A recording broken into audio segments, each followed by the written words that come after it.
It is a typical November day here in Las Vegas. 50 degrees to start it off. Beautiful blue skies. And for the first time at the SuperKart USA SuperNationals 26, we will go wheel to wheel. After 2 full days of practice and qualifying, time to roll into the heat races, and everybody ready to go at it head to head. Hello, race fans. My name is Rob Howden, joined in the broadcast booth throughout the weekend here by my good friends Henry Beaudet and Mike Smith. We are set to go. As we said, 10 laps will be the distance. Morning sessions getting ready to roll here right now with the drivers here in the KA Junior category, KA Senior, KA Master, and Micro Swim. But again, we are live on Kart Chaser and ready to start our wheel-to-wheel action. Still a number of days before we get to Super Sunday. But Henry, let's start with you. Some exciting runs through Wednesday and Thursday. Drivers got a feel for the racetrack. We had our qualifying sessions. Everybody kind of showed us what they had. We had some excitement yesterday afternoon in Pro Shifter, but it's time to go wheel-to-wheel racing. Yeah, thanks very much, Rob. Great to be here once again with you and Mike in the booth. What I'm looking forward to today, yesterday was so exciting, and there wasn't even any racing. It was just qualifying. Everyone said this track is going to race really well. We saw lots of overtaking during practice, but that's practice. There's a lot of give and take in practice. As the weekend progresses, there's going to be a lot less give and a lot more take. Can drivers get through the pack who had a bad qualifying yesterday, keeping their front fairings clean, making moves, and making progress as well? How easy is it going to be to pass? How easy is it going to be to defend? And how unforgiving are going to be these barriers? Mike Smith, you've raced here at the SuperNationals before. You know it's a bit about give and take. You also know that you're not going to win this weekend here in the opening heat race. You have to get through these heats to get a good starting position for Super Sunday. What were your thoughts on what we saw yesterday in qualifying in terms of how this track is potentially developing?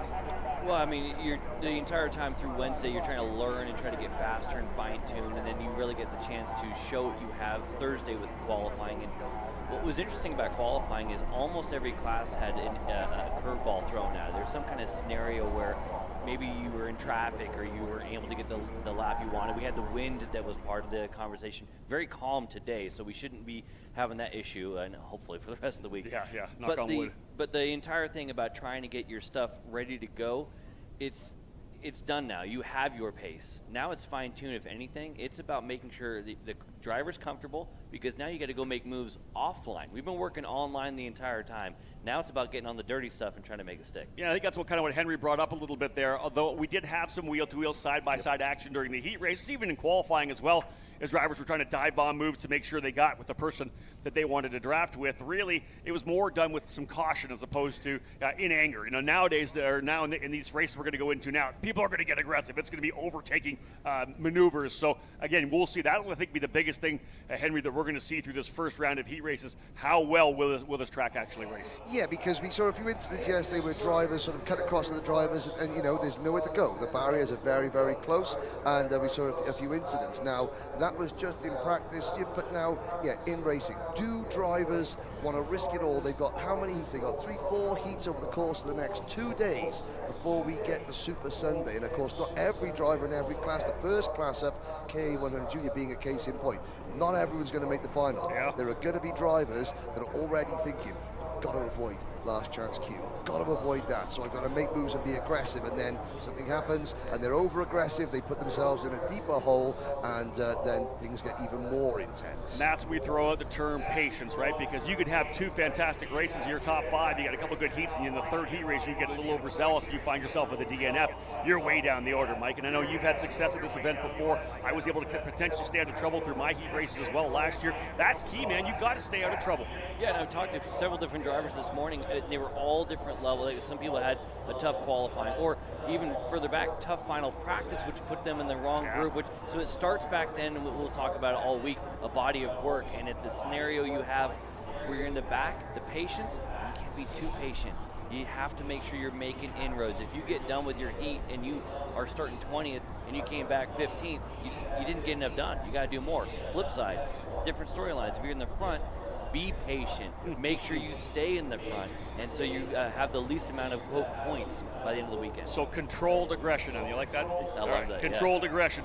We'll take the opportunity here to say hello to those of you who are tuned in around the country and around the world here on Kart Chaser. I know you're going to enjoy the coverage we have for you throughout the entire weekend. A lot of great stuff being lined up as well for Super Sunday. That show, of course, is going to be tremendous. We'll have the opening ceremonies, our driver introductions for the X30 Senior, the pro drivers in X30, and of course our pro shifters. It's going to be an exciting day on Super Sunday, and very nicely, the weather looks pretty good. We're looking at, I think, about a high of 65 today, so not super high, but a little higher, maybe even 70 degrees, and sun on Sunday. Mike, you said it best, and Henry, we've been talking about it. As long as the wind stays down, it'll be comfortable. When the wind gets going, it makes things a little tougher on everybody. Yeah, I think we were all putting stock into chapstick and stuff like that with the amount of wind burn we were getting here. We've talked about it in the practice. We're in that two-story platform here outside of turn number 1, and it was really blowing in our faces. But now the flags are dead still, and I think we're going to have basically perfect weather here for racing. Yeah, fantastic turnout, as we know, for the 26th running of this SuperNationals with over 525 entries. I think we had 25 plus walk-ups, which is not something you normally see at an event like this. But yeah, everybody kind of coming out to play. So many different nations here. Henry, of course, has been going through that throughout the action of yesterday, talking about all the different nations that we've had here. We have the three of us here in the booth. We are definitely going to work our way through as well, but we're an international booth as well. We've got Canada, the U.S., and England here as well. So, pardon me, I forgot. Wales. Yes. And what was the nickname you are? What is it again? A taffy. A taffy. I'm the taffy. I'm the resident taffy. I love that you took offense. Wales. No, I'm joking. But no, what I'm loving is that this is a global event. Here we are on the screen. So we are in the luxury suites here at Las Vegas Motor Speedway. That's our place. Yeah, the lack of wind is certainly something that you, the viewers back home, will be. You heard it yesterday. We felt it yesterday. Yeah. This is a glorious day, but I've got a feeling, Rob, engines are being fired. Music to my ears. The engine's firing as we get set to go. And here's your lineup for what we're going to have here this morning. KA100 Junior leading things off. So as we get ready to roll here on a Friday, we've got A versus D versus B versus C. So these categories that are split, the larger classes getting split into A and D. Let's have a look at the grid as we get set to go. On the pole position after a great qualifying run for Motaz Sport, Enzo Vidmontien in the 885 will start on the pole. Outside of that row, Oliver Weldon, second generation driver of the number 810. Alex Mercado, super quick as well in the Speed Concepts racing machine. He's going to start on the inside of row number 2. And on the outside, Javier Herrera for Orsolon Racing. Charlie Smith and John Antonio go from row number 3. Australia's Brody Yendel and Nix Eggleston start on row number 4. We'll cap off the top 10 with Christian Meyer on the inside in the 884 and Northern California's Christian Cameron on the outside. And then moving into row number 6, 11th and 12th, Christopher Wakefield on the Sodi Kart starting in that 11th position outside. Salvador Della Vecchia starting in 12th. London-based Levi Sanguera starts on row number 7. On the outside of row 7, Alexander Gonzalez, Casey Moyer, and Alexander Jacoby go from row number 8. We'll go row 9 and 10. Ian Kim on the inside of the 872, and on the outside, the Canadian for Racing Edge Motorsports, Antoine Lemieux. And then for Federico Diaz for PSL Karting starting 19th, and on the outside for Nash Motorsports, California's Peyton Westcott. Move back to row number 11. Great graphics here on the Kart Chaser live stream. Victor de Alencar and Indy Anderson go from row number 11. Lillian Scarborough and Arif KB on row number 12. So Gwen Holbrook will be on the inside of the next row, row 13, alongside Lucas Lesmez, and then Mason Duchesne will start on the inside of row 14. Frederic Lemieux, another one of the REM drivers in the 855, starting outside row 14. Archer Eversman and Slovakia's Jakub Gasparovich go from row number 15. Johnny Stamps and Peyton Fain on row number 16. We'll cap off the field with Bristol Boardman and Davis Hedry on row 17. Toby Leanne and Cash Felber on row 18. Lorenzo Barbai alongside Oliver Trejo on row 19. And Augustus Toniolo, one of the drivers many have picked to win this category, on the tail of the field all the way back in 39th from Wallace Performance Group driver. We will keep an eye on Toniolo. I'll get an update on why he's starting so far back. We know, guys, we did have a bunch of pushback bumper penalties. There could have been some tech issues, some weight issues. We'll find out exactly what happened to Toniolo, but the bottom line is this: he will be one driver to watch to see what he can do to recover. Mike talked about all the different storylines that we have for drivers, everybody with their own story, their own SuperNationals adventure. For Toniolo, much different than the guys up front like Enzo Vidmontien. He's all about recovery today. Well, yeah, we talked about that controlled aggression. That's a lot of work to try to get as far to the front as possible. And one of the things that I've always been told, go get half. Try to get halfway there, get as far forward as you possibly can. One of the things that we're going to see for the very first time as we just start going racing, the first start. The first time through the tram lanes, the first time down to the first corner. I think there's going to be a lot of people on the sidelines looking and seeing how this works. As they line up, quick little thing, they have decided to move the start line from the start of the straightaway to more to the end of the straightaway for the drivers here in single speed. The shifters will still be in that far end. Otherwise, they're going to roll these guys further down the straightaway before we go green so that we're going to have a slower run into turn number 1. 10-lap races, Toniolo, for example, how many of those 10 laps are going to be under full green flag conditions? Incidents, barrier being repaired. The track workers here at Las Vegas Motor Speedway have been superb in getting problems fixed. But Toniolo, he can't guarantee by having 10 green flag laps to make his moves. So those of you joining us for the first time, this is a 9-corner racetrack, a huge, over 1,400 foot straightaway down into turn 1. We'll kind of walk you through the track itself here. This is that run through the final corner, turn number 9, leading onto a straightaway that kinks a couple times, coming all the way back down here into turn number 1. Drivers will get into the tram lines. They'll have to hold those positions. You can see the SKUSA officials out there to get these guys lined up. We're being told, as I said, they're going to start further down the grid, not right through the tram lines here. So they'll take their time working up. I did see that they had a drivers meeting. And there's Neil Strickland there for SuperCarts USA telling them, giving them the point that's way up there. Drivers need to stay into position as they come through. And again, we'll have that line further down. And again, one of the great things about this program, we said before as well, Aaron Likens, the flagman for SuperCarts USA, also the flagman for the IndyCar Series and the Indianapolis 500, his 15th year, straight season as the flagman for the SuperNationals. So Aaron Likens celebrating number 15, and we will go green for the first time here as the drivers slowly working their way around. You see Aaron out there on the racetrack ready to drop that green flag. We'll get things underway. And again, they're going to go way slow down into that corner. I like this approach. It'll be much slower coming into turn number 1. And for the first time of this year's SuperNationals, we are green, green, green, racing down into turn number 1. Seeing if everybody can get through cleanly right now. The first time, a couple drivers up and over the curbing, looking good so far. 3, maybe 4 wide in a couple areas, but everybody kind of tucking back in. First time through the hairpin, which is turn number 3. Cut right back to another hairpin. Turn number 4. Everybody trying to see if they can't find those initial positions to start. Obviously, the best opportunity to gain a couple spots into this tight corner here right now. This is the essentially 5-6 cutback, and then we've got like 7 and 8 kind of curving through to turn number 9. Henry, looks like we're underway cleanly here for the opening lap. Yeah, the top 4 drivers nose to tail up the inside there. The 8-1-2 trying to make a move. Charlie Smith into 3rd position. Got to say, great decision by SKUSA. That was a really nice controlled start, slower speed through turn number 1. We got 39 drivers going in, 39 drivers coming out. The battle is on for P2 though, side by side. Now is the danger zone. Full speed into turn 1, 39 drivers all jockeying for position. A couple drivers spinning here. You see contact in turn number 1. Yellow flags will fly there. That's an opportunity to make that move down the inside, try to make the move. Christian Meyer in the number 884 car was the one driver that got slightly turned around. They're all back underway. Lots of big. This is the things, Rob and Mike, the front runners get single file, they can get away, back in the pack, they're still 2-3 wide, and they're dropping lots of ground. These stop-start corners, you fall away very, very quickly, but it's a good start for Vidamonte. Mike, let's come to this. One of the things we haven't really talked about yet in today's broadcast, and I'm sure we'll lead off all the shows throughout the remainder of the weekend. One of the big things about this particular racetrack with this long straightaway is the trade-off between gearing the cart for the top end or gearing the cart for the bottom.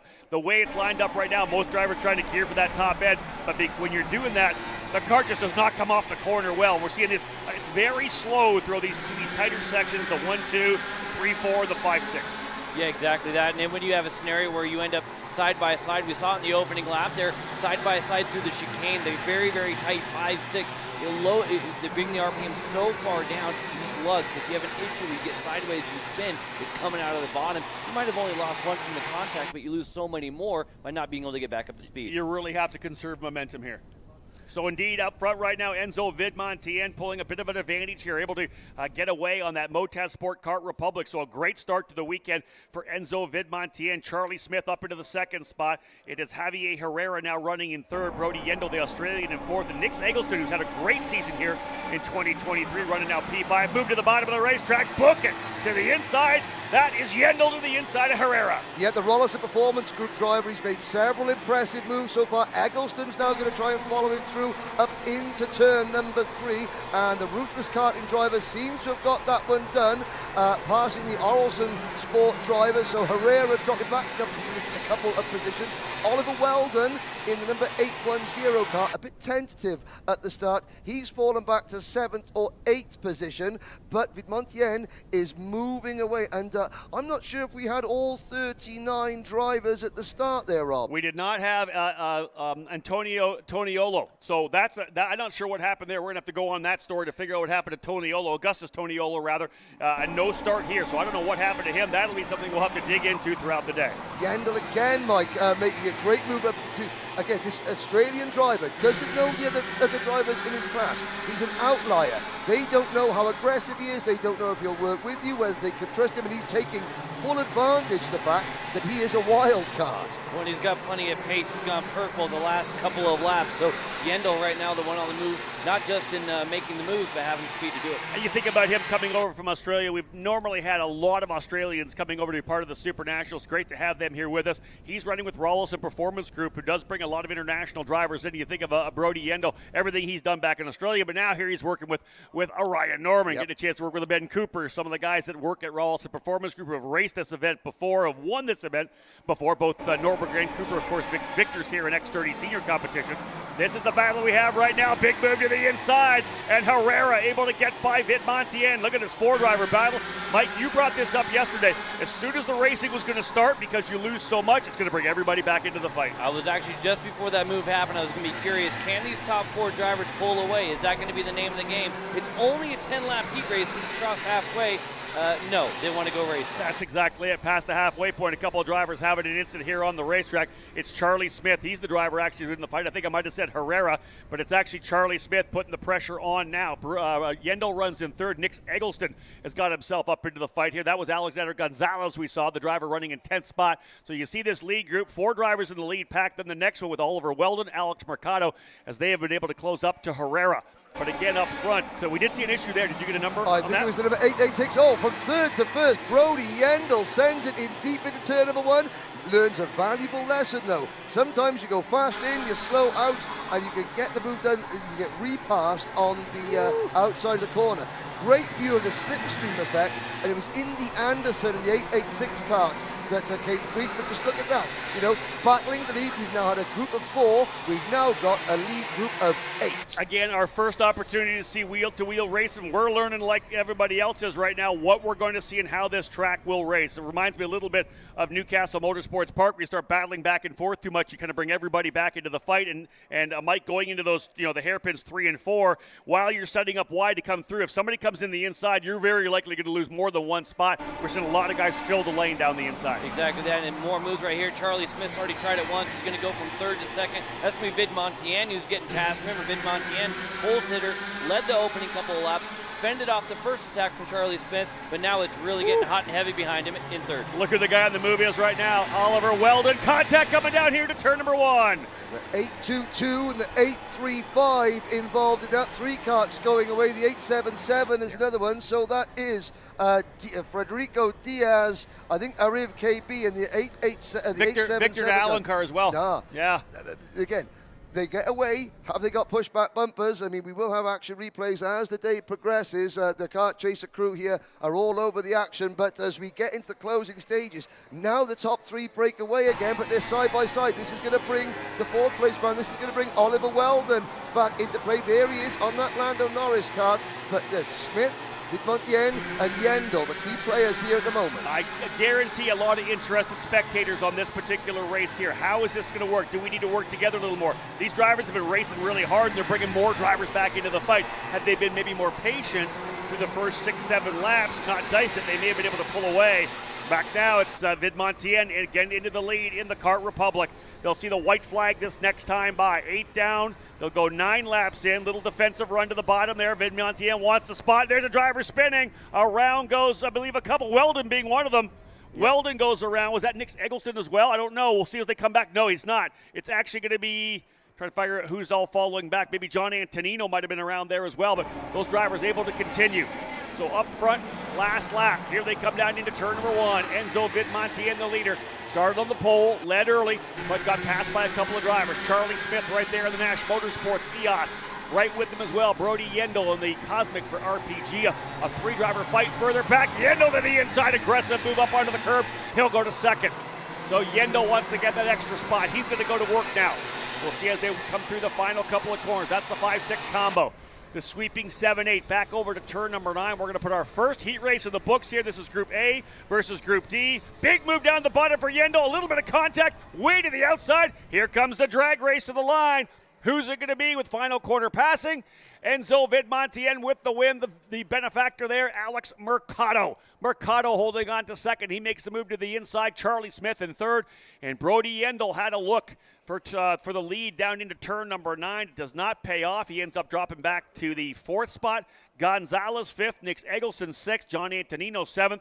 Javier Herrera goes into 8th. Oliver Weldon with that contact back to 9th. And rounding out your top 10 is Casey Moyer up 5 spots. Alexander Gonzalez up 9 spots. Let's have a look at what happened. Mike Smith in that last corner. They'll work their way down to turn number 9. Yendel, as we know, wants it. He goes down to the bottom, throws it in the inside. Little bit of contact for him. He obviously has a lot of oversteer. Tough one for Yendel. That could have been way worse for everybody involved. The fact that it was such a late move. Heads up by Vidmontien to give a little bit extra room. Yendel getting it on the binders to make sure it wasn't big contact. The right person got a little bit of a penalty there, and that was Yendel. You tried it, didn't quite work. You log it away, try to make something better next time. Indeed, biggest mover, as I said, in the top 10 was Alexander Gonzalez. You see him right there, P5, started in the 13th spot, so that's the way to get the job done. +9 in the opening heat race. Vidmontien, Mercado, Smith, Yendel, and Gonzalez top 5. All right, first race in the books. Henry, what's your takeaway? Well, firstly, I think the man to my right here, Mike Smith, had it spot on. He said this track will race well. We now know tick. Yes, it does.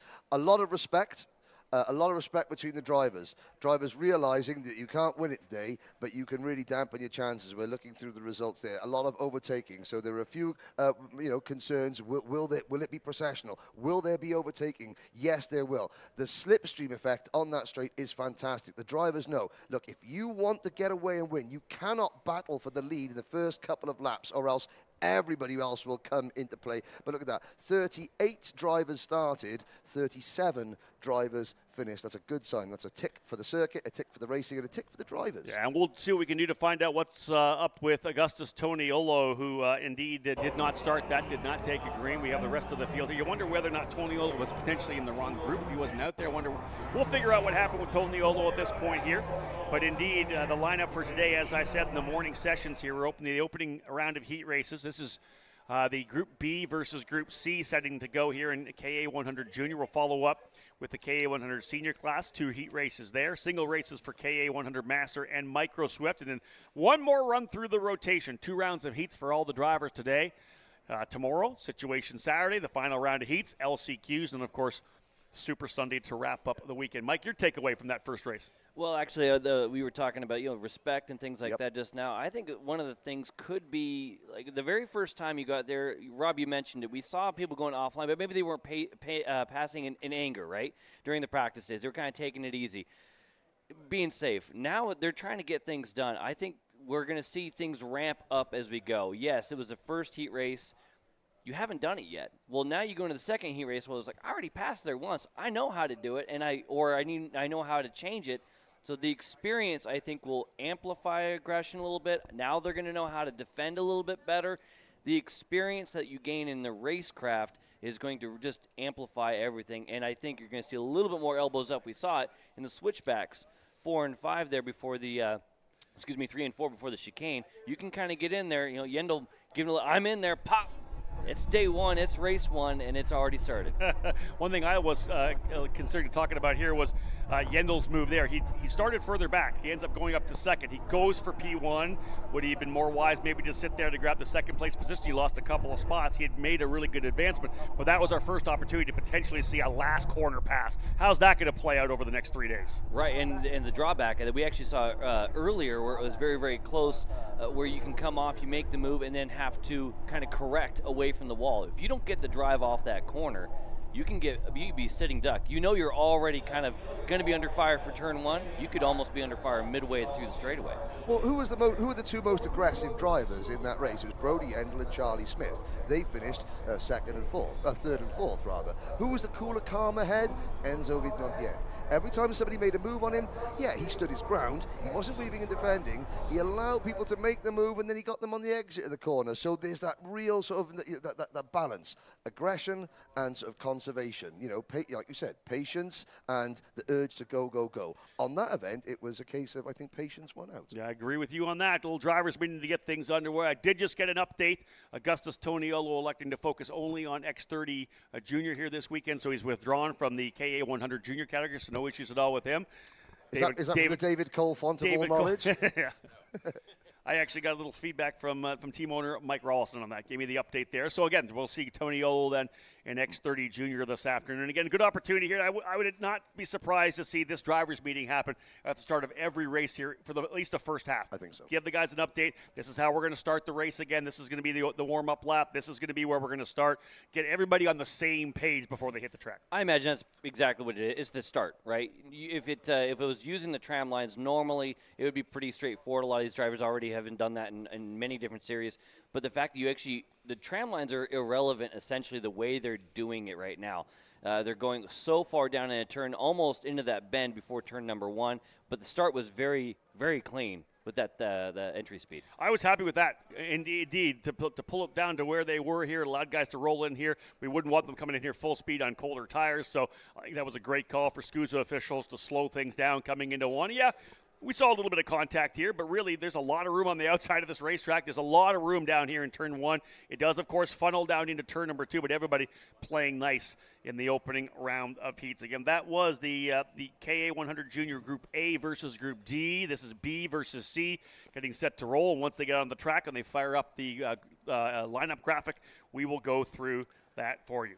Can I just say as well, we've got the live chat feature on the Kart Chaser coverage. We really do appreciate everybody liking the coverage, liking the Kart Chaser channel, subscribing to it. It does help. The viewing figures are fantastic, so we really do appreciate your support wherever you're watching from in the world. Please let us know where you're watching from, who you're supporting. Also, please remember, let's keep the chat nice and respectful as well. You've got 500 plus drivers out here. I know that there's a lot of you that have got your favorites. There's a lot of you that have, that race karts as well, that may be tangled with some of the drivers, but they're all out here doing their very, very best to put on a show to improve themselves. So let's, we really appreciate your comments. As the day progresses, we'll try and get some of your name checked on there to see who you're supporting and where you're watching from. This is a global event. It's a global audience. Here we go, Rob. Yeah, let's fire things up for the second event here of the morning. Again, 10 races, or probably 12 races all told, 6 races per round here in the morning, a little more in the afternoon at 7. So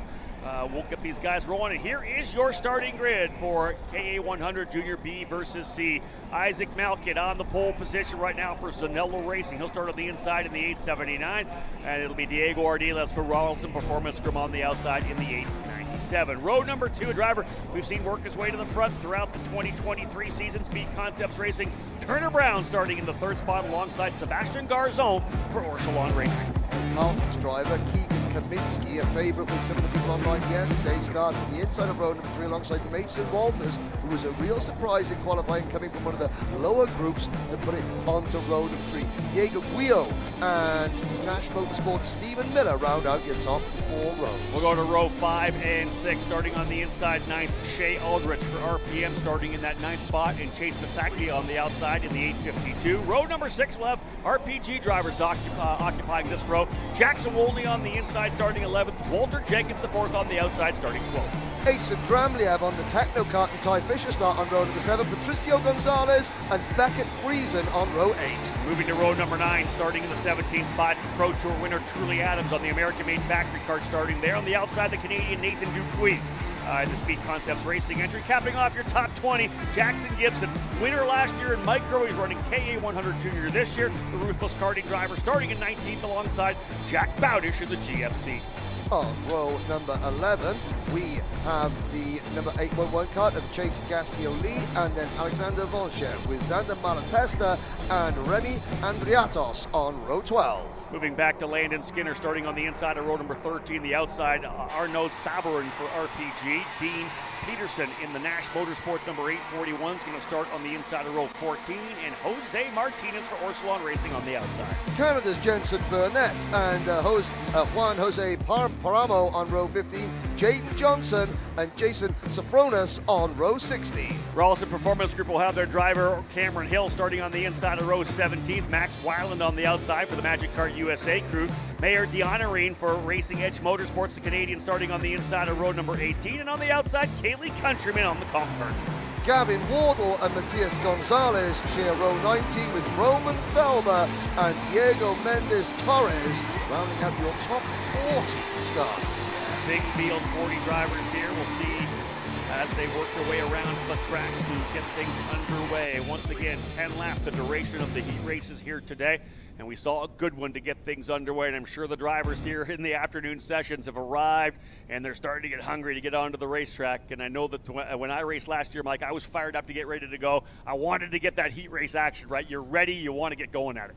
Yeah, and you come down here to the sidelines to go, what are the starts like? What am I going to expect? So yeah, as a driver, you're doing work behind the wheel and on the sidelines. So they'll work their way into the tram lines once again. We know the front row starters, Isaac Melkett and Diego Ardiles, showing good speed throughout Wednesday and Thursday. And again, a long run through the 5 days of action for everyone through the tram lines right now. But again, as we've said, they're starting further down the straightaway here to limit the speed on the entry into turn number 1. Looked really good for the opening heat. So here we come, folks. The drivers are underway. Green, green, green.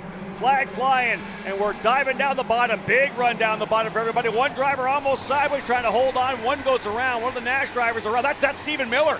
Stephen Miller around to the very tail of the field. And it was Diego Guillo who got up and almost piggybacked his way up at the inside. He tried to move to the inside, going into turn number 1. It didn't quite work, and then that created a sort of a concertina effect. And Miller on the outside was spat into the barriers. Another driver off at turn number 3, so not as clean as race number 1.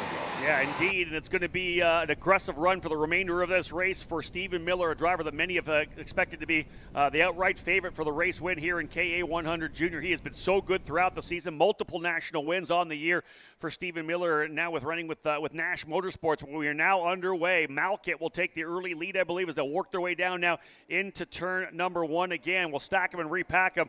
It is the number 879 leading the way. That's Isaac Malkett up front right now to try Turner Brown up into second, Keegan Kaminsky into third, Garzone goes fourth, and Guillot rounding out your top 5 ahead of Basaglia. Let's have a look as they're occupying or circulating here for lap number 2. Let's have a look at that start again. We've got the replay of it. Here they come down the corner. Keep an eye on that contact in the back you talked about. You can see Guillot up top, almost sideways, gets her full lock, able to climb the corner and get back on it.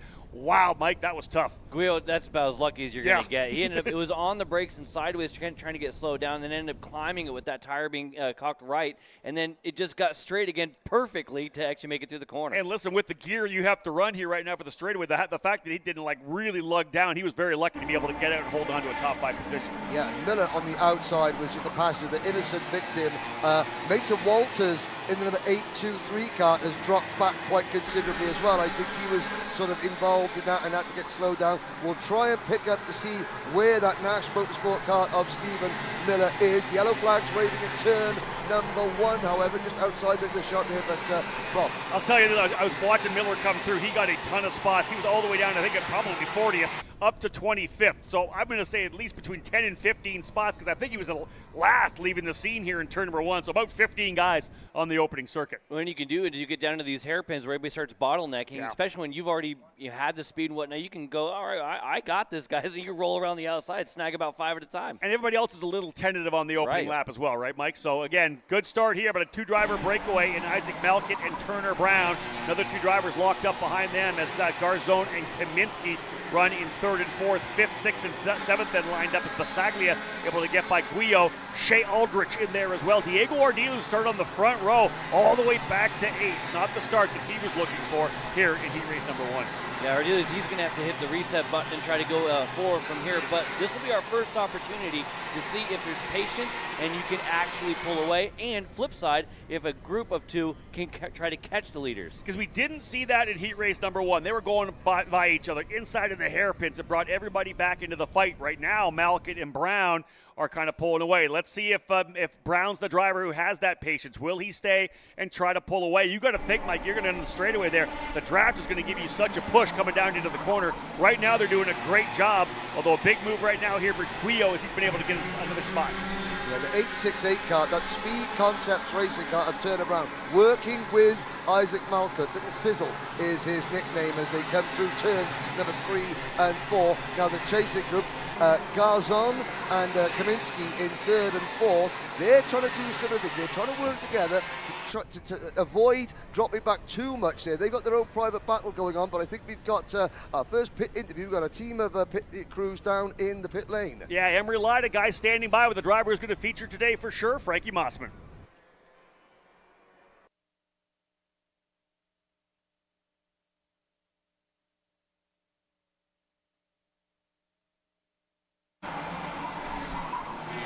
So let's try this again. Emery Light, are you still there?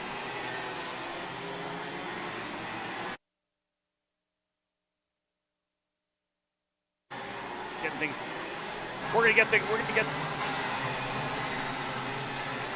things dialed in here with Emery here. That was our first shot down to the integral. We'll get it all figured out and get back with fast Frankie Mossman.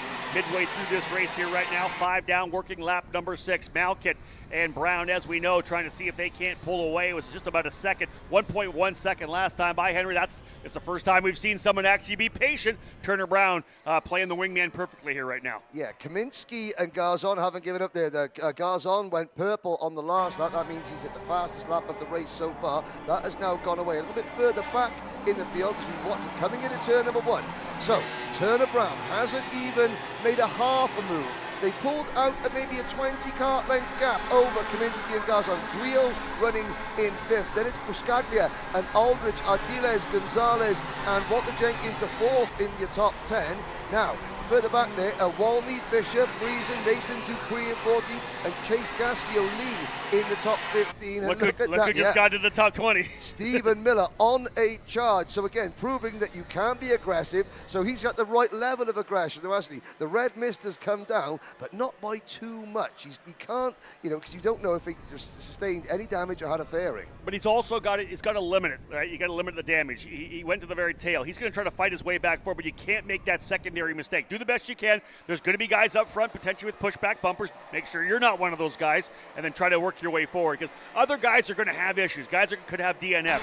He's got to be smart, so he puts himself, again, within striking distance on Super Sunday. You nailed it with a pushback bumper. How many times we've seen drivers trying to work their way through, they get too aggressive, they make that mistake, they hit them. I'll tell you right now, though, the patience we're seeing out of Turner Brown is a game changer. We've seen this out of him before, SuperNats, and here in Vegas, but I think it all changes when the 2 popsicle sticks, the 2 to go, goes in the air. Well, listen, and that's what you're here for. Let's figure out when you were able to make the move. What kind of a gap do we have? Hey, yeah, we're looking pretty good here right now. 8 laps down. Here's the 2 to go. Is it go time right now, or is it going to be the final lap, right? They're only a second up right now on Keegan Kaminsky and Sebastian Garzone. You don't want to go too early to bring everybody back in. Well, and we talk about how racy this place is. Like you said, too early to bring everybody back, but maybe too early for a counterattack.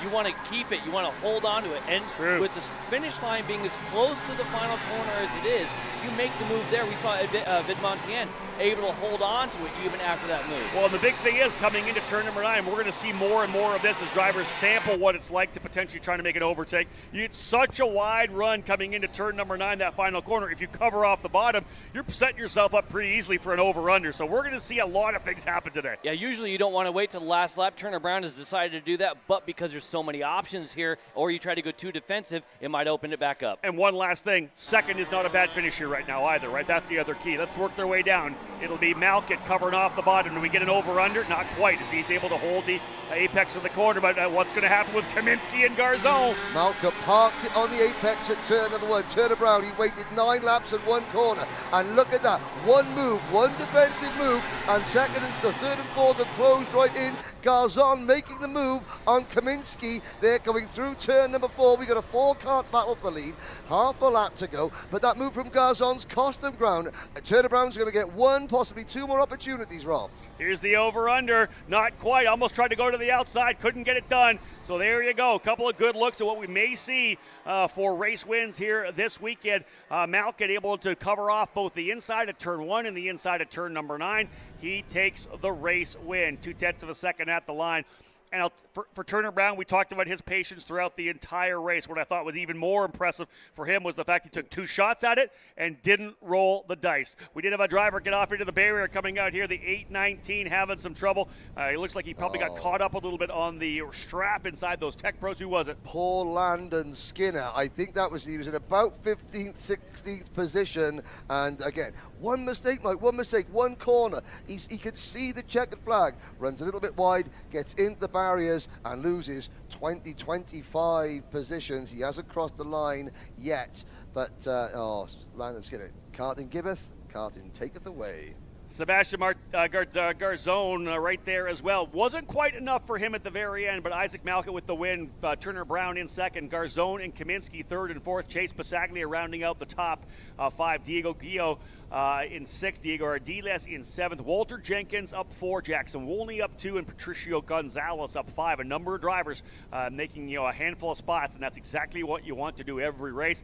Last update, the guy that went to the very tail of the field, Stephen Miller, able to get up to 17th position, so he overtook 23 people in 10 laps to get himself to 17th. That limited the damages for sure on that. And ladies and gentlemen, with that, our first 2 races are in the books. We're going to cut to our first group of commercials. Thank you so much for tuning in all day long. We've got racing here from the SKUSA SuperNationals. Don't go anywhere. More to come here on Kart Chaser. Are you looking for an advantage in your competition? Well, Kart Class has done the hard work for you. We've travelled to your racetracks to give you the inside knowledge. So what does Kart Class offer? We've got drone footage that captures the racing lines, visual markers for your braking points, acceleration zones, and the best overtake opportunities on your racetrack. Pedal cam to show you where to brake and when to accelerate, and 360-degree footage to make sure you don't miss any parts on the racetrack. We've covered 13 racetracks in the United States, and Australia, you're up next. So visit kartclass.com to get your track information.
So we are back live here at Las Vegas Motor Speedway. A couple of races in on our first wheel-to-wheel action day here. Again, you see the drivers going at it here in the KA 100 junior classes. Xander Clemens joining us in the booth right now. Henry Beaudet taking a quick little breather here, as we'll do throughout the weekend to make sure we are clean and crisp and 100% for Super Sunday. Xander, we got some really good racing here. We saw some patience finally in the second race with Turner Brown haunting Isaac Malkit, but really a good taste. And as Michael said, he told us at the very start we were going to have a racy track, and it is racing really well. It looks really, really racy here. Let's see how they stack up for your RLVK 100 Seniors A and D groups. Of course, Aiden Rudolph with that stunner in qualifying. What a performance with a PSL Karting Bureau Art driver. He'll lead us to green alongside fourth place overall in qualifying, Jesus Vasquez Jr.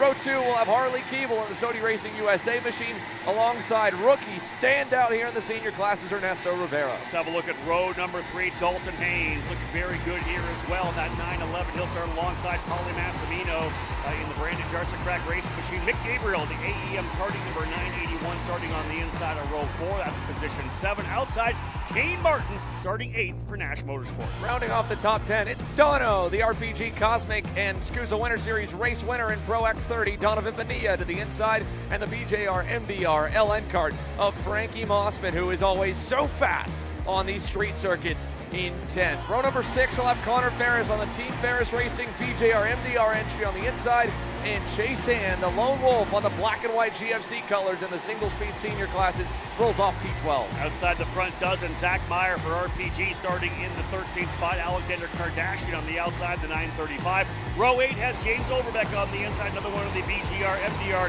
entry starting on the inside of row 8 alongside RPG's Brett Ravenna.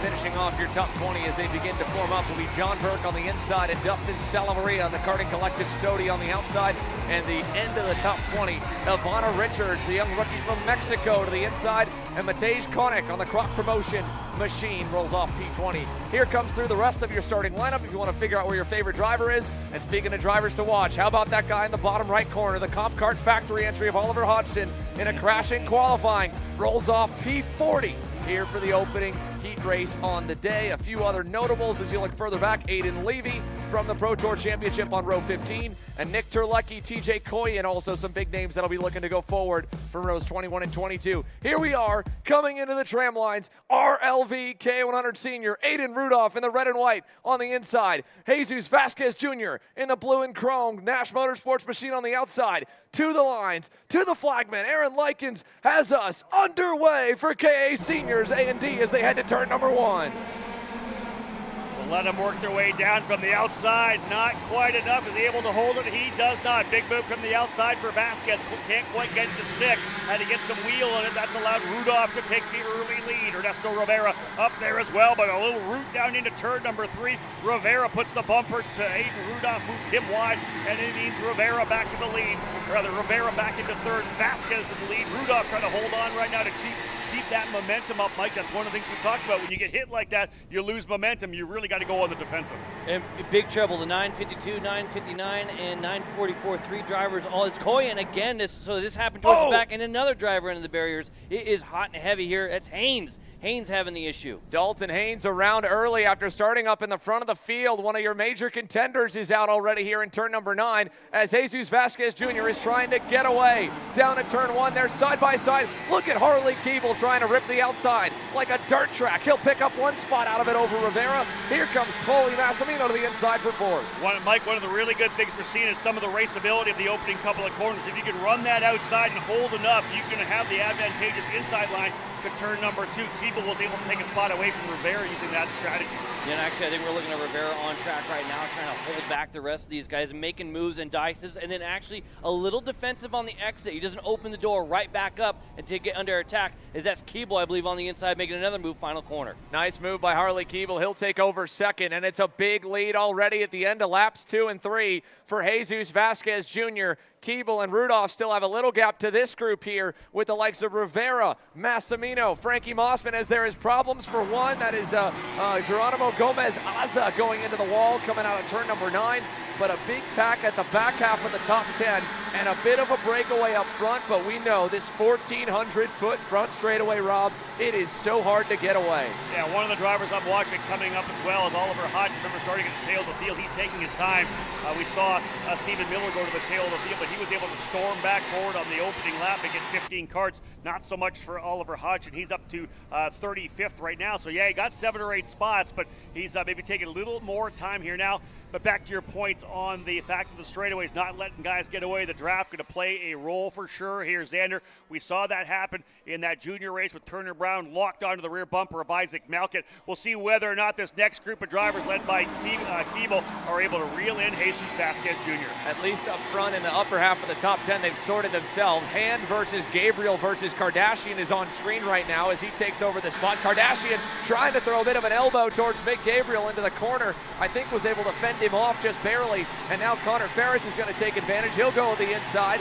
Gabriel with a crossover to the chicane, and he'll take that spot back away. But up front, the gaps as we watch them heading towards turn number 9. Let's go back to your leaders and see what the update is. Rudolph, Keeble, they're making up ground. Harley Keeble is now about 4 car lengths back and closing on Jesus Vasquez Jr. The racing continues further back outside the top 5. Yeah, some good running here, I think, for Chase Hand. He talked about the fact that he's been struggling throughout the week trying to get this thing dialed in. They've been about a half a second off. He is racing well right now, though. Hand now up into the 7th spot.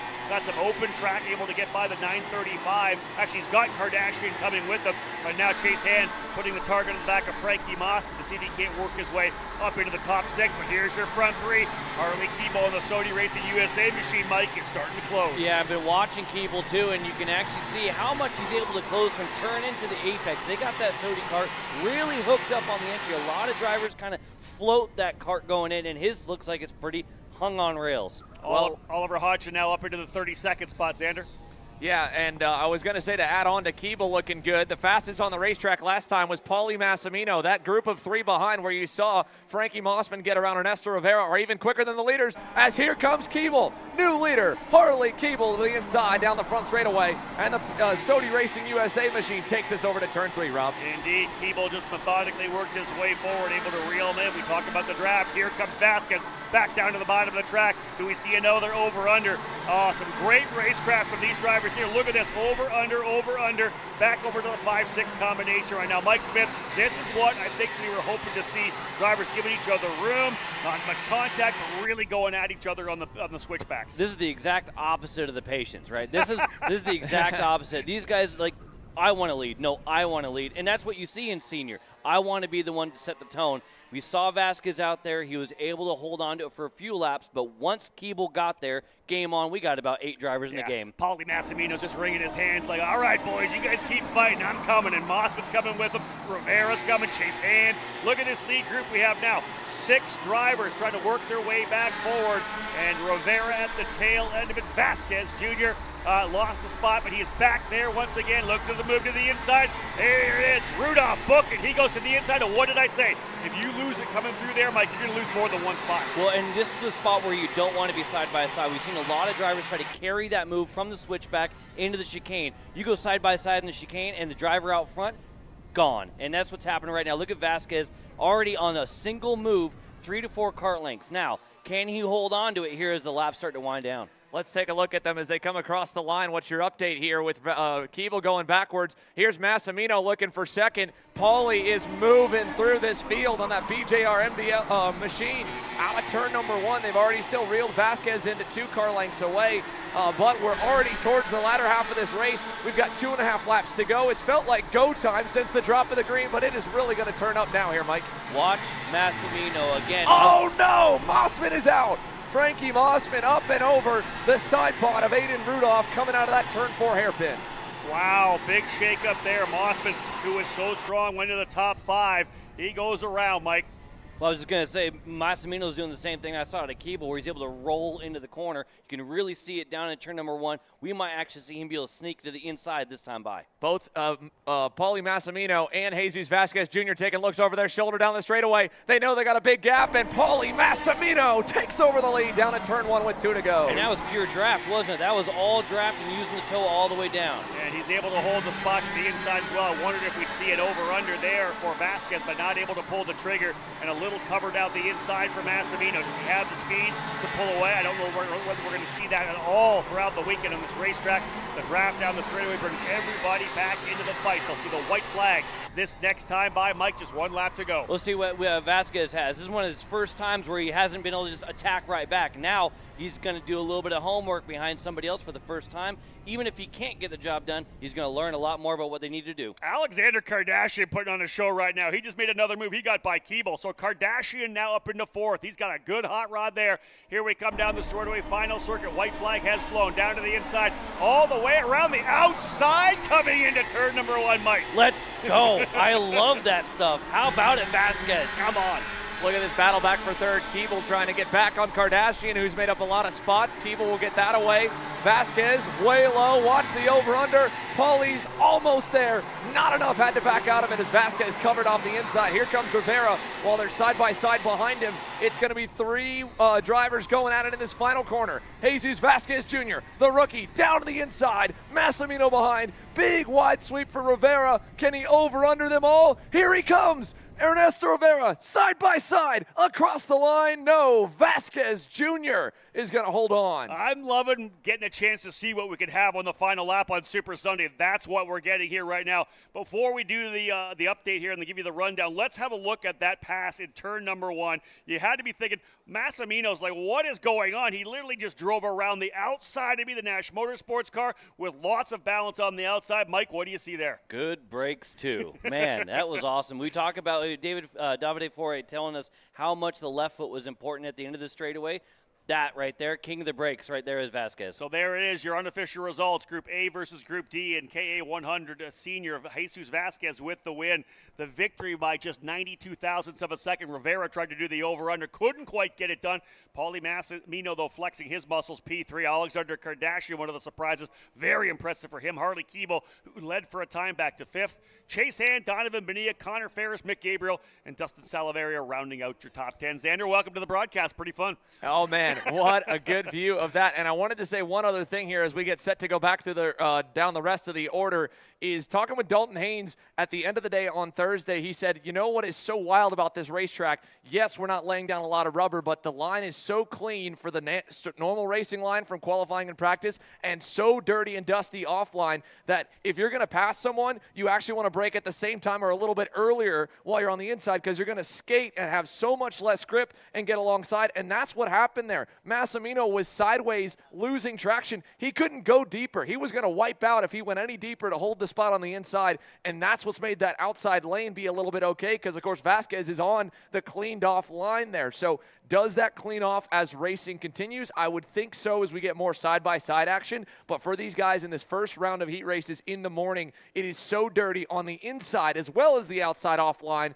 that when you make those passes, you make those over-unders. I think we're going to see a lot of over-unders here, and it might spread out over the weekend. But let's take a look at the big names further back. We saw Rudolph, the pole sitter. He fell back to 11th. How about Oliver Hodgson? Yeah. Up to 22nd there at the end of that heat race. Makes up about half the order. And while that's not necessarily by the math safe enough to go 22, 22, 22 through the heats, if nothing else changes for his average to lock into the feature, we know there's going to be attrition. That was actually a pretty tame heat race. There's 6 in total. This is the second one of round number 1. There's going to be a lot more crashes. You go 22, 22, 22, your average may put you still safely in the show. 2 of the guys up front, Kane Martin and Frankie Mossman, dropped 20 spots. So that's a couple of guys doing that is what's going to bring him back, and we'll see what happens. All plays out. But, yeah, Oliver Hodgson, plus 18, I think the primary call there coming from the tail of the field.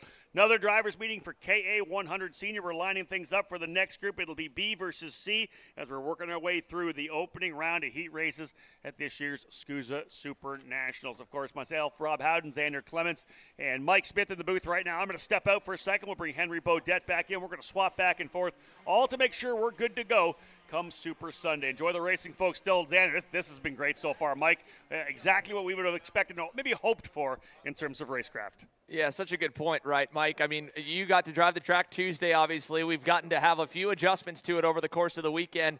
And I've told a handful of people this, both on and off air on our broadcast, that while it's been a couple of years since I've raced, back if I was in the driver's seat, I might be complaining about how long that straightaway is in the draft and how maybe it's not as technical or whatever, right? But looking at the way the racetrack is, putting the drivers in a box, making them squirm, and having so many rooms to race, it's so much fun on this side of the fence. Hey, anytime you got to use a lot of left foot, you're going to have good racing. Like these, when you go left to right, right to left, and a lot of high speed to low speed, it's going to be a recipe for going side by side. Well, let's take a look at one guy here. Cool story for Chase Jones, who will line up on the outside of the front row in that MPG Motorsports Kart Republic. He and Race Liberante had a phenomenal head-to-head battle at the Rock Island Grand Prix earlier this year, about 2 months ago on Labor Day weekend. The winner of the King of the Rock 100cc division did get a ticket to the SuperNationals. Well, the sponsor, Corey Simpson of the Rock Island Grand Prix, was so impressed at the cleanest, best, hardest head-to-head race he'd ever seen, he gave them both tickets to the SuperNationals. So Race Liberante, Chase Jones on house money here this weekend. Chase said, I wasn't even planning on racing, but when he gave me the opportunity, well, I got go-karts. We're going to get behind the wheel. He lines up alongside Fernando Luque. Welcome back to the booth, Henry. Thank you very much. Here we go then. Heat number 1, Group B versus C, a.k.a. 100C. Fernando Luque, Chase Jones, row number 1. Brandon Kart, Alex Stanfield, row 2. Race Liberante, Brandon Lemke, Nate Cicero, Ethan Lampe, Caleb Gafara, and Colin Lloyd, your top 10. Henry Wheeler on the BJR MDR machine puts another one of those LN carts on the inside of the top 20. He rolls off alongside your 2023 Texas Sprint Racing Series champion and Pro Tour Championship contender Peyton Phillips in the RPM Tony kart. Then it's the Mike Manning karting machine of Jackson Menchu on the inside of row 7 alongside Josh Campbell there in the 14th spot with Jonathan Bischoff and Eli Warren, the privateer. Warren is a guy to watch there in the 8th row starting 16th. He was fastest in the majority of the practice sessions in the groups he was in. Got caught in traffic with a 31st place result in qualifying. He's got work to do, but he might be able to get it done. So there's your top 20. This is another full grid. Let's look at the remaining drivers. You can pick out your favorites. Montalbano and Rogers, row 11. Fieldstein and Gassiara on row number 12. Nash and Bell, row 13. Gonzalez, Christian Miles. Keep an eye out for the TV kart driver. A problem earlier on. Then it's Pinto and Weeks on row 15. McKendry and Sorter. Carson Sorter on the outside of row number 16. But then the bottom of the order, Adam McGill, Charlotte Trainer, Hayden Wagner, and Ro Luckenbill. We've seen drivers. Oliver Hodgson could gain 16 positions. How many could they gain as we come to the line? Xander Clements from Kart Chaser. This is the biggest field we've had so far. 43 drivers with Lorenzo Calfran at the back there. I think that we may have just 40 drivers at the start, but they're in the tram lines. Are about to take the green flag. Here we go. Fernando Luque on that purple and white Super Tune USA Tony kart on the inside. The rookie from Mexico, Chase Jones, the Indiana homegrown boy on the outside lane in the MPG Kart Republic. Even down to turn 1. Jones drops into third behind Brandon Carr. And let's see, can they all survive? It is very wide out of turn number 1. Everyone's clean. And over to turn 3. The seniors doing a good job to get through. Now, this is tight right here. Oh no, one of the front runners, Race Liberante, goes around in turn number 3. Yeah, and I gotta say the pole sit was very defensive going into turn number 1, but it did work for him there, Luque there. He did manage to hold on to the lead. It created a bottleneck effect. And Liberante was on the outside with nowhere to go. Again, Mike, this is a case of when a driver is defensive going into turn number 1, everyone backs up behind him, and that's what we saw with Liberante going around. But he luckily didn't lose too much ground. That's 2x2 going in there at the start. Everybody's on cold tires, etc. So it's already going to be tough going in. This is going to be the first time we're going to have a little bit in. Already moves for the lead.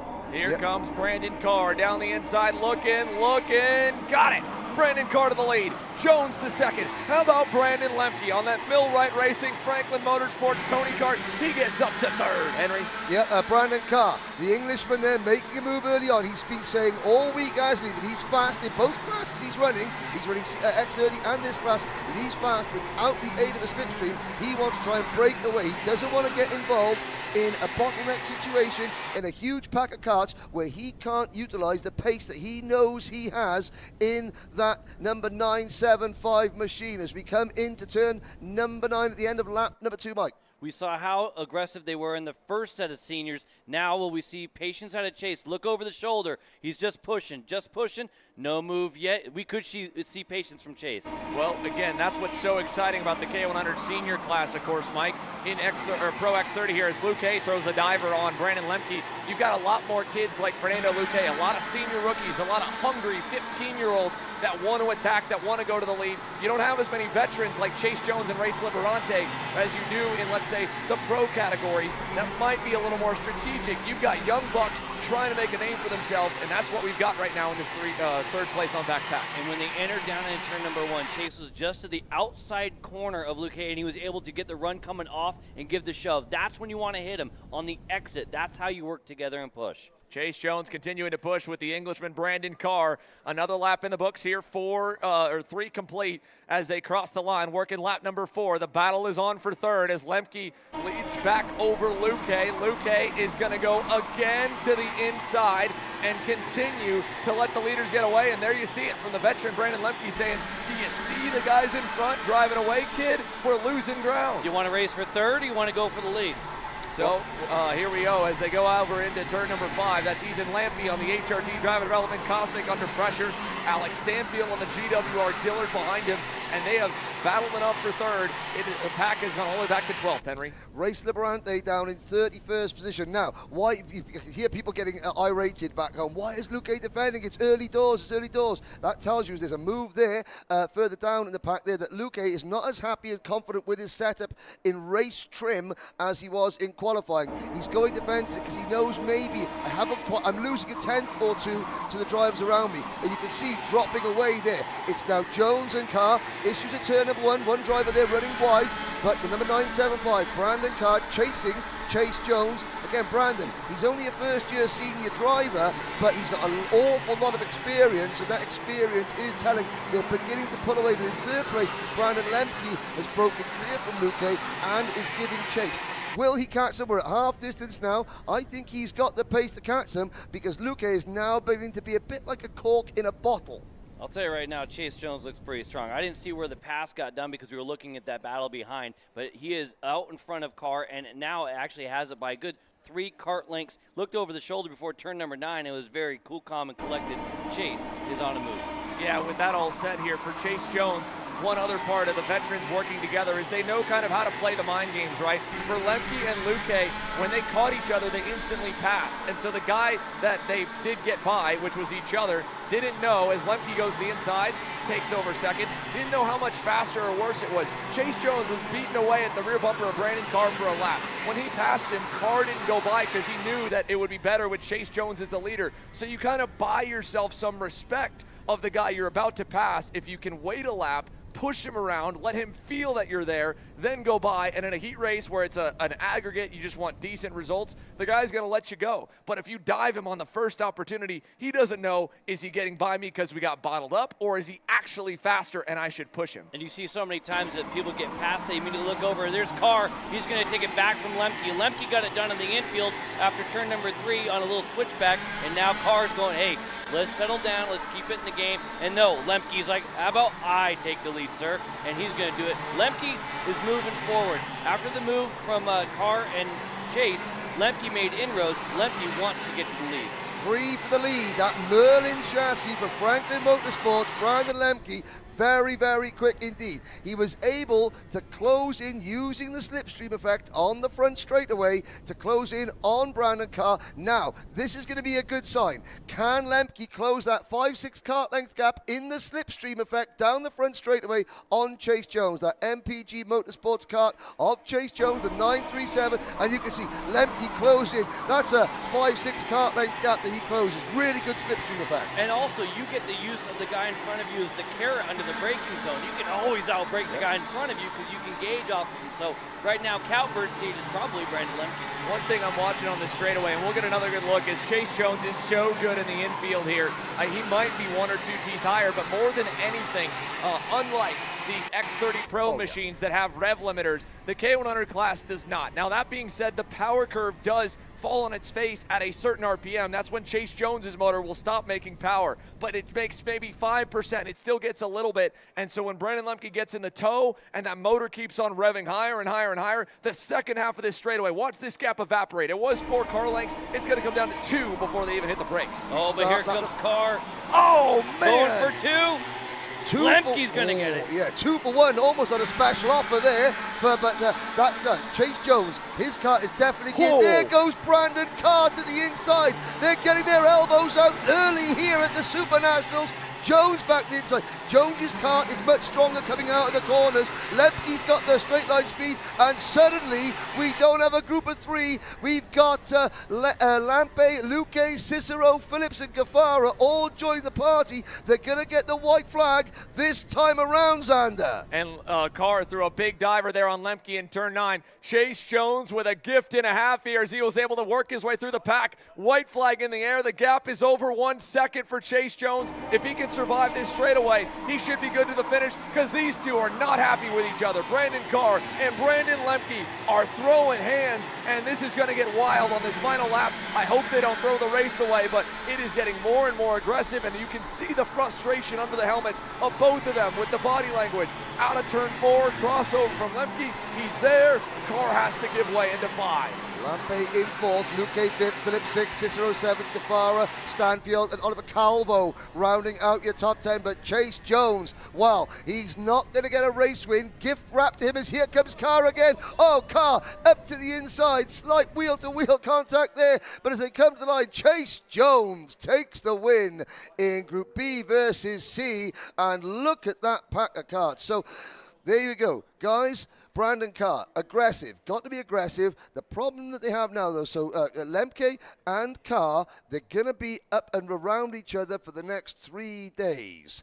And they've already a little bit of needle between them, I think. Well, let's take a look here. You can see in the scale, and obviously Chase Jones is going to be fired up. Them MPG boys got him a fast hot rod here on Friday morning with a nice heat race win. Brandon Lemke and Brandon Carr. Again, that's a veteran versus a younger rookie. And while Brandon Carr, I thought, was playing relatively smart, I don't think he was as maybe aggressive to go back and forth on passes. Fernando Luque, neither one of them probably too happy with the way each other raced. But if they can take a deep breath, and remember, they both ended up 2nd and 3rd overall, Mike. At the end of the day, they still got a good point tell. Here's a look at how they ended up to the rest of your top 10. Luque rebounding on that super tune. Tony Kart to 4th. Cicero 5th. Ethan Lampe. Peyton Phillips made up a good amount of spots. He goes to 7th. Caleb Gafara on the LEM. Tony Kart ends up 8th. Alex Stanfield in 9th.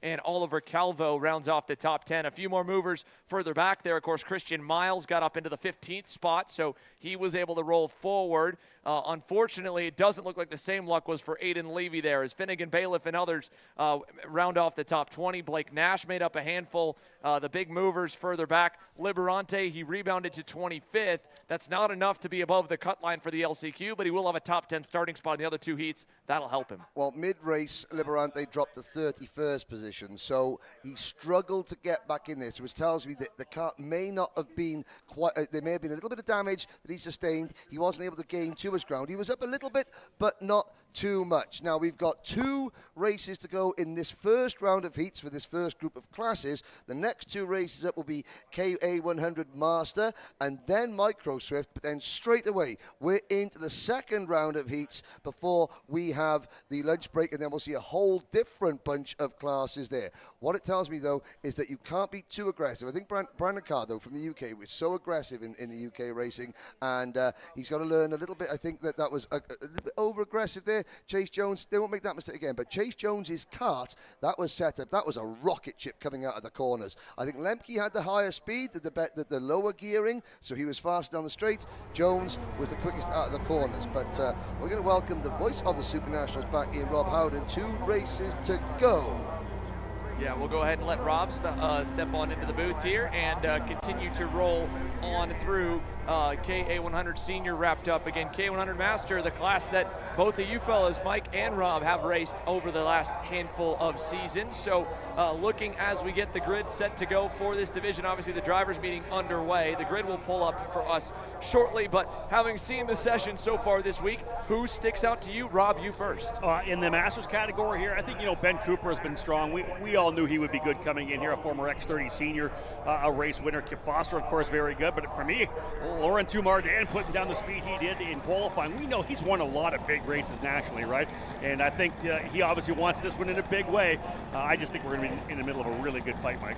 Yeah, absolutely, and I'll just go ahead and throw out a name that I'm a big fan of, and I'm looking forward to seeing him roll, and that's going to be Casey Cook coming out of, he's going to be starting a P3 for the first one because Kip Foster had a bumper issue, so he's going to be starting the back.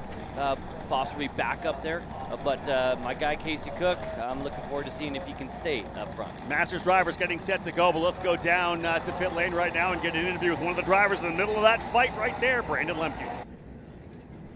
Thank you, Rob. Brandon, you were very animated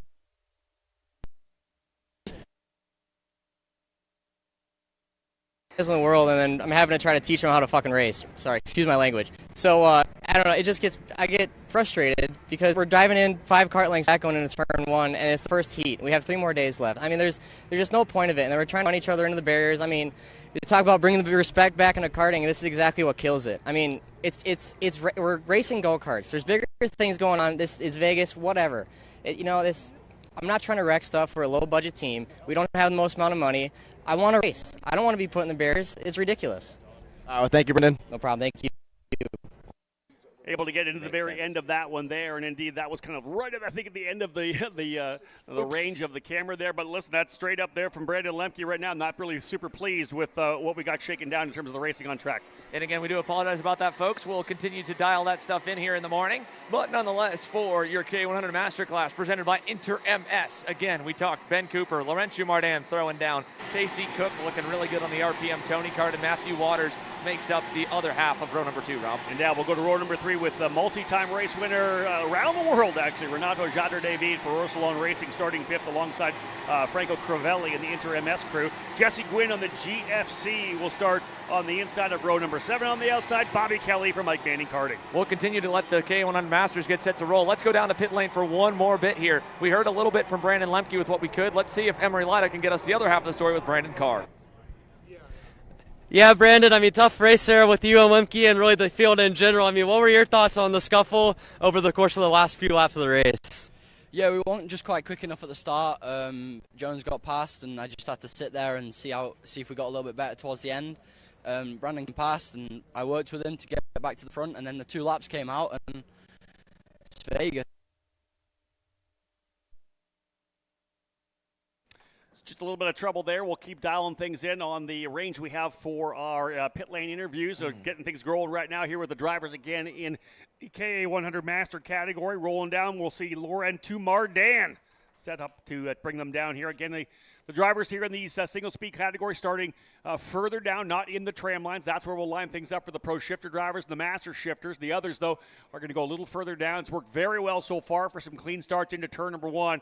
So setting things up again, Mardin on the inside, Cooper on the outside, Casey Cook and Matthew Waters on row number 2. You got to get through the opening corner cleanly. Everything looks good so far.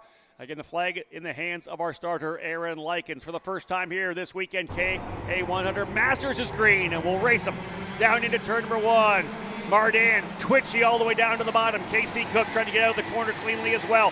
Ben Cooper slotting in. From the inside there, a couple drivers together further back. You see some contact there. One driver around the 449 having some trouble. That is Craig Vasquez. Otherwise, out front, Xander, everybody's slotted into position. Still tight here, and more contact in turn number 4. Crivelli got turned a little bit sideways, and then the 413 RPG Cosmic of Matthew Waters, who started inside the top 5, gets spun around on the outside at turn number 4. So a bit of carnage here, and at least one of our major contenders says there's a big bottleneck there in the chicane.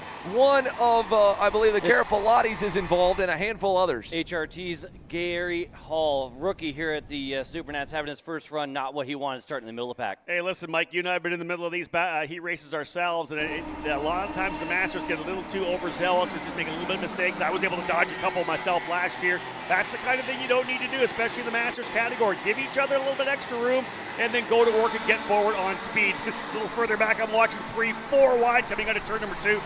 Exactly the example we're talking about. Yeah, Masters sometimes experienced in age, not necessarily in on-track activity. Well said. Nonetheless here, one guy who is experiencing on-track activity and is starting to make it look easy is Ben Cooper. That Rollison Performance Group Cosmic has already started to break away a little bit from Larry Mardan on the Techno, then back to Renato Yater-David, and then this battle for fourth with Casey Cook in the 498 RPM machine, and of course as well Jesse Gwynn in the fifth spot on the GFC. A little gap back from him. One of the names you've seen over the last couple of decades up in NorCal, the Gwynn family. So Jesse Gwynn there in the 423, P5, Holler behind them in 6, Kelly, Steege, Klimlik, and Morgan LeBaron into the top 10. Gwynn now able to get by Casey Cook. He moves up to fourth now, coming through turn number 1. Renato Yater is also starting to close on in on Laurentiu Mardan. He was quickest on the racetrack last time, only about a half-tenth quicker than Big Ben Cooper, but out of turn number 5 and 6 here, if he can get through Mardan quickly, he might be able to still have time to track him down, because we're still only coming to the completion of lap number 3, 7 to go, and at least the benefit for Yater, he's going to get a big tow down this long 1,400-foot front stretch, be able to kind of use that slipstream to go a little bit forward and leapfrog off of Mardan if he can pull it off. And I wouldn't be surprised if he makes the move right away. When you're that far back and you reel him in, you usually go for it right away. Indeed, here we are. It didn't go well for him. He turns Mardan around, and they both get bottled up out of turn 1. What do you think on that, Mike? I think Mardan's going in hot. He's already a little sideways, and he just got that little bit of help and a halfway spin the rest of the way from Yater. And here's the thing, in my mind, what happened, they came down the straight. I don't know if you saw it or not, but Larry was asking for some help. He wanted the push.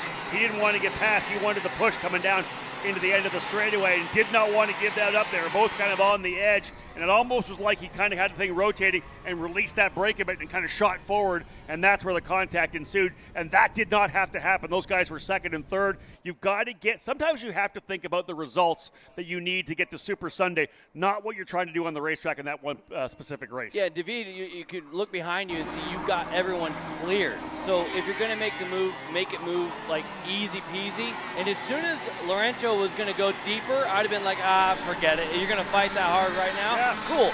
I'll do one more later. And again, while it is on paper easy to see that David was the guy that got into him, bringing back how dirty it is offline. Let's take a look here again. Here's the thing, both of those guys, as we take a look at the replay, were obviously David on the dirty side. Look how locked up he is. He's already sideways trying to slow the car down. I think he was trying to bail out of it, and he just couldn't get out in time. As again, once you lock the brakes up, that car wants to go straight. It doesn't let him get down to the apex. If he was able to be as slow as he was and hook it down on that curb, he might have been okay, but just a bit off the mark of trying to gauge the gap. Yeah, he came through the fast left, and he was committed. And then when Laurentiu tried to pull a Vasquez and roll that outside with a bunch of speed, he was like, oh, that's faster than I want. And he just couldn't get it slowed down. And you mentioned it, Danny, you always talk about that tire circle, right? You got your braking or your turning or acceleration. You can't do it all. There's only 100% you can use. And if you're full on braking, you can't get that car to turn. So indeed, especially on the replay, I think we've all agreed that you kind of put that one a little bit on Renato Yater-David. Maybe not quite enough, although I will say Larry Mardan was not giving it up either. No. He was fighting for it here. How about this fight? Jesse Gwynn back on the inside, I believe on Casey Cook again. They have been around each other this entire heat race. As we come to the line, it'll be 6 complete here, 4 laps to go. Ben Cooper's lead continues at 4 seconds back to Bobby Kelly on the Mike Manning karting. Black and yellow Tony kart as Gwynn and Cook go side by side almost again. And now David is going to get by Bobby Kelly in turn number 1. They're going to battle again behind as Cook goes back around Gwynn. Cook and Gwynn got to be almost like, man, we have done this every single lap, the same dance. Like, I want to be behind Bobby Kelly on the straightaway. Is that what you're going to say? I was just going to say, Bobby Kelly is the Danny Formal of 100cc Masters.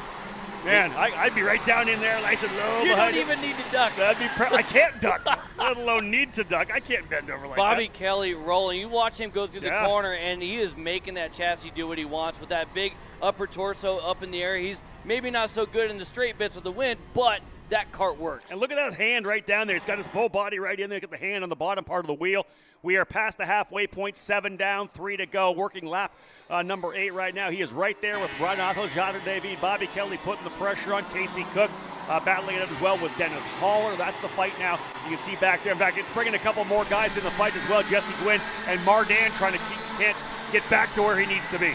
Yeah, he's looking up the road, and of course, while we chalk the incident up to probably hard racing and a bit on Renato Ht for getting in a bit too hot, you know Laurentiu Mardan is thinking it was 100% one way around, and he's seeing the guy he thinks kind of cost him a bit of this race still up the road, so he's got a bit of fire in the belly. And he could be a little bit patient. Remember, he's the pole sitter, right? He knows he's got speed, so he's making inroads. Yep. Casey Cook is next on the list. He's going to try to get back in there. He's top 5. He could be maybe top 4. Running out of time for more than that, though. And Larry, Laurentiu's a veteran driver. The guy's he's not been racing just a couple of years. He's driven a lot of races, won a lot of events. So take your time, get yourself back, knowing again that you're going to start on the pole for the next heat race as well later today. He already gets another spot. He's worked his way back up now, I believe, into the 5th position. So good job here for Larry Mardan to work his way forward. But again, the lead for Ben Cooper, 4.7 seconds. We all picked, well, David Cole and I picked him to win. It's like, well, you put a lot of pressure on me. I'm like, come on, man, you got this, right? Yeah, and he's rolling out front, and he's got a 4.7 second lead. Some of that's him. Some of that is the infighting going on behind him. Yeah. And actually, Bobby Kelly just got the job done down in turn number 1. He's on screen right now. You got Kelly, David, and then next in line is Haller, Cook, and Mardan. We talk about trying to keep moving forward. Mardan, I think, got the job done on Cook. Last lap, Kelly and David down to turn number 1. Hey, listen, the more these guys keep battling, it's going to bring Dennis Haller back into the fight. Look at him right there. He's trying to close up here as well. So Dennis Haller in that 446 machine, trying to get himself up there. He is on a Race Lab TV cart, and again, he is closing. We've seen this all the start of the day. The minute you start racing and you're going over under each other, especially through 3 and 4, through 5 and 6, it's going to bring him right back into it. Turn 9 could be the deal here. Last lap, Kelly has got it, but Ht David, big run out of here, could give him an opportunity. Doesn't quite get much. Let's see if he's close enough for a lunge here in the final corner. Here they come, final turn. Ben Cooper already headed for home down the straightaway. The fight for second rages on as Cooper wins. Here comes a drag race. Big Bobby Kelly trying to hang on. David's going to pull to the side as Cooper comes into the pit lane, and we just missed it, but at the line he hangs on by about 5 thousandths of a, or 95 thousandths of a second, about a hundredth. So not as tight as I thought it would be, but nonetheless hangs on over Renato Ht David. For Dennis Haller, that was just a methodical race all the way through. Picks up 5 spots from 9th on the grid, just kind of chipped away. Nothing but forward momentum for Dennis. A good lap time, decent in terms of pace. It's not quick enough necessarily to really go through the grid, but it was good enough at least to make up a number of spots. So as the rest of the field comes across the line, Mardan, of course, gets the fastest lap, a lap that was 0.3 better than Ben Cooper. But with that straightaway, the lap times are so hard to get a read on how good or bad you are compared to everybody else, just knowing how much the toe matters for everybody. So that said, again, Cooper, 5 seconds and counting on the margin of victory in K Master. What a start. Yeah, when I looked to see that last lap for Renato Ht, he didn't force it. You know what I mean? I think he'd already had that issue a little bit with Mardan. Like, I'm here. If it presents itself, I may try for it. He didn't make that big lunge down the inside. That was probably a wise move for him, up a couple of spots, right? So, again, a move forward. These are your unofficial results. Ben Cooper with the win, and a dominant one. Bobby Kelly, a great run into second. Renato Ht over Dennis Haller and Laurentiu Mardan for your top 5. Casey Cook hanging around there, still looking good in 6th. Jesse Gwynn in 7th. Franco Crivelli actually had a spin, but was able to work his way back forward. He's into 8th. Westige in 9th, and Nicky Coelho. So a couple of drivers, the Franklin drivers out of Wisconsin, 9th and 10th. Martin Stone, last year's winner, yet to show the pace he would need to repeat his victory. He was 11th. There's a look to the rest as well. You go further back from Stone, Klimek, Neary, Tim Meyer, Miguel Mir, the top 15 here in K100 Master, and a full sold-out house here of the grid. But as they wrap up from heat number 1, the final group from the opening round, Micro Swifts, are having a quick drivers meeting on the grid. We'll take a moment to step away from the action here from Las Vegas Motor Speedway. You're watching Car Chasers coverage of SKUSA SuperNats 26. Don't go anywhere. If you're a do-it-yourself 206 racer, then LawsonSpeedShop.com needs to be in your favorite spot. Along with building rocket ship engines, we keep a full stock of everything that the privateer racer needs to get out on track and win. Visit our website at LawsonSpeedShops.com for more.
Ryan Norberg is an internationally recognized karting professional, industry influencer, and multi-time national karting champion. Supported by Rotax Power, he has created a world-class karting experience, and is now dedicated to passing on his knowledge to a new generation. With 8 national championships, SuperNats victories, and numerous wins in different categories, drivers of all ages are welcome to join and partake in this unique experience. The Norberg Karting Academy offers more than just standard coaching. It provides an experience where you will learn pro-level tools to progress through your karting career. All Academy guests will enjoy a private hospitality suite which overlooks the karting circuit. Welcome to the Norberg Karting Academy, where champions are made. For information about 2024 bookings, email norbergkarting@gmail.com. Back live here at Las Vegas Motor Speedway. Heat racing continuing for the SuperKart USA Super Nationals 26. Before we roll out here with the drivers in the Micro Swift category, let's head right down to pit lane. Quick little interview. Emery Lida standing by with Jesus Vasquez Jr. Thanks, Rob. Here with Jesus Vasquez Jr. Jesus, you know, it wasn't the prettiest of wins, but you were able to get a beautiful around the outside move in turn 1. How are you able to do that, and what are you looking forward to heading into the rest of the heats? Yeah, going down the straightaway, Paulie was in front of me, and I felt like he was slowing up a little bit, like at the very end of the straightaway, and I just felt like I knew that he was going to slam on the brakes going into turn 1, so I sent it around the outside, and I was able to pass him, like, before I was really on the brakes, and yeah, it really worked out pretty good. You know, going into the rest of the heats, I don't feel like the kart's, like, really up to the best right now, so we changed a thing on the kart right now to see if it works better, and we're going to see how the other heats go. All right, Jesus Vasquez Jr. gets a critical P1 in Heat 1 here for KA Seniors. We'll see what he can do in the second heat coming up later. But for now, it's on track to the Micro Swifts. Back to you guys. Thank you, Emery, and indeed, that's what you want to have, man. Get in there, get the job done, get that first win, and get out. And indeed, the Micro Swift driver is going to try to do the same thing right now. That full field of race car drivers have worked their way out here on the grid. The youngest racers of this Super Nationals this year will take the opportunity to give you the grid here right now. Pasha Ali for Sodi Racing USA. Very impressive throughout the weekend, or the week rather, to be able to go P1. He'll start on the pole position alongside Parker Ives in the RPM number 48. Road number 2, another one of the Sodi Kart drivers, Josh Bergman on the outside. Juan Diego Garciarce in the Orsolon Racing number 2. Cade Kaspar and Win Gottschalk start from row number 3. Liam Nachwati and Isaac Payne go from row number 4. We'll go just to finish off the top 10. PSL driver Tony Cacciaferro will start on the outside, 9th position, and Vian Bindi on the inside, or the outside rather than in the 96. Row number 6, 11th and 12th. Efren Campos for Orsolon Racing on the inside, and on the outside will be Mikey Collins in the 35. Watch out for the number 1 plate. Maxwell Matcha, the SLA karting driver, on the inside of row number 7 alongside Matisse Baraggio, with Jaden Francisco and Marcelo Flores on row number 8. We'll cap off the first 10 rows with Byron Borman on the Parallel Machine number 98 starting on the inside, Bernardo Gubert on the outside for Sodi Kart, Zane Burgess and Ivor Spence rounding out the top 20. The rest of this field, just one grid of Micro Swift. It's Nathan Ramirez and Paxton Romero, Alvaro Medeiros and Vicente da Silva next. The rest of the field following on behind. And the drivers will line themselves up and we'll get set to go. Pick up your favorite driver there on the starting grid. Great graphics coming from the crew here from Kart Chaser. And again, getting ready to roll here with these drivers as we fire things up for the first time for the Micro Swifts as they'll lead their way back here, looking to see whether or not we're going green this time by, and indeed looks like we're good. And yeah, the green flag flying.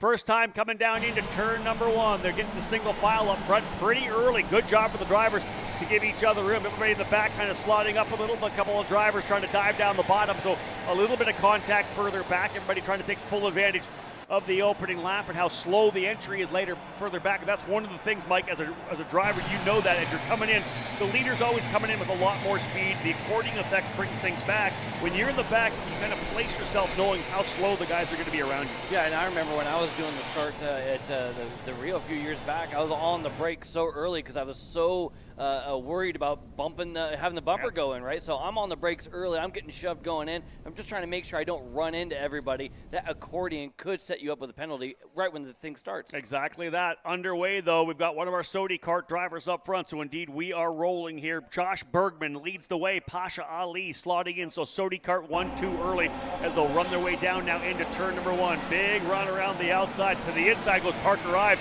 He sees how wide it is, throws it down to the bottom. Mike, you like the leaders like that coming in, you know, the big wide berth, we're going to be able to get out, but when you got a guy in there like a Parker Ives, he throws it down the inside, takes advantage of it, comes out P2. Well, we're seeing that here, especially in the slower classes with the micros, that they can actually carry a lot more speed into the corner, dive it down in deep, and you kind of have to give it up as another driver in the barrier there. I think it's number 20.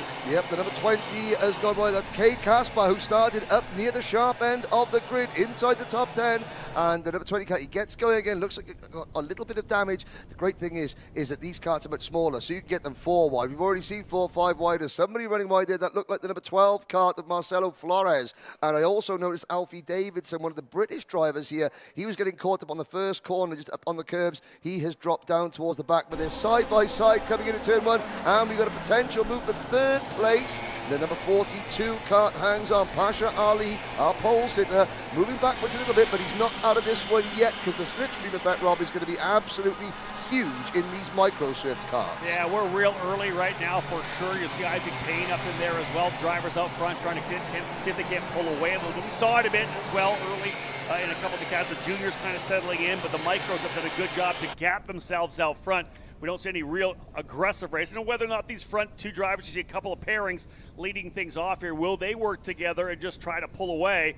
Parker Ives trying to get up there as well in that number 48. They'll come across the line to put lap number 3 in the books. And indeed, Bergman and Ives are first grouping, Isaac Payne and Pasha Ali the next group. Then you got Cacciaferro further back, about 2 seconds behind with Vian Bindi there as well.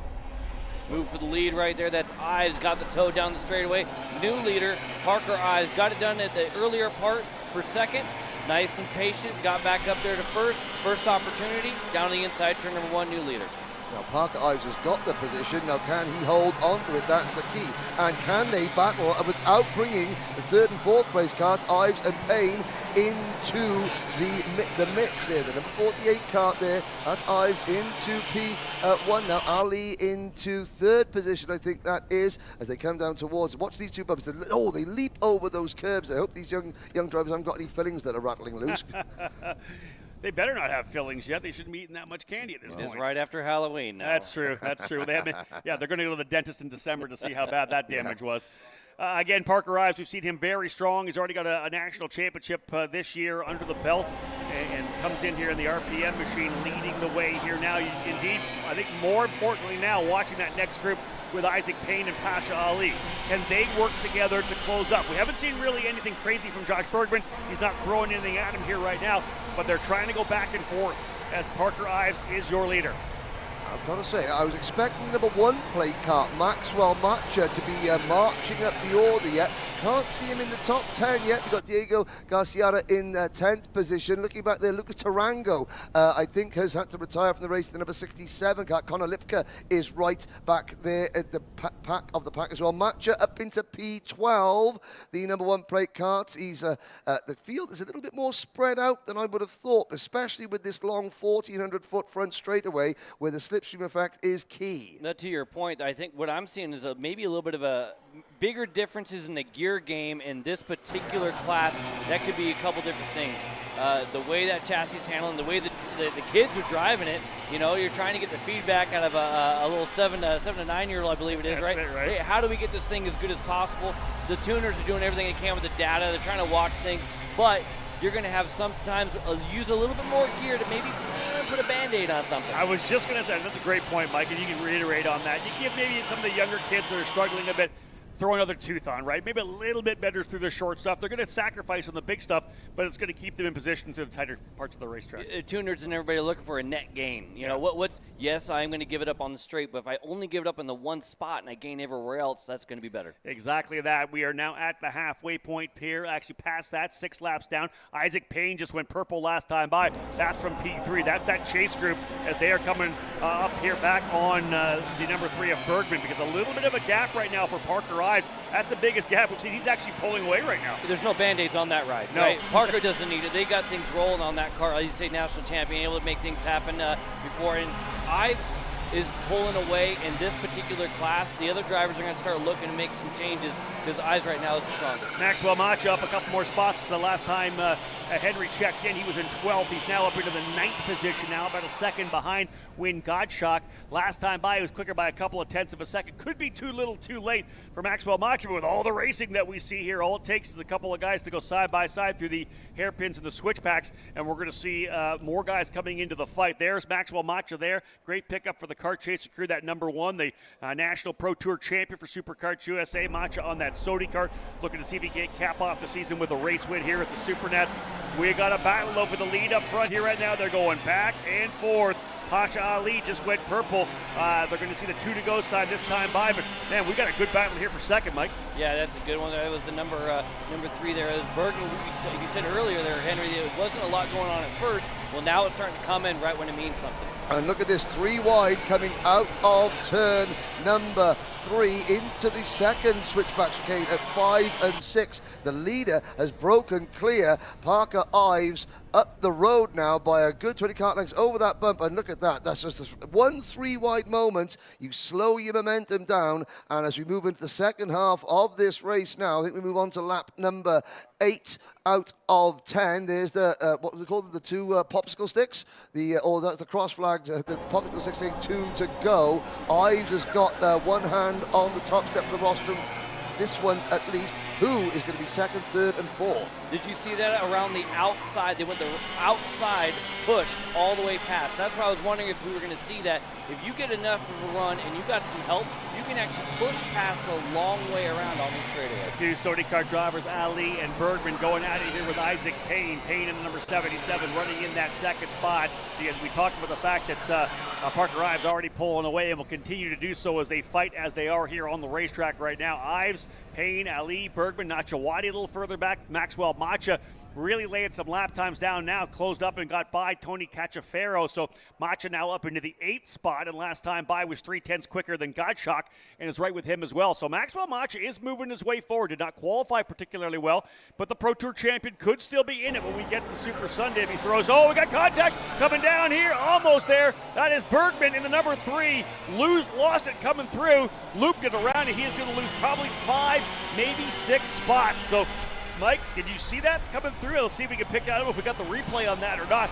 But he just came through and lost rear end around. I'd love to see the replay, but luckily he didn't get collected. Yeah, that could have been worse for him there. He was able to keep rolling, but I think it might have just been a mistimed move to the inside. Just had a little bit too much again. Getting some help in there and just barely got it. Knocked that nose out. So we'll see how it plays out here for Josh Bergman. He was 3rd. He's probably going to go. He might go all the way back behind Maxwell Macha, who worked his way up to 7th already. He was able to get by Win Gottschalk. So Macha could get a top 5 out of this. Checkered flag flying. Everybody kind of digging in for the final circuit here. Ives across the line with the win. Payne 2nd. Ali 3rd. Nachawadi in 4th.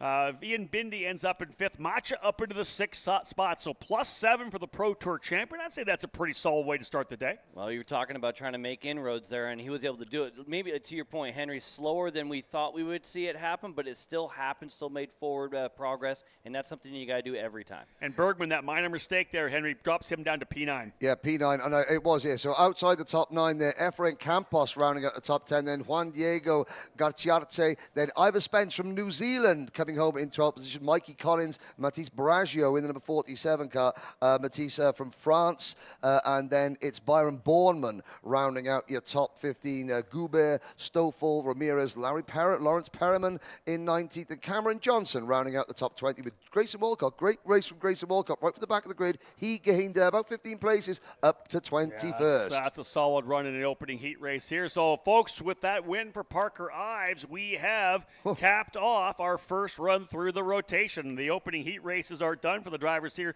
in the morning sessions. We go right back into it here. 6 more races till we go into the lunch break here. KA 100 Junior Group A versus Group C, ready to go out. Now, Mike, here's the thing. All these drivers have done this once already. Now they know the racetrack. They got a feel for where the pass, and they got a little understanding maybe of how things are going to race and what happens when you do race too aggressively. What are your thoughts? Are things going to change a bit here? Do people settle down, or do we just keep amping things up all the way through to Sunday? Depending on how that first one went, yeah, you might adjust things a little bit. Like if you had a bit of a problem, then you're going to try to be a little more aggressive because you know you got to make sure you're. But if you're up front already, you got to try to hold on to it. But yes, I think the aggression just keeps amping up. We see how racy the track is. We see how many options you have. I think what we're going to see even more of is the defense starting to adjust, where you can do a little bit more with your defense to hold on to spots because you have different options. So, Mike, we're going to bring you in on this one here. We do have an opportunity to see the replay of what happened here for Josh Bergman as they're coming through turn. This is the final corner. Yeah, I think it's kind of what I was talking about. I think he's getting a push from his teammate there, his stablemate in the Sodi, going down in the corner. And what can happen is, especially if you get the nose a little bit too hard, it puts all that weight on the nose. And just if you got a little bit of wheel into it, it goes that way in a hurry. So there you have it. We've got a replay of what happened to Josh Bergman. He went back to 9th position, able to continue on. We know he has the speed, so he'll be looking to get a race win to try to balance that out, that 9th out. Otherwise, drivers getting ready to roll right now here in KA 100 Junior, Group A versus Group C. And this should be a good one. We've saw some drivers really step up. You know, not surprising, some of the guys we've seen up front throughout the entire Pro Tour season. But a driver like Enzo Vidmontian has been so unbelievably impressive here to start this weekend. Again, a long way to go till we get to Super Sunday, but you chip away at it, getting those results that you need. Vidmontian on that Kart Republic for Motaz Sport as the field now pulling their way out of the grid area to get back at it once again. Diego Ardila is there to start in the 2nd position, your front row. The RPG driver fell back a bit and started the opening race here. He'll try to see if he can solidify his position. Alex Mercado has been really good here this weekend as well, so good for him to be there. Sebastian Garzon as well. That is essentially your front 2 rows here with Vidmontian, Ardiles in the front row, Mercado and Garzon on row number 2. Then we've got the number 812 car of Charlie Smith on the inside of row number 3 alongside Mason Walters. Australia's Brody Yendall, aggressive in heat number 1. He starts 2nd. Stephen Miller, he's looking for redemption. Innocent victim of an incident at the start of his first race. He fought back well. He starts at the outside of row number 4. Christian Meyer will start 9th place alongside Chase Busaglia, while Casey Moyer and Walter Jenkins, the 4th, will fill up row number 6. Ian Kim and Ty Fisher go from row number 7. Christopher Wakefield and Beckett Friesen on row number 8. On row number 9, starting 17th, Levi Sangara in the number 820. Nathan Dupuis, the Canadian, on the outside. And to cap off your top 20, Federico Diaz in the 822 and Jack Bowdish in the number 807. The remaining runners, Victor de Alencar, Alexander Vonchev, Lillian Scarborough, Remy Andriatos, another fully packed grid there. They're starting to slow down though, coming into line. I'm just looking down the order there, Rob. We won't have Augustus Toniolo because he stopped this class. He's only focusing on the afternoon session. Katie Countryman in 38, so I think 39 drivers, Rob. Indeed, 39 set to go, and they'll come nice and slowly out of turn number 6 through this 7-8 complex. And then back over here to turn number 9. Again, as we said, starting further down the straightaway. It's gone very well so far to limit the speed on the entry to turn number 1. But again, we'll see. And again, Michael, you and I keep talking the whole time about the fact that everybody has their own individual story, and the story just changed after the opening heat race. Some drivers had that win, or maybe they moved forward 5, 6, 7, 10 spots, whatever it may be. A driver like Stephen Miller, man, not the story he expected. He ends up last at the end of the opening lap, fights his way all the way back forward. This will be an opportunity for him to really put something down here to potentially really balance off that result that he had. Yeah, and it's starting and going to be in basically the same spot he was starting before. So he's like, all right, what am I going to do different this time to make sure that doesn't happen Exactly again? that. Because he's still on the outside row, which is the problem he had the first time. We had the incident with Gio coming across the track and Miller on the outside row, which is there again. But here we go. Vidmontien on the inside, Ardiles on the outside. He's got the hand in the air trying to slow everybody down. Vidmontien leading him to the line here. Let's see what happens as we roll down in and through that next kink and get set to go green flag, racing a 10-lapper. Group A versus Group C. KA100 Junior, a very slow start out of Vidmontien. Green flag flying, and we're underway. He will take the good jump and cover off the bottom of the racetrack. Mercado wants to come through with him. Miller this time be able to get through. Watching Stephen Miller. Oh, he gets a couple of spots as those drivers down the inside having a little bit more trouble getting big speed. Mike, that's one of the things we saw. You're trying to keep the inside. You got the thing way down on the power band. You can see Stephen Miller roll around the outside, and he was able to get a couple of spots. Flip side of that is the inside row, the pole sitter setting the tone. Because of where it is, the inside row is rolling. Like the front three drivers on row one, or the first set, they were already gone the inside. So if you're off pole, you might lose about 4 spots right out of the way. Indeed, but getting things underway for the first lap. See these drivers all settling in, trying to get down to the bottom of the racetrack there. And that's one of the things we've talked about, Henry, is the fact that the racing line seems to be pretty good. We're not laying down a ton of rubber. That's not just what these Evincos do. We're not getting that big rubber laid down for grip. But you do get offline and things can get a little more sketchy. Yeah, 520 plus entries will work a second groove in as this week progresses. Oh, and backwards, just off camera, we got an incident at turn number 1, and that is the number 804 Kart. That is Johan Holbrook, the Speed Sense motorsport driver. One thing I noticed there, that Vidmontien, could he become the first 2-time winner here at Vegas SuperNationals number 26. He brought them to the line very, very slowly indeed, and then got that drop. So Miller and the outside rows, like Mike said, Miller's down to 9th position, so that outside starting row isn't necessarily the best row when they're coming to the line very slowly. He was 25th at the end of the first lap of the opening heat race, so I think even though 9th, not where he would like to be, it's much better than 25th. He can still go to work from there. I would say this, Mike, I don't think that the guys up front in that first heat race gave us any indication that they're just going to settle in and pull away with each other. I feel like they're going to be going back and forth all race long. The one thing I'll point out here is that the driver in second right now, Garzone, he was a part of that group that was actually very, very patient, and now he sits in second and could just be doing the push game with Vidmontien. So he saw it and saw how it worked. Maybe he's going to try to play the same thing. And two of the most aggressive drivers we saw in the first round of heat races, Charlie Smith and Brody Yendall, they're currently running 5th and 7th. Smith in the number 812 Kart, and are they going to be as aggressive? Well, there's your answer. Yes, Charlie Smith, he's not right. I was aggressive in race number 1. I'm going to carry on. This is the way I'm going to continue to race in SuperNationals with Yendall in 7th, whereas Vidmontien, again, cool, calm, collected. He's under pressure. He's defending, but he's not blocking, as Garzon on the Oralson Motorsport number 850 Kart now tries to get alongside. Yeah, sorry, Mike, you go. I was going to say, but that little bit of defense you're talking about, just a little bit, actually held them up a little bit. Garzon wasn't able to get quite as good of a run, and a missed apex out of your leader cost some time. Well, and this is what we need out behind these front-running two drivers, Vidmontien and Garzon. If you're Stephen Miller, this is exactly what you need. These guys are going too wide. They're diving on bombing each other into turn number 1. That opens everything up. As soon as you get kind of clogged up like that, it opens up more opportunities for diving to the inside of turn number 3 and 4, as guys have different speed coming out of turn 2. So Stephen Miller there in the 801 trying to work his way back forward. He doesn't seem to have front-running pace at this point here, but he has worked his way again into the top 10, as we said. Brody Yendall, once again, the RPG driver, though, fastest on the racetrack. The Aussie in the 892 goes purple. He's trying to close up here on Garzon. He's leading the way. Right behind him is Charlie Smith in the Nash Motorsports entry. For Smith, if Yendall's got that pace, man, I'm with you. I see you're fast. Let's go. We'll work together. But to Henry's point, I was aggressive last time. I'm going to be aggressive again. Is he going to check it for a moment? This is going to be the turning point. If Smith says, let's push, let's go, they might have a chance to get to Garzon and Vidmontien. Agreed, yeah. The fast, again, Vidmontien and Garzon just turned their personal best laps as well. We're early on, right? We're going to go start working our way towards the halfway point. In fact, they'll go 5 down, 5 to go this time by as they come across the stripe. So we need 5 laps in to see if we see another purple lap for Yendel. We don't, but he still was very quick at a 49.4. Smith 4th, Mercado 5th, Walters, Stephen Miller up a spot right now. So move Stephen Miller up into 7th position. He'll go to the inside here as well. They're trying to get by the 8:23 of Mason Walters. He gets that done again, so another spot, Mike, for Stephen Miller. Yeah, but actually Smith goes and makes the move, so he didn't want to push. The battle is on for second right now on screen. Smith's got it and actually trying to hold on. Yendel, hey, I was aggressive the first one too.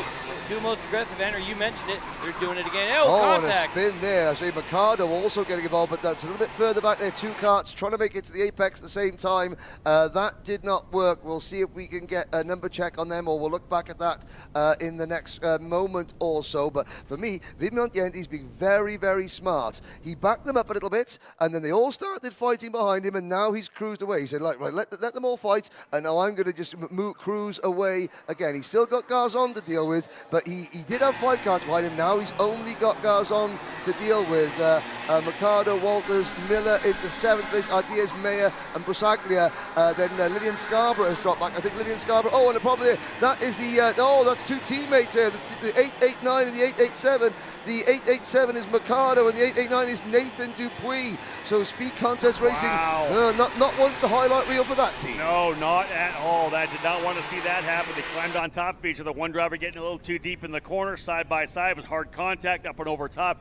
That's not what you want to do. That, Mike, will change your storyline in a big way, especially here in heat race number 2. No, and those are 2 drivers that were able to be in the top 5. They had Mercado, I believe, finished in the top 5 in the first one. So that's definitely, as you say, changing the storyline. And things are starting to heat up here for turn number 1, and our leaders possibly the race for the win happening right now. And you know what it also did here? I know that we've got 3 laps to go. That incident in front of Stephen Miller, he's now up in the 4th spot. So Miller gaining the advantage there. The drivers battling together. We talked about Nathan Dupuis and Alex Mercado. A tough one for both of those drivers to fold to the tail of the field. Vidmontienne went purple last time by. As Mike said, here comes the battle now for the race win between Vidmontienne and Garzon. Vidmontienne, can he pull away? Not quite yet. You'll see the gap they do have back to Charlie Smith and Stephen Miller. Behind them, Diego Ardiles. We'll have a look at that group we talked about. We do have a replay as we get the 2 to go sign this time by. But here's the replay, Mike, of what we saw in the incident coming down here into turn. No, that was that one further back over in turn number 5. And that was the start, I think, of Mercado's fading down the order. He was the second kart there that was involved in that. But this is a great, great, great example of, I think, Garzon's got the faster kart. Vidmontienne has got track position. Did you see that there? Garzon was telling him, go, go, go. I'm not going to try to make the move yet. He's trying to get, Enzo had to look behind him here with a couple laps to go, and he told him, just keep going. We need to pull away. If Garzon does that and doesn't make a move until the final lap, I'm going to say well done on that because, hey, you guys need to pull away, and when you can talk to the guy in front of you, that's the key way of doing it. When I mentioned that, and I see another driver having issues, the things are getting hot and heavy here in down turn number 1, a little bit overly aggressive. People are really starting to kind of shove things around. When I made a point in the very, very beginning, last lap, Garzon, he was part of that race where it was very patient. So now he's bringing it to the table. Now is when he starts to make the move. A problem earlier on there at the start of this lap. The 808 Toby Lean, the BBR Autosport kart out of Canada there, the Blake Choker. That was, I think, I've got to get the reference in. That was an 808 States, that was. There we go. And again, now we're locking down the inside. Here we go on the defensive maneuver here. Garzon trying the outside. The other over-under coming out of turn number 4. They'll try to cover off the bottom. I think he's almost there. Not quite, coming into 5 and 6. As Vidmontienne comes across the bow but does not get a good run out of turn number 6. Here comes Garzon. He played well on lap number 9, but this is the final circuit. Big move down to the inside. Here comes the over-under again. Oh, he's going to try the outside as well. Watch it there. Come under the line. And indeed, Vidmontienne able to hold him off. Garzon threw everything at him, 47 thousandths of a second at the line. So Garzon, I think, for me, so far, the driver showing the most patience. Worked with Vidmontienne, waited to the last couple of corners to try to make a move, and both those drivers benefactors on that as they are P1 and P2. Those are the kind of points you want to have after a heat race. And possibly the best driver right now displaying how to defend correctly, Vidmontienne. Pole sitter and has fought off a battle in both his races. So Vidmontienne with the win. Garzon ends up in second. Charlie Smith in third. Stephen Miller up to 4th position. Good recovery after what happened to him in race number 1. one, and Henry Diego Ordila's rounding up the top 5. Yeah, Christian Meyer, another a fast rise, then up to 6. Walter Jenkins, the 4th, 7th. Then Casey Moyer, Chase Buscaglia, Mason Walters, again, very quick in qualifying. Hasn't quite got the race pace, but hanging on well in 10th, and he's picking up pieces. As others fall around him, he is still keeping himself in contention. Alexander Vonchev, Ty Fisher, Beckett Friesen, Ian Kim, Brody Yendel falling to 15th position. Sometimes aggression, it can be a little bit of a downfall. I've got to say, Vid Montiende giving Garçon plenty of racing room on the outside there. Some nice, respectful racing. Agreed. You're going to need your main rivals to respect you going into the final. You know, that's one thing that I think that Garçon and Vid Montiende have got. That's a really good point, too. You know, you race like you want to be raced, right? And that he did give them the move on the outside. It was there, and we're always worried about someone getting pinched off on the outside. You could see that that Vid Montiende gave him lots of room, and that's going to transition if those guys are together more during the rest of the weekend, especially on Super Sunday. If they can race like that, that's going to really play well for them. No, that's a huge point right there. You're actually setting the tone in practice, so you can be around these guys, and so you have an idea. Like, let's make some friends for the weekend. We can be enemies next week if you want, but right now, let's be friends. Let's work together.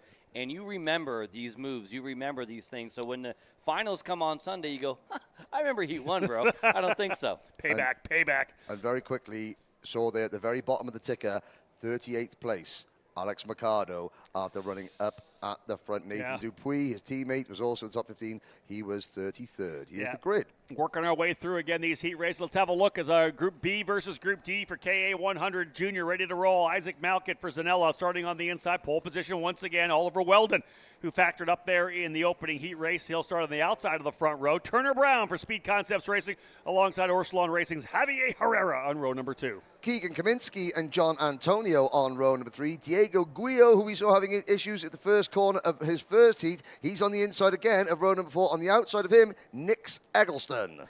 Moving back to row number 5, Shea Aldrich starting on the inside in the 858. And on the outside, it will be Christian Cameron in the 829. Rounding up your top 12 drivers, Jackson Wolde for RPG starting in the 11th spot. Outside, Salvador De La Vecchia in the 860. The factory cart of Truly Adams shares row number 7 with Alexander Gonzalez, with Asen Dramliev on the Techno cart on the inside of row number 8 alongside Alexander Jacobi. Let's cap off the top 20 with Patricio Gonzalez for Super Tune on the inside, starting in the 17th spot. 18th for Racing Edge Motorsports, Antoine Lemieux.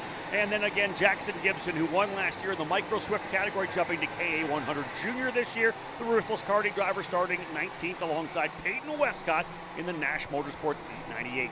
Drivers on their first of 2 rolling laps, which I think is a very smart decision by the organisers to get those carts a chance to get them bedded in. Landon Skinner, who was a corner away from a good result, it all went away. He started the inside of row number 11 alongside Indy Anderson, who went out of his first heat. Chase Cassioli and Arif KB on row 12. Further back, Jensen Burnett and Lucas Lesby on row number 13. Row 14, Alexander Malatesta and Frederic Lemieux. Row 15, Dean Pedersen and Jakub Gasparovic. They are underway. No, I thought we were underway. No, that's the second lap. Yeah, second rolling lap. Gasparovic, the Slovakian driver. Then you got Dion Erne, Peyton Fain, Jayden Johnson, Olivier Trejo, Cameron Hill, Davis Henry, Gavin Wardle, Cash Felber and Roman Felber. It's a Felber family reunion at the moment, sadly at the back of the field, but they'll be looking to maybe work together and move forward, and they should be working together. Mike, I thought Isaac Malcolm looked really good in that opening run. We've seen, Isaac's a guy that is no stranger to running at the front of major national events and of course moving up into the junior categories. He just looked really good in that opening race. Absolutely, and he actually had a little bit of it was a very patient run. Yep. Remember, it was Malkett out front, Turner Brown right with him, a little bit further back, and you had Garzone and Kaminsky. That makes me wonder what we're going to see in this one, because we're actually got the more patient drivers that we saw in this half, if you will. So you've got Malkett, he was the winner. Turner Brown starting third, right behind him. They worked together. That was fine. Weldon, in his deal, he actually had a hard-fought run, started right here, but went back to 8th. And then it was Kaminsky also in that group, worked well with Garzone. Yeah. So you've got Malkett and Weldon there, and then Brown and Ferreira, Kaminsky. So in the top 6, and Antonino, in the top 6, half of them we're cool to just play it chill. Let's see what happens. Let's see if they blend together nicely here. Somebody wants to take advantage of the fact the other guys are maybe playing a little too nice. Field set. We're going to go green flag this time by. Again, B versus D, KA100 Junior. A little bit for them here today as they work their way in. Green flag flying. And down the inside comes Malkin. Weldon trying to get the run around the outside, and he does. Weldon will go to the lead into turn number 2. Great run around the outside. We talked about the engine. Mike falling on his face a little bit. Big run around the outside, kept the RPMs up, but he finds himself as a leader in turn 2. It was the very first time we actually saw somebody be able to carry enough speed in there to make it happen. Oliver Weldon's like, I don't want to go backwards this time. Whoa, and a big pile up here. That is turn number 4. Yeah, yard sale in turn number 4. What, 1, 2, 3, 4, 5, 6, 7, 8, 9, 10 drivers involved. Another one here with some contact as well coming through turn number 6. So we've had some incidents here on the opening lap. We'll scatter the SKUSA corner workers to get people underway. They'll fire those engines back up and rolling. So a number of drivers are going to be involved. We'll scroll down the order to find out who's falling down here on us. But yeah, a number of drivers involved. Diego Guillot, potentially. Christian Cameron, I think. Jackson Wolney. Wow, some big players involved in that one, Mike. Absolutely, I see. It looks like Truly Adams is back in there. Yeah, lose 14 spots. It's Christian Cameron, as you say, Chase, Patrick Gonzalez, Lucio Gonzalez, and that's the exact opposite we're trying to do there. Landon Skinner as well for the second time in 2 races. Skinner coming to grief there, but instead of being on the last corner, it was on the first lap. I have to say again, now we saw one car going through the barriers there. This will be a good indication of when there are incidents, how quickly the corner workers can get the problem fixed and the yellow flags go in. So drivers starting in the back, it'll give them an idea of, look, okay, if there is a crash, I'm only going to lose 1 lap under yellow, not 2 or 3, because the corner workers are doing a superb job here. But Weldon and Malcute now. Weldon was great at the start. Now let's see what is his defense like, as Isaac Malcute both recognized how quick he was in his first race. Now he is on the attack ahead of Herrera, Kaminsky, Brown, Antonio, Eggleston, Aldrich, Della Vecchia, and Alex Jacoby, the rest of your top 10. To your point about Malkin, he enjoyed the patience the last time because he was the leader. Now, role reversal. Yeah. What is he going to do? Yeah, and for me, he was able to close right back up. They pulled away a little bit. They got himself a little bit of a gap of almost a full second back to Javier Herrera. So that's obviously shrinking up already quickly, not surprising with the draft. But indeed, we'll see whether or not he kind of returns the favor as he was given in the opening heat race there. So again, Malkin right there. In fact, Malkin going to look to the inside. He's going to have some help from Herrera as they work their way up. An early move to the bottom of the racetrack, and indeed they're on through. And a good drive there again as well for that 868. Turner Brown's the driver. I'd said Herrera, but it was actually Turner Brown that took advantage and helped Malkin through. So move Malkin to the lead, Brown into second, Weldon back into third. Drivers settling in here. There's a great move to the inside there as well. And then backing over under again. Malkin goes back to the bottom. I like that over under. Yeah, Malkin's like, no, I love patience when I'm in front. So let's just stick with that. Let me get out front. And again, here it is. Malkin and Brown. Brown tried it, got it done. Oh, no, there it is. Brown's like, it's my turn, brother. It's my turn to lead. Oliver Weldon trying to get it done. Not going to have enough. He's going to lose a spot right here. Yeah, he might lose a spot here to Javier Herrera because he might get a better run. Looks like Malkin, or rather Oliver Weldon, holding that spot. Herrera wasn't fully able to take advantage of it, not in position to take it down into turn number 1 either. Front-running quartet, though, has pulled away nicely from Keegan Kaminsky. The gap about a second and a half. Kaminsky's got 3 drivers lining up behind him. John Antonino, Nick Eggleston, and Shea Aldrich, 6th, 7th, and 8th. Kaminsky kind of in the middle of those groups. Well, Kaminsky's been able to kind of get away from that pack of infighting that was going on. So the good news for him is he got away from the infighting. Now if he can start setting some laps up and the guys up front start fighting, it'll be a 5-way fight at the front. So again, Turner Brown leading the way right now as he was able to take that spot away. We'll see how this front-running 4 drivers kind of work together here. I believe we're coming in to put the halfway point in. 5 laps down, 5 to go. Amongst the drivers that got caught up with that big incident on the first lap there, Diego Guillot is back into 20th position. Truly Adams up to 25th. Christian Cameron up to 27th. Sadly, Landon Skinner and Alexander Gonzalez out of the race. Still 37 karts running, however, but several of them have got a lot of damage as Ippy Wild, Turner Brown continues to lead. But I like that. Isaac Malkin, it's patience, but on my own terms. Yeah, exactly that. Well, so so many drivers are exactly like that. Listen, we got to work together. We got to work together. Tap in the back of their helmet, but then they'll drive right by the next guy they get to. So, indeed, pass or be passed on occasion. But I think right now we're seeing really the benefits of working together right now on this racetrack. If you start doing that over under, especially in 3 and 4, Mike, you start doing it there, everybody's coming back into the fight. Well, that's what exactly happened. You got Malkit now back to 4th and is going to have to hit the reset button and push Weldon back up. Does not make the move. So there's enough time for some patience to get back up there. The driver really is kind of making some moves here is Herrera, and I think starting to bridge the gap to Brown. I've got to say that Guillot has lit the afterburners on that kart in his recovery drive, now up into 16th position. He was 30th at the end of lap number 1 after starting up at the front there. Oh, we've got a spinner just off camera at turn number 1. That's the number 830 kart of Patricio Gonzalez going around. No harm, no foul, as the 4 leaders, our lead quartet, come on to the 1,400-foot main straightaway here at Las Vegas Motor Speedway as we start lap number 8 of 10. And are we going to see Turner Brown under a little bit of pressure? Herrera deciding not yet. It's not go time just yet, but I can almost hear his elbows just being sharpened a little bit. Yeah, for me, just bide your time. Stay where you are right now, because you don't, especially when it's Weldon and Malcolm. You know who you have behind. They're known quantities. These guys are going to roll up on you. You got to stay right where you are. Maybe the last lap. In fact, to be honest, for a driver like Herrera, who's up 2 spots, started 4th, 2nd, take 2nd spot. You do not need to win every one of these races. You're trying to set yourself up for the right position on Super Sunday. A 2nd is a fantastic result, especially when if you do the wrong thing, it could be a P4. Well, remember, Malkit with a win, Brown with a 2nd, Weldon was an 8th. So if he's up here in 3rd, he's in pretty good shape. You got to make sure you actually get the good finish at the end. Here's the first chance here with a couple to go. Defense out of the leader. Brown's going to try to hold on to this. Over, under, no. Lock in. But guess what? 4 in a row now.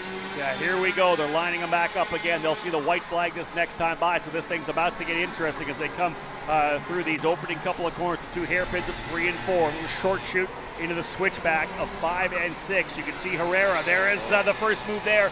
Malkit to the inside. That's a great move. Malkit to the inside of Weldon coming into turn number 5. Again, white flag will fly this time by. I wonder how many more guys could come further back. I know we have a big move here to the inside for Herrera. Over under for Brown. They're going to go side by side. Watch the guys come. And this is exactly what Weldon wanted to see. And the same goes for Isaac Malkit. Big run down the inside. Look at this. Weldon trying to find a way through as Malkit parks it on the inside of Turner Brown coming down into turn number 1. Brown, your leader. Malkit into 2nd. Herrera's gone from 1st to 2nd to 4th. He's now back up into 3rd. This is the final lap, and Turner Brown, he's played a stout defense so far. Malkut, Herrera, and Weldon. And look at this in 5th and 6th. Kaminsky and Nix Eggleston coming into play side by side for P3 coming into turn number 5. Yeah, Weldon, a good move, fully over under. The drivers in 2nd and 3rd, was able to get by Herrera, so he gets himself back up into 3rd. It is Turner Brown up front. Malcolm looking for a good run. He opens the door. Weldon's going to fill it through. Contact coming through. He's going to lose another spot. Maybe another one for Malcolm as he gets caught up with drivers diving down the inside. And indeed, Malcolm all the way back to P6. It didn't play well for Malcolm as he tried to make a move, opened the door as Brown went to the inside. It was Weldon who came into the inside. Course correction for Malcolm on the entry. He had to open up the wheel, and that put him way wide off the throttle to stay out of the wall, and that allowed Keegan Kaminsky and Nix Eggleston to benefit from that. So it didn't play well for Isaac Malcolm, but Turner Brown, the driver who was able to wrap things up. That was a good run for Brown. Mike, what do you think about that last lap? Well, I mean, Brown was actually able to do a great job of the back and forth and put the kart right in the exact spot. He did have a little bit of help with the infighting behind him, and that's one of the things, situational awareness. Turner Brown with the race win. Oliver Weldon by a half a second. Javier Herrera ends up in 3rd. He was right in the mix the entire time. Keegan Kaminsky over Nix Eggleston. They got a little lucky there at the end. Closed up enough to grab a spot away from Isaac Malkit. Salvador Della Vecchia up 5 spots into 7th. Shea Aldrich right behind John Antonino, and Alexander Jacoby up 6 positions to round out the top 10. All in all, some great racing here in our really final race for KA 100 Junior on the day. They are done. You see the remainder of the drivers from 16th back to 30th. They are done. We go KA100 Senior Racing. 4 more races still to go here this morning before we head into the lunch break. We got a couple of races for KA100 Senior, KA100 Master, and Micro Swift to wrap things up. Folks, lots more to come. As I said, 4 more races. Gorgeous day here right now trackside. We're finally just up into the low 60s here. It's not going to be a super warm day, but thankfully, first and foremost, we do not have the wind that we had yesterday. Beautiful blue skies here at Las Vegas Motor Speedway. Stay tuned, folks. More to come after this quick break. More heat racing here on Kart Chaser.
And we are back live here from the Las Vegas Motor Speedway, the 26th running of the SuperKarts USA SuperNationals, a long way away from Super Sunday, just getting into the heat races. Here's your lineup for KA100 Senior Group A versus Group C. Outright top qualifier Aiden Rudolph for PSL Karting will start on the pole position alongside Chase Jones. Very impressive in the opening heat race for Jones for MPG Motorsports. Harley Keeble for Sony Racing USA will start on the inside of row number 2 alongside Alex Stanfield in the 905. Dalton Haynes, with the rebound from a rough opening heat, will start on the inside of row number 3 alongside the very, very fast Franklin Motorsport Merlin chassis, Brandon Lemke, Mickey Gabriel, and Ethan Lampe are your row 4 starters. Capping off your top 10, Donovan Badia for RPG Motorsports on the inside, Colin Lloyd on the outside. Row number 6, Connor Ferris, and RPM's Peyton Phillips. Then you have row number 7, Zach Mayer and Josh Campbell, James Overbeck and Eli Warren on row number 8. John Burke in the Tessero Carworks CRG starting on the inside of row number 9 alongside Zanella Racing's Colin Aiken. And to round out your top 20, Ivana Richards on the inside, Vinny Maskelis on the outside. Outside your top 20, drivers looking to make that move forward, Aidan Levy and Kieran Rogers on row number 11, Austin Olds and Christian Miles on row 12. Keep an eye out for Christian Miles coming forward for sure. Aiden Kemp in the Mike Manning karting number 996 starting 13th alongside Jorge Garcia Arce in the Orosco on Racing number 962. Diego Polanco for Sony Racing USA and Carson Sutter for Factory Fury will be on row number 14. Geronimo Gomez Azza and Caden Bell are on row number 15, rounding out your top 30 with Luke French and David Weeks on row number 16. Pablo Benitez for Sony Racing USA on row 17 alongside Jordan Perry. Lukovic Sabarin in the number 978 for Wallace Performance Group on that next row. Field set working their way now up into the staging lanes as we get ready to start another 10-lapper for KA100 Senior. We saw good runs out of both Aiden Rudolph and Chase Jones, the front row starters here in the opening round. So let's see if they can't keep things going. Remember, you kind of spin off what you did on the opening race. If you had a decent run, you can just stay where you are. You need yourself up front. Underway, and we are racing green, green, green. Rudolph going to low line it down the inside. Big run around the outside for Harley Keeble. Can he make it stick? He does. Forward movement out of there, and he takes the lead over into turn number 3. It's almost like the seas parted and Keeble's down the center. Power move out of Keeble. He lost a little bit of momentum coming out of that first corner, but then he was able to keep Rudolph at bay. Now, Rudolph, he's got to go to school now. I think he lost out a little bit in terms of aggressiveness in his first race. He's got a good start. He's in P2, and he's got a proven race winner so far today, Chase Jones, right behind him. That opening corner, Mike, it's the run out of the apex, the first driver to the exit point, right? When you're on the exit point to the outside with enough momentum, you're able to pull your way over to turn number 2. A little bit of argy-bargy side-by-side action. Rudolph made a move to the inside. He'll lose a couple of spots, though, as here comes Chase Jones. I think he's aggressive. He's going to look to potentially get to the inside here, trying to get down on Keeble. Keeble opens up just enough. Everybody kind of, mid-low lining through, Mike. Not anybody opening up to begin lap number 2. That's because they got the ability to actually use that outside. You can go deeper into one and cover turn 2, unless you'll actually open up for a shot down in turn number 3. So you have to, like you say, midline and not go full down. So a good start right now for Harley Keeble, the driver who holds on to the lead, with Chase Jones slotting into second, Rudolph there in third, Alex Stanfield and Brandon Lemke rounding out the top 5 here. Lemke, of course, vocal about the contact that he had with Brandon Carr in race number 1. Again, talking about the fact, low budget, smaller team, and just want to be able to race with each other. We'll see. Right now, so far, it's been clean, but we did see some aggressive racing in those first couple of KA 100 heats. And I think you'll see that because the field is so close, you're looking, Keeble there runs wide. Now you're going to see he's going to get freight trained if he's not too careful. Only loses one position. So you've got a Kart in the barriers just coming out of down towards turn number 1. But we saw everyone was low lining it into T1 last lap. That's because they knew this is a NASCAR track just outside the speed limit we've got here. If you move offline, you're not going to lose one position when the field is this close. You're going to lose 5 or 6 if you're not careful. You see Keeble, though, he sees that he's getting past, just holds the outside, carries his speed, slots in. I'm glad you brought that up, because we've seen guys lose a couple of spots there, but he let it happen. He just stayed on the throttle, gave it, and again, when you're wider, because you have a wider arc coming through there, you're higher up on the RPM, and he was able to beat everybody else. But even though they were looking inside him, he beat them all back over to the apex of turn number 2. Yeah, carrying the speed, keep the momentum up. We talk about the fact that these guys are running these gears, so they have to carry it off, and it's going to make it tough if you go bogged down, and there it is. New leader once again. It pays off because he didn't force the issue, held on to second and lived to race another lap, right? So he's now back out in the lead. Chase Jones has got the elbows up. He's kind of on the outside trying to hold it back. The Lions behind him, Stanfield, Lemke, Haynes, Gabriel right there lining up behind him. This is giving people a chance to get a bit of a lead over Aiden Rudolph. Rudolph with some cushion as well on Jones.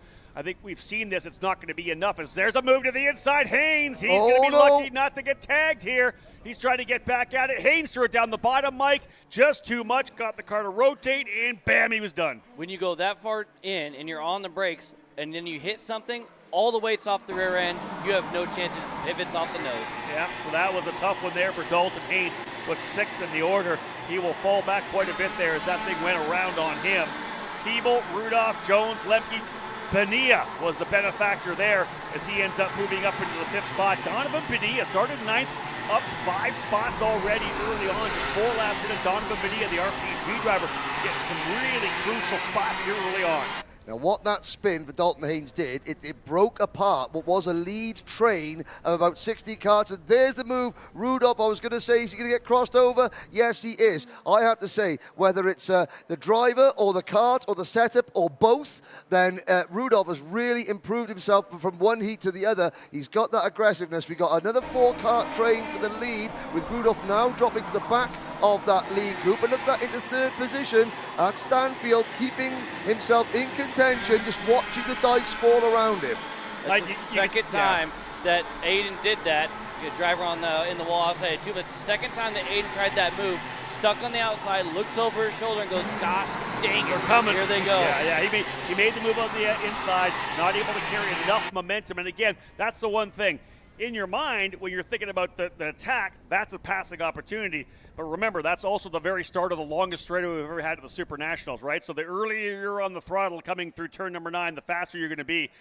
He had to wait to get back on the throttle. That's why everybody else freight trained by him. Yeah, if it was just one person you're trying to do, that's one thing. But when there's a party behind you, you're going to be in the back. And he, like I said, he was looking over, trying to find a way by. All this racing up front has brought Donovan Bonilla back into the fight. Bonilla now up into the 5th position. You'll see that the timing ticker on the screen not updated at this point. I'll give you the top 10 for you.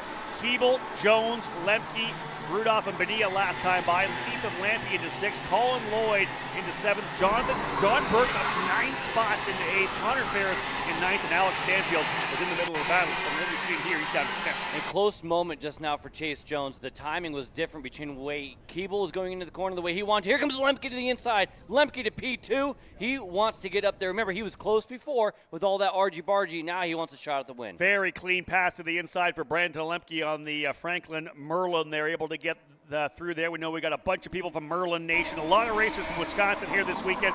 The Cheeseheads are fired up here for sure. There's another move to the inside, but a crossover coming through. Lemke on the outside. I don't know if it's going to be enough to go around the outside to turn number 3. Can he hold the outside?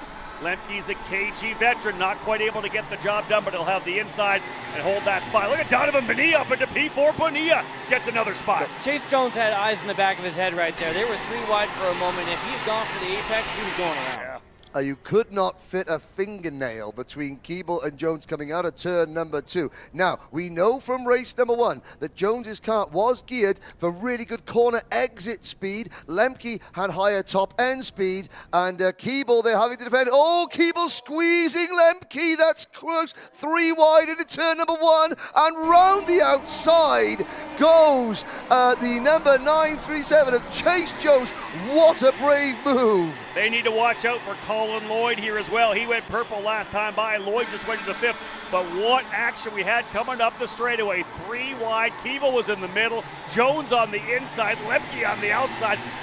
Made things, actually, Lemke on the inside. Jones on the outside. He went around the outside a couple times. We've seen that big outside move. So here, again, when you do that, and you're that wide, so much racing coming down into 1, you bring so many people back into the fight. Look how many karts are all of a sudden in the picture here. Big move around the outside. Jones holding on. Keeble did not get a good run. Here comes Lemke, and here comes Bonilla. Jones almost went too wide there and almost gave that to Keeble. That was close. I think he's going to log that away. We know he's good on the bottom end. Here it comes down to the first corner. Last lap, guys, coming in here.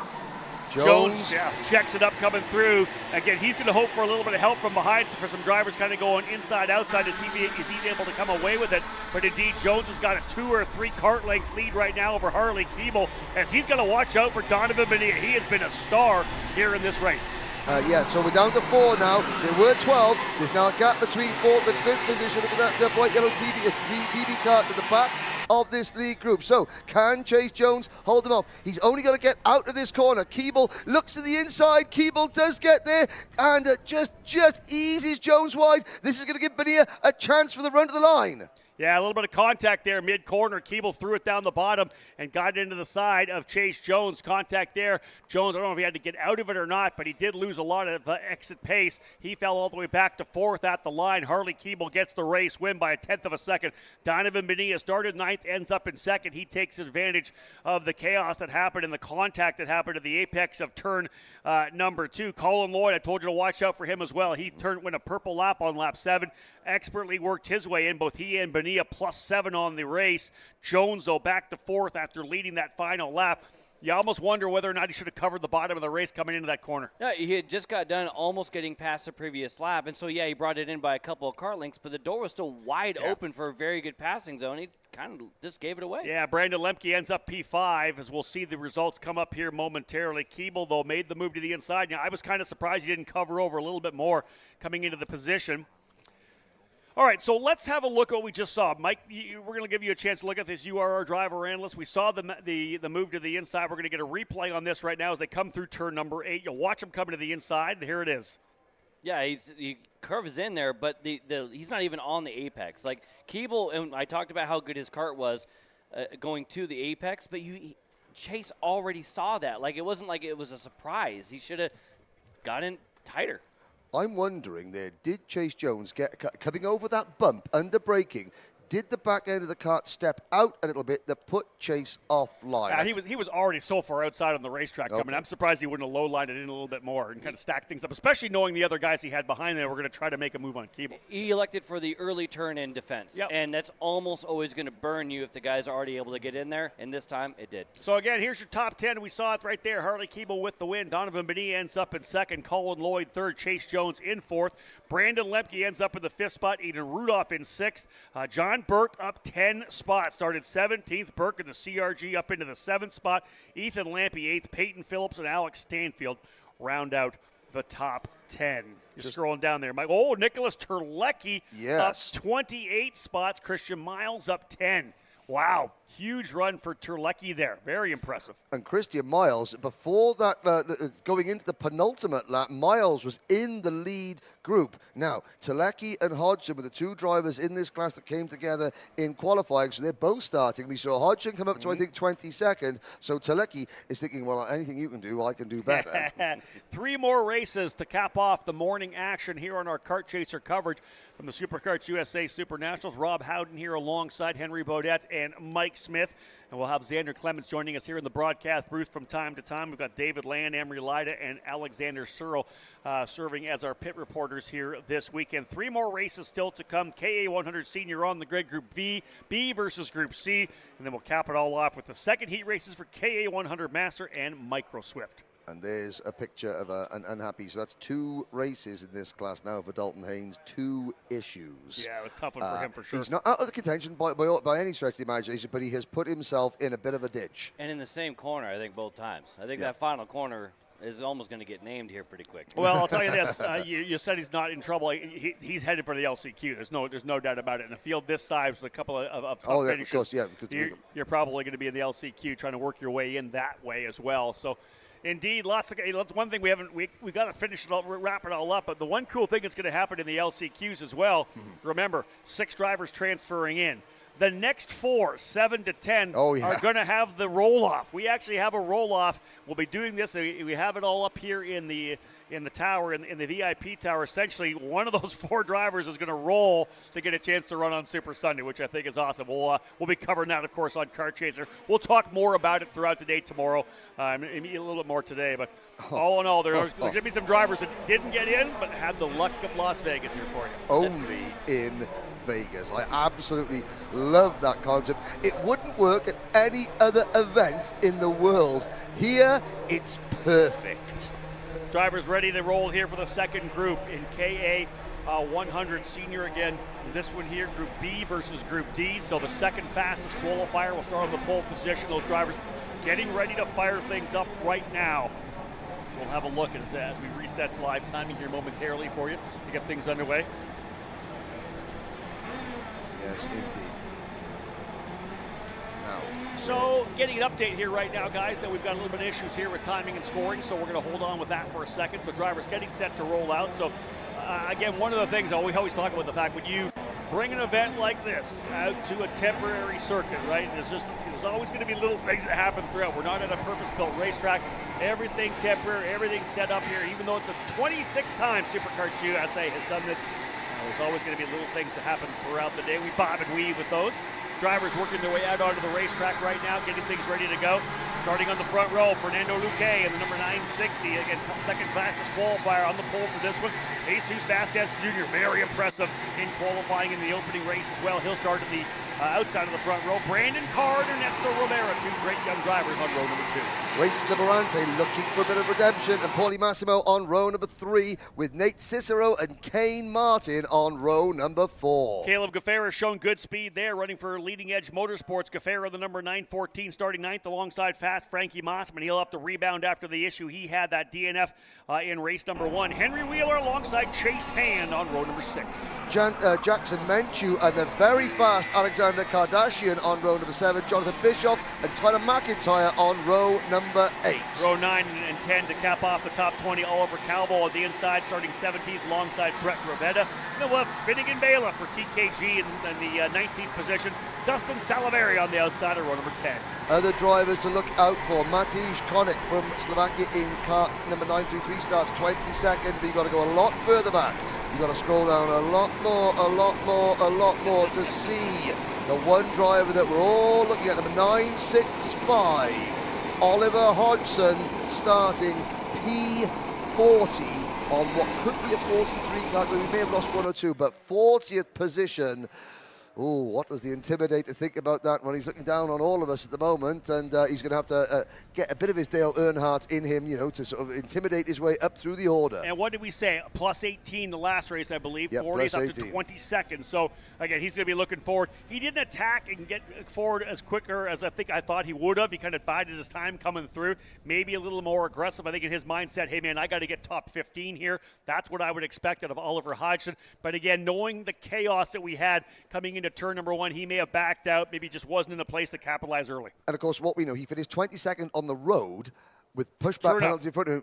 Where he ended up afterwards is we don't know for certain. We'll get that call for you. But here we go then to the line. Once again, field set, getting ready to roll here. Luque on the inside, Vasquez on the outside. 43 drivers set to go for this second KA100 heat race. Oh, almost contact for Luque. Around the outside they go. They're 2x2 coming out of the corner.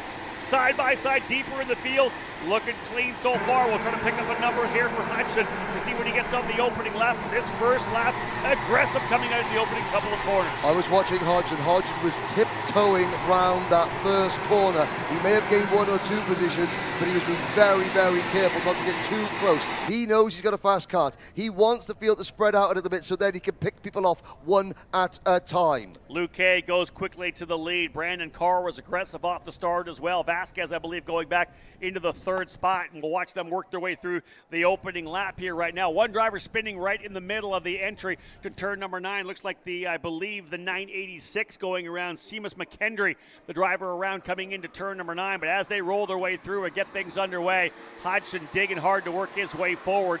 We'll have a look as they come through here. I want to say 2-driver breakaway, kind of, but they're not too far back. Is the driver there in the 3rd spot, Jesus Vasquez Jr., the leaders stretching out here right now. Fernando Luque, Mike, doing a good job out of the gate. Yeah, exactly. He's able to get to the first corner. Remember, he decided up front the first heat and then shuffled back a little bit when he still in the top 5. Now he's going to set the tone and try to hold on to this top spot. Indeed, Luque out of the gate right now. We talked about the fact that Brandon Carr, I believe, working his way forward. But who is that actually in 2nd spot? That's not Carr. That's Keeble, I believe, into the 2nd spot. No, it's not Keeble. Liberanti. Pardon me, Race Liberanti. Race Liberanti, I took this race off last night. I watched him come from the tail of the field. He was a beast coming through, making great passes. And, in fact, he'll go to the bottom of the racetrack. The MPG drivers have these Kart Republics dialed in. And Liberanti, Mike, great out of the gate. Well, I was just going to point out, Henry was talking about at the very beginning, looking for redemption after issues in turn number 3 for Liberanti, so he's trying to make it happen. Oh, I'm looking at the back of our pack there. Hodgson gained 5 places on the opening lap. He's just come around turn number 1. The left-hand side of his rear bumper has folded up and was starting to foul the tyre. And as Hodgson came out of turn number 2, he was physically trying to punch the bumper back down. He's going to be so careful. He could break his hand doing that. But he's desperate. He knows he can't afford another mulligan. And again, that's one of the issues, of course, that you'll have coming from the back. He knows the guys he's running around. He was able to take care of that bumper. Mike, what did you pick up coming down the straightaway? Down the straightaway, our leader, Race Liberanti, trying to find some more. He's going to lose 1, maybe 2 right now. Vasquez Jr. to the lead, and he's got more coming. Liberanti was playing with the needles. He's an extremely smart and very experienced driver, not just in the driving, but also in the tuning, trying to find a little bit more, a gaggle 3 wide behind him as well. There's Brandon Carr, you can see him currently in 4th place. Carr defending the inside in that RPM machine, the Ryan Perry Motorsport kart there for Brandon Carr. We know that he's aggressive. We saw that earlier on. We've got a 2-kart breakaway for the race lead. Can Liberanti sort of close back in as Vasquez continues to lead? Luque, Rivera, Carr, Massimo, Paulie Massimo fast. Frankie Mossman is up there. Nate Cicero, Alexander Kardashian is up 6 places to 8th place with Gaffar and Luque. Let's just talk really quickly here. We talked about the fact that Liberanti was able to get his way forward. I think he was into 25th, but a pushback bumper for Liberanti the first race, 31st. This guy's really racing for his life to try to see if he can't avoid the LCQ right now. He has to keep digging and keep working forward. He needs to be smart. And Mike, maybe even a second place finish would be enough here for him, knowing that he has that 31st spot. That's what I was just going to say. He doesn't need to do anything right now but hang out. And a very experienced driver in all different types. We saw him hang out with Chase Jones, going back and forth, being right there in practice. He knows how to push. If he can get close enough to Vasquez, he can get a little toe. He just needs a really good result to balance off that 31st, because that is not what you need to do if you're trying to make it straight in and not go to the LCQ. He's right there with Vasquez as they work their way back up to the kink, heading to turn number 1. You see those behind him ready to get at it as well. Ernesto Rivera right there. Frankie Mossman, very similar. Mossman's trying to recover as well, guys. And speaking of recover, Hodgson has fixed and his bumper. Hodgson's rear bumper is okay. He's up to 30th, so it's hindered his progress a little bit, but he is still in the race. I can't remember seeing that before. A driver physically reaching back, trying to drive around a temporary street circuit nonetheless to fix his rear bumper, which was fouling against the rear tyre. Here come the lead group over the bumps into turn number 9. It's a group of 6. Vasquez, Liberanti, Rivera, Mossman, Carr, and Massimo. And speaking of 6, we will actually put lap 6 in the books. Indeed, Paulie Massimino, a driver who looked very good in his opening heat race, is settling back into the scrap here as well. You can see how they're dialing things in. Massimino seeing it happen. He's trying to take advantage of it as well. They'll go too wide coming out of turn 2. He'll tuck back in. Massimino trying to over-under there as well, getting to the bottom as Vasquez could be the driver on the outside looking in, because here comes Carr there as well. So yeah, indeed, Vasquez is going to go back to the 5th position, but Massimino now up to 4th spot. He's on the move right now. Paulie Massimino up to P4. A couple of drivers getting together. That's Brandon Carr. Yeah, Brandon Carr getting at it there. He ends up going to the barriers on the outside of that corner. Carr put it in there, kind of elbows up on Vasquez. And Vasquez knows, I'm not going to give this up on the right-hander. Out of room is Carr, and out of the race is Carr. Oh, look at this, guys. They're looking over their shoulders. They're dodging left and right. Rivera's going to go try the outside, coming through Rivera. Going to try to sweep all the way around the outside. He gets it coming into the braking zone. Rivera will low-line it down to the bottom. Massimino on the outside there in the BGR. Mike Doty Racing, L. Kart, putting a ton of pressure on right now. And the chrome horns are getting used. I was just going to say earlier that how good are you on the brakes, Race Liberanti? Well, you just slow down 3 drivers at once. So that's what you got to do when you're getting a little bit of love. You got to be nice and easy on the left foot, but hold on to that spot. Add Caleb Gafara, Nate Cicero, and Alexander Kardashian to the lead group. That blue and yellow EOS chassis of Alexander Kardashian. He was quick in his first race. Yeah. He's quick in there, you know. But again, we call that move we just saw at turn number 1. Oh dear, there's Brandon Carr, bent rear axle retiring to the pits. But we call that the Slim Shady move in the UK. Round the outside, round the outside. Please do not sing that. I don't know if I can handle that from you, Henry. So again, folks, white flag will fly this next time by. Look at how many drivers have been brought back up into the scrap here. Front running 6. You can see Liberanti knowing he needs a good result. Low line it already down into 3 on Paulie Massimino. And again, right behind Massimino there as well. That's Frankie Mossman, I think, in the fight there, guys. He's got his way back up. Kardashian with a spot. Man, he looked so good in the opening heat race. He is coming on again. He maybe one of the fastest drivers on the racetrack right now. Yeah, the driver of kart number 935, he has got that AMK Race Products kart hooked up as we come to the start of the final lap. White flag in the air. This is it. Rivera's leading the way again. Liberanti knowing what he's got to do. He's trying to figure things out here. They'll have a look coming to the bottom. And indeed, holding on to the spot, Frankie Mossman into the 2nd position. Liberanti runs 3rd. Massimino now in the 4th spot. Kardashian, though, who has looked so good, trying to see if he can't get maybe one more. Ernesto Rivera, though, winner last year in the X30 Junior category for Rawlison Performance Group. A stellar year here in Junior. Made a late season move to the senior category, and he has not lost anything. He is the driver to beat right now. Pulling away a little bit here. And again, we've talked about the fact everybody's got their own storyline. Race Liberanti needs this result. Here's a move down the inside as well as Kardashian trying to get in there. Doesn't get the job done. And as they come across the line to put lap number 10 in the books, the checker flag will fly. Ernesto Rivera flexing the muscles a little bit there. Frankie Mossburn as well, trying to recover from what happened to him. And Race Liberanti, Mike, that's exactly what he needed. Yeah, when we talk about the storyline, let's talk about rebound. You said it. You need a redemption after the issues over there in the first heat race. You have to rebound right away. You can't have two. You're out if two happens. That's it. So let's have a look. Rivera, Mossman, Liberanti, Massimino, Kardashian in your top 5. Jesus Vasquez in the walls a little bit. Recovers from that incident with Brandon Kart to finish in 6th position. There's a good bit of sportsmanship there with Gafara, Calvo, Chase Hand up to 9th, and Fernando Luque. He'll be disappointed with 10th, Rob. I would think he would for sure, but that's a couple of top 10s for Chase Hand. We interviewed him earlier yesterday, and they said they were kind of behind the 8 ball a little bit, but he's been a top 10 kart in both one of his heat races. That means he's a top 20 kind of guy, so you got to be top 5 to be top 10. But indeed, we're seeing some good running out of Chase Hand. They'll continue to dig with that GFC. All told, an issue there potentially for Oliver Hodgson. Mike scrolling back down. Again, all that issue with the rear bumper. He only was up 7 spots to 33rd. So a 22nd and a 33rd. He's going to have a massive run in race 3, or he could be finding himself in the LCQ. Yeah, indeed. But no further ado, it's the next group out, Rob. Yeah, we're not wasting any time as they'll roll out here. This is now KA100 Master rolling out on the track. Only 2 more categories, folks, left to go here.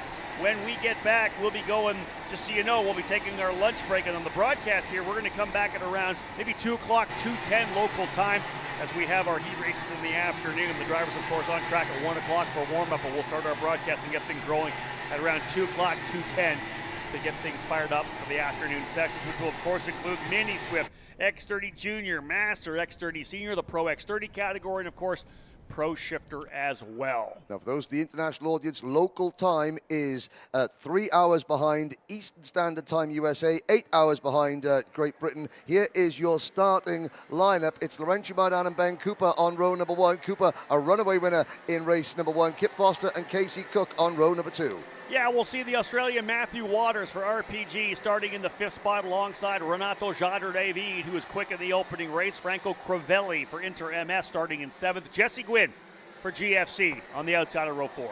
Bobby Kelly and Germany's Dennis Holler in his first ever 2-stroke race. He's the World Rental Kart Champion. We'll talk about Dennis a little bit later on. He starts 10th. Nick Coelho and Morgan LeBaron on row 6. Yeah, LeBaron, the high 5 driver, the good crew coming out of Texas. Randy Klimek will start on the inside of row number 7 alongside Miguel Mir for Ursulon Racing. We'll have Wes Steege, one of our Franklin Motorsports drivers out of Wisconsin, starting 15th alongside Jakob Nairi for the AEM Karting. Finishing off your top 20, Tim Meyer alongside Martin Stone, last year's winner, and Carlos Calderon and Kyle Walther. Outside the top 20 on another very, very full grid indeed, we have the likes of driver number 467, Mingan Ju, then Scott Cherry, Kyle Yachinsky and Gary Glanger, then Kogan Wright and Gary Hall. Looking down the order there, anybody towards the back of the field there, Rob, that is striking up? Brandon Ward, for example? Yeah, I'll give a shout out to Brandon Ward, one of our veteran drivers, a Navy veteran, fantastic guy running for Leading Edge Motorsports, of course, the son of Jeff Ward, former motocross champion and IndyCar driver. Tom Gerstner, a good friend of mine, 68 years young. Wow. If you actually look at his driver profile, his career aspiration is to beat Rob Howden. So I like that. It's a pretty solid. Tom and I are going to hopefully do some more racing next year, but always great to see Tom. 68 years young. Come on, man. Anybody can go racing. Tom's out there having a great time. Absolutely. So, again, one of the guys I was looking at as they kind of roll up here to go green, Martin Stone really hasn't had the speed. He was the race winner last year. We'll have to see if he can continue digging to get himself in the conversation. But green flag fly for drivers in KA100 Master. They'll all get down, stabbing on that brake, get to the inside. Laurent Mardan, a good start out of the gate, but a big kind of a run through the opening corner for Ben Cooper. I was wondering whether or not, Mike, he was going to think about going to the inside. No, exactly. It's nice and smooth. Look at all single file and no moves yet. Yeah, actually very, very patient out of this group. Took those 3 wide there, about 15th. But yeah, very, very well done. Almost the top 10 single file. Top of the screen there, you see yellow flags waving coming out of what I believe was turn number 4. We'll get a number check on those drivers, but Mardan, who was, knowing Laurentio as we do, Rob, I can imagine that the incident in race number 1 where he was just eased aside going into turn number 1, that would have, and another driver off at the exit of turn number 9, and he's going to be careful not to get collected, but Mardan, his mood has gone from sort of aggressive to uber aggressive. So indeed, watching a move to the inside for Ben Cooper. He has made the move down the inside on Lauren to Mardan. Right there as well, the 420 of Kip Foster. 4-time SuperNationals champion, the Aussie Kip Foster, running with PSL Karting, Mike, and he is in the middle of the fight now. And Kip is the new one in this group because remember, he had to serve that penalty for the bumper deal in qualifying. Right. So he was in the back. This is the first time we get a chance to do. He's really got it. That's a very, very good point right now. But folks, we got a driver we're going to talk to here right now. We're going to head back down to David Land on pit lane with Race Liberante. Yeah, good morning, gentlemen. We're down here with Race Liberante, and I'll tell you what, Race, that was extremely...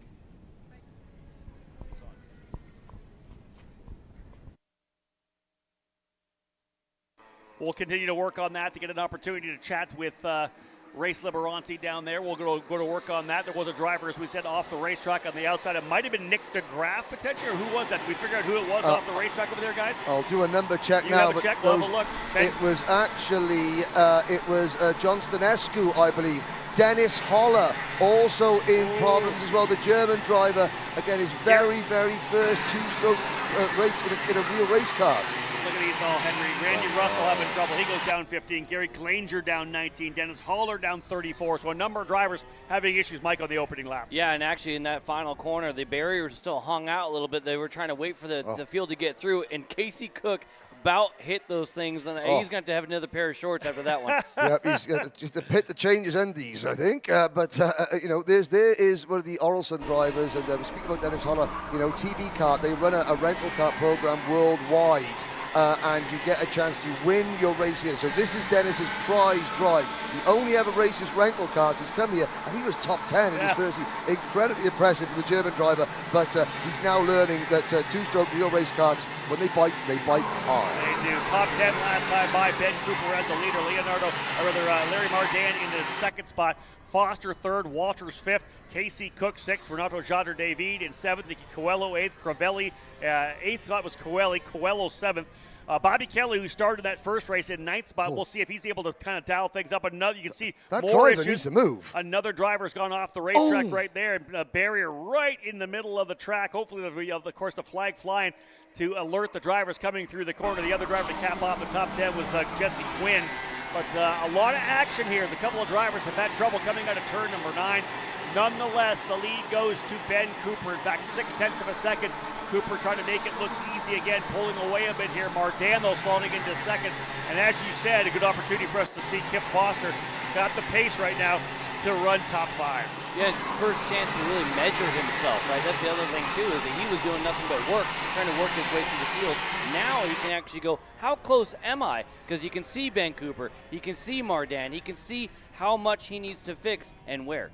I've got to say, if Mike Smith wasn't talking for a little while, it wasn't because he was doing, it was because he was holding his breath, looking at the drivers coming out of turn number 9 with those barriers that have been moved. I mean, there were some drivers that got very close. Yes, there's yellow flags, but of course, you just need, if one driver clips a barrier, then they move, and you can see it, the number 420 kart now involved in the battle. Kip Foster losing a place, trying to gain it back though from Waters, the Aussie. Yeah, Matthew Walters able to get by, but indeed, let's just give an update. So Kip Foster, who started 42nd because of that issue, ends up driving as the hard charger up to 20th.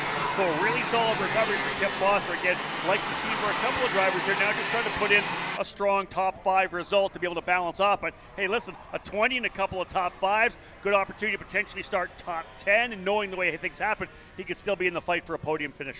Yeah, on screen right now, you've got the, I believe it's the Crivelli right there, isn't it? That was Franco Corelli in the number 431 kart, moving up past Renato Jader David into P5. Yeah, I want to Corelli giving him the signal. Yeah. He's rolling it. He's trying to get the rest of the pack to go with him. But the one that I'm actually watching in the lead pack, that guy right there, 413 Waters, he made the move on Kip Foster last lap and has already bridged the gap to Mardan. We're talking about Foster kind of holding his own out front.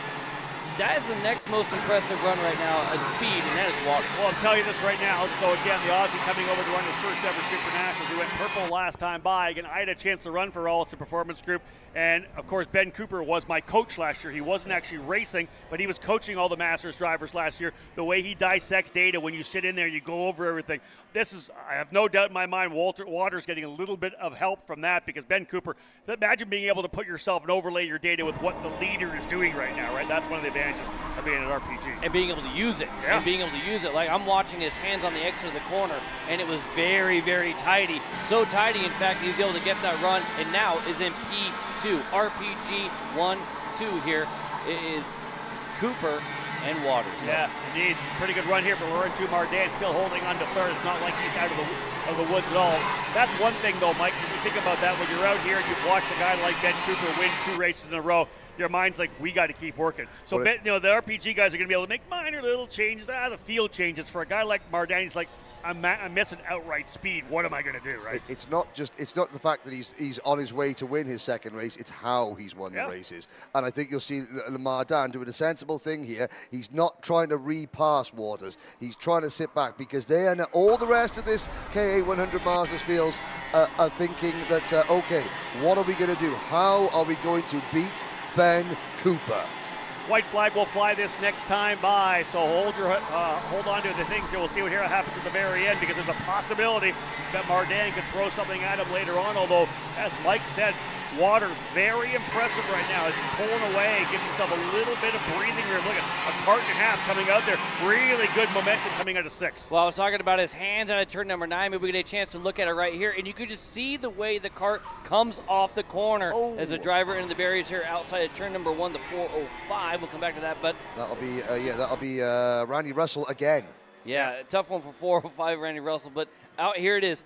Last chance going down at turn number 1, trying the outside is going to be Mardan. He's going to cross back inside and going to single file. This is probably the closest fight in the top 5. Indeed, the second and third place drivers on top of each other. Over 2 seconds the lead for Ben Cooper up front to go back-to-back on race wins. It'll be a strong Friday morning for the Brit who now lives in Canada. Again, Ben Cooper for RPG Rollins Performance Group at RPG 1-2 with Matthew Waters right there as well in second. Mardan holding straight station. He has been strong all weekend long. He is third here on the racetrack ahead of Kip Foster and Franco Crivelli. There'll be nothing doing for Ben Cooper. He'll cruise through. A little bit of a pass later on as Gwynn going at it there with Bobby Kelly. I think Gwynn may have been able to get the spot away from Kelly unless he over him under him coming back out. Nope, Gwynn did get the spot. But 2.2 seconds the lead for Ben Cooper. Although, as Mike Smith said, Matthew Waters may have been one of the more impressive drivers in that group there to do RPG 1-2. Laurent Mardan holding on to third. Our first chance to see what kind of pace Kip Foster has starting up front. So he ends up holding onto the spot. So those drivers working their way back in, folks. Here is your top 10. Then we'll head down for an interview. Cooper, Waters, Mardan, Foster, and Crivelli, top 5. Renato Jauder-David holds station in 6th. Jesse Gwynn, 7th. Bobby Kelly, 8th. Nicky Coelho, 9th. And KC Cook, another top 10. Started 4th, fell back into the 10th spot, but nonetheless a good result there. We got an interview lining up down in pit lane. Let's head down to Emery Lida. Here with Nick Terlecki. Nick, it's been a really good couple of heats here for you. You picked up 26 spots in the first one, 28 in the second one. How's it been going through the field so far today? Yeah, I mean, it's been going pretty nice. People end up wrecking, and it's just a couple freebies. But everyone's really aggressive, but everyone's really clean out there too, which I appreciate. And I'm just trying to keep my nose clean. All right, Nick Terlecki, a lot of good racing here to get himself up through the field after the incident qualifying yesterday. We'll see what he can do heading into tomorrow. Back to you guys. Thank you, Emery, and a solid run there as well. But again, ready to wrap things up essentially here, guys, for our morning sessions. Only one more race to cap off the Group 1 heat races. 2 rounds of heat races for Group 1, 2 rounds for Group 2, obviously. So at this point here, when we're wrapping things up here with the Micro Swift category, we will take a break. We're going to be back here in a couple hours' time. 2:10 local time is when we'll be back for Mini Swift to start off the afternoon sessions. We've got another interview here. Let's head back once again here. Alexander Searle standing by with Harley Keeble. Hey, Rob, Harley, a DQ in the first one there, but a win in an action-packed second heat. How are you feeling after this morning? This morning we had to change a few things, like not too much to it, and then we went out for the second one after the first heat, and we were really fast. So it's hard to break the toe, you know. It's like a NASCAR race. You can go inside, you can go outside. No matter what you do, you're gonna get past at some point. So you just gotta try your best to stay up front, and then try and stay with the top 3. So you got a chance to win the heat at the last 2 laps. Yeah, I mean, you're in the lead for quite a bit of those first 2 heat races there. How difficult it is to lead a KA race around this place with such a long straightaway, and really the lack of grip in the brake zones. Yeah, like on the inside, there's nothing. I think there's a few times when people try to go down the inside, and I got the switch. And even when I was defending, when I was on the brakes, I had to put a lot of lock in and try and get it stopped. But sometimes it was difficult and missed the corner a few times. But we still managed to hold position. And heading into this afternoon, right? X30, you feeling pretty good? Yeah, I mean, let's see. Like yesterday, the speed wasn't 100%, but another day and we go again. All right, thank you, Harley. Thank you. Harley Keeble, like so many drivers, having to dig in, having had a little bit of an issue early, but we'll get these guys to settle in and get back at it once again. Let's have a look at the grid. Our final heat race of the morning, folks. It'll be the drivers in the Micro Swift category. Pasha Ali for Sodi Kart USA starting on the pole alongside Parker Ives. Josh Bergman, another one of the Sodi USA drivers, starting in the third spot in the number 3. And Pro Tour runner-up Juan Diego Garcia Arce for Orsolon Racing, starting P4. Cade Casper, a retirement in Heat 1. He goes from the inside of row number 3 in Heat number 2 alongside Win Gottschalk with Liam Nachawati and Isaac Payne on row number 4. Into the top 10, starting 9th, Tony Cacciaferro for PSL Karting, Vayan Bindi for GFC on the outside. Row number 6 on the inside, Efren Campos for Orsolon Racing, starting 11th alongside Mikey Collins. What can reigning champion Maxwell Matcha do from the inside of row number 7? He made it up into the top 6 or 7 in Heat number 1. He starts 13th alongside Matisse Braggio for France. Jaden Francisco and Marcelo Flores round out the top 8 rows. Capping off your top 20 with Byron Borman on the Parolin on the inside of row number 9. Bernardo Gubera on the outside for Sodi Kart in the 99. And of course, row number 10, 19th to 20th on the inside, St. Burgess for Sodi Kart. And on the outside, Ivor Spence for Parolin. The New Zealander rounding out the top 20. On row number 11, Nathan Ramirez and Paxton Romero, Alvaro Medeiros and Vicente da Silva on row 12. Cooper Lopez and Brody Stoffel will be on row number 13. Cam Becker alongside Ajax Capitan Garduna on row number 14. Aiden Go will go from row number 15 alongside Lawrence Perriman with Camila Canache and Cameron Johnson on row 16. Row 17, Dante Ortega alongside Lucas Tarango, Brandon NG, and Alfie Davison on row number 18. Grayson Walcott, Luca Becquerel, then Samuel Cheveri and Cesar Baradas round out the top 40 drivers, and still there are more. There are. What a huge field of the drivers here in this Micro Swift category as they are rolling in here for their second warm-up lap. Mateo Garcia will start on the inside of row 21 alongside Mauro Narillo, Henry Williams, and Micah Baruch on row number 22. And I'll give you the last 3, Henry. Well, it's Dutch, Westbrook, Collins, King, and starting shotgun on the field, Connor Lipka in kart number 88 for the Comp Kart team. Huge field here in this Micro Swift category, and again, we'll see which drivers are able to come away with the win. The Sodi Kart drivers have looked good, but Parker Ives, I'm telling you, has been strong. The confidence coming into the weekend, he looks good here as well.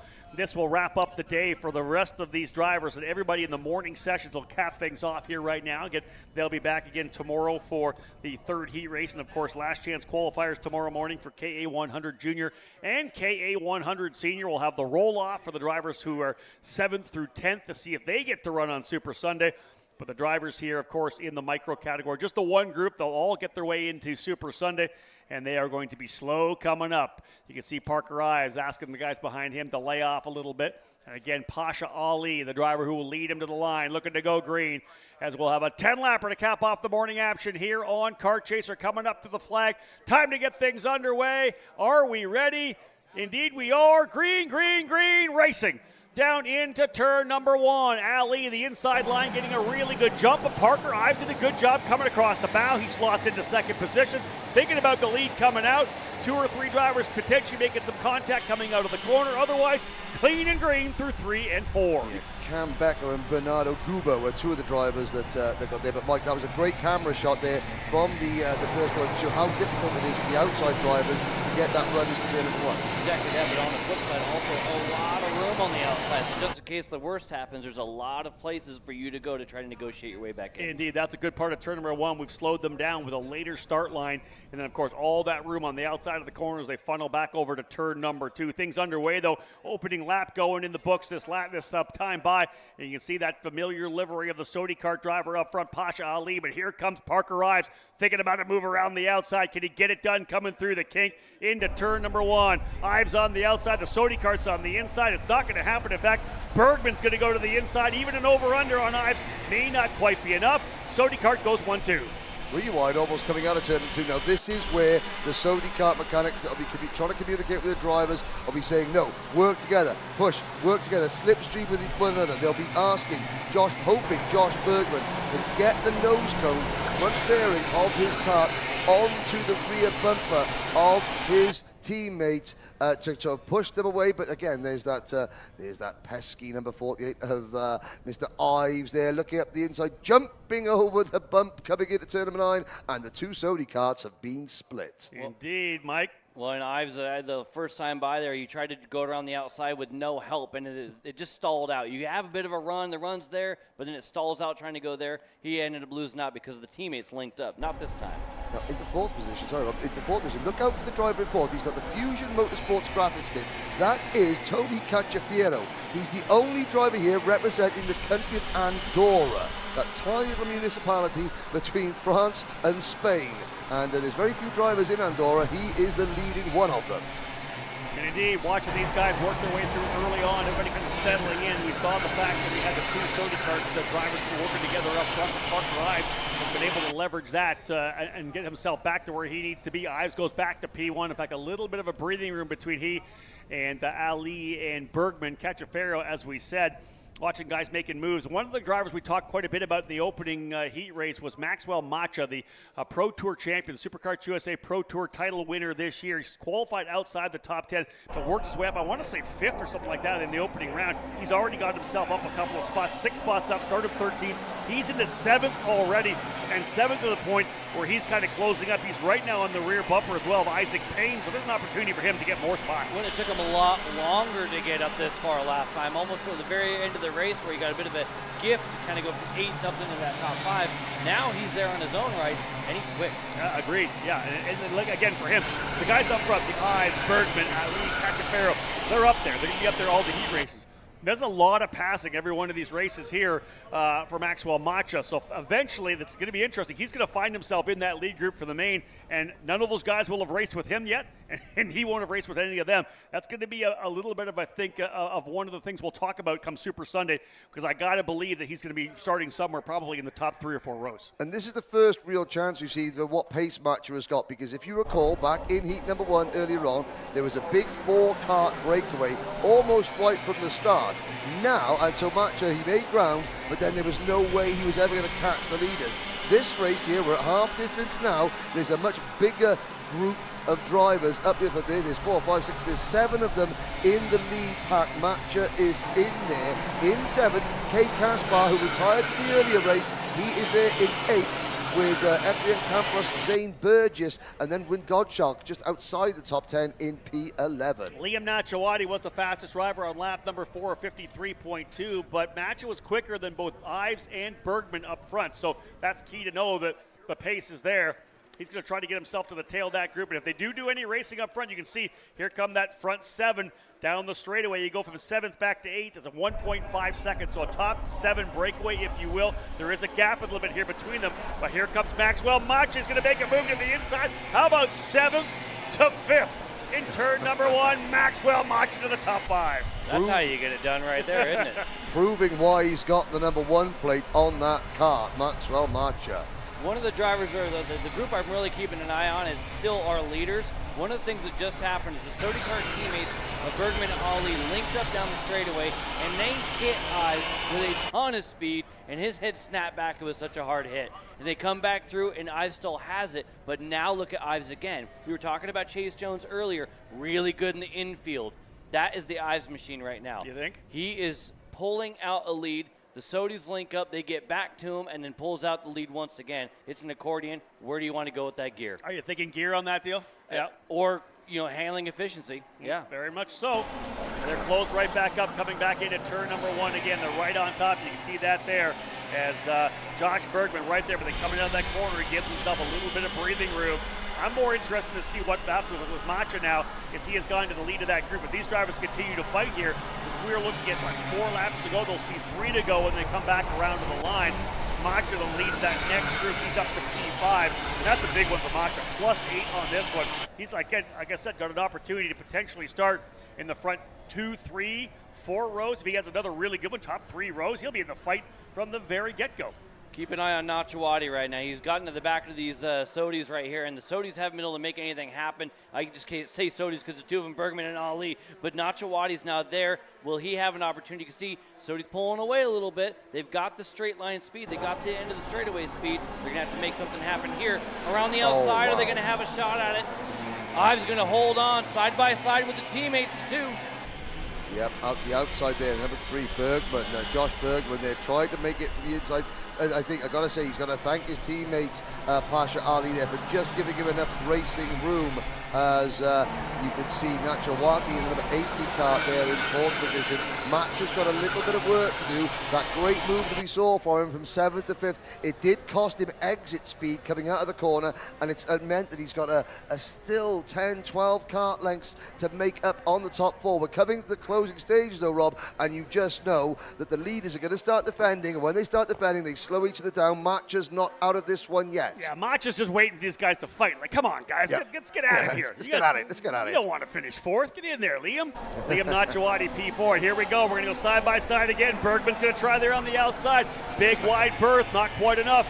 And again, Maxwell Macha trying to close. Bergman going to hold on to the spot. Pasha Ali right there, your pole sitter. There's P3. Here comes a move to the inside. Book it. He is through. There you go, and back down the inside goes Parker Ives. Now we're going to work. White flag will fly next time by. And look out, here comes Maxwell Macha. Does he close up enough? Coming through here, the front-running 4 drivers, essentially nose to tail. They'll work their way down. Parker Ives lost a spot and moved to the inside for Bergman, but an over-under right back by. Yes, indeed. So they're going to get, this is incredibly important now for Josh Bergman and Pasha Ali as they come to the white flag to get their heads down behind the NASA panel, to close in, use the slipstream, and then set Parker Ives up for a move and make sure that Ives can't come back at them. Into turn number 1 for the final time. It's Ives on the inside, Bergman on the outside. Bergman's going to get freight train if he's not careful. Wheel to wheel coming through 2. Yeah, Pasha Ali was able to take advantage of that. He's gone into 2nd. He was able to follow Ives through at the inside as Bergman tried to go to the outside. There's Macha now coming into the discussion here as well, coming to the inside. The Sodi car drivers back and forth. Liam Nachawati may get one. He does not. Checks up, and here comes Macha.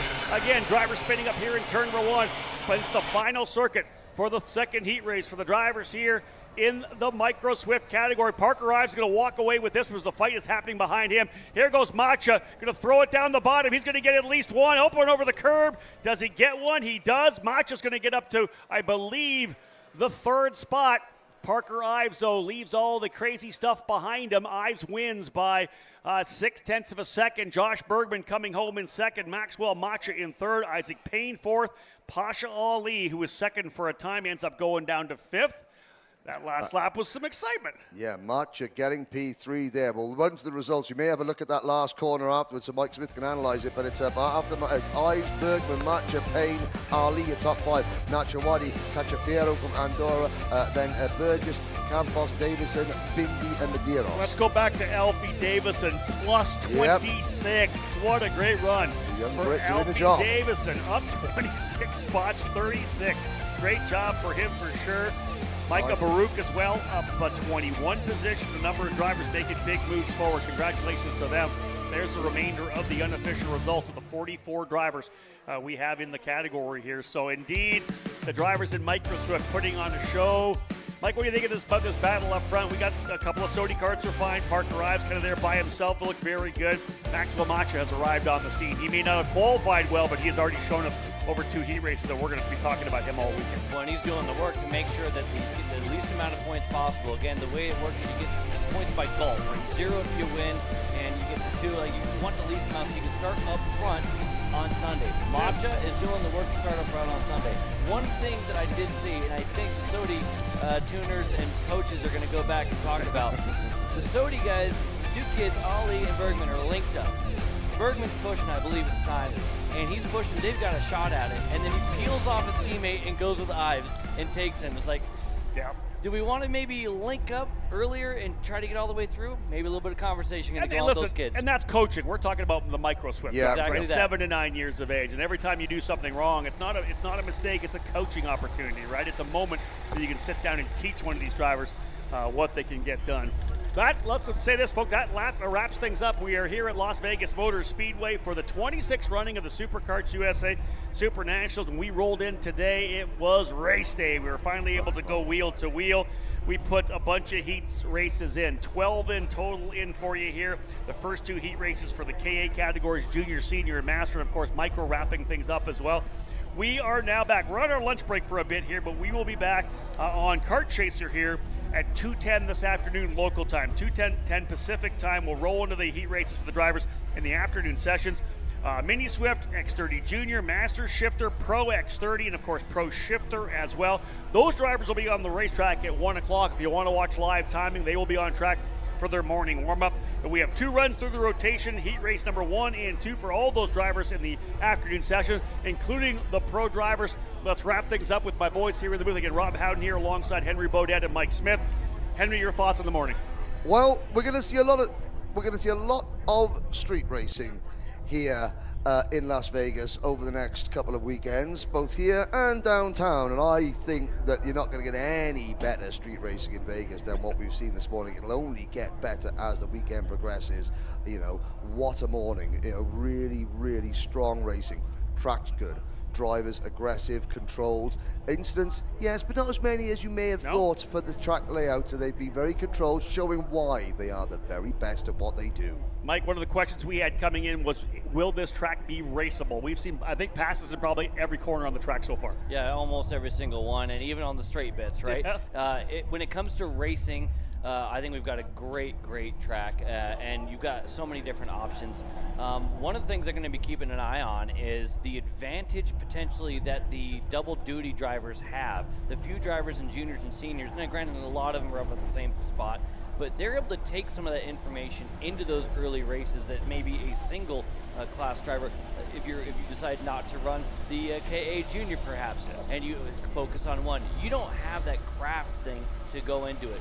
There could be a little bit of, at least for heat 1 in the afternoon, advantage to those drivers. You and I talked a little bit about the trade-off between gearing, right? Do you gear for the infield? Do you gear for the long straightaway? You know, you gear one way for speed, for qualifying. You have to change that sometimes depending on where you are in the grid, where you have to be racing. If you're further back, you may change your gearing. You think you're going to have a lot of conversations about, do we change some gearing now based on where we are running on the racetrack? Oh, 100%. Yeah, and also what has worked for you. And where the nice thing about this is that everybody can go back and they can look and see how things were done on the TV, right? For instance, the race we just saw, Parker Ives, where he's able to gain. Maybe everyone's getting a little bit too close now. We can go ahead and we'll take a tooth off just to try to get a little bit more at the end of the straightaway because we're that good on the bottom. They could just make that adjustment, and it's going to be a constantly evolving thing. I agree with you. I agree both with my colleagues here. What a great day it's been so far. Some tremendous racing. We wanted to see how this track raced, and we are very, very, very happy with the results. And I think we're happy as well with the day itself. Beautiful blue skies out here in North Las Vegas. The temperature about 62 degrees trackside right now. We expect it to get up to potentially 66 by the time we get back. And speaking of when we get back, the countdown to green ticker on the screen right now. An hour 57:23 as I read it. Essentially 2 hours away before we get things rolling again. As I said, 2:10 scheduled start time, as we will be back with the drivers in Mini Swift. I want to thank you for tuning in to Kart Chaser. Again, we will be back. We'll leave this up here, folks, on your screen. For those of you watching at home around the country and around the world, we do appreciate you being part of it. On behalf of everybody from SuperKarts USA, Kart Chaser, and my colleagues Henry Beaudet and Mike Smith, my name's Rob Howden. Bye for now.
Welcome back to SKUSA SuperNationals 26.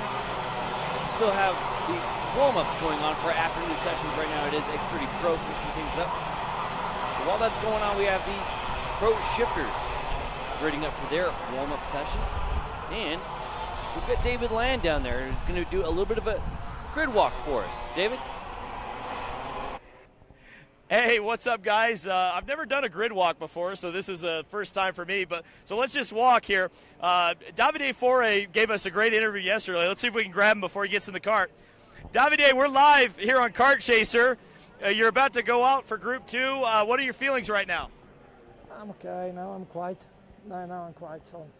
So we'll see later with the race what's going on. But now I'm quiet. So, you just went out, or you're about to just go out. What are the feelings right now? What have you observed from the track? Has the track changed much today versus yesterday? No, not really much. Just we tried something else and was a little bit more slider to compare with yesterday. I don't have also a clean lap. On the last lap, I have a little bit overdriving in a last corner, and I was a yellow flag in the first one, so I didn't have the good lap like I want. More or less the situation is similar to yesterday. Good stuff. Thank you, Davide Fore.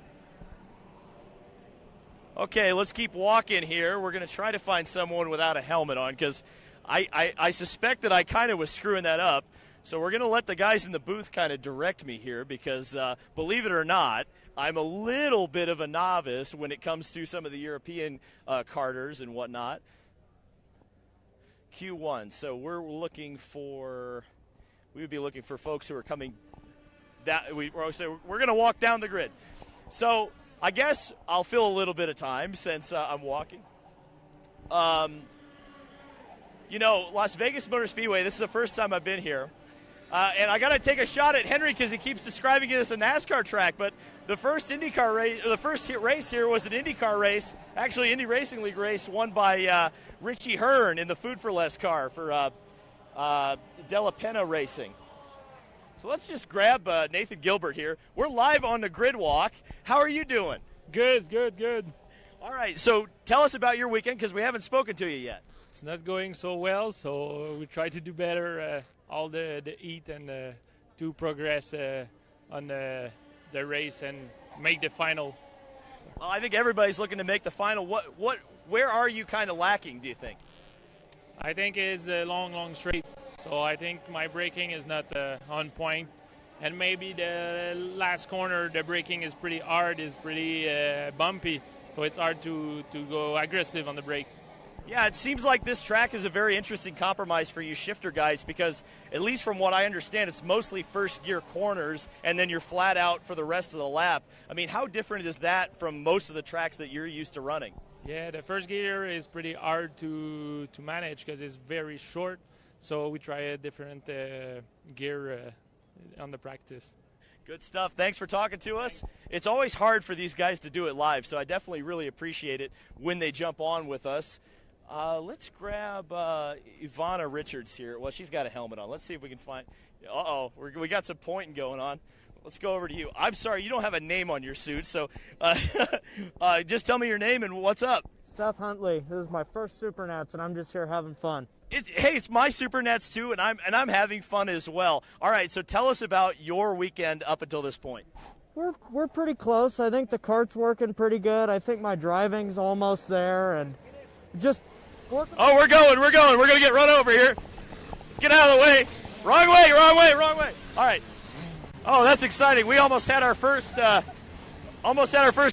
get up, run over. Benji got out of the way. That's what the problem with these wires, The wires, it's like a dog leash. You pull the opposite. Have you ever seen those old cartoons where the two guys get strapped together and they pull the opposite directions? That's exactly what happened, but here we go. We're in now practice too. Sometimes you just got to be the director here with the camera. But yeah, we got some karts going out. We should have the fast group coming out very shortly. And I know a few more of these people here on the grid walk. So hopefully we'll have slightly better interviews. And I'll try to get them before they put their helmets on. So let's just wait here and take a look here at the queue, I guess, as Josh Conger. Josh, go over here. All right, Josh, here's what we're going to do. We're going to do our first interview through a fence. I feel like I'm talking to you through a prison phone right now, but I think this will work.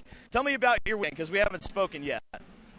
It's been an okay weekend. It started off a lot better than it's been going recently. We showed very good pace yesterday in qualifying. Unfortunately, I didn't get to finish the session. We split the chain on the final lap. So for me, I feel there's more potential than, where we qualified. I believe we're 28th overall right now, which isn't horrible considering I haven't been in a shifter in a few months. So obviously, still like to improve and, looking for more. So, I've been talking with all the shifter guys about the compromise of this racetrack. It's so fast, and it seems like every corner is a first-gear corner for you guys. So how are you handling that? Because it's much different than most of the circuits that you go to. Yeah, it's for sure a lot different than kind of what we've been used to over the summer with the series we run in the U.S. and just the tracks in general. So it hasn't really been a super big change. We did do some testing at OVRP before coming here, which has a very, very tight first-gear hairpin. So it just kind of felt like testing coming in. All right, the first group starting to move. Thank you very much. You're off the hook early. The rest of them have to deal with me. Okay, let's see who we can get up here. Is that Martin Kremers? Let's get Kremers while he's walking to the grid. He'll really appreciate this. Kremers loves interviews. All right, Kremers, we're live. You're pushing your go-kart. I hope today's going a little bit better than yesterday did. Did you eat a Snickers? Are you feeling better today? I'm not feeling better. I just realized I forgot my rib protector, so I've got to go back. Oh, my gosh. Well, okay, we'll walk her along right now with Kremers. So we've been talking a lot. I haven't asked you this yet. You didn't want to answer it at the bullpen the other day, so I'll ask you while we're doing this. The compromise of this track, very, very fast straights and first-gear corners. I mean, how difficult is that to balance? I mean, for us shifters, it's not too bad. I think it's more of a problem for the single-speed guys that have to run a small sprockets for the straight line, and then coming out of the corners, they just bog down. So, yeah, for us shifters, it's a bit easier. We just drop it down an extra gear, use first gear instead of second, and then, yeah, for us, it's not too much of a problem. All right, Martin Kremer's looking for first. He's also looking for his rib protector right now. So we'll let him go do that. Don't know where Benji's going. There he is. He's looking at Kremer's front of his cart. All right, let's see who else we can get here. You know what, Hunter Pickett. We didn't finish our interview with him yesterday, so we'll try Hunter Pickett here. And he's pushing his cart too. Okay, a little more. Here we go. Hunter Pickett, we are live on Kart Chaser. We didn't finish our interview yesterday, and a lot of stuff has happened since yesterday. You were one of the beneficiaries of yesterday's makeup session, I guess we'll say. So how are you feeling, I almost said this morning, this afternoon, time zones, they're weird. I mean, kinda. We didn't qualify great. I think we're like 31st. So got a lot of work to do. I swear that happens every single time. It was a crash. Every time I talk to you, they crash. What is this all about? I think we're bad luck together. No kidding, huh? So when you start 31st in the field, I mean, a practice session like this, of course, the heat races, what can you work on to move up through the field? I mean, we'll see how it races. It's a lot of hairpins. Probably going to be everyone's down to first gear and blocking and all that. So I don't know how it's going to play out. No one really knows, but I have an idea, and I think it's going to be lead and follow, unfortunately. So we'll see how it goes. All right, thank you very much, Hunter Pickett. These guys are champions for putting up with me when we're going live. Let's see if we can't find. I see some of the GFC folks down here, and if I could get a little help from the booth. Actually, you know what? Billy Musgrave. Let's get Billy Musgrave. He's always a good quote. Billy, we are live on Kart Chaser right now. Watch out. Yeah, you can't say no because we're live. What's up, Billy? What's happening? How you doing? I'm all right. All right, so yesterday was one of the oddest days in Pro Shifter we've had in a while, but today's a new day. Give me your thoughts. Yeah, I mean, last night is what it is. Yeah, I mean, I don't know what I would have done any differently in their position. It was a hard choice to make. I think, they can learn a lot from it in the future as far as procedures and stuff like that goes, but it is what it is. I mean, we didn't have the pace anyway, so from my end of the book, I got to stop making mistakes as a driver and fix some little stuff on the car and finally getting there on the power. So we'll be coming. Good stuff. Thank you, Billy. I'll let you keep pushing that cart. Let's grab Magic Kart. Oh, Magic Kart boys. Okay, they got helmets on, so we hope we can get them. AJ Myers, we are live on Kart Chaser. We're going to stick this up in your head. All right, So last night was last night, but it's a new day today. Give us your thoughts on Pro Shifter at the moment. Oh yeah, that was the biggest crapshoot you could ever ask for. Who knows what's going to happen? Now the field's all mixed up. You don't know what to expect. So just good starts and keep it consistent up front. All right, AJ Meyer said he was the best yesterday. I'm holding you to that. All right, Talon, we're about to go out. You're about to go out and run. We're doing a grid walk live here on Kart Chaser. I just talked to AJ. He told me he's the best. I assume you think you're the best too. How has your weekend been going? I'd say it's been going pretty smooth.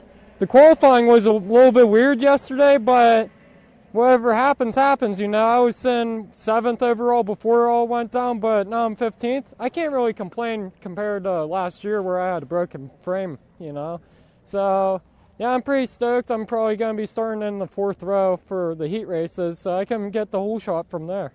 Good stuff, and I'll ask you one more question because I think you're going to be the last question I can ask. How do you move up from 15th? Just send it, man. That's the way to do it. I think these boys are about to send it. We'll try to get out of the way this time and not have any kind of issues, but I guess I'll send it back up to you guys in the booth. This grid walk, I hope it was entertaining. I know I had fun. Thank you, David Land. We appreciate that. Indeed, always great to get up close and personal to everybody who's down there on pit lane. And again, we say hello to those of you who are tuning in here on Kart Chaser. My name is Rob Howden. Of course, Mike Smith here with me in the booth. Henry Beaudet will be up here momentarily as well, as we're just a couple of minutes away. 20 minutes away, I think, from getting things rolling for our first heat race of the afternoon. 2:10 scheduled start time for the drivers in the Mini Swift category. We'll follow them up with X30 Junior. Master Shifter to follow. Then we'll, of course, have our 2 groups for the Pro X30 category, and then wrap it up with the 2 groups for Pro Shifter. So, again, just capping things off for the afternoon warm-up sessions here now, as we'll have the next group of our Pro Shifter drivers rolling out for their warm-up session here momentarily. Mike, I think it was interesting to see what we saw in the morning sessions, right? It was KA, it was micro, it was kind of like the lesser horsepower, lesser speed, a little more tame groups in terms of power, overall power. We fire things now up with, we bring the X30 guys out. We bring out the juniors, we bring out the Pro Shifters, the Master Shifters. We're gonna dial things up to the next level here in these afternoon groups. Yeah, and I mean, a couple of these classes that have Pro in the name. These are the best of the best, not only around the country, but also from across the pond and in other areas of the world. And just, you can see, we just look at the talent level in this entire event. These pro classes, they've got all of the best power, all of the best grip, all the best of everything, and it really comes down to putting everything together. It's just that little notch above. Not to take away from what we saw this morning, but this is the big league right here. Yeah, and indeed, when we talk about the KZ category, that is, of course, the international designation for the top level of gearbox karting, sprint karting throughout the world. So again, this is why we were able to draw all these teams in, these drivers in. The factory teams come in, bring their drivers, they bring their power plants, everybody brings all the equipment over. No expense spared. The best stuff gets rolled off the trailer at the start of every race. These top teams aren't coming in with used equipment. They're bringing brand new go-karts. Everything's brand new that they roll out here. So many drivers, as we know, with specific Las Vegas suits or gloves or helmet paint jobs. Everything's focused on this event here in Las Vegas each year. The 26th running here in 2023 of the SuperKarts USA SuperNationals. But as Micah says, the best of the best are here, of course, from this country and around the world, domestically and internationally. Same goes for the material itself. We've got, of course, lots of chassis built out of Italy, as we know. We've got the Sodi Kart crew here with French-made equipment, and, of course, Factory Kart made in America. Billy Musgrave's Factory Karts of America program and the domestically built chassis there.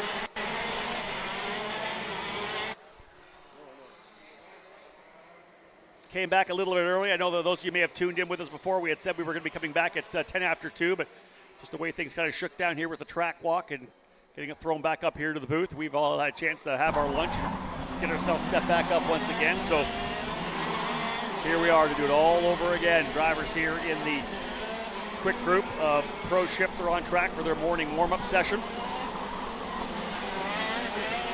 They'll go head-to-head, wheel-to-wheel for the first time this afternoon. 14 races on the docket for this afternoon.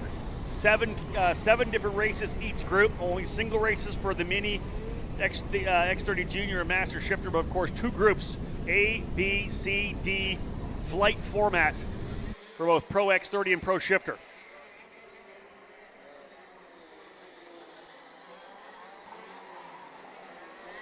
One of the unique things, too, about the afternoon sessions versus the morning session is the fact the sun goes down. Yeah, very true. Right, so we've got the 2 heat races that everybody's going to run.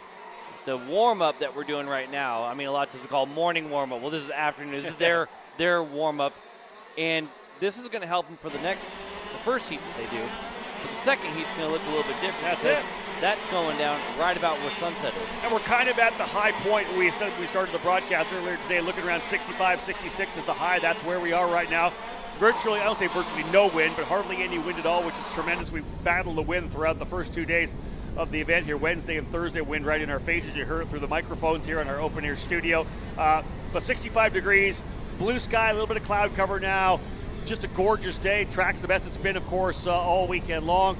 And like you said, we're going to have that shift somewhere between the start and finish of these main events where the lights will come on, temperatures will start to plummet as the sun works its way towards the horizon. Yeah, and we've already seen racing in single-speed stuff. This is going to be the first time we get a chance to see racing with shifters. Yeah. Talk about how good it's been so far and all the different line options and things like that. But we've heard from some shifter drivers they think the defense is going to be something they can definitely pull off. So it'll be interesting to see how creative they have to be to counter said defense. Well, I think that was kind of the initial question we had this morning when we went heat racing. How's it going to race? What are these drivers going to have to do to, number one, to overtake, and number two, to defend, right? So we're going to see the same thing. Once the shifters roll out, we're going to really find out what approach, what strategies these guys are taking to do both of those, both overtake and to defend. As we know, numerous opportunities to pass on this racetrack. Turn 1, turn 3, turn 4, turn 5, maybe not so much turn 6, but down in turn number 9 as well. And the 9 one, Mike, for me was the one that was most interesting because that could be the pass for the race win. But we just saw so many times that if you didn't get that right or if you defended or got contact, you were lost so much speed coming out of the corner because of the gear ratios. It makes it tough to get back to the line. Yeah, and third party was usually the one who won out on that deal, right? It was like you see someone go defense and then someone go clear to the other side of the track to try to pull that over under and get the run on straight. That's it. It's going to be interesting to see, especially on Super Sunday, how things shake down for that. Danny Formal out there right now. Danny, of course, announcing earlier today a program that he'll have with Pal Marcelli next year in IMSA in the Lamborghini, the GTD category, running for Wayne Taylor Racing with Andretti Global. Danny, a great opportunity for him. Of course, this guy's been one of the top shifter car drivers in this country, multi-time winner here at the SuperNats. To be able to get that opportunity to move forward in a car career, I'm thrilled that he's going to, listen, where he is right now, he's developing his name within the paddock. We're going to see Danny for many, many years now as a professional sports car racer, which makes me super happy. Yeah, and I mean, to be able to consistently do it, like he does the car stuff all the time.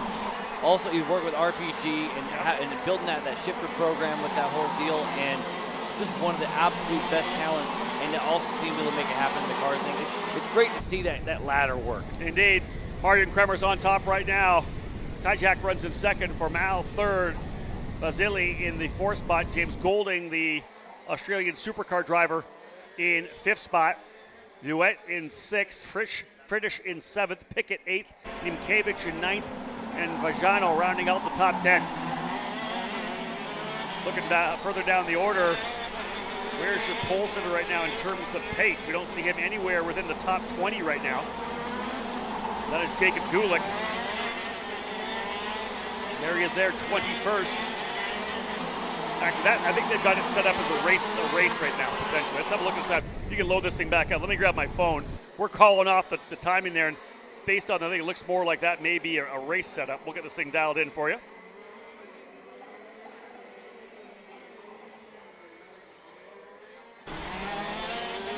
Where they were coming across the line. Yeah, now we've got lap times. Giorgio Carrera fastest time. Danny Formal second. Kyle Wick third. Vincenzo Saracino fourth. And AJ Myers top five. So what you're seeing on track there on the camera itself, not the actual pace, but more the running order on track as if it were a race setup. So yeah, no. Gulick's still back there 13th. He's still not up front. Yeah, that's right. Yeah. But again, this is the thing we talk about, right? Like if you guys keep scrolling down to see, you're like, everybody, it's a top 32 drivers within 0.8 of a second.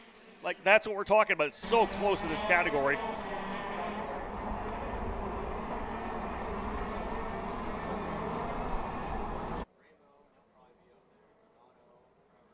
Trouble there for the 208 of Hannah Greenmeyer. She'll get herself going once again. Hannah right here in turn number 1. Something happened, looped it around. They'll get her rolling. But this will bring to a close the warm-up session for the drivers here in Group 2, the afternoon categories. From here, we, of course, move into round 1 of the heats for the drivers here in the afternoon sessions. Mini, X30 Junior, Master Shifter, Pro X30, Pro Shifter. Most drivers will take to the track here. Got done a little bit early, 2:10 scheduled start time for Heat 1 and Mini Swift. We'll get those drivers to roll out here with us momentarily. Again, those of you tuning in here, my name is Rob Howden, joined throughout today and the remainder of the weekend by Henry Beaudet and Mike Smith, our driver analyst here in the open air Kart Chaser studio. Xander Clemens, of course, will be jumping in here and there. We're going to take some time spelling ourselves off as well to make sure we conserve our voices. Just as the drivers will try to conserve their tires, we want to make sure we're good to go for Super Sunday. Mike, they're able to put on fresh rubber. We're not able to install fresh vocal cords. So we're going to take care of ourselves through to Super Sunday. So we'll make sure we're 100% for everybody here trackside and everybody watching on Kart Chaser. Yeah, if we were going to have to deal with that wind the whole time, that was going to be a tough ask. But we'd be getting a regular occurrence of the medicine balls and That's it. and all the recalls and whatever. But no, getting a chance to we're in T-shirts now. It's a lot more comfortable than it was the last couple of days.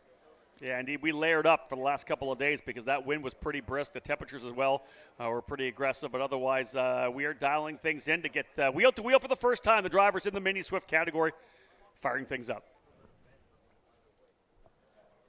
Thank you very much, guys. Good, welcome. Good to have you back all together in the commentary box.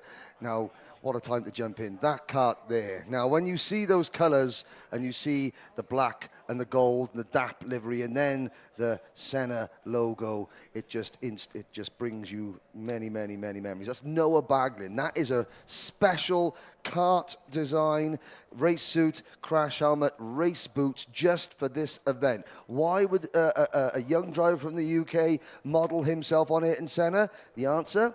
They share a birthday, March 21st. And what a tribute to the late great three-time Formula One world champion. And that's what Vegas is, the SuperNationals is all about. You see drivers, they come, this is a one-off event, so they make it a special. And I'm sure over the 26 years, Rob, you've seen plenty of tribute, special, one-off, unique liveries. But for my mind, in all the years I've been in the sport, that is best. It just tells that JPS Lotus, you know, the Brazilian driver, the yellow crash helmet, winning in the rain in Portugal. David Land, you know.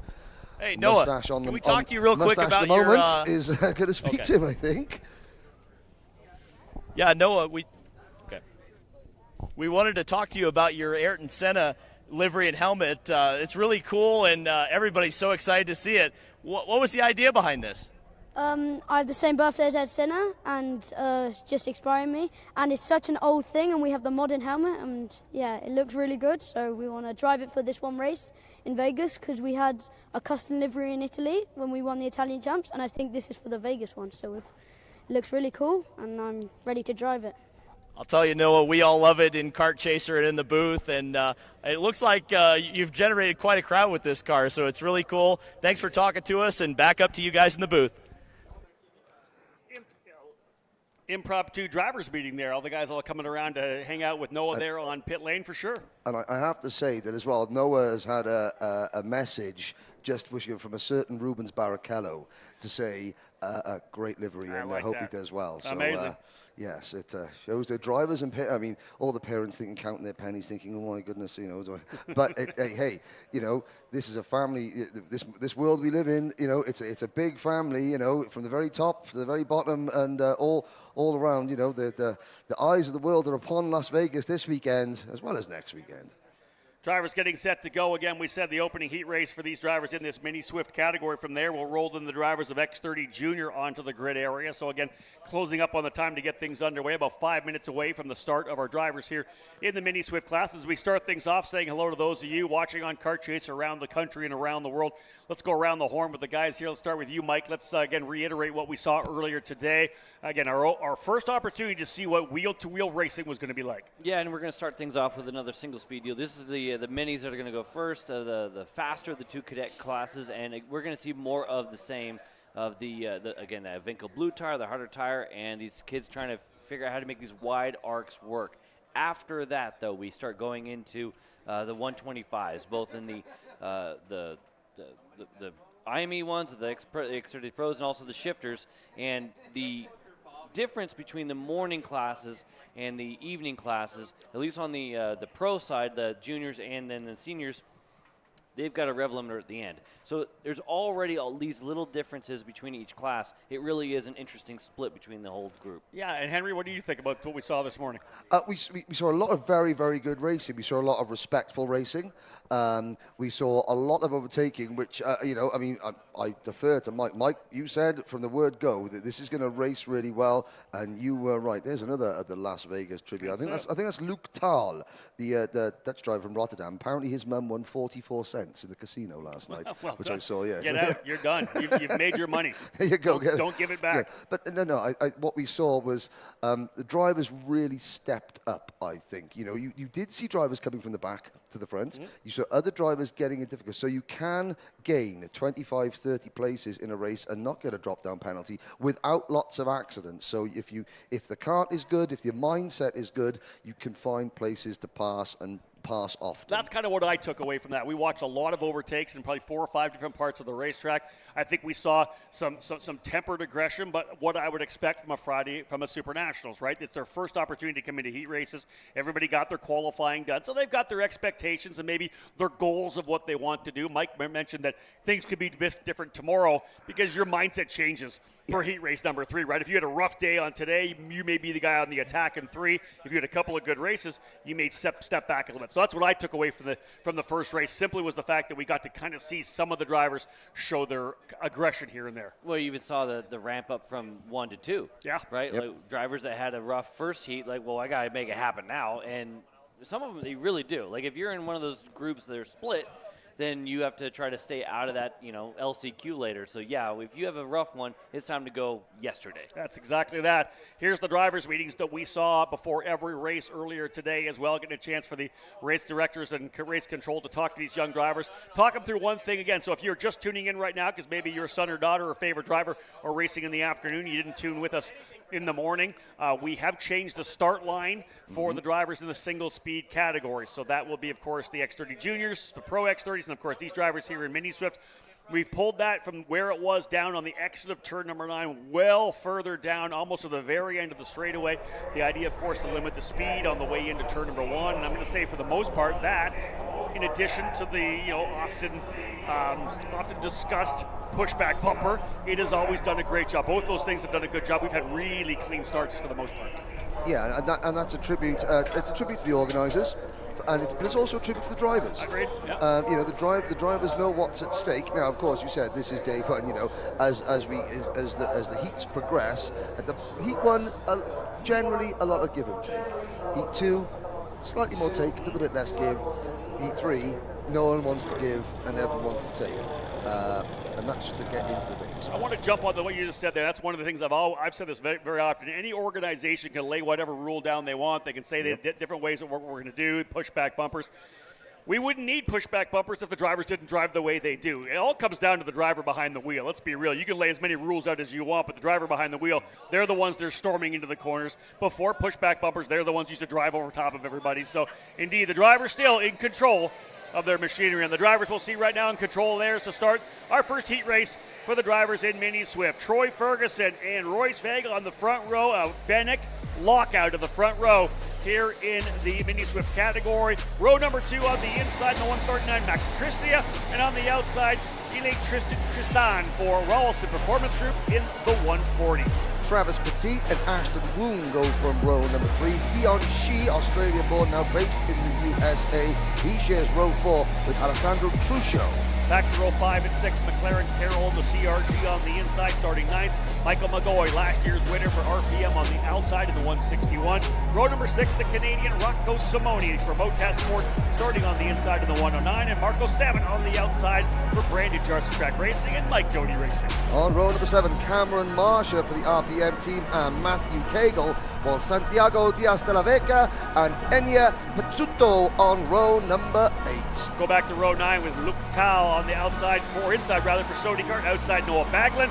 And then we move here to row number 10, 19th and 20th on the grid. On the inside, William Kim, and on the outside, Valentino Santillan. Inside the top 20, row number 11, we'll see Ruben Gutierrez for CRG and RPM's Tristan Murphy with Martin Yaramiro and Lucas Palacio on the outside of row 12. Lucas Palacio has been on an absolute tear here in 2023. Palacio's the guy I'm watching from 24 deep in the field. Palacio, he's going to try to get this win. He's got work to do. David Ramirez will start on the inside, rather, row 13 alongside Gabriel Balog. Row 14, Antonio Pizzonia Nito on the inside. Marco Romero on the outside. Jose Haufen and Matteo Calderon on row number 15, rounding out your top 30, with Remigus Samchik and Declan Dionarin on row number 16. Jensen Mikelhi and Kaswari Dudowski. Then is Jackson Porter, Luke Giglio. Looking back there, Edward Kennedy starting on row number 20, just inside the top 40. We saw him have a problem. Also down at the back to watch Branislav Rentka from Slovakia and a couple of others there. But here they come in the tram lines, 10 laps coming up, Rob. Yeah, tram lines not being used, of course, here for any kind of jump start. That they may try to put new tram lines in at the back part of the straightaway. We'll see whether that comes to play here. But otherwise, field cruising up, pretty high speed, working through. Do we go green for the first time in the afternoon? We do. Green, green, green. Racing down into turn number 1. Ferguson parks it down the bottom from the outside. Drivers trying to slide into position. Royce Vega lost a couple of positions there. Couple of drivers around midway through the field. Those able to navigate their way through. 5 drivers who spun are going to gain instant positions on the racetrack. That's what you're looking for when you're further back. You just don't want to be part of that. I have to say, I think it was, if you look at the drive with the bright green NASA panel, and we'll have a little look at the replay, but I think we'll look at the drive with the bright green NASA panel, Mike. Here comes the replay right now as they work their way down to turn number 1. We'll go further back in the pack for the driver potentially going around. Just an accordion effect. There's a whole lot of, they're slowing down in the front, and the rest of them feel like they still want to be on the right foot. Indeed, that. We saw the one driver have some trouble on the inside, but another driver spun around. Looks at the 153. That'll be Fion Shi, I believe. I think he's gone around on the exit of turn number 9. Oh, damage, hard damage to the left front there. That tire is debeated off the wheel, so Fion Shi looked like he tried to reach down to refire the engine. I don't think he's going anywhere with the way the right front there is, so that was contact. Coming out of the corner, probably got pushed a bit wide into the barrier on the outside. Mike, we've seen that quite a bit here throughout the day, the wheel-to-wheel action into the heat races. Coming out of turn number 9, going too wide and getting into those tech pro barriers. Yeah, and you get slick out there, too. I was down there this morning, and you can see where there's like trails that people get from. You can go a little bit wide, especially on the exit. Like late on the exit, you can actually slide yourself right into those barriers. Indeed. We'll watch our opening lap go in the books with Troy Ferguson into the lead. You can see the contact there coming out of that corner where Fion Shi made contact, pushed the barrier all the way back. The SKUSA officials first off making sure that Fion Shi out of the way, then they'll go to work repairing it.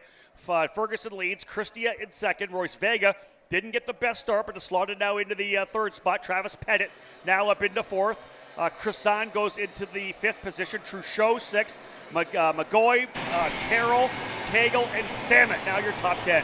Yeah, and speaking to a couple of the drivers, because they watched, a lot of the parents, a lot of the drivers were here this morning watching the racing, and I spoke to a few during the lunch break and who hadn't qualified very well, and they said, you know what, we're not as concerned now. We know the final's going to be long, and we know now that you can pass, so there was less angst amongst the drivers that qualified towards the back. So we do have a look at that incident for Fion Shi. Mike will have a look at this here as well as they're coming through the corner here. We'll watch as they work their way through the middle of the corner. Fion Shi he just catches that rear wheel, Mike. Yeah, just went in a little bit, and that's where you're carrying that speed, and you can see the profile of the corner. If you turn it a little bit early, you try to carry it, run out of speed. Yeah, and all it takes is just enough of a grab on that rear wheel, and even though there is space built between the tech pros on the outside so that they're movable, all you got to do is kind of catch the edge of one of the lips, and around you go. That was a tough one for Fion.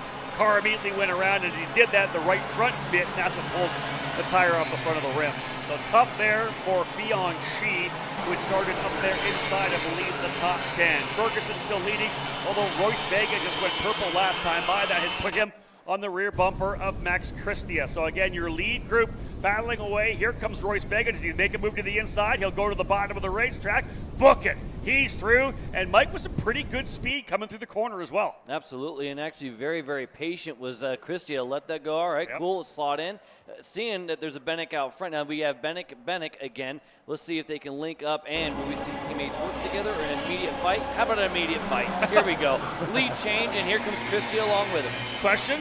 Answer. Well, I'm not sure that Royce Vega had much of a choice whether he was going to attack because Max Christia was right on his rear bumper. Max, Atlanta-based, born in Romania. Max, I met Max at the Transylvania Trophy in Romania earlier this year. He had gone home to see family, so he thought he'd have a race while he was there. But he was certainly on the rear bumper of Vega as he pushed him through, and in the fourth position now, Petit in fourth, long way back to Tristan Krisan, but Krisan, he's got Mr. Zarate as his mechanic. Zarate was supposed to be mechanic with Diego Contesha this weekend.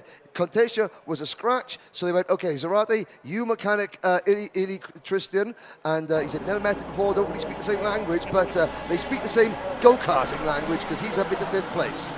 Royce Vega right there has worked his way now into the lead with Christia in second, Ferguson back to third. You see Travis Pettit trying to dig back in to see if he can get a little closer here right now. Not that far back. You'll see him right there, Travis Pettit. In fact, it's a pretty big gap after that. 3 seconds back to Cresson, McGoy, Truchot, Cagle, Carroll, and Noah Baglin now rounding out the top 10. So wow, that front-running quartet has been able to stretch away significantly. Now, whether or not they will work together, question, answer, no, they will not. Here comes Troy Ferguson to the inside. We're just going to go back and forth, Mike. I was wondering if that was going to happen right away because Christia actually pushed. He did not make that move down in turn number 1 the first time. And like you had mentioned, Henry, sometimes you're forced into the issue. Christia once again is going to try to make it happen. Yep, there we go. And just like before, carbon copy move, except for this time, welcome Petit into the conversation. Pettit, sorry, my European, my Frenchness coming out there, but now Christia takes the lead. Takes the lead. So we've got 2 Bennicks, we've got 2 drivers from the, 2 drivers on the KR chassis there, putting back and forth. It's still Benek 1-3, and that is the number 133 of Royce Vega hanging on to top spots. But again, now is the time. We're on lap number 7, and the minute that you don't defend, it's going to be white line fever from here on in for these front 4, because the minute that you move on offline or take the normal racing line, you leave the door open, you're going to get past. Well, and these drivers have been going back and forth. They haven't lost a ton of time doing it for the most part, but all of this back and forth, they're not going quite as fast as they could. Michael McGoy in 5th, starting to make inroads to bridge that gap. Yeah, listen, Michael McGoy's a guy that's been winning on the national scene for a couple of years now. Won the SuperNats last year, but he's a guy that's up front all year long, winning races, qualifying on the front row. A lot of pace out of Michael McGoy, and the last thing you want to do is give him a chance to get back into it. Although the gap, still 2.5 seconds.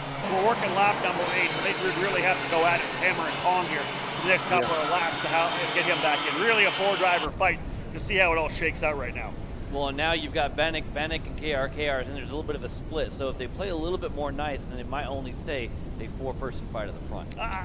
Just looking through the order, I just don't know what is going on with Lucas Palacio right now, down in the 26th position. He has been the dominant factor, I think, in Mini Swift racing throughout the entire season. Not sure what is going on there. Back in 26th spot of the opening run here. I think many people would have picked him to come in here and score the win. I know myself did. See that he would have get the victory here this weekend. I figured he'd be right up in the middle of the fight. That's not playing out right now. I'm sure they'll keep digging on the whole issue here with Lucas Palacio. But indeed, up front right now, the Benek drivers looking good. They run 1-2 here as Royce Vega, he is slotted back into the second spot. Troy Ferguson back, Mike, to where he started T1. Yeah, and you can see a little bit of a line difference between those drivers. They're all got a little bit something different, at least with the switchbacks. It's all pretty much as wide as you can go, and then as far in as you can go in a lot of the hairpins. But in the switchbacks, they're actually making a few different choices, those 4 drivers. Henry, the Benek drivers lining up here, 1-2.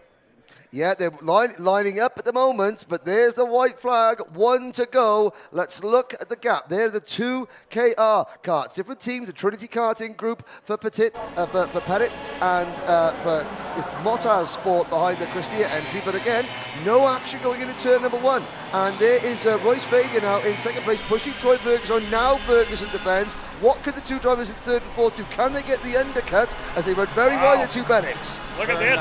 Look at this over-under right now. It's going to be a big run coming out of the corner, all the way down to the bottom. He's going to dive to the inside. There's the pass that gets done. That is well done.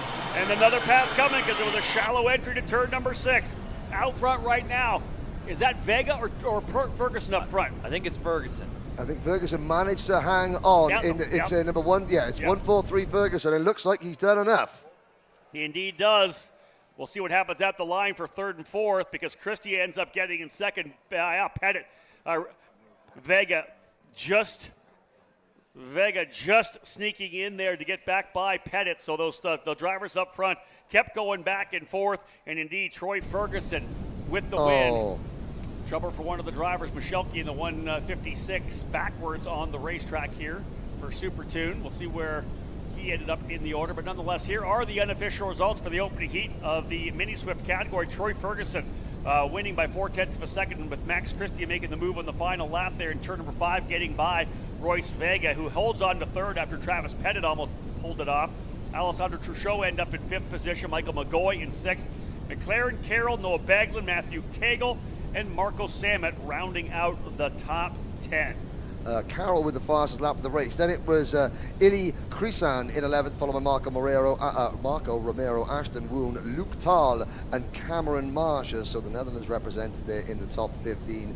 Gabriel Balog, Jackson Porter, Rocco Simoni, Martin Jaramillo, and Donatello Santian. Antonio Pizzonio Nieto only 22nd, and they're looking even further back. Kennedy down in 29th. Lucas Palacio in 23rd. Yeah, Work to be done. Work to be done. It just goes to show that you can have the top team around you, the top people around you, but if you miss just one slight thing, whether it's a setup, whether it's a motor, whether it's a driver not getting used to the track yet, then in a competition like this, you can go from the front to the back very quickly. No doubt, for a driver who has dominated much of the action throughout the year, Palacio with work to do here heading into heat race number 2. So getting set to go with our next category here, folks. We've got our drivers in X30 Junior set to go, but let's head down to pit lane, and we will go down to Alessandro D'Attulio. Thanks, Rob. Here with Alessandro D'Attulio. Ali, you know, it's been a pretty good weekend for you. You've had good pace, top 10 for pretty much every session, but just seems to be about a 10th or so off. You'll start 4th for your first heat. How's it looking coming into the 3 heats heading in the next couple of days? Yeah, I think quality was pretty decent.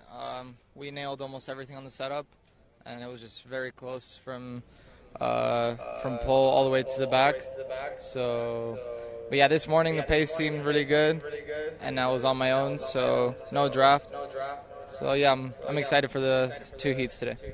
All right, Alessandro D'Attulio rolling all 4 for both of his heats, heading into the afternoon sessions for X30 Pro. Back to you guys.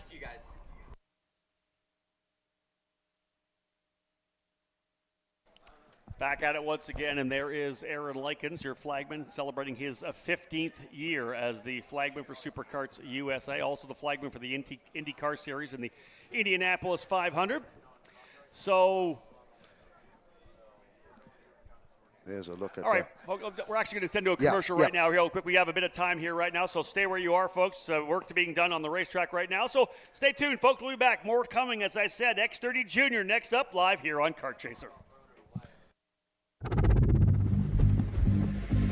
Ryan Norberg wins Supernational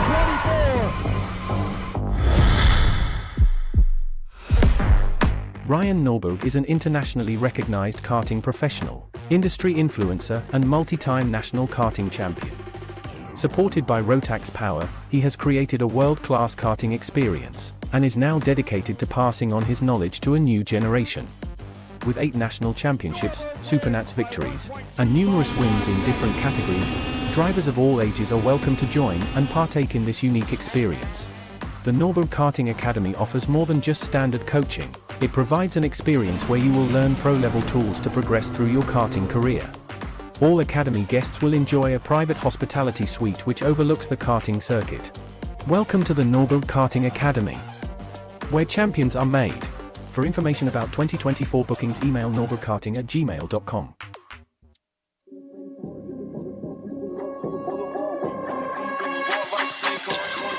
We don't got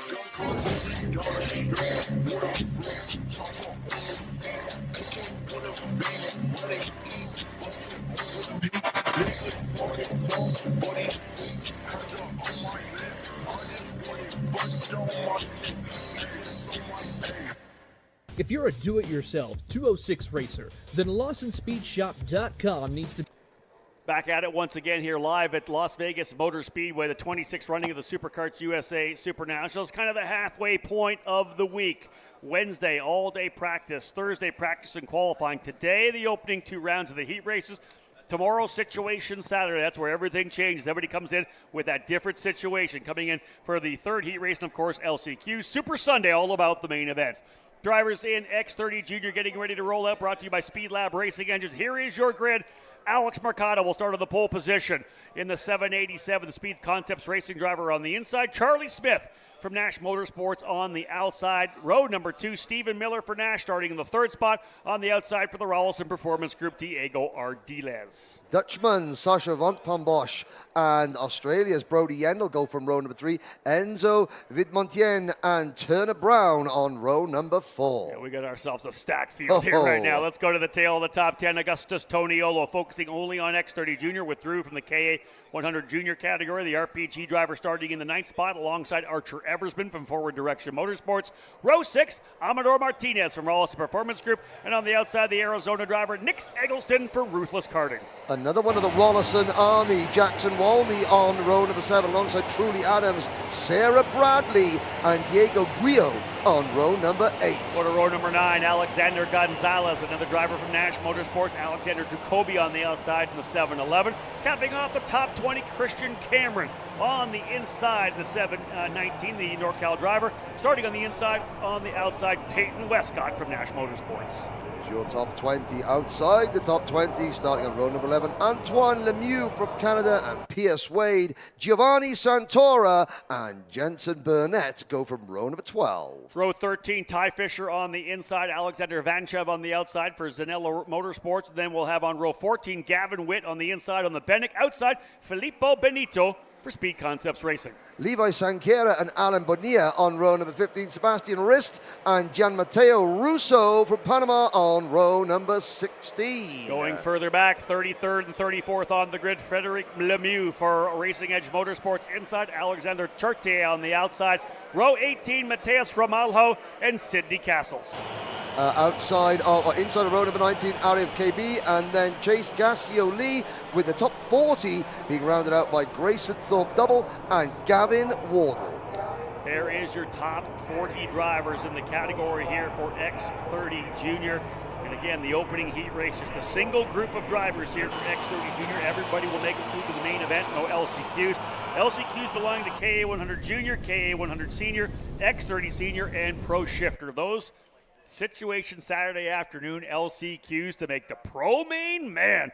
Yeah, find yourself a place in the grandstands for that one. You buy the whole seat, you only use the edge. Yeah, and where's the popcorn? Because it's going to be an absolute thriller. Yeah, to see who gets to run on Super Sunday. And of course, after all those LCQs, we still have that lucky roll to see which drivers from 7 to 10 get a chance to potentially roll their way in. They didn't race their way in, but they roll the dice. If they win that dice roll, they get a chance to run on Super Sunday. Field getting set up. Alex Mercado, the pole sitter, a great run in qualifying for the Speed Concepts Racing driver. He'll start on the inside. Charlie Smith on the outside. Smith already, he and Mercado, some of the stars we had in the KA 100 Junior race earlier on today, so they've got some action already in the books. Here comes the field. So many of these young drivers doing double duty. They've already done some racing. Getting things underway for X30 Junior. Everybody kind of getting rolling, and we got it. The green flag flying. We are underway. Locking it down in as Mercado does a good job to get to the bottom of the racetrack. First 3 through cleanly, 2, 3 wide further back. One driver spinning around on the entry. Otherwise, everybody else getting go. That was one of the Sodi car drivers, number 780, Mateus Ramalho, around on the entry. But they'll work their way now through the 3-4 combination, this back-to-back hairpin switchback. Short shoot, we'll do it all over again. An even tighter radius coming through. Turns number 5 and 6. They're coming through cleanly. Mercado out to the early lead. Smith and Miller for the Nash Motorsport team run 2 and 3, and then it's a pair of Rawlson Performance Group drivers, the Ardiles and Brody Yendel. They are in front of Vidamontier and Van Panbosch as they come through to complete lap number 1. Now, I want to ask Mike here, we've seen a lot of these drivers already. What advantage, apart from track knowledge, are you going to get from having already done one class, but also some of these drivers, they might have already got a bit of needle between each other, so it can work both ways, can't it, Mike? Yeah, absolutely. If you've already rubbed somebody the wrong way, they're going to remember that. It doesn't mean that it goes away because you change classes. But to your point about an advantage, actually, if you look at the front, very, very few of them, Noli was either the first one who hasn't run yet.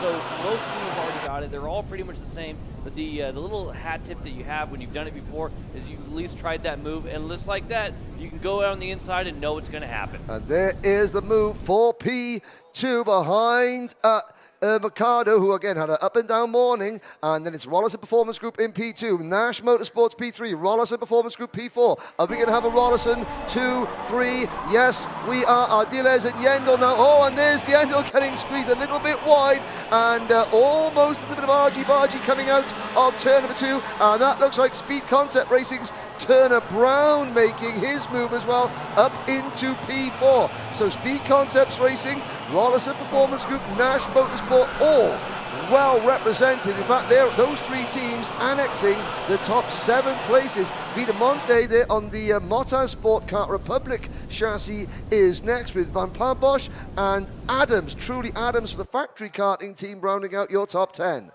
We're going to see the change for lead. I think down in turn number 1, Mercado's had it since the very beginning. Hasn't really been challenged because of all the racing going on behind it, but now going to have all kinds of trouble going on. Inside move, Ardiles, new leader. New race leader, number 797, Diego Ardiles, the driver who now, originally from Costa Rica, now based down in Doral, Florida. Can he hold on to it now? Further back, you can see coming into the bright green colored car. I think that is the number 706 of Sasha Van Pambosch. Archer Eversman now in the top 10. Stephen Miller has fallen back to 9th place after that. So the only Nash Motorsports kart in the battle at the moment for the lead is the number 712 of Mr. Smith, but down in the pit lane, I believe Alex has a word with Austin Garrison. Yeah, thank you, Henry. Austin, best seat in the house for these heat races today. Talk to me about what you have observed with you and your Speed Concept teammates as to how you expect these races to go for you. Yeah, so the racing didn't look too crazy today. I know that the rev limiter racing is going to be a little bit different because the draft and the KA seem pretty serious. You have a guy, about 10 car lengths away, and the person second and third track him down the straightaway, no problem. I think it's going to be a little bit different for us. We've been really fast this practice, so I think we got a pretty good pace going into the final, and hopefully we can pull off a win. All right, thank you, Austin.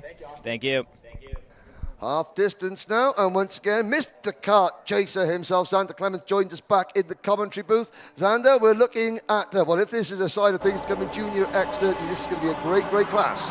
Oh man, what a battle we've got up front here. Obviously only halfway in, but it has been nothing but shuffling throughout the top 8 to 9 cars since the drop of the green flag. And again, we've talked about it all day long, how great this track has raced, how many passing opportunities there are. At the same time, you can get bottled up, and we've seen in a couple of races where making one bad pass or one pass that kind of gets drawn out over 2 or 3 hairpins, Mike, delays the group so much time, and the leader can get away. And if they do get fully out, it's a little better in a class like this with a rev limiter. Yeah, well, I was just going to say with the rev limiter deal, you don't have that deal where you can link up and really, really pull away because you hit that limiter. There's not like the extra little piece of the straightaway at the end. If you make that move through 4 and 5 and bog down, it's going to hurt you for sure.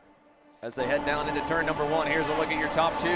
The RPG Cosmics are starting to hook up and try to get away as Chico goes down the inside on Charlie Smith for 3rd. Over to turn 3. The gap's going to open up to about 8 or 9 tenths. They're on the buffer of losing touch with the top 2 drivers here. If they don't get rolling, Charlie Smith just going to defend for that 4th spot. He'll hang tight there. Augustus Toniolo back in 5th.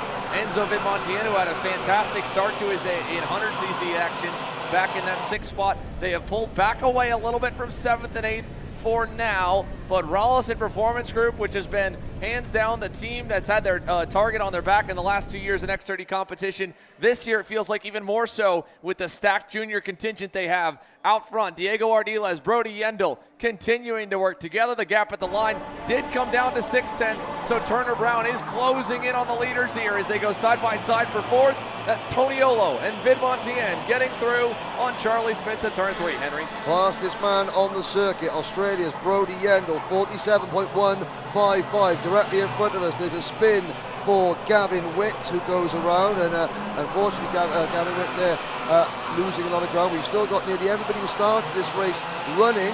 Gianmatteo Russo down in 37th. Oliver Weldon, who's doing so well in KA Junior, he is running down in 34th position, which is not great for him. Chase Gassio Lee also down at the back, but up at the front, Mike, what are you looking at? You're looking at now two teammates battling wheel to wheel. And it's exactly what Trey Brown wants to see there in third, Turner Brown, in third, because he's been making inroads. Fastest driver on the circuit, the P3 driver, has bridged the gap after making the pass for fourth, and is going to be in the fight here for the top two.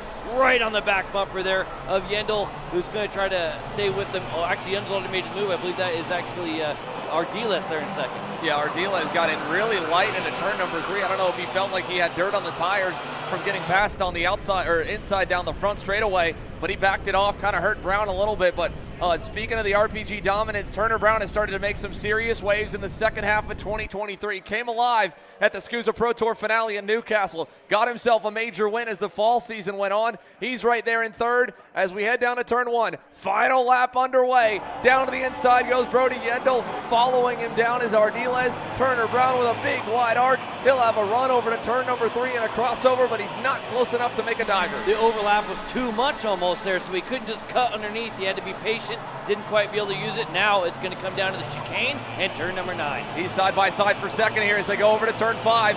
Going to get down the inside. Can he get it through? He does. Turner Brown to second, but I think that might have just allowed Brody Yendel to get a little bit too far away. Final corner. Brody Yendel is setting a good pace here to start the weekend as he exits turn 9. He will win heat number 1 in X30 Junior. Brown second, Ardiles third. The fight for fourth goes the way of Augustus Toniolo, who in his return to North American action and his junior debut 2 weeks ago at Rock Vegas ended up in a win, picks up 5 spots, moves to fourth, and that's exactly all that you can ask for out of your driver here in these heat races. Move forward, don't go backwards, don't get in a wreck, Mike. Yep, there we go. So here is a look at your unofficial race results from the opening Junior X30 heat. Brody Yendel, Turner Brown, Diego Ardiles, the top 3. Augustus Toniolo only running 1 class now after withdrawing from KA Junior. Finished in 4th ahead of Charlie Smith. Double KA Junior winner Enzo Vidmontien continues his strong weekend in 6th position ahead of Stephen Miller. Sasha Van Bosch, Alex Mercado, Amador Martinez, Archer Everston, and Jackson Walney in 12th position. Nix Eggleston, Truly Adams, and Alexander Jacoby, your top 15. Top 15 separated by less than 10 seconds. Guillo, Gonzalez, Bradley, Vonchev, Burnett, Fisher, Cameron, Sankiera, Lemieux, and Nathan Dupuis. Your top 25 out of Giovanni Santora and Nathan Dupuis. Mike, up 16 positions. So even though we're obviously the great kart chaser coverage, and we thank you, you are tuning in record numbers for this event. You know, you're watching some great racing up at the front, but there's great racing all the way through the field. There is a look at the rest of the top 30. But I tell you who else, do you know who else, Andrew, is really happy that the kart chaser universe is tuning in record numbers? The sponsors. And we're about to hear from a couple of them now.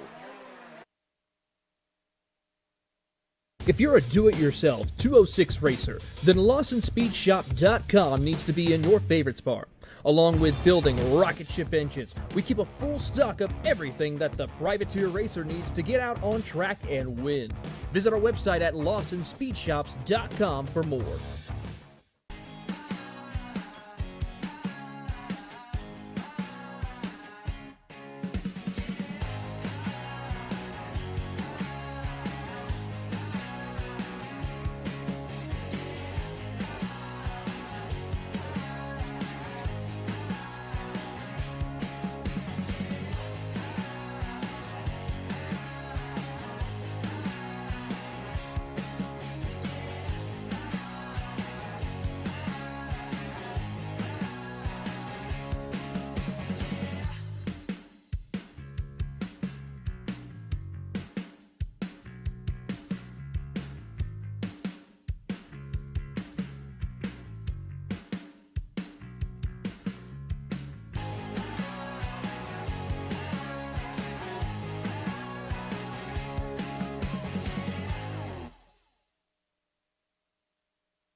So, ladies and gentlemen, seeing a discussion right now happening between Davide Foray and SuperKart USA official Neil Strickland. Unsure exactly what's being decided on at this point here. We've heard some speculation. We're not going to wait till we get a full official call of what's going on here. But Foray does not appear to be happy. Not exactly sure what's happening down on pit lane right now. That would be the next race we have out. Drivers in the Master Shifter category getting set to go.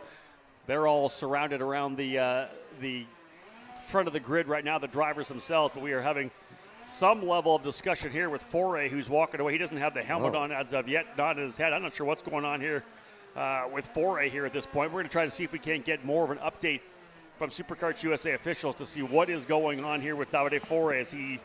We're hearing rumors, but I don't want to throw anything out here on the broadcast until we get more updates with what's happening here at this point. But again, getting set to go with Master Shifter, this category again, like the others, 10 laps in distance. Their first of 2 heat races to roll out here right now. We just saw the drivers, of course, in Mini Swift and X30 Jr. get their races in the books. So, indeed, unsure what is going on at this point with Foray, who is not yet suited up for this one. Yeah, I mean, obviously we've got David Lamb, we've got Alex Searle, there's Antonio Pizzonia sort of, discussing something with Foray, and again, obviously the pictures there, we're not going to second guess what's going on. We do have a full crew of pit crews down there, or reporters down in pit lane. The rest of the drivers are all in some sort of briefing, as we have seen with every class, the race director telling him what we wanted, but, the pictures, Davide Foray, 49 years old, one of the greatest to ever put his backside in a seat of a go-kart. And, yes. All right, so what I'm being told here right now coming in is that he has a penalty that is being applied to Heat 1, and he never really looked at the results. So, again, what's happening here, we saw this before with Kip Foster, right? He had a penalty from qualifying where he had the broken rear bumper. That is applied just to the first heat race, and he's able to come back to the spot. I believe what's going on right now, maybe looking at the grid, they had no idea what was going on. I'll have a quick look. Mike, if you want to grab a quick look at the results here while you and I talk, find out, go back to the qualifying session for Foray to find out what indeed there could have been a penalty for. As we said before, Kip Foster in that category in KA 100 Master, a broken rear bumper. The penalty then was applied to only heat race number 1 from qualifying, which put him at the tail of the field. For heat race number 2, he was given his spot back. David Cole, okay, here's what I'm being told. Looking here, that the Kart 604 and the 692, weight not marked with appropriate kart number, 4-position grid penalty for heat 1. Okay, so the weight that he had in this kart did not have the proper mark. And the reason why you put your number on the weight, if that weight falls off the kart, something's happened, you haven't affixed it correctly, that's a penalty. So we have to find out whose number is on that to get the penalty. So do we need to go to Mike Smith? Has that happened to Mike Smith before? No. I think what's happening, is that David Cole is getting one up on Mike Smith, saying, I got the info before you. I see what's happening. So indeed, this is King Stato and Prince Stato we've got here. They're going back and forth. The king of statistics, David Cole from eKarting News. Mike, I'm so sorry, being demoted Prince statistician. So, of course, that came through. He made weight, got the position, and then, of course, got that penalty. That moved him back. Again, I would assume to P5 on the grid. So, indeed, that's something that is a very, very strict rule. If you don't have it on there, you lose a weight. Somebody's got to you got to get penalized if a weight comes off the car. Yeah. Super dangerous, as we know. I heard there was a lot of that actually happened. Really? Yeah, there was quite a few people in all different classes that had that problem. Well, then it's even worse because you check it on your pre-check sheet. Yes. Right? When you get a pre-check sheet from SKUSA, is your weight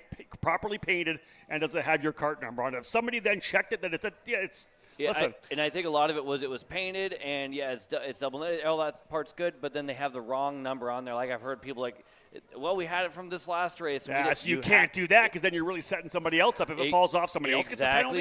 Exactly that. And also, I think, obviously, looking at a European background in racing, we don't have that rule in Europe, which is possibly why Davide was so upset by it. But in Europe, if a bit of lead falls off a kart, generally it goes off the side of the circuit onto the grass or into the gravel trap and stuff like that, out of the way. You don't have that here. And any weight that falls off, I disagree with that. Any bit of weight that falls off, I disagree with that. If all it's got to do is roll down the track, I don't know that that's always going to happen right now. So.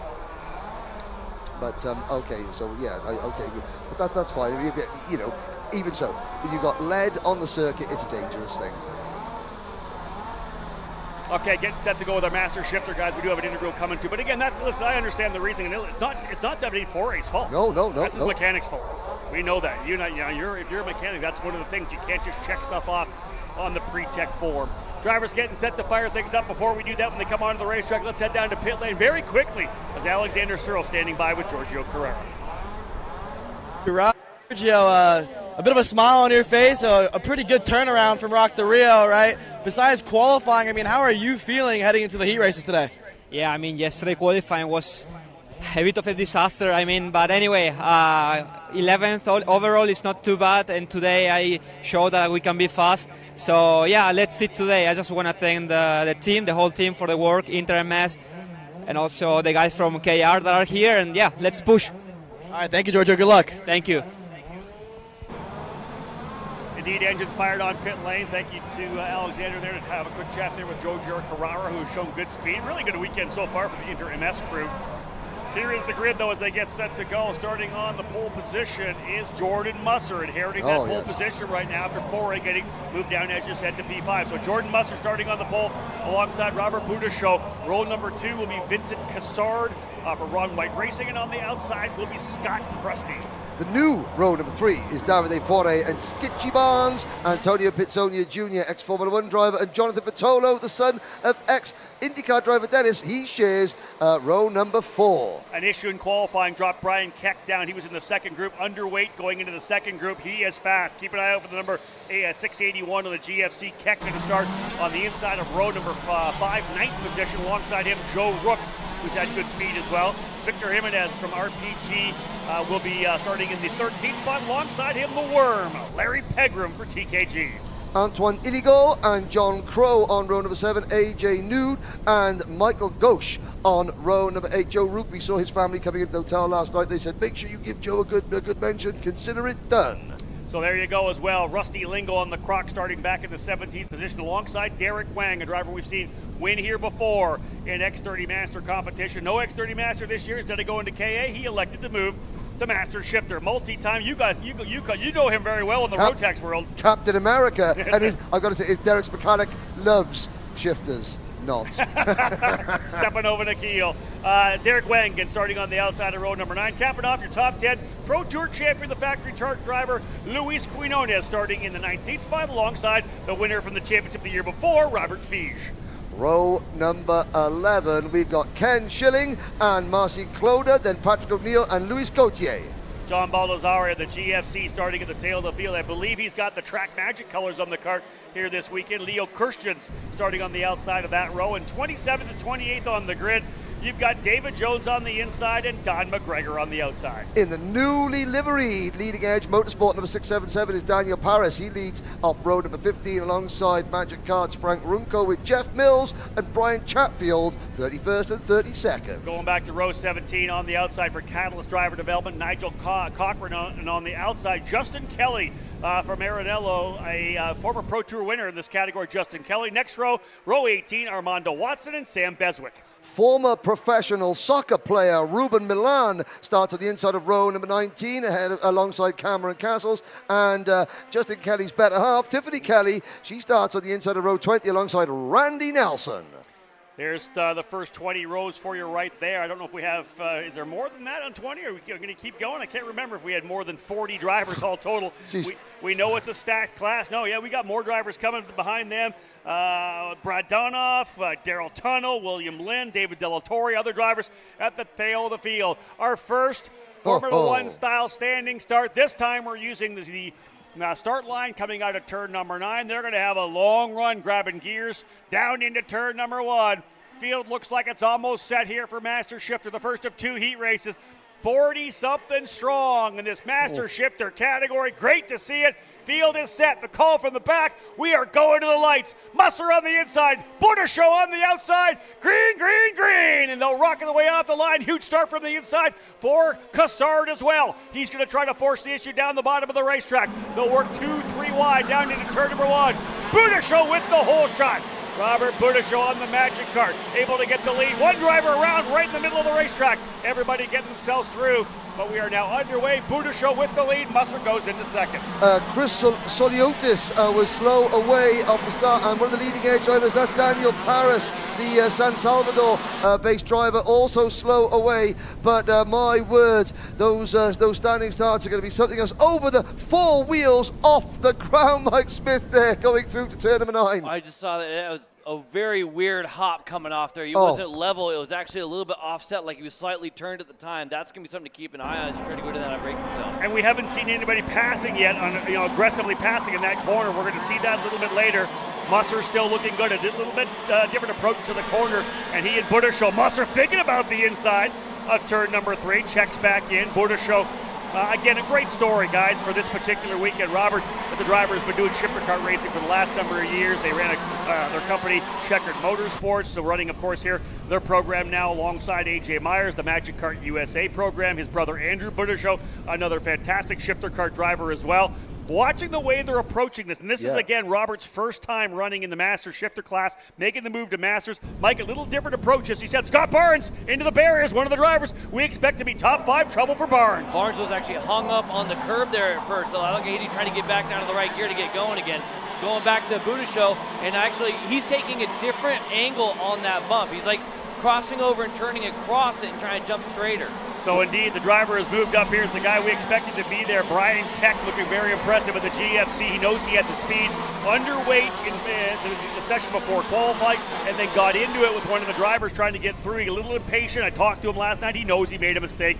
End up only getting 2 laps in qualifying, but still went P9. He's got a hot rod that could win here this weekend. Yeah, and we've seen overtaking. So with direct drive, yes, the track race as well. Shifter, obviously, overtaking is difficult, but not impossible. And now, talk about fire in your belly. Davide Fore, new fast lap, 43.006 seconds. There he is, trying to work his way around the number 686 of Vincent Cossard on the CRG. And Fore, side by side, Cossard holding him off, but Fore's going to get the run coming out of the corner. Mike Smith, this is incredible. That was beautiful right there, Mike. Yeah, it all started 2 corners prior. You kind of get it going here, feint this direction, but get him offline, stuff it down the inside. Yellow flags waving there at the exit of turn number 9 as the leaders go around. Can't quite see who that is. There's a couple of drivers there. I'll have a little look. Rob's going to have a little look and see who that might be as they head down. 98 miles an hour, nearly 160 clicks into turn number 1. Musa on the brakes. Here comes Kart through turn number 2. Fore and Budisho, 3rd and 4th. Fore is going to start closing in. But this is lap 5 out of 10 already. Budisho is in 3rd. Fore is in 4th. Cossard, then Pitsonia Jr., Crow, Presti, Rook, and Iligo. The top 10. And behind them, we've got Jimenez, Vitolo, Nude, and Pegram. Riders not coming back around. Robert Fige and Cameron Castles, the driver who had some issues. We see some yellow flags flying down in that corner as well, guys. Let's see if Keck points him by because he made the move. Yes, he's doing it right now. I believe he is. Oh, but no, they're both slowing down. Oh, Musa, gamesmanship there. Keck made the move, and you saw him smoking under braking there. And this is going to, but I have to say, Jordan Musa, he was easing off. He didn't, Keck was trying to give him the place back, and Musa was like easing up on the barriers, and that almost caused a collision. There is one driver off. That is the 609 car. That is Scott Skitchy Barnes again. Yeah. Another issue for Skitchy Barnes, having some trouble here this weekend, trying to get this Magic Kart refired. He's had a couple issues on the racetrack right now, and Barnes going to have to pop back out and see if he can't grab a couple more positions. Right now, not doing it aggressively. Barnes right out in front of us here right now. This could be a DNF for Scott Barnes. What a tough way to start for him. Barnes trying to get things back underway. Field fully coming down here. They're rolling through, and Barnes able to get away, but kind of out in front of the leaders here now. They'll work their way through. You see Barnes up the road a bit there. Budisho now going to lead with all that mess with a pass under the yellow. Budisho now battling out. Musser makes a move back to the inside. So what a great group we have up front. Top 5 drivers. Budisho, Musser, Keck, Fore, Cossard, and I believe Musser back to P1. And I've got my eye on John Crow, already up 7 spots. He's caught this group right here, and if we keep going hot and heavy, he's going to be going up all the way into the top 5. One of the things we have to mention, we haven't brought out here with this particular category, I know that our pro shifter classes, you guys folks, all KZ, you're still allowed to use the IAME 175 SSE power plant that was so much part of the SuperKarts USA program in the move from stock Honda into shifter racing. That engine just didn't take like they hoped it would. KZ then the next answer, but in the master shifter open to both those categories. I believe Crow might be on the 175. We'll have a look. I'll try to get a better look into here as they come back around to find out which engine these guys are on. But it isn't available, and like you say, John Crow on the move. Oh, there's another 621 running very wide, and somebody has stopped coming out of turn number 3, or turn number 4. Who is that? That is the number 669 Kart of Luis Gautier. But Musa back in front, Budo, so this is lap number 9. Finally, a little bit of calm.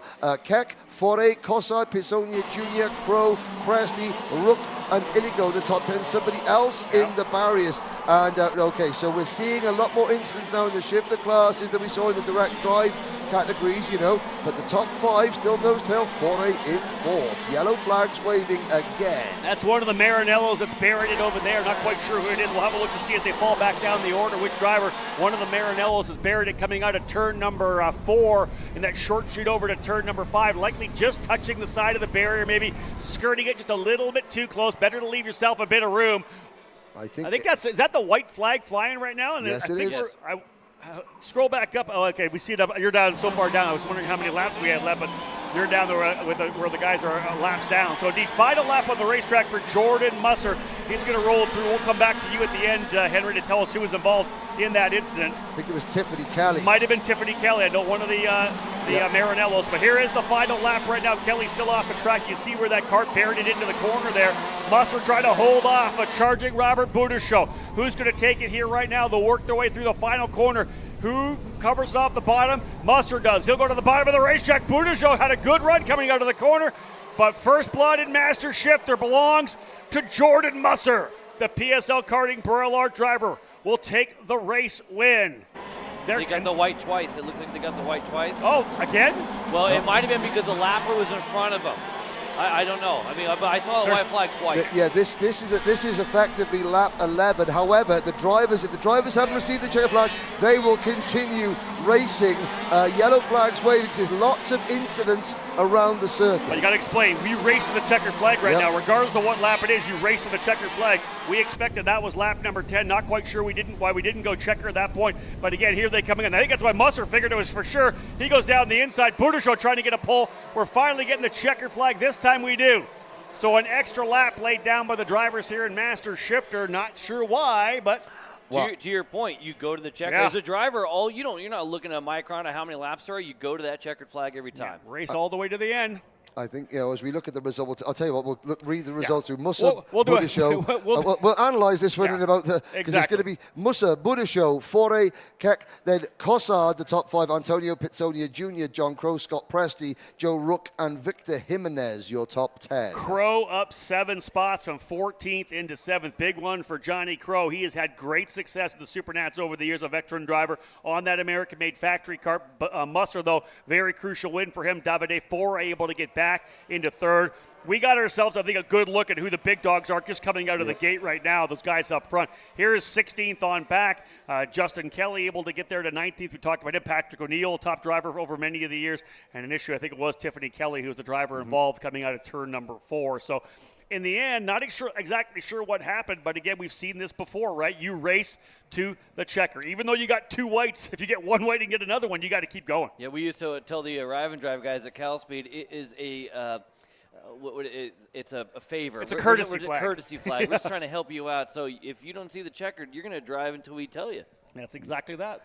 I mean, I think Mike was right. They were coming up on a lapped cart as they would have been coming to the checkered flag. Also, Jonathan Vitolo had crashed going into turn number 1, so there was yellow flags waved. There was waved yellows about to go out, a lap cart just in front of the leaders. So the flagman had an awful lot to do. And you know what? What's more important, the yellow flag or a checkered flag? the yellow. Well, to driver me, safety. it's the checkered flag, because the yellow flag should never come from the starter until it's done, right? The flagman is the first and foremost. Everybody else. I know that the flagman does get in there, but the checkered flag does definitely have to come out, because that is the flag of the race, and there is a secondary flagman with him as well. He's got somebody else there with him. That was just obviously some confusion, I would say. Yeah, and so at this point, they've got 11 laps in the books, and you start thinking, some people are like, hey, it's Heat 1. If this was the final, if this was Super Sunday, it'd be like, oh, and there was a pass, it'd be a little bit controversy, if you will. But I think this is just Heat 1. It's not the end of the world. And everything kind of stayed the same as it was up front anyways. It wasn't a second opportunity, because Musser had to go the defensive twice down into turn number 9. Nonetheless, some wild action there for sure. Next group getting ready to roll out as we're just getting things underway here right now, as we have our drivers in X30 Senior, the first group ready to come out. Group A versus Group D. Time to get into some exciting stuff here right now. Pro X30 ready to roll with 2 races. Pro Shifter ready to roll with 2 races. We're going to line up 4 battles for you right here with the best drivers, the top pros here at the SuperKarts USA SuperNationals this year. We'll give Henry a little chance to take a breather here. Xander Clements stepping back, getting in. Myself, Rob Howden, alongside Mike Smith. Of course, Henry with us the entire weekend. Xander Clements. Obviously, Kart Chaser is your baby. Great to have you back in the booth. And, man, that was a good run. I was excited to see, Mike, what the shifters would do. Talk about a little bit what the shifters did, because we knew they were going to race a bit different. Yeah, and we saw, as Henry had mentioned, a little fire in the belly at a Davide Fore, and it was challenging. I mean, he got bottled up in trying to make some of those moves, but the moves were still happening. How about that over-under that we saw there in the 3-4 section, that switchback that Fore did? It is absolutely a racy track. It doesn't matter if you're banging gears or single speed. Well, if you go on the defensive, you're going to open up on the exit. We know that for sure. And a lot of the places, especially down in turn 9, when you go on the defensive there, you're going to lose that top end, and we're seeing Xander that run all the way down to turn 1. Yeah, I mean, that's what's going to be so interesting right here. We got a little bit of a taste of what this racing could look like with that X30 Junior class on the racetrack, the only other class with this power plant, with the only other engine with an actual specific rev limiter. So that, again, compared to the KA class, where from pretty much the light pole, roughly where the end of the start box is, all the way down to turn number 1, is strictly slipstream, and they keep pulling, and they'll really eat a gap up. I don't think we'll see that. Ryan Norberg last night over at the media bullpen, he said he was almost a little bit deflated in the way it came off. He's like, I thought this was going to actually race a little bit better. Qualifying 7th, I don't actually feel too good. I'm not sure how raceable this track is going to be. Now, that being said, everyone seems to have proven him wrong so far to this point, because this track has been so entertaining to watch. They will be the first ones, though, a single speed with the softer red tires. So they're going to be able to tackle things a little bit differently than maybe everybody else on the harder blue. And again, that's really been the story of the day here on a Friday, right, is the unknown coming in. We knew the speed was there, how you got quickly around this racetrack, but how was it going to race? We saw tremendous wheel-to-wheel action earlier in the day in the KA categories. We've seen it as well here already. X30 Junior was fun to watch. The shifters showed where they're going to be able to make the primary moves and some of the way they're approaching the corners. Now's our opportunity again, as we're on a fact-finding mission. How are these drivers in the X30 Senior going to race? It's going to be exciting. Well, let's take a look at it here while we are on the grid. Let's run you through your starting lineup for heat number 1, groups A and D for Rollison Performance Group X30 Pro. Of course, Austin Garrison with a phenomenal qualifying effort here. A burner of a final lap, and even the lap after that was still pretty good, as the SCR Red Speed driver ready to lead us to green here. He gets the best starting spot in the house all week long with that inside lane. Jesus Vasquez Jr. is the one with the most experience when it comes to raceability up at the front here out of most of the drivers in X30 Pro, after having 2 races in the lead group, battling it out in K100 Senior. There's a look at Noah Baker in his Speed Concepts Racing debut. He's had a partial 2023 schedule in pro competition, but he rolls off in a decent starting spot on the outside lane and going 4th overall in qualifying. Behind him there, you can see that pink and chrome and blue Inter MS Kart Republic of Alessandro DiTullio. That'll join him on the 2nd row of the grid. Go back to row number 3 and a much different starting opportunity for Oliver Hodgson there in the number 359. He'll start at the inside of row number 3, P5, alongside Dalton Haynes in the Kart Republic number 367. Thomas Navu, again, a winner a number of years ago in the Mini Swift category. He'll be there starting 7th in the number 350 alongside Oliver Calvo in the number 312. You can see there back from him as Oliver Calvo gets set to go. Another SCR Red Speed. They've got 3 of them starting in the top 10 in this heat here with their leading man Austin Garrison, rookie Noah Baker, and Oliver Calvo. The 5th and final row of the top 10 has Alexander Kardashian and Peyton Phillips in his Pro X30 debut. Nick Terlecki there in the Hotes DD Franklin Motorsports number 388 rolls off in 11th. He'll start alongside the BJR MDR LN kart of Paulie Massimino. And you go back, a handful more big names. Just a couple of drivers there. Let's bring up Kardashian and Massimino, 2 of the front-running drivers in the KA 100 senior class. We'll see if that transitions over here. Further back, Mateus Morgado, former world champion in the PSL karting, number 303, set to roll off 13th. Alongside him, Chase Hand, the lone driver in the GFC. Ariel Elkin, top 5 driver last year in the inside of row number 8 in the 346 TB kart. And Ryan Vincent in the 363 who's going to cap off that row. That is row number 8. And going back from row number 8 here to round off the top 20, Santiago Fernandez in the AJF Racing Kart Republic there is fired up, the number 368 out of Miami, Florida. He's joined on the outside of that lane with Caden Bell. Then it's Diego Ramos and Brett Rivetta on the edge of the top 20. Not so great qualifying for Diego Ramos. They were here early this morning working on that PSL Karting Bureau art, trying to find some more speed for a driver that came up just shy of snagging his first career American regular season championship this year in the U.S. Pro Kart Series, ultimately ending up as a vice champ behind Ryan Norberg. So here's a look at the full grid as they line them up for the top 20. We talked about them and showed you them what they look like on the grid. Here's their numbers, their teams, and all the way through. Again, a Speed Concepts Racing lockout of row number 1 here in Heats 1, A versus D. Further back on the grid, Callie Atkins, the 2023 Miami International Final winner, rolls off all the way down in 21st alongside former sports car and open wheel specialist Scott Hargrove, who returns to single speed 125 action after a couple of years absence. Gia Cicero and Tyler Ruth then make up row 12. Yeah, Nicholas Corrales on the inside of row 13, Timothy Pernod, Sebastian Garcia, Christian Garduna, Maximino Tovaggino, Valentin Flamini, Brian Garcia, and Max Taylor, the final drivers on the grid, or at least on the grid sheet as well. We'll see whether or not we get all of those drivers out onto the racetrack. Yeah, looking all the way to the back of the grid there. The last one was the 396 of Brian Garcia. I think rookie Max Taylor ended up scratching from the SKUSA SuperNationals. Would have loved to have that standout driver currently on the USF Pro Championships ladder, and we'll be gearing up for another full season of action in that in 2024. But he was hoping to make a handful more starts and finish off at least his junior division of the karting career, maybe even moving up to senior this weekend alongside teammate Ernesto Rivera, as they were a great 1-2 punch for RPG in 2023. No doubt about that. Field now working their way around the racetrack. Garrison, Baker, Vasquez, DeTulio, the front 4 drivers. And again, we'll see how these guys roll up. We saw the standing start for the drivers in Master Shifter. Back to the rolling start here per X30 Senior. We'll start them well down the straightaway to limit that speed. We've had good starts. Xander coming into turn number 1. It's so far been clean, so let's look. Black, white, and red on both sides of the front row. Davie, Florida's Austin Garrison is ready to lead us off for the first of 2 heat races in round 1 for a Rollison Performance Group Pro X30. It's a nice and slow start as they round the dog leg. Look for Aaron Likens to give them the green flag. It's a long run all the way down to him right there in the middle of the racetrack, and there it is. Green flag in the air. We're racing down to turn number 1 as they go into the first corner. Look at them fanning out 2 and 3 wide. That's Chase Hand on the outside, and there, Diego Ramos stalls it there in the middle of the pack. He'll drop all the way to the rear as they go to turn 3, Rob. Pretty solid start. Drivers giving each other enough room coming through. A little bit of a move there for Vasquez to roll the ball out a little farther outside of the racetrack. In fact, Haynes is the driver. He pushed out a little wider. Everybody settling back in. The opening couple of corners clean. Oh, no! One driver outside. Baker! Yeah, that is Noah Baker off the side of the racetrack. Mike, we talked about that. The racing line is good, but if you get pushed too far off, it's still quite slippery. I was just going to mention the fact that the P2 starter, Noah Baker, was not going, and there it is. It actually ends even worse. All the way in the wall for Noah Baker as we complete lap number 1. Here's your top 10 as we run down to turn number 1, Rob. Garrison, your leader, but chased big time here by Oliver Hodge. A little gap back to, I believe, Jesus Vasquez Jr., Thomas DeVoe, now up into the 4th. DeTulio 5th, Kardashian 6th, Calvo, Elkin, Morgado, and Dalton Haynes, the top 10.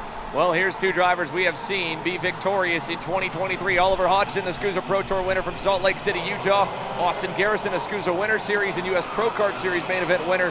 They've already tasted victory in 2023. Neither one of them, though, has won the SKUSA Super Nationals. This weekend starting off good for them in Pro X30. As we come to complete lap number 2, they're side by side for third. Thomas Naveau, again, the NASCAR Pinty Series up in Canada, Rookie of the Year, going to third here, Mike, as we come down the front stretch. But watch this here, Rob, actually. Oliver Hodgson's looking high and low on Garrison. The question I was going to bring up, I was going to ask Mike about it, because, Mike, we talked all about it. Are these guys going to wait up front? Are we going to see patience? Are they going to work together? This isn't so much them not working together yet, but Hodgson may be thinking he's faster. But the key is, will these drivers just run in line, or are we going to start going back and forth like we saw in KA? Yeah, I mean, as long as they're not going back and forth and losing a ton of time, I can see just getting after it. Now, you can see Hodgson obviously got a little something extra here in the early laps, but with the rev limiter going on at the end and not really getting that extra by being nice, yeah, if you got a little something, stuff it down the inside and see if you can do better leading.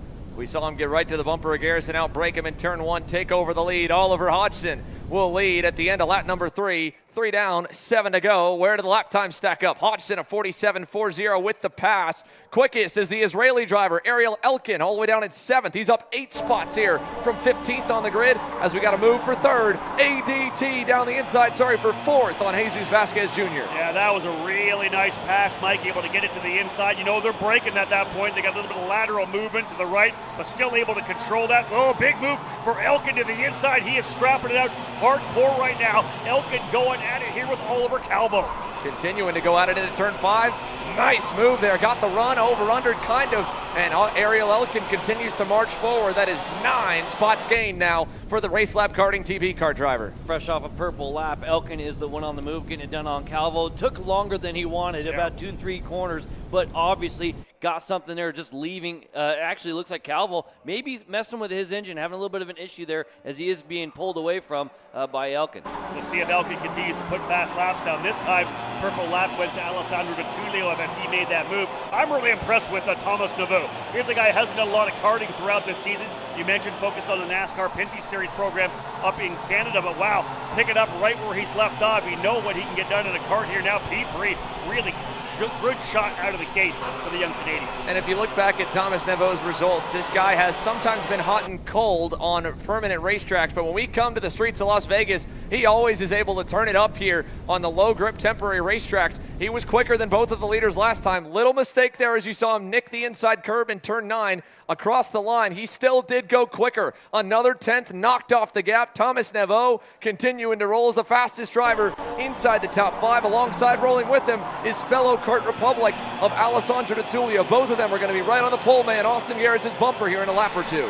Just past the halfway point, 5 laps down, 5 to go, working on lap number 6, the opening heat race for the drivers here in the X30 senior category. This is Group A versus Group D. We got B versus C lining up on the grid right now for me to see if Oliver Hodgson can potentially pull away. It's a half a second lead right now over Austin Garrison, the pole sitter. So Hodgson does not have the luck in the KA 100 senior class. He had a really rough go of it and has gone to the tail of the field there, trying to dig his way back forward after a rough qualifying effort. He finds himself up front here nicely. The gap now down to 0.4 of a second. Di Tullio goes purple again, but this time Garrison back down below the 47s as well. That's one thing that Oliver Hodgson has not done yet, Xander. He's not broke that 47 mark. Everybody behind him, Garrison, Naveau, Di Tullio, all into the 46s.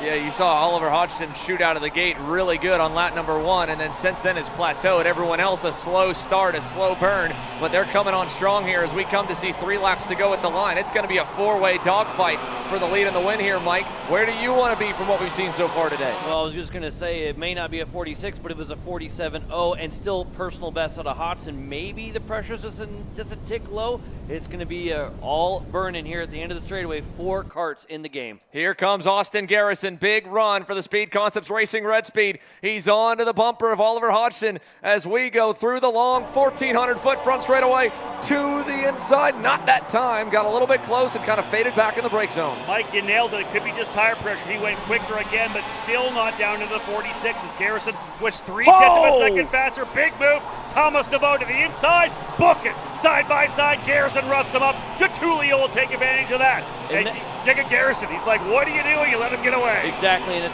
now Hodgson has it. He's going to continue to get faster. These guys, I was going to say, they have the draft. Hodgson's doing this on his own, and they got just that little bit extra. Yeah, but I think Naveau looked at it and said, hey, listen, you're not getting the job done. I'm going to make the move. He went to P3, and really Garrison stuffing it back on the inside of turn number 4 is what opened the door for DeTulio. So ADT's worked his way back up into third spot. This is given the big gap here to Hodgson, who just dropped 0.3 of a second, 2.5 tenths on that last lap, and there's the move to the inside. DeTulio to P2. Now Naveau, same position, a little further back over to turn 3. DeTulio knows Garrison wants it back, and he sends it deep, overcooks it. DeTulio back by. Garrison now defending from Thomas Naveau, who's going to get a run on him at turn 5. We know Naveau is one of the bravest drivers on the brakes. What does he do now with Garrison as we come to the white flag this time by? Those two already rubbed side pods a little bit this session. It may not be the last of it as well. Out of turn 9, 1 lap to go. Oliver Hodgson continues to lead. Hodgson, personal best after personal best after personal best, backed out a little bit this last lap to a 46.8, but might have looked back and see what kind of a gap he has. Good run through the last corner for him. He's going to be able to run the full wide corner coming through. You see a little bit of a cover off of the bottom there for DeTulio. Let's see what Naveau does here, because you know these two guys are going at it. Here comes the move to the inside big time. Let's see what happens coming through. Vasquez Jr. into the wall out of turn 1 further back while the leaders head out of turn number 4. Nothing yet. DeTulio covering low into the chicane. That'll stack them and pack them as they head to the turn 9 complex for the final time, Rob. Yeah, DeTulio holding off, but I'm watching Naveau and how he's trying to set it up. Naveau's going to go way wide. Down to the bottom goes DeTulio. Can Naveau turn it up here? No, he went a little wide, but look at the inside run for him. Will he get enough? Naveau, does he get even one spot? They're side by side coming through the line. Checker flag flying across. And who does it? Naveau gets in front of Garrison. What a big shakeup over the last couple of laps. 2.2 seconds was the win for Oliver Hodgson after he took off and got away. DeTulio fought for it. A big, beautiful over-under for Thomas Naveau as he was able to beat Garrison to the line by 0.09 of a second. Hodgson, DeTulio, Naveau, Garrison, and Ariel Elkin. What a run-up for Ariel Elkin. 15th to 5th. That's a success in heat race number 1 for that TB Kart driver from Race Lab. Dalton Haynes into the 6th spot, Chase Hand 7th, Mateus Morgado 8th, Oliver Calvo 9th, and another top 10 run for Alexander Kardashian. Thomas Naveau here is over on the side of the scale line. He seems to be maybe a little bit less than pleased with the way it had worked out, but he still ended up with a great result. Again, getting over on Garrison there. Further back, again, Morgado started pretty deep in the field. For him to crack the top 10, that's a good run for him on that PSL Karting Beryl Art. Massimino back in around 12th with Nick Terlecki and Santi Fernandez. That looked like a big swarm from 10th on back. But where did the other big names end up falling in that one? Well, Fernandez picked up 6, had the fastest lap. We talked about Callie Atkins. He picked up only about 4 as you go to the second group there. He ended up outside the top 15 still. But then the biggest losers, obviously, that final lap crash with Jesus Vasquez Jr. collecting him. I don't know if we ended up with the angle on it or not, if we could check a replay on Jesus Vasquez Jr. But nonetheless here for Pro X30 presented by RPG, Austin Garrison, the pole man, at least survives with a top 5. Might be a little bit frustrated with the outcome on it here, but nonetheless, as you can see there, to him and Thomas Naveau just kind of trading words a little bit. You saw the hand signal from Garrison. He wasn't super unhappy, but at the end of the day, they both were still top 5. Yeah, and in the end, I think, you know, for a guy like Naveau, he's got the speed, made the move, went to the inside. All they had to do is sit back up, but Garrison wanted that spot back. Indeed, they essentially gave the race lead up. But again, for some of these drivers, they're trying to move forward. They want to get those spots if they can. And I think at that point, Naveau figured, my shot, I'm going to go for it. I'm going P2, and I think he can get the job done. And if he does it, you put him back to fight with DeTulio behind him too, right? Yeah, that's the other thing. When you've got a group of 3 or 4 there, you can go, I'm going to try to do this so you can get you to fight a little bit back there, and then I can run away. And the big winner there, Oliver Hodgson, and he's got the long run pace, right? He just kept getting better and better. Yeah, he went off 1/10 of his best on the last lap, but he has the same pace as those guys, and it was late.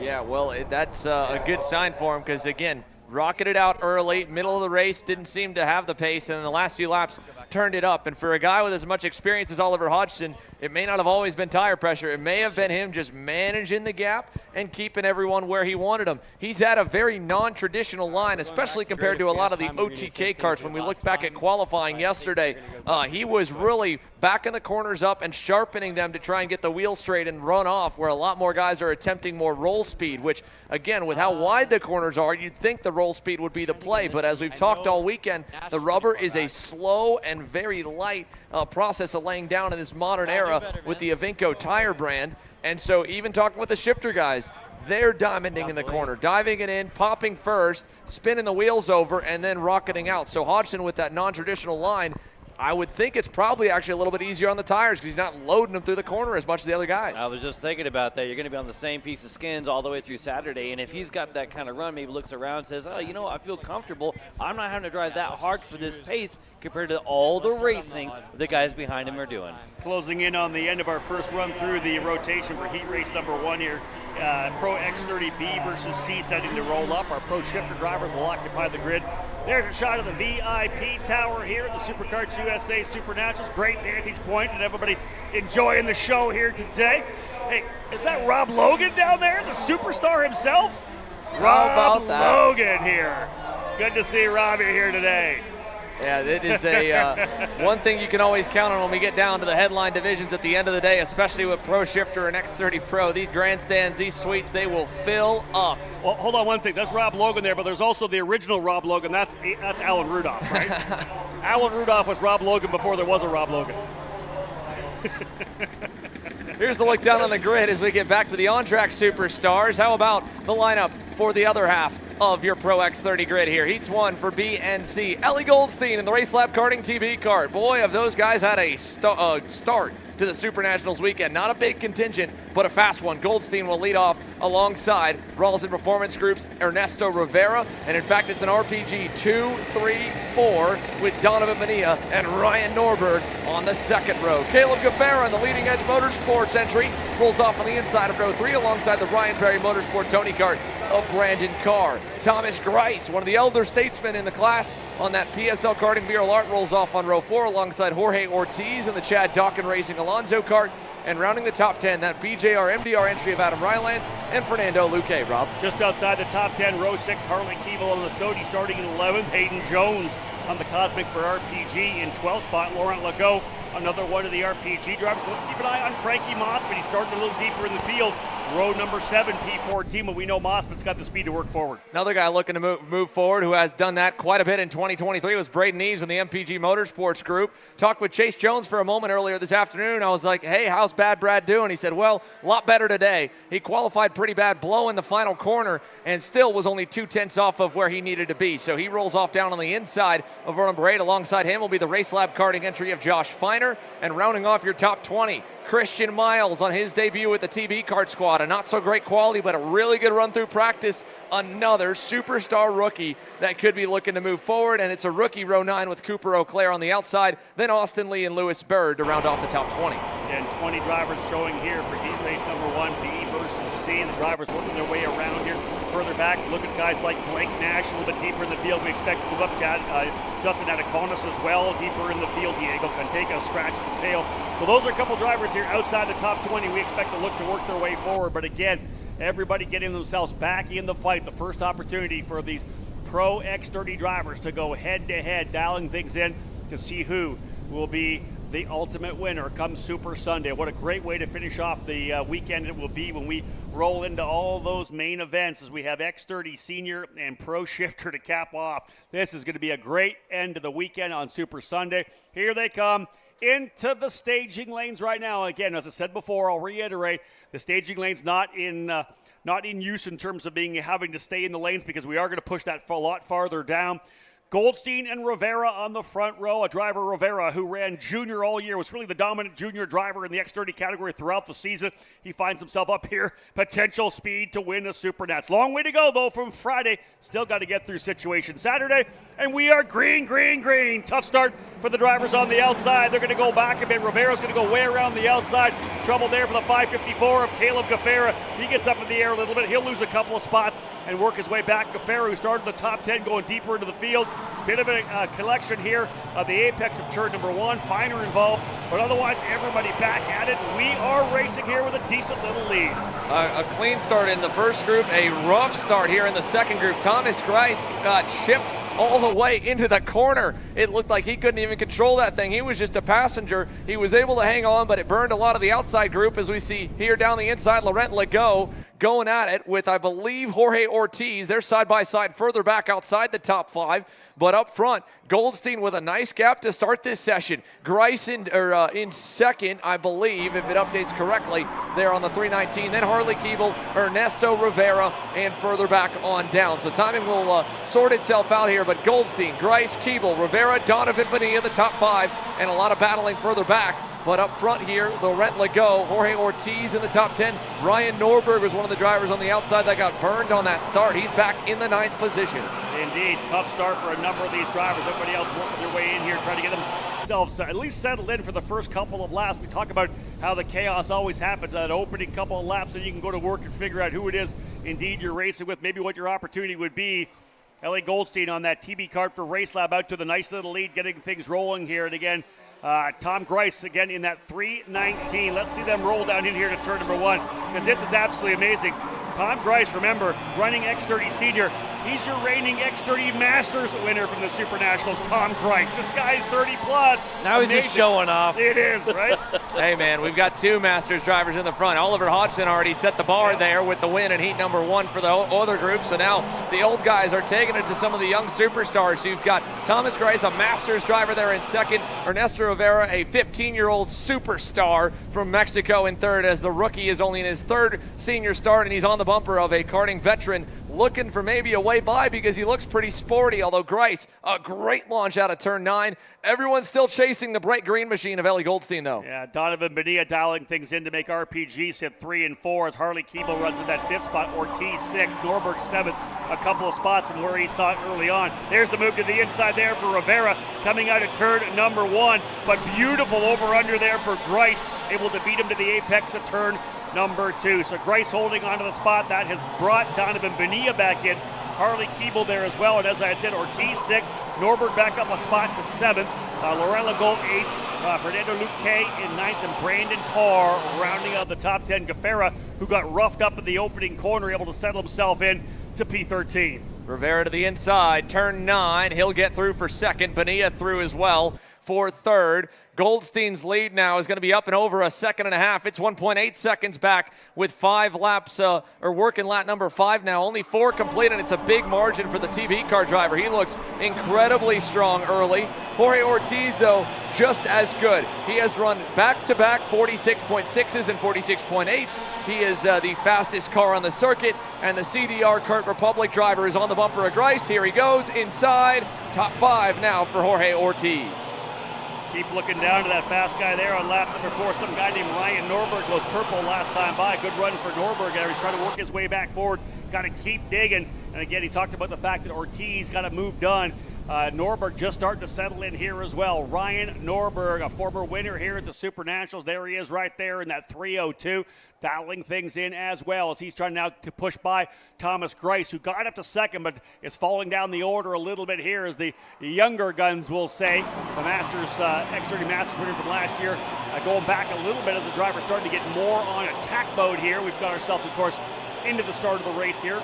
Goldstein, though, guys, 1.5 seconds out front. Mike, that's an impressive drive. It started right off the start where he was able to get that jump. They just launched. We saw that one of the junior X30 races where they were just launched from everybody else. Outside road didn't go. Ryan Norberg started on that outside road. He actually lost spots right away, and he's been trying to chip back away. He's still back in 6th where he started 4th. Credit to Ernesto Rivera, though, his teammate Norberg gets by on Thomas Grice in turn number 9. The RPGs are starting to roll. It was 1.8, now 1.5, now 1.1. Ernesto Rivera is moving. He was over 4/10 better than Ellie Goldstein last time. They call him Checo in the 10, and this kid might be F1 bound because he is a rocket ship every time he's behind the wheel, and we might be able to actually get a battle for the win in this one. Mike, we talked about it with obviously Oliver Hodgson. Where are your tire pressures set? It seems like this thing just came alive for Ernesto Rivera. And for those of you who haven't driven before, when you're in behind the wheel and the tires tip pressure isn't there yet, you got to kind of work a bit harder. But man, when it happens, all of a sudden the car takes a set, and it's a rocket after that. I can do anything now. Yes. Like I've been, oh, the car needs this, it needs that. Lap 5, you're like, nah, never mind, it's great. And actually, Goldstein is he was going personal best. He just went even, 47.0. How about the 46.4? Over a half a second. In the last 2 laps, it's been a second.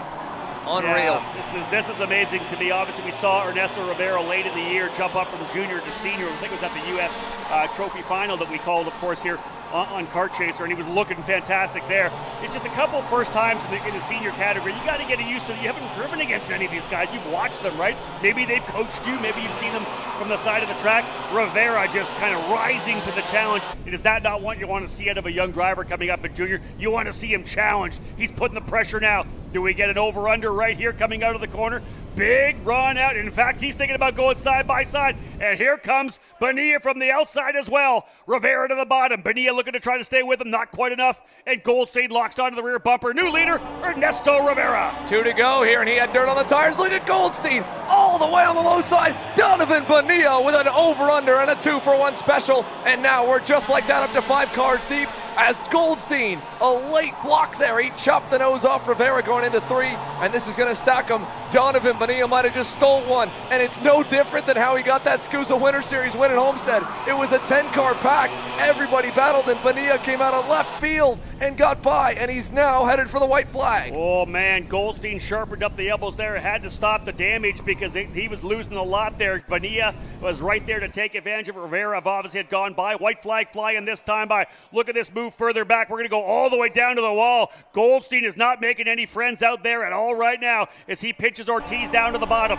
They'll work their way again up in here into the corner. Look at them all the way down the bottom of the racetrack. Norberg going to try to get a couple of spots. I don't know that's going to work out for him at all. This is some crazy, wild final lap action. Goldstein now full defense mode. He goes down the bottom. He's going to get rooted here pretty soon. Ortiz trying to go on the outside. Everybody going. Look at, he's holding everybody back right now. Goldstein going wide. They have not been able to get by. Wait to see what happens over here in turn number 9. Side by side, a little bit of contact. He's going to run the bottom of the racetrack. Someone's going to try to make the move. Big wide run for Ortiz. He's going to go all the way around the outside if he can make it. He looks to the wrong shoulder, coming across the line. Bonilla wins, and second place goes to Ortiz. Runs the rim. I like that, out on the cushion. How about that, Jorge Ortiz? That was awesome here, but let's go back and take a look at the move that got Donovan Bonilla this heat race win. What a run here. He saw the battling opening up. He knew Goldstein was going to be aggressive with Ernesto. They both were on the dirty side of the racetrack, and boom, over, under, Dono Bonilla gets the lead. Own the apex, own the exit. I love it. What a beautiful pass there. You see it happening. They were pinching down the bottom. I'll tell you, Goldstein, who looked so good there mid-race on, really started to get aggressive in terms of defense. I think he just figured he needed to stop the bleeding there because everybody was coming after him.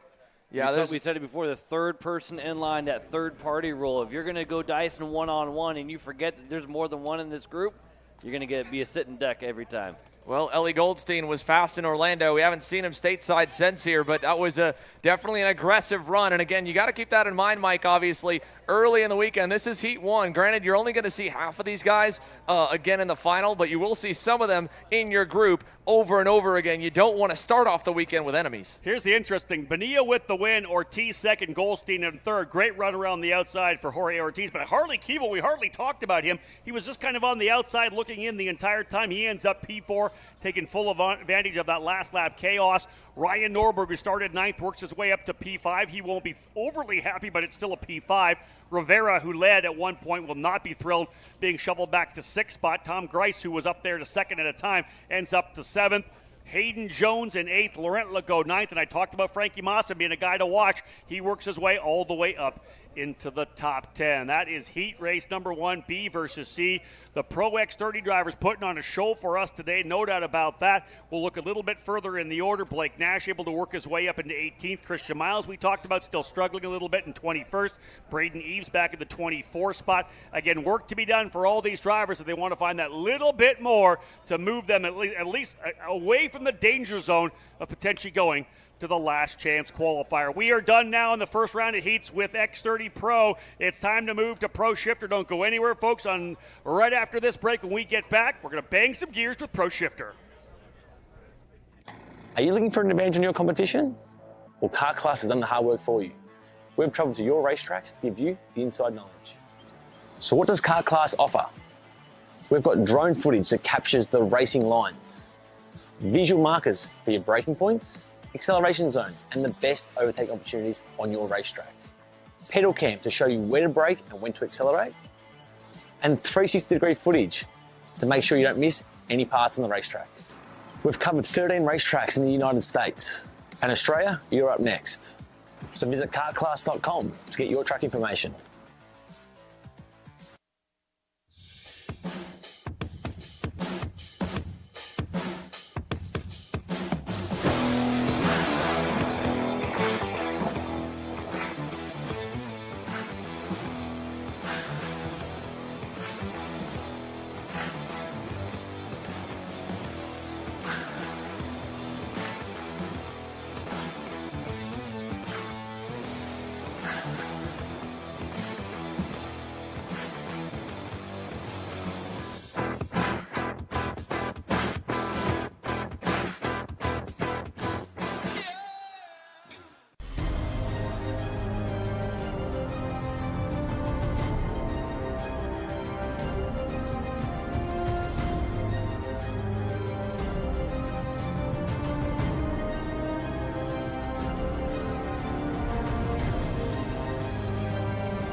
Welcome back to Las Vegas Motor Speedway. SuperNationals 26, but we are a long way from Super Sunday, just getting things rolling with the first round of heat races. And we're going to see that right now at the drivers roll out here in our first of two races in the Pro Shifter category. My name is Rob Howden, the voice of the event, joined this year by Henry Beaudet, his first time with us here as well. And of course, the man that's been with me as my driver analyst on numerous occasions right now, Mike Smith, back up in the tower. We'll let Xander have a bit of a break here. Let's have a look. Remember, folks, this is bring you back to yesterday. What a wild deal this was. An issue with a big wreck, and the final qualifying group, they end up getting messed up. They end up getting a chance to get back out to get a full session. That gives Jacob Gulick a chance to go P1 on the GFC. Great job for Jacob Gulick, starting on the pole position, A versus D. Outside of the front row, Remo Rusciti, the veteran driver out of the Pacific Northwest, in for Catalyst Driver Development. Row 2, Matteo Vajano, a former winner here running for PSL Karting. He'll start alongside the Frenchman for Sodi Kart, Emilien Denner. AJ Miles and his Magic Kart teammate Axel Cabrera on row number 3, Davide Fore and Filip Yemkovic on row number 4. Going to row 5, row 6, Danny Formal will launch from the inside of row number 5, P9 alongside him for Magic Kart USA, Michael Riccio. And then row number 6 will have Justin White on the Maranello alongside Keon Tandon in the GFC. Vincenzo Saracino and Josh Conker on row number 7. John Louis and Smoking Joe Charlton on row number 8. Back to row number 9 and 10 to cap off your top 20. Nicholas Taylor starting on the inside. That is the 17th position. P18, Valentino Frisch on the outside. And then capping off your top 20 for Trinity Karting Group, Gavin Bailiff on the inside. And the Canadian for PSL Karting, Anthony Martella on the outside. Row number 11, Seth Huntley is joined by Joseph Lowney with Axel Dapp and Ivana Richards, the fastest lady qualifier in the field. She starts at the outside of row number 12. Croc driver Thomas Riddle will start on the inside of row 13 alongside Charles Robin for the Karting Collective. And then we go back to row 14 with Augusto Soto Sharipa, winner this year of the F4 competition for Inter MS. He'll start alongside Orsolon Racing's Ricardo Ascoto. Ascoto, a winner at the Indianapolis Motor Speedway this year for J. Howard Driver Development in USF Pro 2000. Nathan Gilbert and Eli Fox round out the top 30. You had a Carter McGregor and Bryce Donley, Marcus Kayak and Andrew Byrne. But Rob, Mike, I think the driver starting 35th and shotgun on the field, Ricardo Longhi. He was actually, I think he's a scrub. I was going to say, I haven't seen much of Ricardo this week. His name still appears, but withdrawal. He was on the entry list. I picked him in my top 5, and he's not here. I did not to show. So he that showed you, buddy. He did 100% Got did. you good. That was when in the e-karting news picks competition, he'd emailed David Cole to say he wasn't coming, but David forgot to mention it to you. That's what happened. That sounds like something could 100% happen. It could have happened for sure, yeah.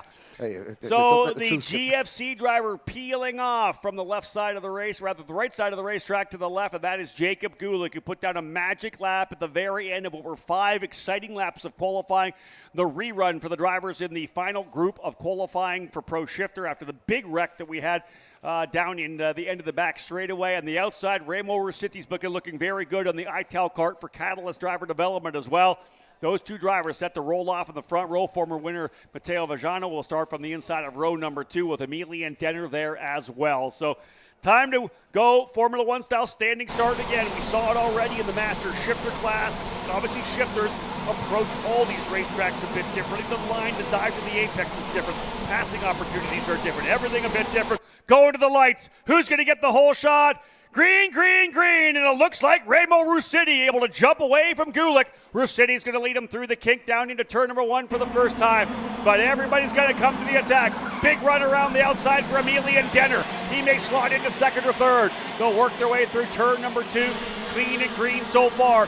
Dive down the bottom of the racetrack for Rusitti, but he's going to get rooted a little bit there by Gulick. He gets to the inside, Jacob Gulick, and right with him again. Remo Rusitti tries to go back by, climbs it, and who will have it into turn number 5? Indeed, it will be Jacob Gulick. Rusitti ran wide going into turn number 1. That opened the door for Gulick, who then had a little bit of help going into turn number 4, but he's now back in front on that black and white 203 kart, and into second up with the Ital karts. It's Remo Rusitti from the outside of row number 1, still there in P2. Myers, Formal, Denner, Niemkiewicz, Vigano, Tandon, Fore, and Conker. The top 10 just in white, running in 11th for the Maranello team, but a good clean start by everybody. Somebody at the back had spun around once or twice earlier on, but now can Gulick get away? We had some contact coming out of turn number 1. One of the Maranellos, either Conker, Justin Whiter, and Saraceno, I think, jumping over top of one of the drivers. It might have been Mauricio he got together with coming out of turn number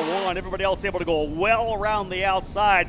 And there's your lead right now for Jacob Gulick, able to pull away right now ahead of Remo Rusitti. Early days, though, in this 10-lapper. Heat 1 for Pro Shifter, A versus D. Big move for A.J. Myers. You know he's got confidence in that magic cart. He streams on by, low lines it down, gets on the wheel, cranks it big time. Oh! And that was some aggressive side-by-side racing. Myers got around the corner, and Rusitti was up alongside him. Hip check for Rusitti. He dropped the left rear to the barriers. I'm surprised that he doesn't have any kind of damage. That looked like in Formal, actually, as he bounces off the barriers. I think that's Formal he bounces into right here. That could have been much worse for both drivers. Yeah, indeed that, but aggressive. We see A.J. Myers on it, trying to work his way up into second spot, takes that position away, and indeed that is Danny Formal, I believe, now up into the third spot. I think that is Formal into P3. Indeed. Indeed it is. And so they are rolling Emilian Denner up into the fourth spot, and Remo Rusitti, who looked like he was going for the lead, ended up getting shuffled around here. He'll be lucky not to have any damage. Behind him, the 217 of Matteo Vajano, who's battling it out right now with Niemkiewicz. Good job here for Philip Niemkiewicz now running up here with a former race winner. Yeah, in front of Vigano, Fore, who are running in 7th and 8th. We've got a record-breaking audience watching the Kart Racing Universe around in Vault. They're watching world-class racing here at the Las Vegas Motor Speedway. 10 laps goes by in an awful hurry in this Pro Shifter division, and what Jacob Gulick is proving is that if you can get clear, and it's difficult to overtake here in the Shifter class, it is possible. We're about to see Formal have a go at a pass on A.J. Myers. Are we into turn number 1? No, Myers covers his line, but Formal and Emilian Denner are right there as they come out of 2, down towards 3. Great scrap for 2, 3, and 4. Yeah, Emilian Denner going purple last time by with a 42.227. So he was able to get that draft coming down the straight. He's going to get more of that as well when they get back around. He is right there with Danny Formal, and as we know, Formal is going to punch a big hole in the air. He's a tall guy, sits up high in the seat, so it'll be a big draft for Denner as they work their way down the front straight. I'm more concerned looking at Jacob Gulick and the lead he has. 0.8 of a second last time by, a 42.389. He's by himself and faster than Myers at last lap. I was just going to say what the gap was and what they were doing for laps behind him, but he responds and finds 3 more tenths to go just as quick, if not a tick quicker, than the 3 drivers just behind him. Well, the bottom line is that speed that he had in qualifying was not a fluke, right? The pace is there in the GFC, those brand new chassis, the GT24, that they have brought out. GFC, Gary Carlton's new design for the 2024 season. The production cars are here. This is what these karts are on, and it is showing well right now. Henry, you just pointed to the screen right when that Denner, surprise, here I am. Yeah, I think maybe, we're on lap number 6. Maybe if we can have a little look at that move, because we were about to, again, on the replay, when we can cue it up, because I was about to say that Denner was the fastest of 3 karts on our screen. Now, it was very, very tricky to make a move there into that corner, but he just parked it on the apex. The door opened, split-second decision, Rob. Do I go or do I not? By the time he thought about it, the pass is gone. He went for it, and now he's trying to catch AJ Myers, who is not the fast of the first 5 drivers. Myers is actually the slowest on track at the moment. Yeah, Denner went purple on lap number 4, a 42.227. Last time by, just a bit quicker than Jacob Gulick as well. So we're seeing a pretty good battle up front as AJ Myers doing what he can to potentially hold him up, and whether or not Formal is able to come back at it and take that position away. Gulick lays a fast lap down. He goes purple, but Formal takes it back with a 42.224. Formal having to look back down to the inside. Good racing now, not quite able to get it done. Formal responds. What a great battle up front with the top 4. Indeed it is. Formal, Gulick 1 second in front of AJ Myers. Now, Myers is running out of time. He's weathered the storm a little bit. If he could just get into turn number 1 without having to defend, I think that Myers, whose kart looks to be getting stronger, Myers has got a personal best lap last time around. He's still not quite as quick as Gulick, but if Myers could get through this corner cleanly and then get through turn number 1 without having to defend, he's got 2 laps to maybe, just maybe, do something about our race leader. Yeah, indeed. We'll see the white flag fly this next time by. Good lap there for Myers, although Denner, the first driver to break below the 42 mark, a 41.991 for Emilian Denner on the Sodi kart. Myers goes a 42.1. He has got his personal best back and back. So definitely that kart coming in. But he's having to think more defensively, I think, now a little bit as well, Mike. Yeah, it looks like the timing isn't quite right. It's not working exactly the way AJ Myers wants it. You can see through the switchbacks there. And even there again at the chicane, he's just not quick at the apex. And it seems like Denner's getting into the back. And every time he's trying to turn and rotate. And there's the move to the inside. Big move down the bottom. Hello, Danny Formal. He'll take a 2-for-1 there. Denner makes the move down the inside, and Formal able to do the full over-under to go to second. So Gulick, your leader, he'll be able to walk away here in the final lap. No challenge whatsoever. Denner's got to go back to work again. And here behind them comes Remo Ruscitti and Matteo Vajano. They're working their way back up here as well. But Formal very happy to take advantage of that one. Trying to release the kart coming through turn number 3 and 4. Good jump off of 4. That's going to give him some room coming through 5 and 6. Good looking final lap here for Formal, who took full advantage of it. But remember, he's got to cover off the bottom here. Indeed he will. Not enough maybe? No, he does. Denner almost gets into the back of him. But coming across the line, the win goes to Jacob Gulick. Pole cashes in. Big one right there for Jacob Gulick. Danny Formal second, Emilian Denner third, Myers fourth, and Remo Ruscitti in fifth. I believe we're going to get another look at that over-under. Watch them coming through here. Denner late over the bump, throws it down the bottom. You watch this thing just go. He can't get it turned, or is he trying to hold on to the spot maybe? He goes deeper into the corner. Was that on purpose, Mike, or did he just lose it a bit going to the inside? I think he was just trying to keep her slowed down. And as we talk about the front brakes and like that, they're not going to rotate as much that much on the left foot. I don't think it was on purpose to go that wide because I don't think he was trying to give up the spot to Formal. Sure enough, I think maybe had Formal not been there and he got second by holding that spot, it would have been a control of the apex, pushing through on the apex. Nonetheless, great job for Formal. Big wide berth. Throws it in the bottom. He takes second. Emilian Denner third. AJ Myers fourth. Remo Ruscitti rounding out the top 5. Matteo Vajano in the 6th spot. Davide Foray in 7th. Philip Niemkiewicz looking good 8th. So is Canadian Josh Conker in 9th and Keon Tannen rounding out the top 10. Justin White, a solid run in 11th place, but Justin started there, ran most of the race there, so consistency for the driver from Scranton, Pennsylvania. Valentino Frisch, Vincenzo Saracino, Axel Cabrera, Smokey Joe Charlton, the British driver in Kart 251 on the Energy course chassis, finishes in 15th position. A little bit look down the order. A clean race there. Marcus Kayak from shotgun on the field up into 60. I was about to say, Rob, as you're looking at the rest of the thing there, Dap, Richards, Sota Sherpa in 25th. I was about to say that overtaking in the shifter class is obviously a lot harder, and Marcus Kayak completely says, Henry, that's not correct. It should be a lot harder. I like that it's harder, but yeah, Marcus Kayak back from the tail of the field up into 16th. He's going to have to do that a couple more times to make sure he's got a decent starting spot. He's going to have to hope for maybe a little bit of chaos, and some other drivers have in DNFs.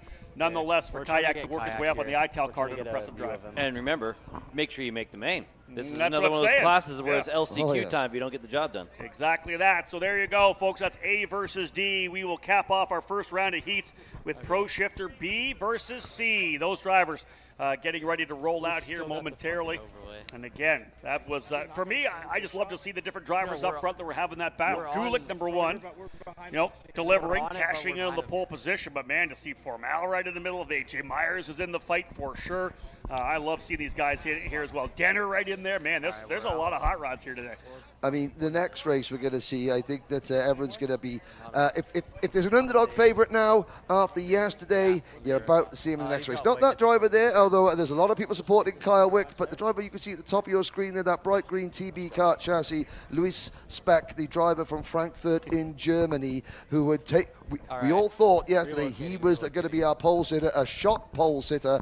Didn't quite work out that way. He's still on the front row of the grid, but the kart might be green, but there is some red fire in that German driver's belly, I have to say. Listen, we talked about this. Regardless of what happened with the rerun that we had to have for the drivers in that last group, he was a provisional pole sitter through three groups. He was in group number three through the first three groups. He was provisional pole. Impressive for him where he was. And remember the conversation that they had at Scales. It was like, he's confident. He's like, no, we should have done this a long time ago. That's good. We're fast. And that goes well for where he'll be launching from the outside of the front row right now.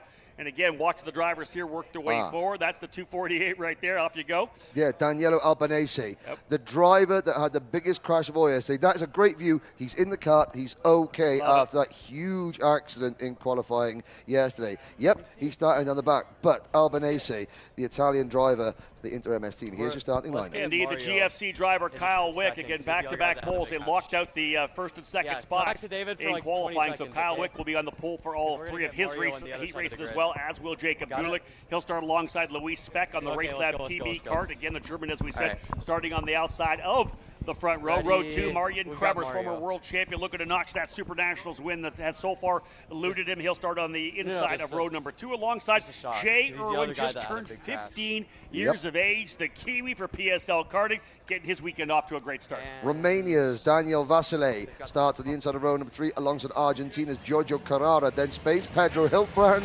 and Tahan Yakel in kart number 224, the driver out of Charlotte, North Carolina. And the Gredo looking to row number 5 inside of the top 10, starting on Super Declan, a winner this year in the FR American Series. On the outside, Michael Stevens for PSL Karting. Then we got Karol Pasowitz for Inter MS on the Kart Republic, starting there in the 11th spot on the outside. Your reigning world champion Paolo Ippolito will launch from 12th.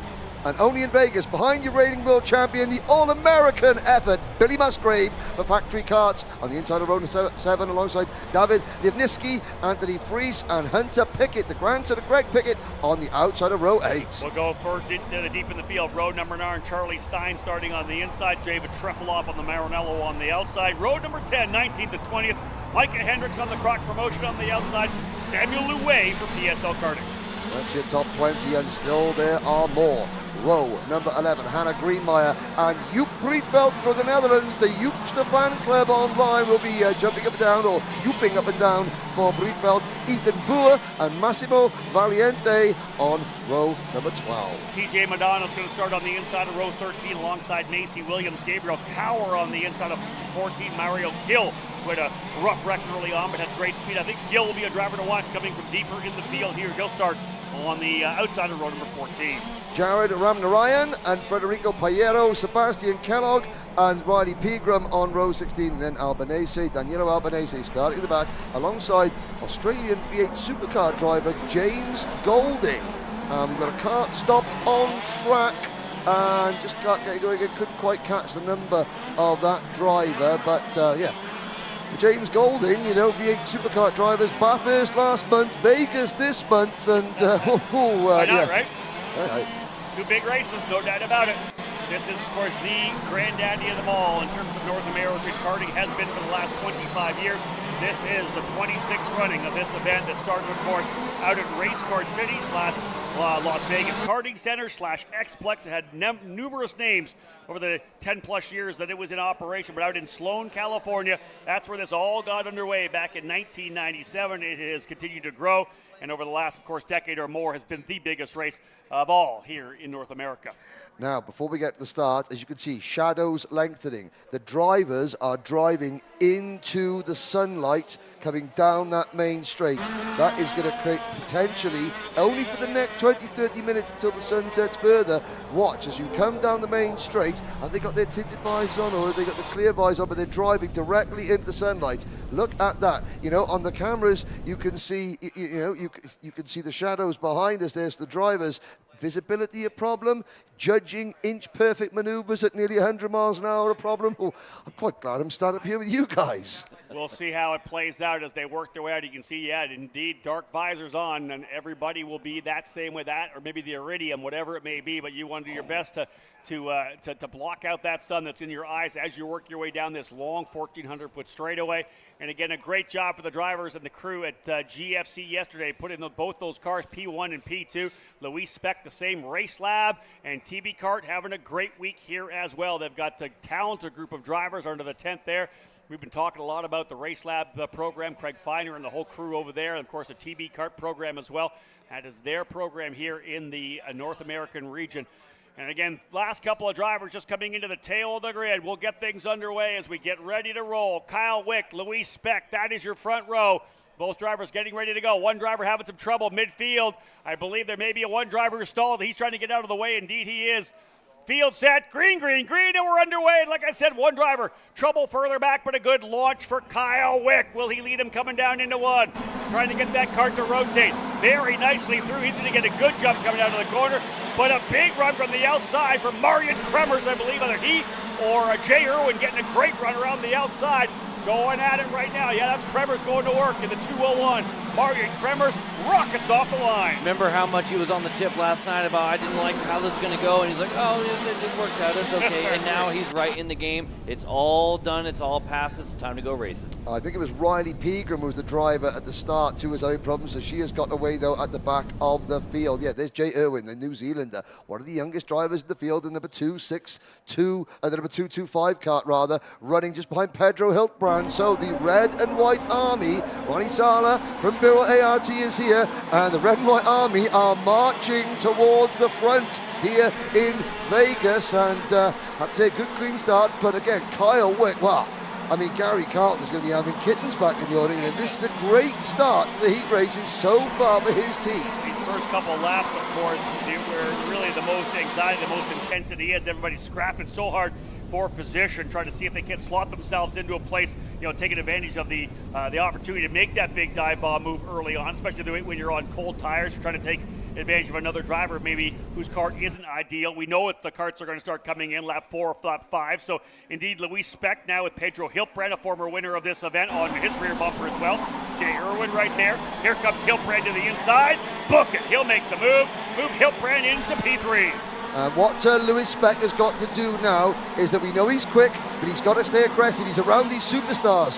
He's around the superstar drivers. He can't be, and there's a spin there. Oh, a 360. Style points included there for Paolo Ippolito. That was a World Championship spin there and a World Championship recovery. But talk about a painful deal there for him. That's a hit to his thoughts and chances here as he's gone around coming through, able to continue on, grab that clutch, kept it rolling, but man, Mike, that's tough. I wonder if he just barely got the curve on the left rear and it just got him a little bit sideways. So when he went on the power, he just spun the tires. That's a definite possibility.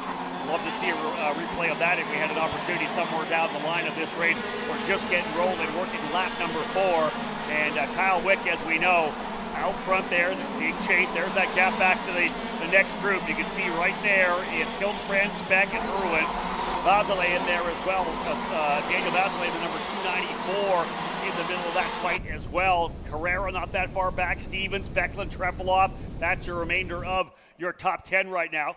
Vasile was about to make a move. I think that was Davy Vasile passing Jay Irwin. But I think that we are going to have a little look at the replay there, Mike. Let's have a look at that World Championship Speed, World Championship analysis. Let's see, here we go with the you're looking for that purple cart. Going to be on the inside. Yes, indeed. Gets the left front, actually, on that curve. Just like we actually saw over here in the first corner. Same thing. Hooks him right around. So indeed, getting back at it here, the driver's still scrapping away, trying to find every position they possibly can. Big movers here. David Trefilov started back in the 18th spot. That Maranello driver has fought his way up into the top 10 ninth, so good move here for Trefilov. But watching this fight right now here between Pedro Hildebrand and Luis Speck, that is 3rd and 4th on the track as they work their way up. A driver breakaway, Kyle Wick and Marian Kremers. Kremers not letting Wick get away at all. Both drivers turning 42.5s last time by a little bit of a gap. Not a ton for Wick. But the interesting thing is these guys have driven against each other all year long. Every time there's a major KZ race, these two drivers going head-to-head. You throw in A.J. Myers, a bunch of different drivers, a Danny Formella, a Billy Musgrave in there, or a Jacob Kulik. But these guys have lots of time running nose to tail. Yeah, and you've got one Birrell ART driver on the attack, and the next Birrell ART driver on the defense. So Kramer's attacking, Hildebrand defending, Speck there in 4th. Then it is Vasile, Irwin, Carrara, Trefilov, Stevens, and the number 291 kart running at the top 10, Cooper, Becklin, another of the PSL karting crew. Indeed, Becklin running for PSL karting as well. I said, spent the year in the FR American Series, the F3 Series, and won some races there as well. Very talented driver. And like many in the field, quite tall as well. Same with Felix Dimkevich. We got a bunch of really tall guys in the shifter kart categories. Look at this though, Luis Speck not giving up at all. Remember, he qualified in the 3rd group. So second guys out on the racetrack, the essentially second half of this massive field of pro shifter drivers. So really punching above his weight class. Obviously did not show everything he had in happy hour. Probably wasn't indicative where he probably should have been, what group qualifying group he was in, but doing the best he can after laying down a good qualifying run. And a top 5 finish here would be great for Speck. And a lot of green laps, a lot of personal bests, so these tires are still getting better and better and better, and we're still seeing more speed. In fact, Kyle Wick, our leader, fastest for his race, 42.287, actually pulled from Kremers for the first time by a little bit on pace. The guys behind him, Hildebrand, Speck, Irwin, all in that 42.44 or 3 area. And I got to say, though, I know it's early days in SuperNats 26, but this drive from Luis Speck, after yesterday, the highs and the lows of yesterday, now the way he conducted himself last night, the way he's driving today, he is proving that that kart, that team, and that driver deserve their place at the very top table of pro shifter karting. And I'm not sure that Pedro Hildebrand can rest easy in 3rd place. I think Speck could still be on for a podium. I was going to say that it looked to me like Speck had a really good run out of turn number 9 that last time. I put a lot of pressure on. You're going to see Hildebrand have to go on the defensive pretty soon, because I believe that machine is Speck starting to come alive. Look at him right there coming through there, Mike. We saw that with A.J. Myers in the previous shifter deal, where it seemed like right in the center, as we got deeper into the race, just didn't have the drive coming off. Maybe there's a timing issue or whatever. Now it seems to be the same story of Hildebrand. Yeah, he's running the bottom line of the racetrack right now. Oh, problem! Wick is out. No! Kyle Wick is out of this race. The 202 GFC driver out of the race. What happened? He had the lead. Marian Kremers has just been given a gift. GFC driver Kyle Wick, a DNF in the opening heat race. So tough, especially considering the depth of this field. What happened for him to be able to go off? Obviously an easy mechanical. Marian Kremers gifted the lead here on the final lap. 1 to go. And I saw a car at the side of the circuit, but as they went past this a lap ago, I saw the car at the side of the circuit, but I thought it was a back marker or just a mechanical retirement, and it wasn't until the camera panned forward. Kremers out on his own, 1 corner to go. It's going to be Marion Kremers. Wow, he was angry yesterday. This is going to raise a smile. He'll take the victory across the line. Marion Kremers with the win. Pedro Hilterbrand makes it Red Army 1-2. PSL Karting first and second. Luis Speck comes home in third. Jay Irwin in fourth. So Birol Art PSL, 3 drivers in the top 4. David Trefilov from 18th to 5th. What a drive for the Maranello pilot. Daniel Vezile on the ITEL Kart goes up into the 6th position. Giorgio Carrera in 7th. Talon Yackel in 8th.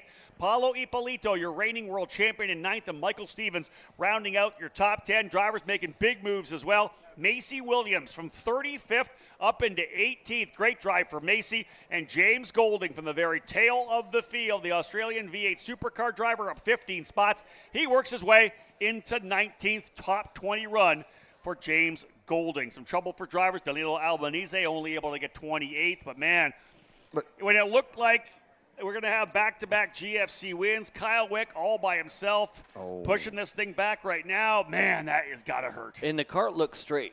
It had to have been a mechanic, and Marion was nowhere, not close enough, I should say. So it's unfortunately. It's rolling back. It's not like there's anything bent on it. Yeah, and it's rolling back pretty easy. He is not pleased at all right now. So Kyle Wick, that's going to hurt big time. You know, if we had just 44 guys and you're making the race, that's one thing. But with the last chance qualifier coming, he's going to have a couple of more front. He starts in the pole for all 3 of his races. So he's going to need 2 wins to balance off that very tough finish there. And there's, of course, Luis Speck. Great job for him. Starting on the outside of the front row, top 3 finish. Marion Kremers will be pleased with that victory. There's no doubt about that. Absolutely. So Kyle Wick, like you said, Rob, 2 more front grid starts. He's going to be on the outside of the front row for one of those races.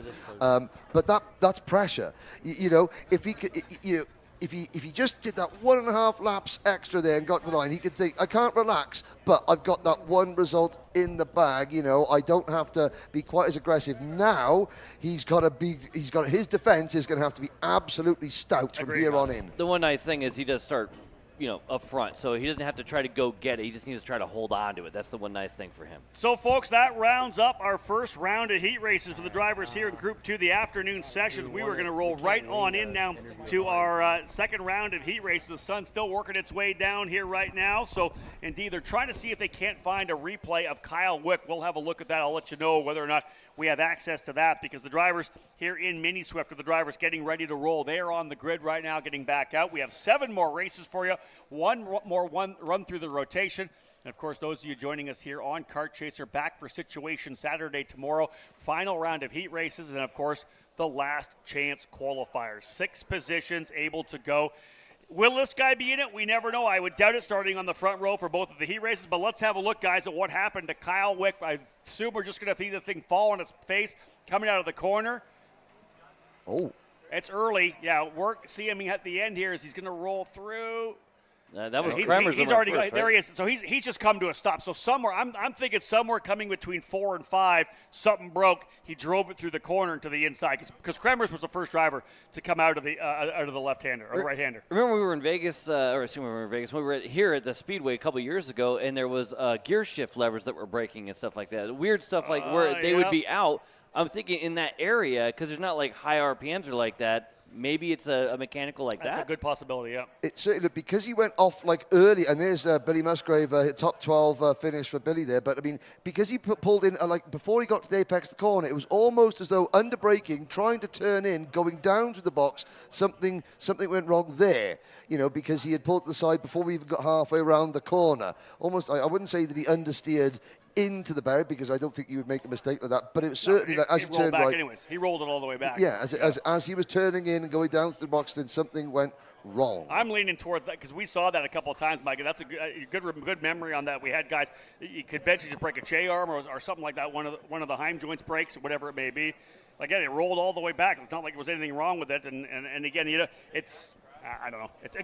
You didn't stick it because he would have to grab the clutch fast enough, right? So obviously, just something in the running train that didn't allow him to continue on. That just gutting And listen, we've all done this before. When you're a young racer, the worst thing ever happens when you're racing four-cycle or whatever is when the chain pops off. And all of a sudden the RPMs rev up. You're like, oh, my goodness.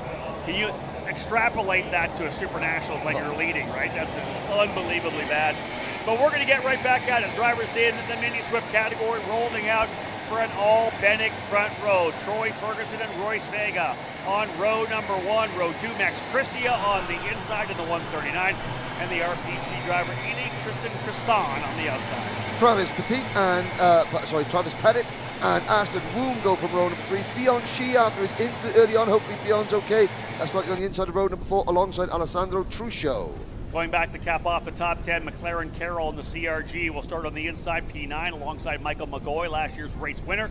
Rocco Simoni from Otez Sport starting in the 11th position, alongside Marco Semet for Brandon Jarsik Racing and Mike Doty Racing. Cameron Marsha and Matthew Cagle go from row number 7. Santiago Diaz de la Vega and Ania Pizzuto on row number 8. Let's cap off your top 20. Luke Tao for Sodicard on the inside of row number 9 and starting on the outside at 18th, Noah Baglin. Then to cap off the top 20, row 10, William Kim and Valentino Santian. The top 20 go through. Here are the drivers starting 21st to 40th. Ruben Gutierrez and Tristan Murphy on row number 11. Martin Yaramiro and Lucas Palacio. Are we finally going to see what Lucas could do in this race? Yeah, he has not shown anything as of yet. The driver dominant all year long. Daniel Ramirez for Parolin starting on the inside of row 13 alongside Gabriel Balog. Row 14 will have Antonio Pizzonianito on the inside and Marco Romero on the outside. Jose Halfen and Matteo Calderon on row number 15. Rebigus Samchik and Declan Dionarin on row number 16. Yeah, back to row 17, Jason Michalke and Kasari Dudkowski, and then Jackson Porter and Luke Giglio on row number 18. Row number 19, Luca Popescu and Braden Wagner. The top 40 rounded up by Edward Kennedy and Olivier Chassis. Drivers will work their way around and get things to go. They'll come into the staging lanes just to get things in position. And again, start line much further down the straightaway. And waiting for these drivers to get back at it again. They've all got the dark visors on as well. The lights are already on here trackside. The sun, I believe, will probably set very close to the time these guys are wrapping up, maybe up into the next race as well. But we are almost ready to be doing some running under the lights. X30 Pro and Pro Shifter, no doubt on the lights. Green flag flying, and we're underway with the all-Bennick front row, rolling them down here into turn number 1. Good run to the inside for Troy Ferguson. A lot of these drivers take the wider run around the outside. They maintain that momentum, keep it up on the pipe, and continue their working their way through. Good running so far. Leaders 1, 2, 3 lining up behind. 2, 3 wide, looks pretty good further back. You can see 3, 4, how about 5 wide coming out of turn number 3. Mike Smith with his hand in the air. What are these guys doing? It's a land rush right there. What are you doing? That's it, right? That's opening the gates at a big concert where you're just going to run yourself down with your lawn chairs. And Antonio Pizzonia Nieto, the only driver there in Kart number 173 there, getting eased to the inside there. He drops the back of the field. But yeah, we're running out of fingers and toes to count how many wide they were. Opening lap already in the books, coming around, working lap number 2. Troy Ferguson with the lead, Max Christie second, Royce Vega in third. And I'll tell you, this guy was not a happy guy at the end of the day yesterday, but Marian Kremer is a winner in his first heat race, stands by with Alexander Searle. Thank you, Rob. Marian, like you said, yeah, wasn't the happiest guy yesterday, but today all smiles around here. Describe that race to me and how you felt in the go-kart. I felt confident in the go-kart, but sometimes you just look into these wins. I mean, I think Carl had it covered for that race. We were both on a strong pace, but it's hard to overtake when you're on the same pace as the other driver. So I was happy to stay in second, and then he, unfortunately for him, broke down. Sucks for him, but yeah, like I said, sometimes you look into wins, and they feel just as good as when you're in them. All right, thank you, Marian. No problem. What do they say, guys? Good to be lucky, lucky to be good? Yes, indeed. But I think that was very gracious of Marian to say that, look, you know, Carl did have that one in the bag. But here's a battle for second. No one's got anything in the bag in this one just yet. Only on lap 3 out of 10. It's a Bennick 1-2 with Ferguson and Vega. Christia is third. Pettit is fourth. Then it's Truscio, Christian McGoy, Samet, Cagle, and Gutierrez. Once again, I noticed Matthew Cagle, the driver of the bright green NASA panel, very aggressive at the start, getting up that inside line there, and now he has to defend against a whole host. Here they go. There's Noah Baglin in the 115 car, that Ayrton Senna tribute livery, and Barglin is on the fringes of the top 10. So I'll give you the update from David Cole. He had a chance to find out what happened to Kyle Wick. Broken chain. Like I said, one of the worst feelings, right? Broken chain. But we knew it had to be something on the drivetrain, right? Yeah. Because you're looking at the bumps of the surface. You know, we're talking about the bumps, and of course, you know, these mini Swift drivers, they're going over the bumps at, say 50 miles an hour, and that's causing 50 miles an hour worth of stress on the components. We got a battle for the race lead. The shifter drivers going over the bumps at like twice the speed, at 70, at 80, at 90, nearly 100 miles an hour, creating that much more tension and wear on the components. Royce Vega making a move to the inside to bring along with him Max Christia. So Troy Ferguson essentially getting rolled back into the third position. Alessandro Truchot right there in the fourth spot. Travis Pettit, Michael McGoy, Tristan Crissan there as well. Cagle, Gutierrez, Sam at the top 10. But indeed, these front three drivers trying to pull away. But if they start doing too much racing, Alessandro Truchot spent a lot of time in Europe this year. Not a guy that you want to give a chance to close back up. A former SuperKarts USA Winter Series champion, Truchot, for Parolin USA up on the wheel, and he's bringing Travis Pettit with him, the driver from Trinity Karting Group, who we saw get a big victory earlier this year at the SuperKarts USA Summer Nationals. You watch Christia right there, right on the back bumper, pushing all the way down the straightaway. One of the most patient young drivers we've seen this weekend, continues it right there, wants to try to pull away from Ferguson sitting in third, and right now it's working. Well, listen, and one thing too, you remember this, here he is running with a couple of teammates at Bennick, right? He's the lone wolf in that front running trio. He's not got any friends up there. The Bennick boys are going to try to work together if they possibly can, so he's got to do the best he can to see if he can't get through. We got contact. That's the number 156 of Jensen Michalik. And the 172. And that's 3 wheels on his wagon. Wagon will not roll anymore. That's tough. I think that was Michalski, right? Yeah. Michalski. Tough one for him. Yeah, have a look at the wheel, but that's a rough one. Oh, easy now. Easy now. I mean, that makes everything feel better. If you just throw the tire. Throw the tire. That's true. That's true. Get it out. Get it out. Yep. So, indeed, the battling further back continuing. Look at these guys. All that dive bomb moving down to the apex. Up front, it is still the Vega, Christia, Ferguson layout there. Michael McGoy has worked his way by Alessandro Truchot. So McGoy getting by both Pettit and Truchot. Michael McGoy, the driver on the move up there into the 4th spot. Definitely a driver to watch. We've seen him run up front all year long. And yeah, Mike, you nailed it. Purple lap for McGoy, fastest driver on the racetrack. That front 4 is rolling, and they're being patient, but not making any moves, and McGoy is going to be in the conversation here very, very quickly. Now to the back bumper of Ferguson as they go towards turn number 9. And we just saw Didier Krieft, I think that was the Dutch driver for the Kart Republic team from Amsterdam, Netherlands, off tried. Now, okay, I've got to get my first Vegas joke in here. Max Christia, Mike, he's in between 2 Bennett carts. Do I stick or do I twist? So anyways, like I was saying, we're not even going to answer that. Right, there we go.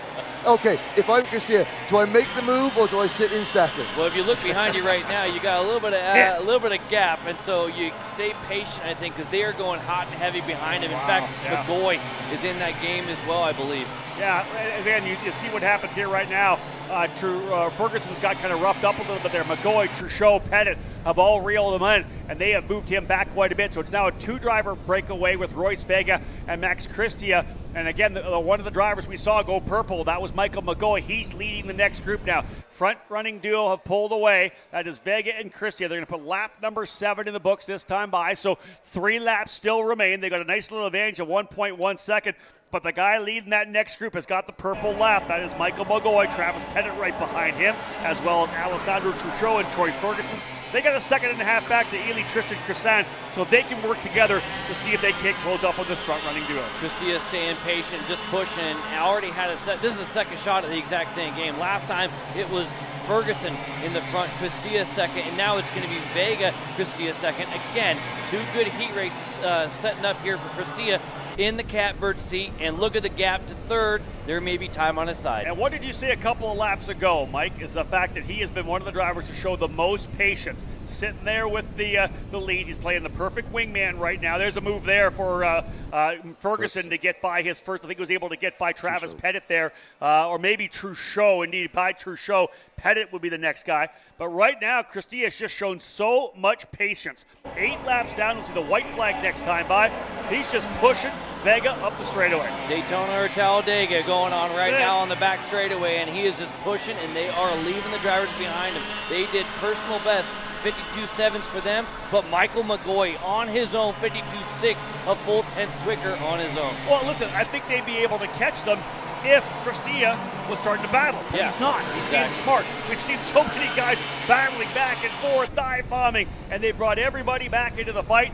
Max Cristia right now on that Kart Republic, showing the patience, showing the poise, a little bit of maturity for a young driver.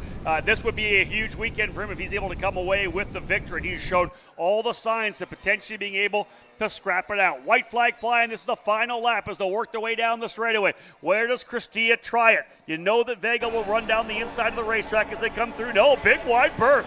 That would have been an opportunity, but he's more than happy to sit second. Remember, he followed Ferguson around in round one, and so he's got a couple of seconds potentially here. Does he even risk it right now? Right now, it'd be a swap. It'd be a 0 points for both Vega and Ferguson on the first one, but Cristia would have 2 seconds, 4 points, a 0 and a 3. It'd be Vega, Cristia, it's P2. If he's thinking, is he doing math right now, or is he going to get set up for a turn 9 pass? Here it is, the end here. We'll see whether or not we get a big run down the inside for Vega. Does he block to the bottom of the racetrack? He does not. Here comes Cristia to the bottom. Can he make it stick? A lot of speed coming out of the corner. What an impressive drive for Max Cristia. Book it. And he will take the race win. 65 thousandths of a second at the line. I'm going to say this right now. The best performance we've seen so far today. Took his time, had the position. Last lap, perfect last lap pass. And maybe Vega's like, maybe it's not going to go for the move because he left it wide open. Didn't even try any defense in that final corner. No doubt about that. And indeed, there's a shot of us here in the tower right now. What's up, guys? We are thoroughly enjoying ourselves. Max Cristia with the win. Royce Vega coming home in second. Michael McGoy in the third spot. Troy Ferguson ends up in fourth. Travis Pettit, Alessandro Truchot, Crisson, Cagle, Gutierrez, and Carroll. There is your top 10. We got to have a look at this one again because it was so good. Here is the run coming down at a 7 and 8 over to turn number 9. Yeah, probably could have been a more defensive move, but you wonder about that. We'll come back to you on that, Mike. Otherwise, beautiful move to the inside, used all of the exit, kept the momentum up, didn't even set up, had enough run to kind of defend against an over-under. There was no real defense for him to worry about, but I love the setup of the pass. It was move over, set, turn, instead of kind of tossing it in there and having the over-under happen. And all the way to the right side. He didn't just dive down the bottom. He used all the track he was able to and made sure that Vega was on the outside of him. And when you're that close to him, they can't turn until you do. You've already got the job done. You haven't even turned in yet. Exactly that. So, indeed, Cristia with the win. Vega, McGoy, Ferguson, Pettit, your top 5, Truchot, Crisson, Cagle, Gutierrez, and Carroll. We are underway with the second round of heat races. We'll come back and talk more about some of the guys that did well. Marco Romero, tremendous run. Olivier Chassé up 21 spots. Romero up 17. A number of drivers did a great job coming forward in that particular race. But again, underway here with the second round of heat races. We got 6 more coming for you. After this break, we get back here on Kart Chaser. Get ready for X30 Junior. If you're a do-it-yourself 206 racer, then LawsonSpeedShop.com needs to be in your favorite spot. Along with building rocket ship engines, we keep a full stock of everything that the privateer racer needs to get out on track and win. Visit our website at LawsonSpeedShops.com for more.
Ryan Norberg is an internationally recognized karting professional, industry influencer, and multi-time national karting champion.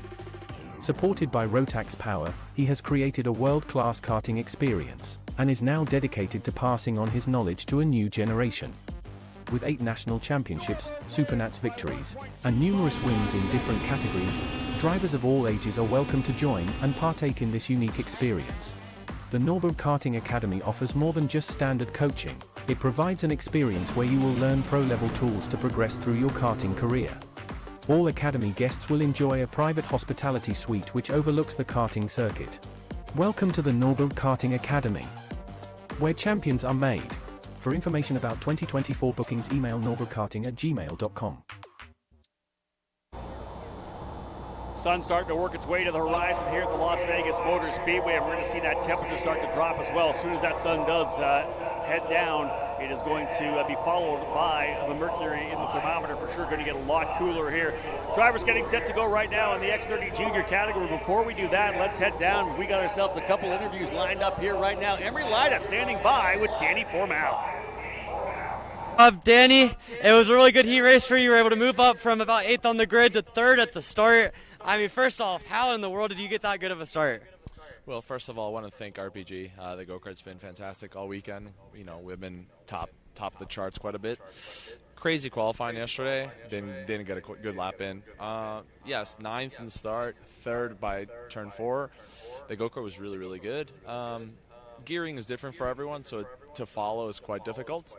AJ was different gearing than me, so to follow him was quite difficult. But the pace is there, same pace as Jacob. Denner was extremely quick that heat race. So we're working on the car, working on the engine for the next heat. It's going to be a lot colder. I think that benefits us in a way. But yeah, thankful to be here. Yeah, I love SuperNats, love street races, and we're going to try to make it another good result in Heat 2, Heat 3, and start in the top 5. Start on top 5 for Super Sunday.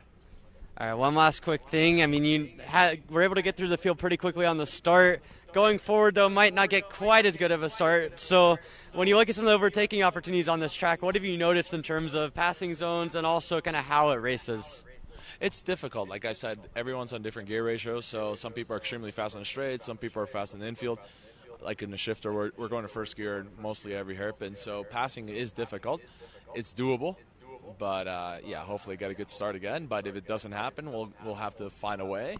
Like I said, the go-kart's super fast. The engine's extremely good. Really proud of what we accomplished so far. Cedric from OTK and everyone in OTK is helping us, get that vortex power. We're the only one in 72 go-karts out there, so feel proud, feel loner. But yeah, we'll keep working and hopefully get a couple more tenths here and fight for Super Sunday.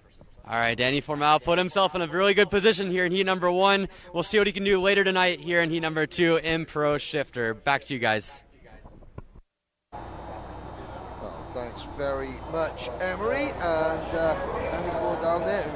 How much longer are we going to see Danny in a kart? Now, I think we have the engine to be fired. Xander Clements joins myself and Mike Smith up in the booth. He's the kart chaser himself. We've got Junior X30 up next, and another full grid. But I think before the engines are being fired, but very quickly we are going to hear from another superstar in the making, Ernesto Rivera, who Donovan Bonilla, sorry, yeah. We'll be sending it down to Dono, our Heat 1 winner from Pro X30 with that 2-for-1 move on Ernesto and more. Let's go down to you guys on the grid.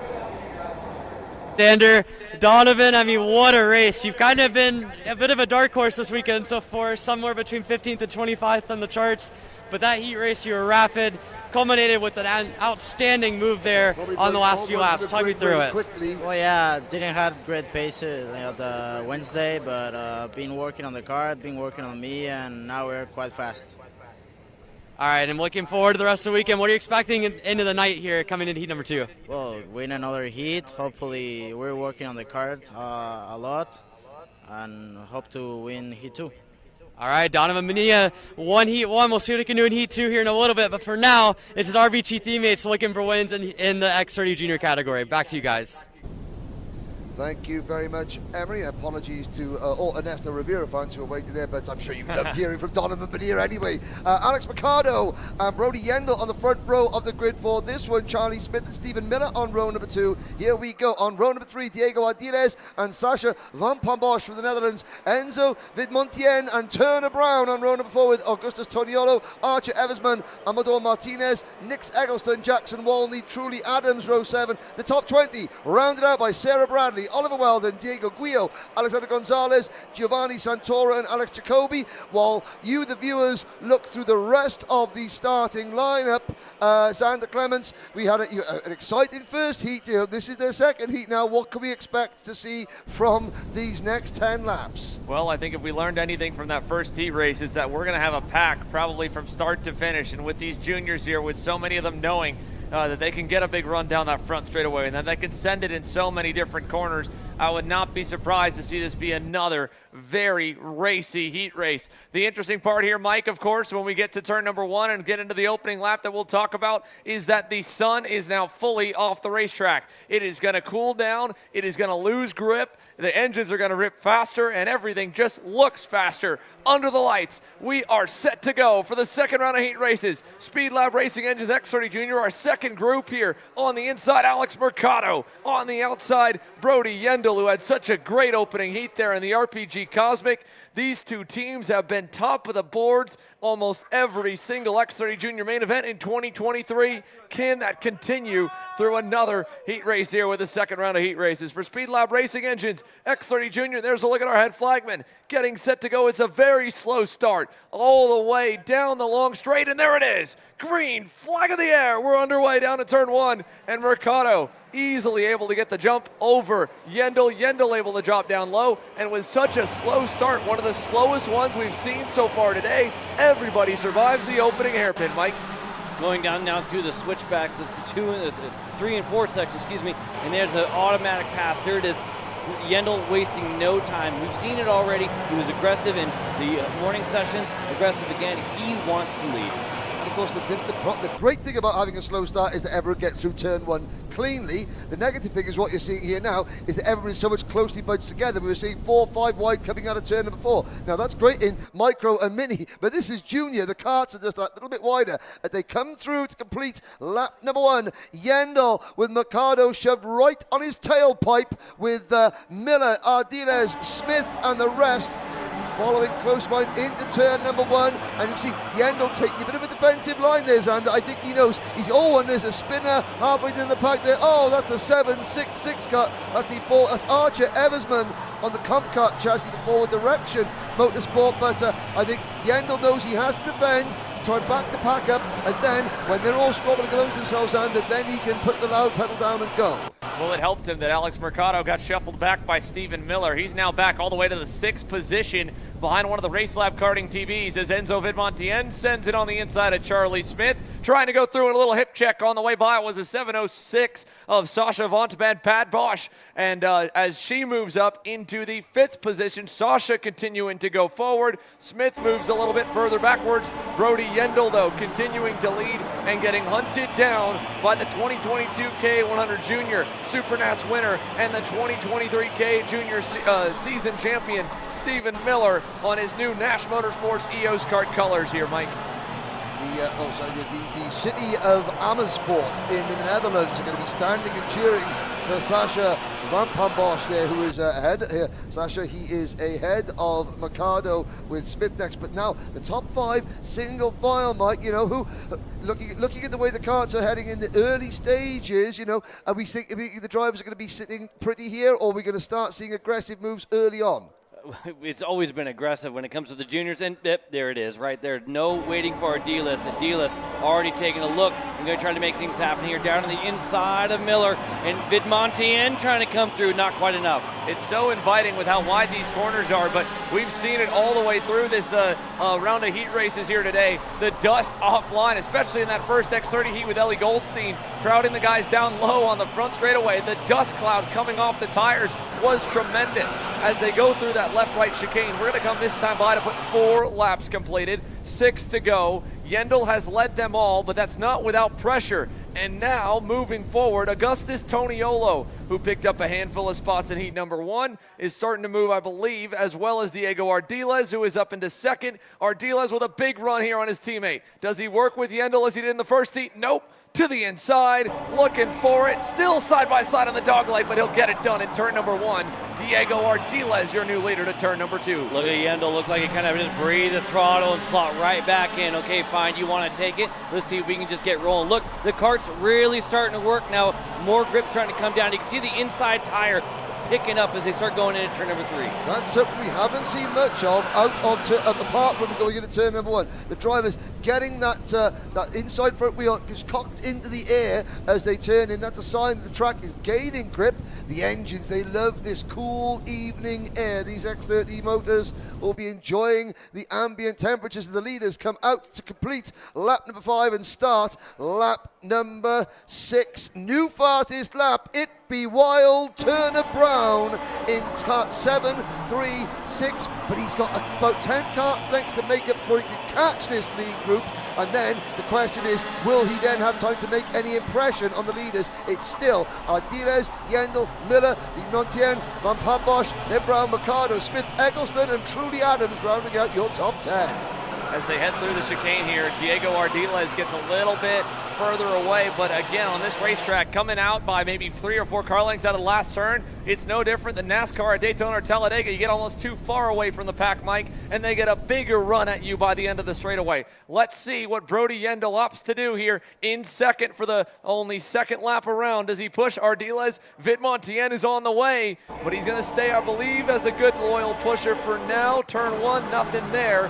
And again, Turner Brown for the second lap in a row. The Speed Lab Racing Engines SCR Red Speed is flying. He's 1.5 seconds off the lead, 0.6 off of Sasha Van Padbosch as they go to turn number 4. New driver into second. A little hip check there, a little elbow grease on the inside, but Vidmontien is through. And that's what Turner Brown needs to see, more of that, because if we do a little bit of a reminder, Turner Brown second in the first heat with fastest lap. So Brown just having to do more work this time around. Yendel won the first one, Ardiles was third. That group kind of had their own thing. We got a lot more in the game now. It looks like 6 drivers now for the win. Yeah, Brown is officially there. Here comes Chico on the SCR Red Speed while the RPG Cosmics lead. Look at Brown looking low late. Vidmontien also quickly dives to the inside. New leader, Enzo Vidmontien takes over the top spot, and Ardiles versus Yendel for seconds going to back them up a little bit, and the Motez Sport driver gets about a car length and a half advantage to 3. I thought that was too late for Brown, and he was still able to get it. It was really deep into the, I mean,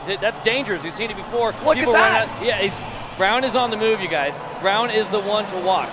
Yeah, Turner Brown, like you said, Mike, we were puckering right there. We saw that nasty crash with TJ Coyen on the best kart in the KA Senior final practice yesterday in the same exact position. A big credit goes to the TV car driver of Sasha Van Padbosch for giving room at the last moment for Turner Brown to slip by. Heads up racing by both drivers to keep thinking about the big picture, which is a big ask from these 11 to 15-year-olds who now are going to go side by side, and Brody Yendel absolutely blew the doors off of Vidmontien on the straightaway. Vidmontien sends it back in 1. We're wheel to wheel in the lead. Turn 2, turn 3, still side by side. Here comes Ardiles. Here comes Brown. Vidmontien will hold it now for the moment over to turn 4. This is great news for Turner Brown and Diego Ardiles. Now, cast your mind back to this morning. Vidmontien was so patient in the KA Junior class. Now he's shown his aggressiveness here in Junior X30, and he's going to have to be extremely aggressive in his defense. He's going to, oh yeah, you can see at the inside, the two Rollerson Performance Group drivers chasing him down as they're side by side for second. White flag in the air. Enzo Vidmontien leads, but it's Yendel, Ardiles, Brown, Van Padbosch, and Miller chasing hard behind. 1 to go into turn 1. Look at Miller in the Nash Motorsport car all the way around the outside, but still Vidmontien holds on. Brown up to 3rd. Yeah, here we go. Look at this into 3. Big move by Brody Yendel on Turner Brown. He'll get through. Miller gets through. We're 9 deep now. Nick Eggleston's joined the fray. So is Charlie Smith and Alex Mercado. Up front, the top 2 are gone as Brown gets back up to 3rd.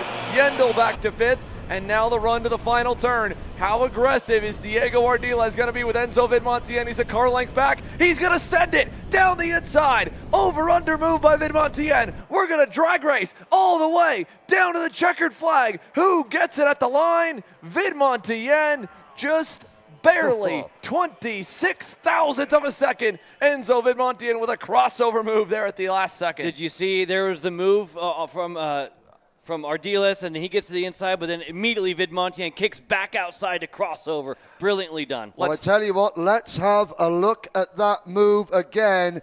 Up the inside. Take us through it, Mike Smith. This is the move right here, but then watch it. He opens it back up. That's Vidmontian in the white car crossing back over. Perfectly done, just off the bumper. Drag race, look at the hop in the seat. Not quite enough. Look at how close it was. Textbook crossover from Enzo Vidmontian. And again, great heads-up driving. That little extra shimmy, that 2 extra feet he opened up for the corner might have been the difference for that 26 thousandth of a second at the line. Behind him, Turner Brown ends up in third, and we go through the rest of the board here, Henry. Yep, Stephen Miller in fourth, Brody out of fifth. Look at that, 9/10 of a second covering the top 5. Van Padbosch, Eggleston, Mercado, Smith, and Augustus Toniolo, who's now only doing one class. All his eggs are in the X30 basket. He finishes in 10th. Oliver Weldon, Truly Adams, Sarah Bradley, Jackson Walney, and Alex Gonzalez, the top 15. The sun is setting here in the sky at Las Vegas as you look at the finishing positions from 16 through 30. But the action on track is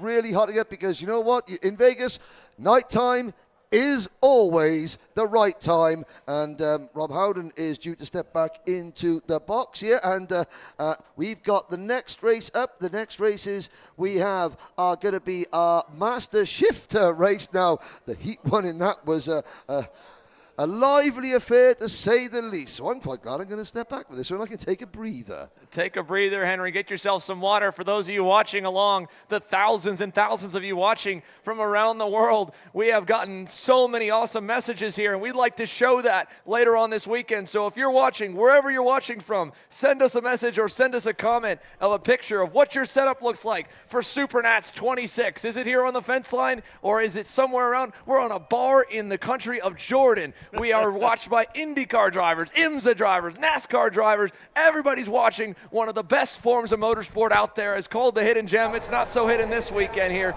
under the bright lights of Las Vegas Motor Speedway. And the last moment I wanted to take on X30 Junior before we move into Master Shif Ht with a lot of storylines here. Nathan Dupuis, Mike, you pointed out a heck of a drive, up a ton of spots from the back of the grid. He picks up 17 to go to 26. Great drive forward for Nathan Dupuis, the Canadian, getting closer and closer towards that top 10, Rob. You know, Xander, you're talking about the fact that a bunch of people are watching online. Sage Karam sent in a tweet. He's watching. We know these guys are all watching that on Kart Chaser. Shout out to my buddy Andrew Kitchener down in Australia. He's watching. James Golding is fired up about it. He's all jacked. He put a tweet up about Kart Chaser as well. Ready to go now with Master Shif Ht. Davide Foray on the ITEL Kart will lead him. He gets back to the pole position. He really lost that, as we said, for the issue that he had. So he's back to pole for heat race number 2 alongside Jordan Musser, who capitalized on that opportunity to go P1 in the first race. Robert Boudachot, though, very impressive on the Magic Kart USA entry on the outside for Ron White Racing on the CRG, Vincent Cossard. Moving back to row 3, one of the many privateers in the Master Shif Ht class, Scott Presti on the VTM Racing Team machine. No mechanics allowed in that tent. You got to work on your own kart. Scott Presti's put itself in the top 5. Skitchy Barnes makes it 2 with the blue and yellow Magics in the first 3 rows as he rolls off in 6. And then, of course, Antonio Pizzonia Jr., who was somewhat of an odds-on favorite coming into this weekend, qualified back in the 7th spot on that Ursuline Racing Bureau Lart. Keep an eye on the former Formula 1 driver to continue to roll forward. He lines up alongside the black and white GFC of Jonathan Vitolo. And Xander, both at the outside of the rows. You just talked about Skitchy Barnes and Jonathan Vitolo did not make it. They finished last at the end of the first race. Vitolo with a wreck, Barnes a wreck here with had some damage. So both those guys full recovery mode here for race number 2. Brian Keck, who had an issue that put him in the slow group in qualifying, had a good run there. He's going to start on the inside. Whoa, we got problems for the pole man. That's Foray. Some kind of an issue here with Davide Foray. They're trying to work this thing up. An issue there as he's pulling off. Is he going to jump behind the wheel yet? No, they're still going to work on Davide Foray. Some kind of an issue there. We talked about Brian Keck and Joe Rook. That was the end of the top 10, so that is your top 10 drivers. But this is the pole sitter who for some reason has some kind of a mechanical. Mike, what do you think? I mean, they would have warmed it up ahead of time. It would put it in gear. They would have tried all that before. So what could have broke from the stand at the tent to the stand on the ground? It looked like it got fired up. It looks like a drivetrain issue. Maybe the J-arm, like we were talking about the Heims or whatever, it messing up there. Yeah, it looks like something with the shifter linkage. You can see them continuing to mess with the lever. The Kart is obviously rolling, so it's in neutral. It's like it won't pop into gear. For what it looks like here for the Ital Kart factory team driver. So Davide Fore, a Friday to forget to this point, has a penalty that he gets told last second, has to roll off deep in the grid in heat number 1. And here in heat number 2, when he was finally going to get back that pole position starting spot, and this is now 2 years in a row that this guy comes in as the odds-on favorite in Master Shifter and has a problem. It almost seems like the clutch is stayed engaged, like the clutch won't disengage from the, that's why it won't go to gear They're flicking on that clutch lever to try to see if it'll either engage or disengage. Wow. Nothing going, and Davide Fore, gloves are off. Talk about a change-up and a huge alteration to the story here for Master Shifter. The driver scheduled to start on the pole, a no-show for heat race number 2. Fore and Musser are going to be on the front row. That outside front row will be open. Musser, a free pass down into turn number 1. And for a guy that many figured was going to win this race, talk about a shot. The crazy curveballs this week so far just keep on coming. Indeed, and for many drivers, sometimes it's up, sometimes it's down. Musser, with a win already in the books for PSL karting on the Borel Art machine, will work his way up into the grid slot. Again, we talked about Budasho and Cassard on row 2, Presti Barnes row 3, Pizzonia Vitolo row 4, both Barnes and Vitolo redemption recovery rides right now to try to see if they can't get themselves forward. So listen to this. Literally inside the top 10, Vitolo, Barnes, Fore, 30% of the top 10 are going to record essentially a DNF in the first 2 heat races. Talk about blowing things wide open. Musser getting to the outside of the front row. He was scheduled to start P2, as we know, but look at that. No one in the P1 position. Musser's going to see if he can't rocket his way down, but don't sleep on Robert Budasho getting a whole shot here, potentially beating Musser down into the corner. This is going to be a very important launch here for Jordan Musser to see if he can't pull away as the leader. Field set, final couple of drivers. You can see way down there just slotting themselves in. It takes a little while to grid up 44 drivers in Master Shifter. Field set, looking for the last. We're looking for that call from the last guy down at the end of the grid. He'll cross the flags. We'll go to the lights. Master Shifter, heat race number 2. Green, green, green, and a whole shot for Musser. And Scott Presti, big jump. He'll go to the inside as well. And here comes Cassard from the outside. Down into the braking zone. They'll work their way around the corner. Jordan Musser out cleanly. What a jump there. It's not often you get 2 good hands. You get dealt in Vegas, 2 for 2. If I'm Jordan Musser, I know he's racing this weekend, but it might not be bad to stop by the roulette table on his way out to the hotel room as Antonio Pizzonia Jr. has worked his way from 7th all the way up to 2nd on that green and white Orsolon racing machine. And we got big problems in turn 4. 3, 4, 5 cars collected. It is a log jam on the apex. One of them, John Crow, who was so good in the opening heat race. A lot of guys connected there. We'll try to give you the update on which drivers were involved, but all that racing for 2nd, 3rd, and 4th. Look at this lead right now for Jordan Musser over Antonio Pizzonia Jr., 1.1 second. The Texan Musser out to a nice little advantage, trying to go back-to-back jacks on heat races here on a Friday. Man, they're going at it here behind. Everybody fighting for position early on. It's not like anybody wanted to settle in at all. We'll have a look at who's falling down. Oh no, Scott Barnes again. Skitchy Barnes, 2 for 2. Vault again, Victor Jimenez, John Crow, Derek Wang, John Baldassare, and I believe Don McGregor as well.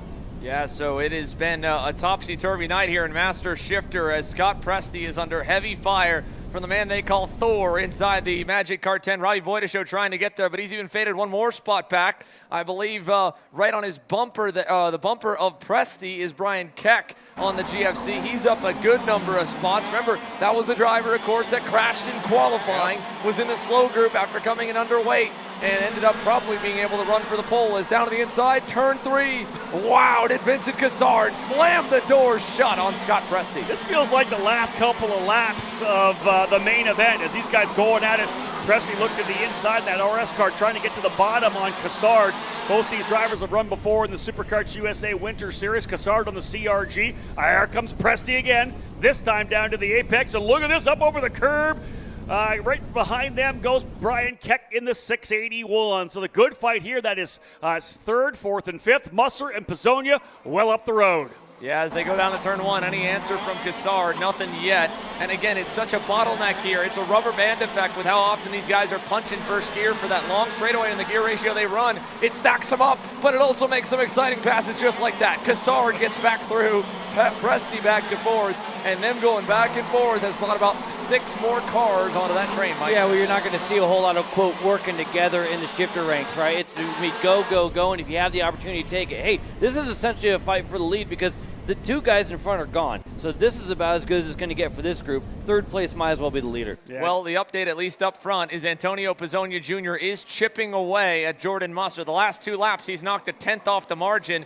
He'll need more than that here as we're working lap number 5. But the Orsolone driver is quicker than the Texan, the PSL Karting Bureau Art. Slowly watching that gap out back close up by this guy here, Antonio Pizzonia, trying to make some hay. I'm looking as well as the fact that Jordan Musser, it was his personal best. Yeah, he was about a half a tenth slower, but he's going quicker and quicker, right? I think he's very happy with the way the kart was in the opening race. Remember, he got a chance to lead as well there. So he knows what he wants out of the kart. He knows what he wants out of tire pressure. And he can manage the race. He's got this big of a lead. I know there's not a lot of looking back with these veterans, but every once in a while you take a look and go, wow, I don't need to push 100% here. Save some tires maybe. There we go, side by side once again. A crisscross coming down the straightaway. Back to the inside goes Presti. Going to try to throw it down to the bottom of the apex. This is going to be a late move. Look at them stacking up. Cassard going to hold on to the outside. Man, these guys are going at it. Brian Keck now joined by Buddishow, goes in deep. Big dive bomb move for Robert Buddishow. He's able to get Presti, but he was trying to get the 2 for 1. Hey, Cassard's probably the happiest dude on the planet because now he doesn't have to worry about Presti anymore. True enough. Scott Presti has been battling it all the way through. Unfortunately, every battle he's been in, he's gone backwards. Buddishow trying to get another one. Turn 9, looking inside, not close enough on Brian Keck. Again, that goes about that dirty inside part of the racetrack. It's getting cleaned off as they race more and more, so maybe Heat 3 tomorrow be a little easier. But you see Cassard shaking his head as he came down the front stretch. I think he might have missed the gear because look how close Brian Keck got to him, Mike. Yeah, he was in front of all the shenanigans going on behind him, so I don't think he's shaking his head at what happened. I think he's shaking his head as maybe that quick miss. Another purple lap for Antonio Pizzonia Jr., first driver to go into the 42s and able to get below that 43 barrier. So indeed closing up to 1.4 seconds. But again, even though he's good, Musser only slower by 0.05 of a second. So Jordan Musser, he keeps going faster and faster as well. Every lap the best for him. That's why we're keying on this fantastic battle.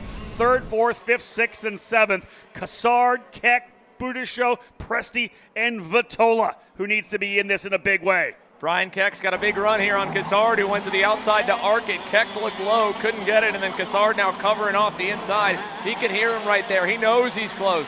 With the interview that we had with Danny Formal talking about how hard it is to, there's the move right there to the inside. That's Keck. Keck's going to take it. Buddishow's going to try. Keck's going to feel it off right there. He's got it. Yeah, what I was going to say nice was Formal actually talking about how tough it is to follow because of the timing and the gear differences. Could be a lot of that. You see the accordion, they're right there, and they spread, and they're right there again. Keck put the pressure on Cassard for many, many corners. Finally able to pull the trigger there with a nice move to the inside in turn number 3. So kudos for Brian Keck. And you see he's already pulling away a little bit here. I did think he does have the faster kart. Keck in third, Cassard fourth, Buddishow in the fifth spot. Presti, Vitolo, Hillegot, Rook, and Larry Pegram now rounding out the top 10. Yeah, Larry Pegram moving up a handful of spots. Hillegot up 5 from 13, so he's moved forward. Pizzonia, of course, from 7th up to P2 and continuing to close on Jordan Musser. Knowing that Musser can take it easy, I wouldn't be surprised if Pizzonia's trying to tire save at this point too.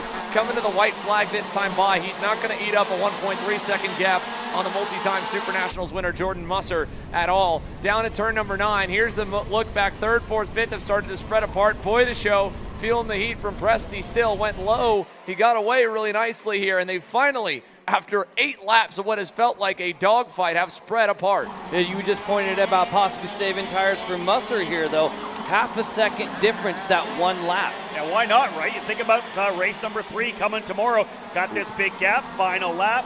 Let's see whether, listen, Pizzonia's gone purple, purple, purple, I think the last 4 laps.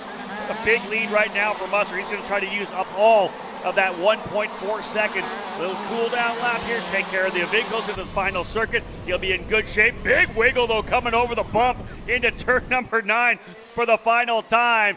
Jordan Musser, another win. Back-to-back jacks in the heat races. He'll be a happy Texan here for sure. Burrell Art looking good. Musser with the win by just under a second here as they update it. No update here, but Pizzonia ends up in second spot. Brian Keck in the third position. Fourth is Cassard. Fifth is Budijo. Sixth, Presti. Seventh, Vitolo. Eighth, Helagot. Ninth, Rook. And 10th, Larry Pegram. I think we've got a replay to have a look at, guys, here. Let's pick this up here. We'll have a look at this. This is the pass coming down the inside. Watch Budijo. Look how far back he is. 1, 2. Got two of them. I think he lost the one, tried for two, ended up getting the one, but that was a big, deep braking move and tried to get that thing to rotate into turn number 3. You had actually mentioned earlier to the final corner, was that on purpose for that one move that might have been on purpose right there where you go that deep and they can't do anything because you're in the way. And you catch them off guard, too. That's one of the big things, to try to pinch them on the outside. Not quite able to get the job done, but Master Shifter putting us on a show for us. Jordan Musser, unbelievably impressive. But I want to say 5 consecutive purple laps for Antonio Pizzonia Jr. Really hadn't shown much, to be honest, in the first heat race, but after some of the action we had here, Foray, of course, on the sidelines, that was the best we've seen out of Pizzonia. Well, let's switch gears here to a single speed category. The first of the 2 headline classes, RPG Pro X30s, ready for their final 2 sessions of the evening.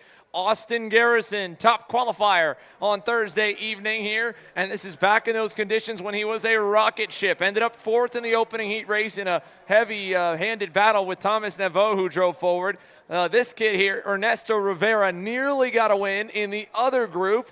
Ultimately ended up still with a top 5 result, but it was his teammate, Donovan Bonilla, that got one over on him. Now, with the relineup, it's A and C together. So it's Garrison, a veteran on the inside, a rookie on the outside in Rivera, and then a flip-flop, a rookie on the inside with Jesus Vasquez Jr. on row 2, and, of course, the winningest driver in X30 Pro competition over the last decade, Ryan Norberg, rolls off P4. A couple of Brits occupy row number 3. Oliver Hodgson on the inside, very impressive on that comp cart on the outside. The RPM driver, Brandon Carr.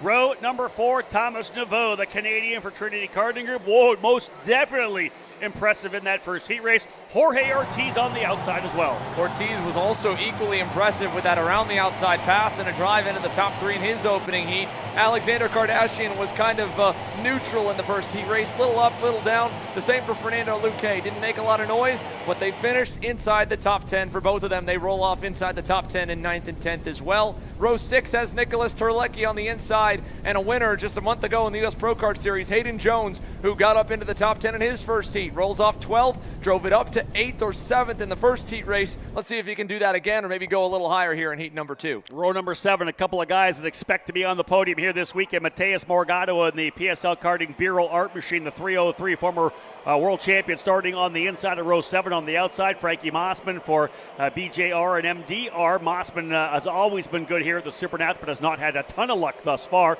Ariel Elkin, top 5 last year. He'll be on the inside of row number 8, alongside Canadian Josh Feiner, an all race lab, row number 8. Rounding off your top 20, Santiago Fernandez from the Miami, Florida AJF Racing satellite team. On the inside of Blake Nash and the Nash Motorsports Machine, who has not had the best qualifying effort so far this weekend. We'll see if he can continue the street race speed that we've seen from him earlier in the year. And then it's Diego Ramos and Cooper Auclair to round off your top 20. It's Kylie Atkins starting on the inside of row number 11. Lewis Bird on the outside. Gia Cicero and Justin Anaconis on row number 12. Rounding off your field, Nicholas Corrales, Lucas Nanji, Garcia Wang, Garcia, Koch, and then one more. A very fast run out of the last turn means the last bit of the field is going to be hustling to get to the tram lines, but luckily Austin Garrison has woed the field back down. He had a slow and safe start to start heat number 1, was able to keep the lead mostly till Hodgson got him. Hodgson's back in that 5th spot again. Can he quickly get himself up front? Let's take a look as the green flag is ready to be displayed for Pro X30 Heat 2. ANC underway as they come down the front straightaway and haul the bale down to turn number 1. Oh, a couple of drivers sliding it in there. 2 wide, 1 spinner further back with 3 wide on a couple of rows. Deep in the field, drivers getting back at it once again here. Ain't quite sure which driver that was who had the issue, but out of the gate strongly. Fantastic start for Austin Garrison as he has gotten into the lead. Oliver Hodgson, I believe, up into the 2nd spot. He'll be very happy with that. Started 5th up to P2 on the opening circuit. Couple drivers diving down the inside of turn number 5 and 6. That 5-6 combo, that left-right cut back, switch back, come back here through 7, 8 over to turn number 9. There is your leader right now, Austin Garrison. What kind of gap do we get coming across the line? How about almost a half a second? Over Oliver Hodgson, remember how strong he was in the first heat race we were talking about, maybe just adjusting tire pressure? He is right in the game already, P2. And looking on the front straightaway, a very loose front bumper for rookie Ernesto Rivera. He might have a pushback bumper penalty headed his way, unfortunately. 5th place at the end of the opening lap. The rookies really got shafted on that one. Rivera back to 5th, Vasquez Jr. back to 7th. But here's a look at it. As you can see, that bumper will get a better look as he hits the bumps at full speed coming down the front straightaway in P5. Here's a group further back continuing to fight as they go down to the turn 5-6 complex. 3 wide, still further back in the field. That's Ataconis making some moves. Nash in the middle of it all. And a lot of going on in the Hornet's Nest. But as we come to complete lap 2, Garrison's lead over Hodgson holding relatively even. They matched each other stride for stride. Everybody else closing in. There's a look at the bumper across the start-finish line. You talk about that bumper, and as a driver, if I know that that thing's moving around, I just need to go and get as far away from the world as possible. A loose pushback bumper, whether it's fully engaged or not, the time penalty is how it works. They take time away from your post race. I just need to go, and I can gain the most amount of spots. Hey, listen, it's already activated. You can use that bumper as much as you want right now, so wouldn't be surprised. Again, Rivera just went purple last time by, so if he's got a pushback, he might as well take full advantage and start working up that chrome horn, working his way forward right now. He's P5. There's your lead for Garrison. Closing up right now is Ryan Norberg, former winner of this event, multi-time SuperKart USA Pro Tour champion. He runs in 3rd, and he is reeling in. In fact, he went purple last time by over 0.2 of a second on Hodgson. Here comes the RPG Cosmic of Ryan Norberg. Yeah, Flying Ryan's right there on Oliver Hodgson, was on the bumper, didn't get a great exit on a turn 9 as Rivera gets through to 4th on Neveau. So Rivera back up 1 spot, and they're starting to pull away a little bit from the midfield as look how deep Norberg's into the corner. Again, now going to go to the inside. Norberg deep. Hodgson lets him through and tucks in for 3rd. Exactly that. He widened it up. There it was. All right, fine. Go ahead. I'll pull it. Joe Hooks. Hey, if it's Oliver Hodgson's run on the long deal, he doesn't need to fight right now. We talked about this in that first one, understanding how good my kart's going to be later in the run. That's a purple lap on lap number 3. He may be saying, my kart, I got it dialed in. It's going to come in a little bit later. And again, we're seeing more fighting further back between Rivera and Vasquez and Brandon Carr in there as well. But look at this. Hodgson locks himself on the rear bumper. Said, yeah, dude, you're a hot rod, Norberg. I'll go with you right now. Let's go down and see if we can't reel in Garrison here now. And that's what they're doing. A couple of OTK karts up front. The red speed, of course, for Garrison, for Speed Concepts Racing. The RPG Cosmic there in 2nd. Of course, the comp kart for Hodgson behind them. Thomas Neveau on that Kart Republic. Norberg looking really good here right now. I'll be curious to see just how good, because this will be a full clean lap with a push. We'll be able to see the true speed of Norberg and Hodgson. Norberg pulling away from Oliver. And again, those two obviously different factory-backed efforts. Norberg on the RPG Cosmic, Hodgson on the comp kart, but what many don't know is the long-standing relationship of the comp kart factory boys and Mike Rollison, and so it's somewhat of a technical alliance in the horsepower department for Oliver Hodgson and Ryan Norberg. That's why they've worked together. Hodgson didn't fight him hard, and now flying Ryan Norberg to the inside and clear. He takes over the lead in turn 1. Yeah, Mike, you like that line that he used through there, was able to get in there and didn't kind of pinch it at all, realized he had the spot, let it sweep wide to really conserve the momentum coming out of the corner. Yeah, and Austin kind of opened it up like he was going to let it go, and they both kind of missed the apex, I believe, more than they meant to, and Oliver was able to actually eke up a little bit what he had lost. Is 3 people there, but 4th place there, Nefu in the game. Yeah, and another purple lap for Ernesto Rivera. Let's just throw that in there as well, although he's a little bit back. You'll see him coming into the screen right there, and he's actually got some room to breathe as well as he's pulled away from Vasquez Jr. So behind them, Vasquez Jr. 6th, Carr 7th, Morgado up 5 spots for Mateus Morgado. No, he's just dropped a couple. Morgado's gone down a couple of spots to 10th. He was 8th. Jorge Ortiz and Ariel Elkin able to get by Morgado on that last lap. Good pass by Hodgson right there in turn number 1 on Austin Garrison. Now we've got 3 veterans at the front here. Thomas Neveau is considered, I would say, a veteran by many now at this point, but he's also Mr. Excitement as he gets down the inside on Austin Garrison. You've got 3, in my opinion, more conservative racecraft drivers, Rob, of Hodgson, Norberg, and Garrison, but we've seen Thomas Neveau get his elbows out already tonight. I was going to say, I would put Neveau in that I'll make the move anytime kind kind of grouping, because he's always super aggressive, always trying to get to the front. And again, probably paid off well for him in the Pinty's NASCAR series this year, running both the ovals and road courses, street circuits in that series north of the border. He's looking really good back here with TKG. And I think we're going to see Ernesto Rivera is going to try to pick one off. We talked about that bumper being gone. Oh, there it is. Ernesto to the inside, P4. So now here, as we work with 3 laps to go, Austin Garrison, for the second heat race in the row, finds himself sliding backwards a little bit from the pole. 4th in heat 1, now back to 5th here in heat number 2. More company is on the way. Rookies Brandon Carr and Jesus Vasquez Jr. are starting to roll. They hit their personal best last time by. They could make it a 7-car party up front, but everyone's still chasing Norberg, who's pulled out to 6/10. Hodgson trying to make up some ground. I think he's closed up a little bit, really deep on the brakes there into turn number 9, and man, did he make up ground. Oliver Hodgson, talk about the Brits that are so good on these low grip, cold conditions due to all the rain that happens back home. Hodgson grew up racing in the United Kingdom. He likes this kind of stuff, and now as they go to turn 1, he's unfortunately going to lose second though. Nevo to the inside. We talked about them getting that inside rear wheel jack. You can see how hard Nevo got in there, got it to crank in, and here comes a move to the inside. He'll take it back. Rivera went purple again a couple of laps ago. This time it was Hayden Jones, but Rivera, knowing where he is, trying to get a little help coming through. Not quite enough, as here comes Brandon Carr into the action as well. He's starting to put some pressure on Austin Garrison. White flag will fly this next time by Oliver Hodgson. This is where you have to start going to work. There are young lions that are hungry in the back. Carr gets into the inside of Garrison as well. White flag in the air. Norberg's lead continues here. Nevo with a late look there on Hodgson. He can feel Rivera pressuring him. Hodgson knows it as well. So Oliver's going to run the bottom side. How low does he go? Does Nevo try to go lower? He does not. Rivera, big wide line. Over, under. Side by side with Nevo as they come out of turn number 2 to turn number 3. Very tidy by Oliver there. Very tidy. Like, I mean, how can you go that clean, that low into the corner? Rivera's going to take advantage. He's going to get by. Carr's going to get by. Rivera's going to move into third in the final circuit. But what a beautiful run that was, all the way down the inside, getting pressured, able to get through that corner, nailing the apex with a lot of momentum maintained coming out of the corner. Beautiful run there for Oliver Hodgson. But as they come around to get the checkered flag, Ryan Norberg just put this paddock on notice. That was an impressive drive coming from P4 up to the win. He never did get purple lap late in the run. That belonged to Hayden Jones. We saw Rivera do it a couple of times as well.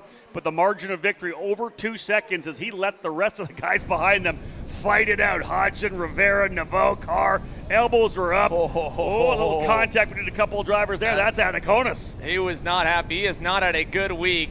He got together with, looks like, Brian Garcia, who was the driver that was around in turn number 1 off the start. And Justin Adaconis, not happy with Brian Garcia. Blake Nash collected in a last lap swarm as he well. was down at the back too. So he goes down. A good run forward for Ariel Elkin to move up into the 9th spot. There's his teammate Ellie Goldstein looking on. Let's take a look at the top 10 here as they ended up in heat number 2 here, Rob. As I said, just over 2 seconds for Ryan Norberg, but that really wasn't on pace. He was able to pull away. It was more the fact that Hodgson had a lot of attacking. Number 1 from Thomas Nevo, Ernesto Rivera coming in there. That's likely going to change if indeed we were able to figure out if that's a pushback bumper or not. We could see him go down, and depending on the time, he could fall anywhere, even outside the top 10 possibly. But Nevo ends up in 4th, Carr 5th, Vasquez in 6th.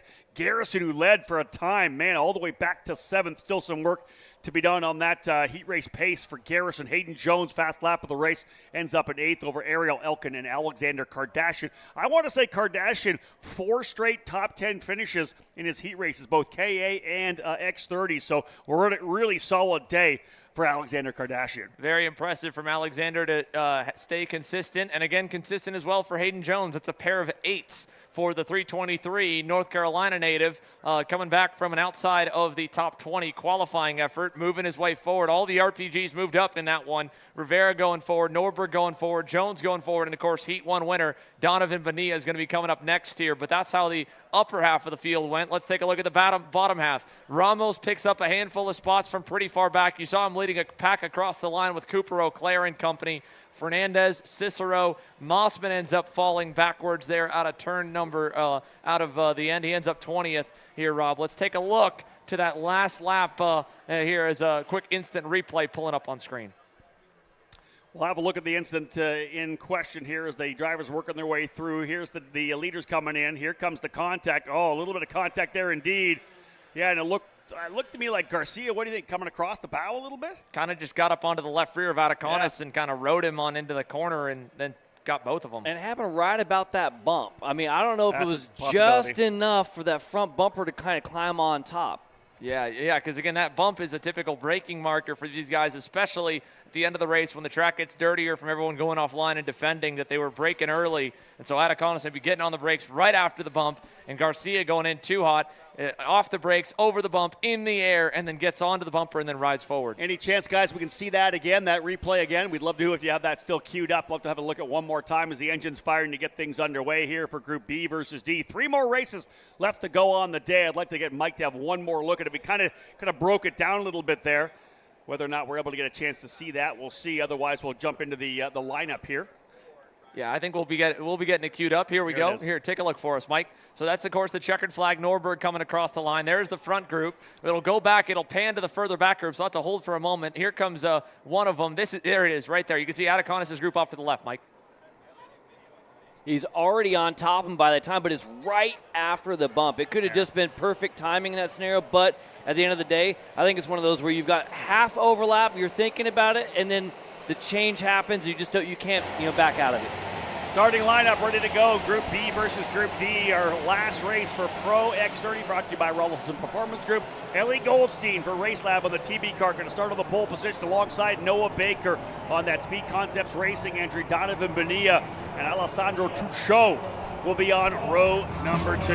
You go back from ADT on the outside of row number 2 to row number 3 with Caleb Gaffara's Leading Edge Motorsports, Tony Kart on the inside, and the factory back Trinity Karting Group, Kart Republic, and Dalton Haynes on the outside. Row 4's got Thomas Grice, the wily veteran, had a heck of a start in heat number 1 from 7th on the grid. He starts there again alongside Speed Concepts Racing's Oliver Calvo. Adam Rylance will start on the inside of row number 5 alongside Peyton Phillips. We'll wrap up the top dozen with Harvey Keeble, the Sony Racing USA driver, starting in the 11th position. Paulie Massimino has been good throughout the day. Going to roll off from P12. You go back from row number 6 to row 7. Laurent Legault was the driver that was one spot shy of making Super Sunday last year. He starts his week off a lot closer to the pointy end of the grid in 13th. On the outside of him, Chase Hand on that GFC. Hand had a wild start in heat 1, went all the way 3 wide to the high side. We'll see if he tries it again from the outside lane. And then row 8 has Braden Eves on the inside and Ryan Vincent on the Nash Motorsports machine. Christian Miles will roll off in that Race Lab TV cart from the inside of row 9 alongside Caden Bell, Austin Lee, and Brett Rivetta capping off the top 20. The final half of the grid will begin to form up as they head to the final few corners of the racetrack here. Again, Ellie Goldstein on the inside, Noah Baker on the outside. Here comes the last bit of your starting lineup for heat number 2, B and D. London Hardgrove on 11, and further down the rest of the grid. Keep your eyes on any of them to move forward here, but a long way from row number 16 for Isaac Feiner. Let's watch them out of turn 9 as they begin to form here, Rob. Yeah, let's stack them back up. Another 10-lapper for you after this. Just 2 more races to cap off the day. And, of course, all this under the lights here at the Las Vegas Motor Speedway. We're missing someone. Noah Baker is not on the outside of the front row. DeTulio has moved up into the second spot. So problems for Noah Baker on the SCR Red Speed as we get set to go. Good pick up there as we're getting ready to roll here right now. Again, 2 more races after this. Pro Shift, but we got to wrap things up here for Pro X30 B versus D. Field set. Goldstein on the inside, DeTulio on the outside, green. Down into turn number 1, 5 wide, further back, couple of drivers way out wide. Everybody coming through cleanly, still 3 wide through turn number 2. Man, you got to hold on to it coming through that turn 2. Big run to the inside, and Goldstein going to take full advantage of all the action behind him, and a big run as well there. Good start for DeTulio, full advantage of the issue with Noah Baker. He'll go to P2, some big defense further back. Yeah, Thomas Grice had a big send on Dalton Haynes, and it kind of took them both to the wayside, split off. 4th from the rest of the pack. Goldstein again with a big lead. Dono going to go to the inside on ADT. Donovan Bonilla moves up to 2nd, and another good start for the kid that's already got 1 heat race win. What a weekend it has been so far for Donovan Bonilla, and a great start for Caleb Gaffara. He's into 4th as Grice under heavy fire. Watch this for 5th coming down, as well as for 2nd and 3rd. They'll be good. P5, Haynes inside. Grice, crossover, gets hooked up. Door to door, nearly runs Haynes out into the wall. Wow, some close racing there, and drivers have got their elbows up here today. no doubt about it, fighting it out big time here. Ellie Goldstein with Lily. Harley Keeble's got the elbows up as well. He's going to go to work on Dalton Haynes too. Keeble trying to work his way forward. He started back in 11th, so he knows he's got work to do. When you're starting outside the top 10, Henry, we'll bring Henry Beaudet back in with us as well. You got to get your head down. Yeah, and I was looking at that. That was a veteran move there from Tom Grice coming out there. Haynes went up the inside, so Grice crossed him over, and then Grice eased Haynes wide, so that it didn't affect Tom Grice's line and his speed, but it did force Haynes to back out, and then Haynes backs things up. What I'm looking for now is to see Ellie Goldstein really good at the start of his race, but then his kart faded as the race went on. Have the TV kart team done enough to work on that setup to keep him away from the field, to stop Bonilla and Del Tuyo closing in? Xander, good shot of Ryan Norberg chilling out there in the grandstands, getting a chance to watch this one here. He's already got his day done and wrapped up with some success in that last one. He's watching to see what his potential competitors are going to show here in heat race number 2. Yeah, always a student of the sport. Ryan Norberg, one of the best analytical drivers when it comes down to it. What makes him such a great driver coach as well. And he's got, of course, his teammate Donovan Bonilla moving forward as Braden Eves throws it down the inside. He's at a much better heat 2 than heat 1. He gets by Calvo. That moves him to 8th now, as we're watching DeTulio over Gaffera trying to close back up to Donovan Bonilla. Caleb Gaffera last time by a good bit quicker the lap before. Meanwhile, Thomas Grice, we got big problems in turn 1. Harley Keeble is around and into the wall, avoiding it. Was one of the RPG Cosmics. It might have been Laurent Legault. Keeble around in the opening hairpin. That is tough for Harley, a driver who came here with a focus on trying to go for a race win. Tough for him for sure. Everybody else kind of getting around there. And as he rolled backwards, again, Laurent Legault, I think, just made some contact with him as he rolled back towards the barrier. But again, you talk about Braden Eves, +6 right now. Eves working his way forward, maybe even a couple more spots after the issues we've had. Brett Rivetta just laying down the fast lap of the race there early. Alessandro DeTulio will reset it coming through, putting lap 4 in the books. But look at this side-by-side action once again. Dalton Haynes going to the inside on Tom Grice. I think that right there, he pointed him by. Tom Grice had been kind of working Dalton Haynes for a lot of this race, and he said, all right, you're still here, fine, you can have this spot, Henry. Yeah, and you look at that, people watching karting for the first time saying, why are the drivers turning around? Well, the peripheral vision, they'll try and communicate with one another. Grice is thinking, okay, I don't want to be overtaken, but I want to stay as close as possible to the lead group as I can, and maybe following Dalton Haynes is my key, my own selfish key, to stay up near the front. But look at the difference in driving positions. Caleb Gaffara, arms up, he's got a higher driving style. Tulio, the more traditional karting style of arms down, hands lower on the wheel, so his forearms are doing slightly less work. Got a little bit of an update here, Rob. Sorry to interrupt. That was Harley Keeble kind of got into it with Oliver Calvo. Calvo was going down the inside and kind of got into the left rear of Harley Keeble and sent him around. So there might be a penalty or potentially a broken bumper for Oliver Calvo. That was further back, and that's why Calvo's also dropped out of the top 10. We're watching there. That's 5th and 6th on your screen of Haynes and Grice. They are long gone from this midfield fight. Adam Rylands there is 7th. Legault was good. Was one of the other RPGs. One of the things that Henry said, maybe Grice looked around his shoulders like, I'm in the middle of a battle with Haynes right now. The last thing I need is him to be over-aggressive and take both of us out. I got so much room behind. I'll let you go. This is Grice in a great position, P6. He's got such a lead right now on Adam Rylands. 4.5 seconds almost, right? So the opportunity is there. But DeTulio, I believe, may have just made a move. DeTulio closing up now on Donovan Bonilla. We've been watching this battle because you throw Caleb Gaffera in there. That is 2nd, 3rd, and 4th. Yeah, that whole group, they haven't battled yet, Rob. My mistake, but they are closing in on Ellie Goldstein. It was 1.1 seconds. It's just under a second now. We're getting down to crunch time. Goldstein might be slowing down, but if he is, he needs to turn it back up for at least one more lap, because at 3 laps to go at the line, Donovan Bonilla, DeTulio, Gaffera, if they stay single file, which is a big ask, if they do, they have a shot to get to the TB car driver as the rest of the field files through. Yeah, for those 3 drivers, are they going to stay in line? Come on, Bonilla, DeTulio, Gaffera, all those guys want to get at it for sure. But they will know that Goldstein's kart was stronger at the start of the last heat, and it was not as strong at the end. So they will know this, and they'll think, okay, well, let's try and work together, but maybe not. They go to DeTulio at the inside. A good move there, just again, but no defense from Bonilla. I think Bonilla might have been thinking that they can still work together, but he was proved wrong. And again, Bonilla doesn't need to win this one. Got to win in heat number 1. Hodgson did not win the 2nd heat, so he's still in the running for the pole for Super Sunday. If he finishes 3rd here, that'd be a good safe result. He's got Gaffera behind, but a big gap further back. And we're coming to 2 to go this time. Can that pink and chrome Interim S machine get there, Rob? Yeah, here comes the move down to the inside again for Bonilla, trying to get the job done there. Does not work. And you see the run here again for the TB Kart driver from Race Lab. You look what Ariel Elkin did in that first race. I got to feel like that Race Lab TB Kart crew really dialing in those chassis. They may have found a little bit more to get some more pace out of it. In fact, Goldstein, just turned his fastest lap here on lap number 8. Not that he's stretching away at all right now, but they're not closing up. It's still 9/10 of a second. Thomas Grace actually just went purple. But DeTulio, Gaffera, Bonilla, these drivers are battling. And like you said, Bonilla's got that win already in the books, right? 4th isn't bad for him. Right now, it's a driver like Gaffera who needs to lay one down. Got one in the wall. This time, I think it might actually be, no, it is the 380 of Frederick Lund that has pounded the wall in turn number 1. There was a great shot also down in the corner. That was Gary Carlton, Danny Formal, and Jacob Gulick. They're getting ready for Pro Shifter, kind of setting up and keeping an eye on the racetrack here to see what it's doing. 1 to go. Ellie Goldstein leads here, Henry.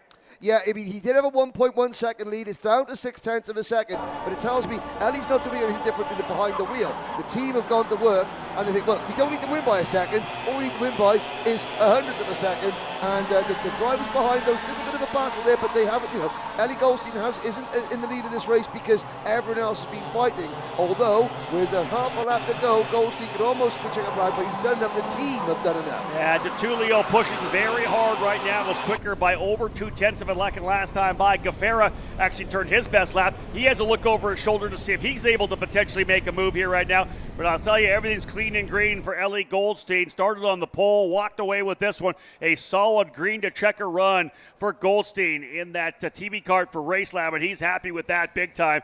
That victory, just over a half a second. His last lap, the fastest, and he kept doing it. He didn't go purple, but his last lap, even though he was 0.4 off of the fast lap laid down by Thomas Grice, no draft for him at all, out front, and that last lap was the best, and that means you've done your job in terms of tire pressure when you can keep going quicker and quicker. A half a second the lead. Alessandro DeTulio, though, aggressive throughout the entire race. He goes to P2. Caleb Gaffera, a strong run for the leading edge motorsports driver to go into 3rd. Bonilla, as we said already, with the race win. That 4th is going to put him in a great spot. Dalton Haynes had to put his elbows up. And I think Thomas Grice, give him the props for not fighting with Haynes, throwing down a fast lap. The driver who won X30 Masters last year. This guy's in the discussion right now, Xander, for a podium finish in X30 Pro. Yeah, 2 consistent top 10s for him. Laurent Legault again hung on to a 7th, a good drive forward from 17th. Adam Rylance, Pernod, Paulie Massimino cracks the top 10. Eves was up, then wended back down to 16th. Keeble gets back to 14th, and Christian Miles picks up a couple. You mentioned Timothy Pernod. That's a plus 17. He went up 17 spots from 26th into the top 10. Great run for Pernod in the PSL karting Beryl Art. And again, the DNFs in that one, there were a couple. We saw Frederick Lund go out there with a couple of laps to go. And Noah Baker, obviously, having an issue. I don't know if he wasn't able to fire off the grid in the similar fashion to 4A or potentially breaking down on the outlap as we were going over the starting grid. We talked about DeTulio. His teammate Giorgio Carrara is hoping for some better luck for the Interim S boys as Pro Shifter gets ready to go here in this one. But on the inside, what a weekend, what a start, and what a really rock and roll crazy 24 hours it was for Jacob Gulick. There's a great look into the eyes of Giorgio Carrara. We'll see if he can start to move forward on that pink and chrome machine. One change everybody made on that grid was they threw on the clear visors right now because we are under the lights. We had the sun in their eyes last time we were rolling in here. Into that sunset right in their eyes. But yeah, we've got those clear visors on. Time to go to work. 2 more races to cap off the day here on a Friday at the Las Vegas Motor Speedway, the 26th running of the SuperKarts USA SuperNationals. Again, I say hello to those of you who are tuned into the broadcast here on Kart Chaser. Hope you're enjoying the action. It's been a lot of it throughout the day. The, of course, unknown coming into the day was how was this track going to race? It has been tremendous in one word. 2 more races still to go, as I said. So again, hello to those of you tuning in. My name's Rob Howden, joined by Xander Clements and Henry Beaudet here in the booth. We've had, of course, Mike Smith with us throughout the day as well. We'll be swapping in and out through the rotation, through Situation Saturday and, of course, Super Sunday. But we're looking forward to a good one here. We're going to bang gears for a couple of races. Jacob Gulick, Xander, like you said, what a run yesterday. Last lap, threw it down over the best drivers here. What a great job. He said it was the best day of his life as a racer right now, getting on that pole yesterday. Yeah, what a banner year it's been for him here. Henry, you've had a couple of points. What do you have on your mind as well as we get set? Well, firstly, I mean, we've got a load of media here. You got, taking the photographs. This is where, the long lenses, you can see the concentration in the eyes. The clear visors are out, and you're just looking at AJ Myers there, focused on the task in hand. Okay, so all these drivers, the lighting system here in Vegas is superb. But, at the speeds these pro shifters are going, you've got to be so inch perfect, and that adjustment between daylight and dark could be critical. Let's have a look at the grid. Jacob Gulick, we've already talked about him quite a bit. He'll start on the pole. The driver who was in the third qualifying group, Louis Speck, for Race Lab on another TB Kart. He's going to start on the outside of the front row, and a good run in the opening heat race for Luis.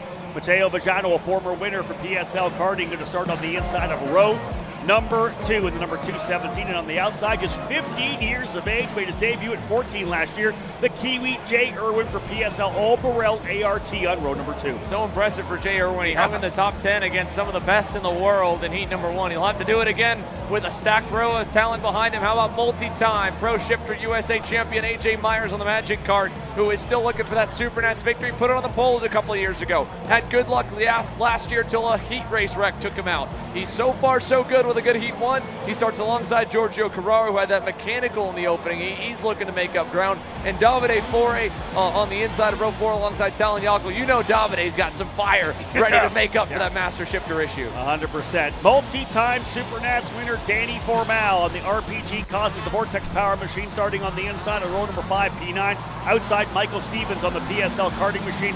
Justin White on the Maranello will start on the inside of row number 6, P11. Outside, your reigning world champion driving for Inter MS, Paulo Ippolito. Ippolito had a spin in that opening heat race here. He's looking to rebound as well. So both of the pink and chrome boys, good qualies or decent qualies, not a good first heat. Vincenzo Saracino in row 7 alongside the Italkart factory driver David Lewinsky. Then Gene Loewe and Hunter Pickett back on row number 8. Cap off the front 20 drivers with Nicholas Taylor on the inside of row 9. David Trefilov, another one of the many Maranello drivers in the field. Trefilov starting on the outside of row 9 in the 18th position. We'll cap off the top 20 with Gavin Bailoff of the Trinity Karting Group.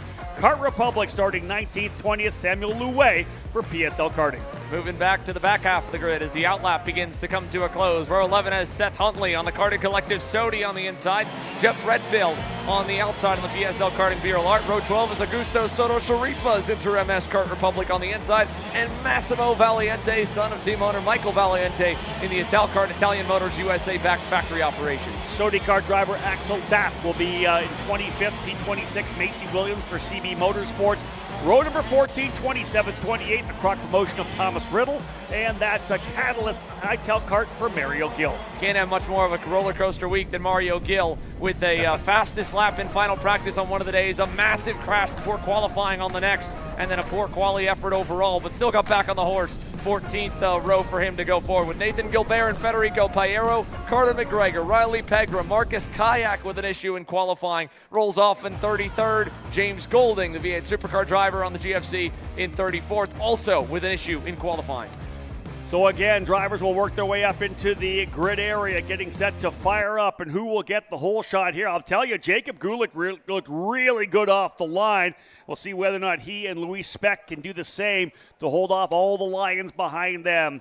Again, Gulick we know, Speck we know, Vajano, Irwin, Myers, Carrera, the next couple of rows looking to get that whole shot to potentially pull away to see if they can't grab a spot in turn number 1. But, we saw a dominating run earlier this year, Xander, at the Pro Tour, the Spring Nationals at Utah for Jacob Gulick. This is kind of feeling like he's got that same momentum, same confidence. Yeah, there's no question. Jacob Gulick is riding a high of momentum and can't blame him at all. Heat 1 win, pole in qualifying. Can he back it up and go 2 for 2 on the night? We go to the lights here and off the line. Gulick with a great start there as he launches away. 2 car lengths up and they're side by side. Speck in the middle, Vigano on the inside. Everybody fanning out for turn number 1. Look at the big guy, Danny Formal. 4 wide, high, wide, and handsome. He'll pick up a couple. What a start for Jacob Gulick. That is what is called a hole shot. Left the line, left the rest in their dust. They're fighting behind him right now. Vajano digging in deep, as is Jay Earl, but you see some of these drivers rocking and rolling here, getting into position. AJ Myers got a great start as well. But again, that is the lead for Jacob Gulick coming out of turn number 6 through 7 and 8. That's got to be about 3/4 tenths of a second. Oh, a little bit of trouble there. The drivers had some issues further back. TJ Madonna out over in turn number 6 on the 213 GFC as we complete lap 1. Talon Yockel, what a start for the sophomore in the Pro Shifter class. 4th, right behind his teammate is Gulick, blows turn 1. Big mistake there, but he recovers nicely, holds that lead even, but that's a pucker factor moment. Indeed, right? Got the trouble, got it turned, got back on the clutch and ripped that thing out of the corner. Didn't really lose that much ground. Here goes a move to the inside for Danny Formal as well. He'll make that move to the inside of Luis Speck. So move Speck back to 6th. Formal back up into the top 5. And again, Talon Yockel. What a run for him right now up to P4. Got the guy right in front of him. He's been chasing, of course, AJ Myers at Magic Kart USA. But for Yockel to go P4 against some of this talent, great run. I think James Golding was the driver of the other Gary Carlton kart that we saw off the track earlier on. Both he and Macy Williams gained more places than any other drivers in their first heat. Macy Williams for the Christian Berg Motorsport team. Golding is back out of there. But on that move, that mistake there from Gulick there, he just snatched the brake a little bit. The back end wanted to step out. He drove in just a little bit too deep. Maybe a little bit concerned that Vigano was putting the pressure on behind and outbraking himself. He was lucky to get away with it though. And while we were looking at 4th here with Talon Yockel having a little bobble, AJ Myers took advantage of a big mistake, a rare one, out of former SuperNats winner Matteo Vigano to take over 2nd. He also had a bobble in turn 1. So a very dirty area of the racetrack, a problem zone in turn 1. Let's see if the big guy wants to take a stab at it here, Rob. Yeah, Formal looked a bit cleaner through turn number 9 than Yockel, and he's been able to close right back up. Let's see whether or not he gets the jump out of turn number 2, and whether you get through 2 and 3 better. Down to the inside, Yockel with a good run through both those corners. Under the braking, Formal will close up right behind them, Speck and Carrara. A little bit of a gap now back to Jay Irwin, who still runs there in the top 8. For Jay Irwin, just 15 years of age, you got to feel pretty decently when you're running in front of the world champion Ippolito.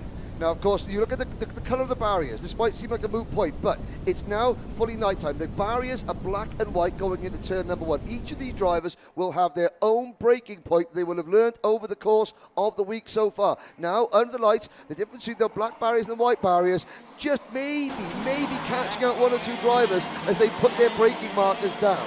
Paolo Ippolito able to get by Luis Speck, a much better heat number 2 for the reigning FIA KZ World Champion as he moves now up.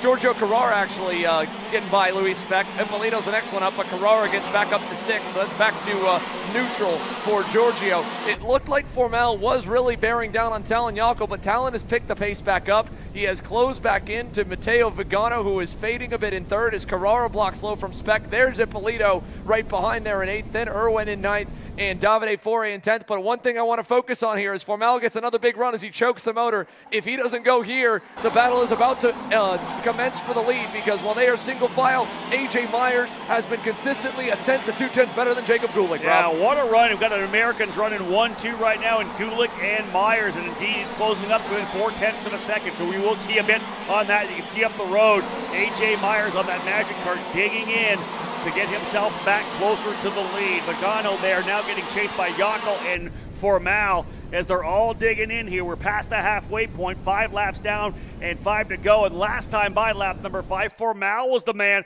who laid down the purple lap. Big run out of turn number 5. Does the RPG driver go for it? He does. He'll throw it down the inside, through the kink, down to the inside of the racetrack, and book it. He is through. Danny Formal goes to P4. A good run by Formal here, and a good run for AJ Myers. Another purple lap for the Magic Kart driver, but Formal getting by Talon Yockel. Now he sets his sights on Matteo Vigano. A good heat in heat number 1 for Formal. A good start again to heat 2. He's looking at 3rd. That could put him potentially 2nd or 3rd row as things stand. But look how close we are for the lead. AJ Myers is there. Here he comes inside for the lead. AJ Myers is through out of turn number 9. I was just about to say that Myers' kart looks better on turn in, and he can still, even though he gets a later apex, he can still get the power down without losing it on the exit. And he was able to choke it down there, down the straight there. Myers has got more confidence on turn in. He's got more confidence in those front tires to get that kart rotated. This is like textbook AJ Myers when he is confident with a car like that, making the moves, threw it in under the brakes.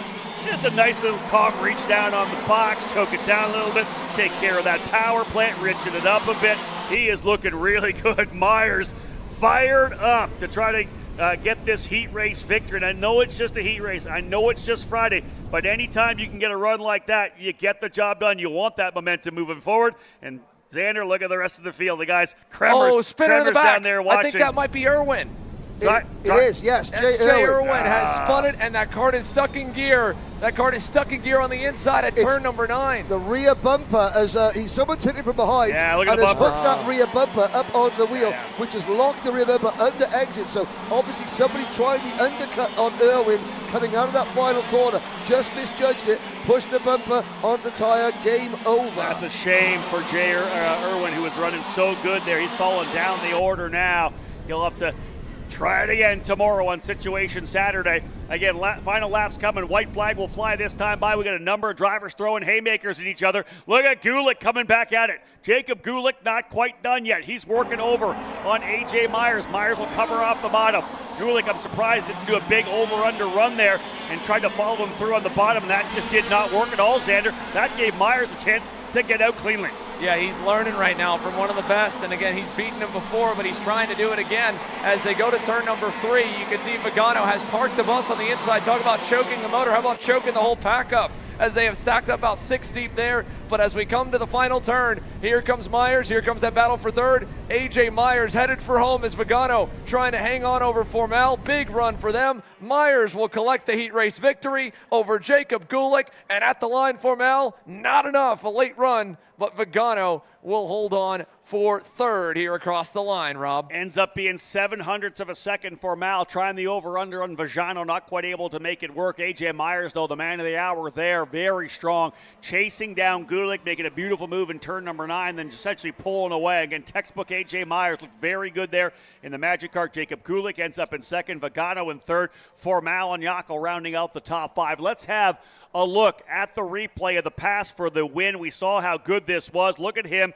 setting it up nicely, transitions back down, starts the rotation, gets it through, and really nice mid-corner rotation as well. You can see the car almost take a set at the middle of the corner. He got back on the throttle, and then again, we talked about him going to the box all the way down the front straight. That was a nice pass. Yeah, he had the confidence in the cart, the rear end of the cart, that he could turn to the inside early without the back end of the cart stepping out, and then he could still get on the brakes, hit the apex, and then get out of the corner without the cart washing out on exit. That right there is a testament of a professional. A.J. Myers wins out and heats A and C for the second round in PSL Karting Pro Shifter. Jacob Gulick, Vigano again all the way down. Hunter Pickett said he had a bad quality effort. He's starting to move his way forward. He gets himself up into the top 10 at the end of it over Levinsky, Trefilov, Saraceno, Louet, and Huntley. Rob? Yeah, a couple of drivers getting +7, or +6s. Want to throw that out there. Hunter Pickett, David Trefilov, and Seth Huntley all up 6. So that's job well done. I don't know where you started, but if you're up 6 in a heat race, that's job well done. You're moving forward. The last thing you want to do is go backwards, but for those 3 drivers, mission accomplished. Good driver as well moving forward. Marcus Kayak, the perennial contender all weekend last year in 2022 with an issue in qualifying. Drove from the back of the grid there up to 24th on the Italkart factory-backed machine. He ends up just in the middle of the swarm at Soto Sharipa behind Axel Dapp. We talked about Mario Gill trying to go forward. He picks up a couple. James Golding picks up a couple back in 29th and 30th. Unfortunately for all of them, outside of the top 20, a result like that's not necessarily going to put you into the main. And while there was a lot of battling, not a lot of attrition. The only guys out really were Jay Irwin and Massimo Valiente. Only 2 DNFs out of the full 34 grid. So if you're starting further back, you're banking on more chaos. And when you don't get it, it makes it that much harder to try and march through the field. But that does it for the first half. The second half of Pro Shifter is still getting set to go green here as we take a look through all the clear visors on the grid, Rob. Yeah, Xander, you know, we talked about the fact that Wednesday was we just were here getting settled in, right? We had some 4 practice sessions. We locked down qualifying, some excitement yesterday on Thursday. Here we are on Friday. Last race coming in here, and man, it's been exciting. We've had a chance to see how this track races. Tremendous is the only word I keep using. The racing has been great. There's so many overtaking opportunities. It's been a great day right now. Let's see what happens in this one here as we get set to roll. Kyle Wick, now he's going to have to see if he can't come back after a broken chain in race number 1 while leading. He needs to be super aggressive here. He'll start on the pole position alongside Remo Ruscitti in the ITAL Kart for Catalyst driver development. Inside of row number 2, Marian Kremers, who inherited that race win after the issue for Kyle Wick, the former world champion, looking for his first SuperNationals race win. He'll start third alongside the Sodi Kart driver, Emilian Denner. You talk about Kyle Wick, he was so mad he declined an interview about that chain snapping in it. He was a very unhappy camper after Heat 1. So again, I get to start pole, starting back in the 5th spot, Daniil Vasil in the Ital Kart factory machine alongside Axel Cabrera, who had a good quali effort on the Magic Kart in 6th. Pedro Hiltbrand, last year's winner, rolls off 7th again, drove it forward a little bit in heat number 1. Let's see if he can do it for the second time as he completes an all PSL karting Bureau Art row 4 with Filip Nimkevich on the outside. Cooper Becklin, another one of the PSLs right there. He'll start on 9th position inside of 5 alongside Michael Riccio in the Magic Kart USA entry. And for Inter MS, starting in 11th, Carol Pasowitz alongside the GFC driver, SoCal's Keon Pandit. Back on row 7, Billy Musgrave, 4-time SuperNats winner, hasn't won it in the KZ yet. He's got a long way to go to try and pull that one off this week. He rolls off there in 13th alongside the Maranello USA Carlos Racing entrant of Josh Conker. Row 8 is Anthony Freeze on the inside on the PSL, and then Joe Charlton on the Nash Motorsports machine on the outside. Let's cap off your top 20, rows 9 and 10. Charlie Steins on the inside of row number 9, Valentino Fritsch on the outside. Micah Hendricks from the Croc promotion will start 19th alongside the young Canadian Anthony Martella. You go back from that rookie there, a couple rookies further back. SuperNats Pro Shifter debut for Charlie Steins. I think SuperNats debut in general on the Factory Fury Motorsport GP, and of course Martella, a rookie on the PSL karting machine. I believe here, Mike, you got a moment about Billy Musk. Oh no, sorry, going back through the grid there. Hannah Greenemeyer will roll off in the 21st spot alongside Joseph Lonnie. Ethan Boer and Ivana Richards, the young lady from Mexico, rolls off on the outside of row number 14. Row number 12. Then it's TJ Madonna and Charles Robin, Gabriel Cower, Ricardo Escoto, Jared Ramnarayan, and Eli Fox, your top 30. In the final 4, Sebastian Kellogg, Bryce Doney, Danilo Albanese, and Andrew Byrne. Again, keep an eye on Albanese. We saw Ippolito and Carrara show some good speed out of their International Motorsport Miami-powered Kart Republics. Can the European FIA karting champion Danilo Albanese go from 33rd to maybe the top half? It's possible, but again, if it's a clean race like heat number 2 for A and C was, it'd be tight to see that one here as they come onto the front stretch, Wick and Ruscitti. Yeah, let's go to work with our final race of the day here on a Friday. The temperature falling down, as we said, still about 60 degrees here trackside. Lights are on. And again, nothing better than shifter kart racing under the lights. We'll see how it plays out here for Kyle Wick and Remo Ruscitti. Both those drivers looking to get off the line cleanly. And again, right behind them, Marian Kremers, who was not a happy man yesterday afternoon until obviously the issues happened. And of course, then the times that came in, not quite as bad, but in the end, he was a much more pleased guy today, having got a win in the opening heat race. For him, again, Mike, we talked about this, different storylines. He doesn't need to win here right now. He'd love to get another victory, but with that one win already in the books, he's in a good position to potentially be a little more conservative. Well, and you get a chance to see what everybody's done so far. We talk about the storylines, everything's being a little bit different. You're not just paying attention to what you're doing, but everybody else. Field set, ready to go racing here, and we're underway. Green, green, green, and a hole shot once again for Remo Ruscitti. Back-to-back hole shots for Ruscitti. Can he hold it coming down? He does get to the bottom of the racetrack. Big run around the outside, but he gets on the curb.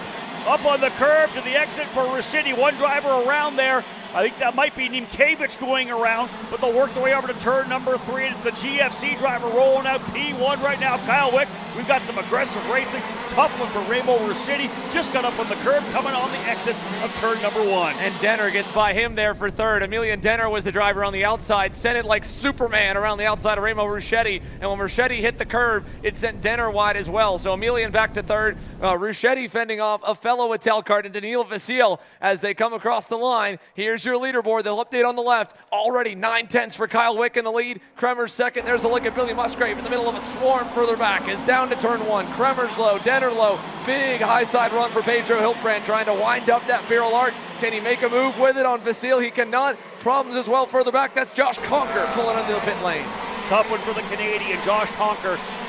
Going into pit lane with some kind of a mechanical issue. Everybody else settling back in. You see Rainbow was sitting quite a ways back there. He was up front, but has fallen back quite a bit here at this point. And again, Kyle Wick able to get back to the front. Did not get the whole shot. Got left at the line by Rusciti, but with all the chaos that we had over the first couple of corners, Kyle Wick back out front. And I'll tell you, if there's a guy that's motivated to find a way back to the front and win this one, it'll be Kyle Wick. Well, I remember talking to Kremers after. He's like, hey, it's really hard to pass or catch him when you're that even, and then it was just kind of a gift. Again, Kremers fastest, but barely over Wick. They're so even right now. You were saying earlier, I want to put a point on it. He doesn't have to win because, look, other people are already having issues. They're going to come back and you can already hold on to where you're at. You know, Wick's already got a DNF, so really not a factor right now in terms of where he'll start. So although Kremers would love to go back-to-back and get a couple of wins, no need to do that like Musser did. You can just hold on to your spot here right now and be looking very good heading into Situation Saturday. And again, Marian Kremers, this is a day that he needed. He was, of course, one of those drivers that was looking really good. Should have been on the front row for all the heat races if qualifying did not get reset for the fast group.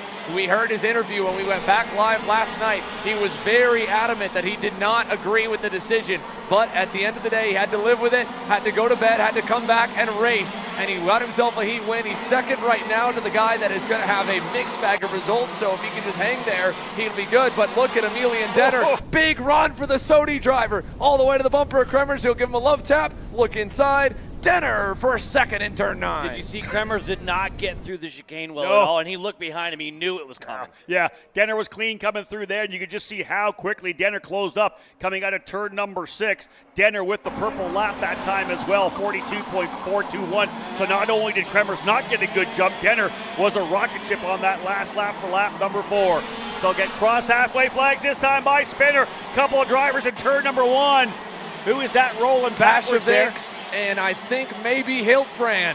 Oh, no. Hiltbrand on the left it there. Is. And indeed, Karol Paszewicz, I believe, is the other driver, maybe on the NRMS machine. That was 8th and 9th, and a couple of drivers. Hiltbrand, for sure, that would expect that he maybe was going for a race win on the weekend. Tough one for him again. Both those drivers. We've seen issues with some of the Europeans that have come in. They have had rough goes of it. Of course, Albanese, Ippolito, now both Paszewicz and Hiltbrand with issues. In the second half of this turn 1 was trying to catch some of these guys out. You're overlapping a little bit, but then your left front tire gets on top of the curb. You lose steering, and around you go. We've seen that a lot this weekend. Yes, we have. Yeah, lots of spins at the exit of the corner of these guys again, and that's what we've heard as one driver, I believe, has broken a rear silencer on his KZ power plant, but so many of these guys, Danny Formel put it pretty well in one of his pre-race media bullpen interviews. He said, you know, if we had rubber down and as wide as these corners are, you'd think we'd roll the speed. But because we have to go slow enough on the roll speed, we don't have the cornering to carry second, we're getting down to first. At that point, you go in deep and you go back to the launch gear. They try to stay out of first gear on most racetracks. It's really just to get the whole shot. So when they're using that on the lap, that's already unstable. And then one little mistake of just putting the tire on the curb will spin them around. And 5 times they're into first gear here, as we've talked about when we talked to Marian Kremers about that. So they're definitely getting down into first gear quite a bit in these tight corners. Still at a broken silencer on the backside here, further back in the field. Hasn't been meatballed yet, but it will be soon. Coming to 3 to go this time. Kremers on your screen ahead of Daniil Vasil and then Remo Rusciti. But up front, Kyle Wick is going to have company if he can't pick it up. Look how close Emilian Denner has gotten to the rear bumper of the GFC. Yeah, last time by it was 1/10 of a second. This time 4/10 of a second. So no doubt closing up 6/10 of a second now. If the gap continues as we have 3 laps to go, Denner may have an opportunity to put a Sodi Kart up front here. Wick, though, as we know, will fight through everything he has to be able to get this race win. He needs a 0 on the point total to do everything he can to potentially be somewhere in the top 20 to start the main event on Sunday. I talked about Keeble and the entry to the middle of the corner for the Sodi Kart on the single speed, but even the shifter carrying the speed much better than GFC. GFC's got the rotation. Sodi Kart really carves in there, and you see the big gain. Yeah, you look can again. see all that, for sure. Again, let's have a look at the lap times. Again, another purple lap. Hey, Kyle Wick just turned his best lap with a 42.3, but Denner just lays down a 41.94 tenths quicker. Sodi Kart up on the wheel. Emilian Denner. We'll see the white flag next time by. Can he get close enough to make a move here on this lap? Right up on him coming through turn number 3. Yeah, and you can hear the crowds getting into it. We're ready for a battle for the lead to sign off the night. Everyone is excited excited to see one of the best in the world go against one of the best in North America, Kyle Wick, by 2 car lengths as they exit here, headed for turn 9 here, Mike. Into turn number 9, too far back is Denner. He's going to open it up, carry as much speed, really get the launch off. He's going to be right on the back bumper, or maybe has a shot at the end of the straightaway. Final lap coming across the line. Denner closing up. Both drivers turning low 42s. Here they come. Denner to the inside, side by side. Book it. He's through, but no. Wick's going to find him on the outside contact. Here they come. Marion Kremers digging in here as well. Big move down the bottom. Kremers goes to the inside as well. Here they come through. Denner back to the spot. This is going to give Wick some breathing room. He said, you got to bring more than that if you want to try to get me in turn number 1. A little bit of trouble there. Maybe a missed shift for Denner. Coming out of turn number 6. Quick Wick in the position. He'll work his way through. Big lunge to the bottom for Emilian Denner, but after a DNF in race number 1, Kyle Wick wraps up the day, victorious in heat race number 2. Man, what a finish to Friday night. Can you ask for anything more, folks, here? Everybody was fired up watching that one. The grandstands continuing to fill up as we get deeper and deeper into SuperNats 26.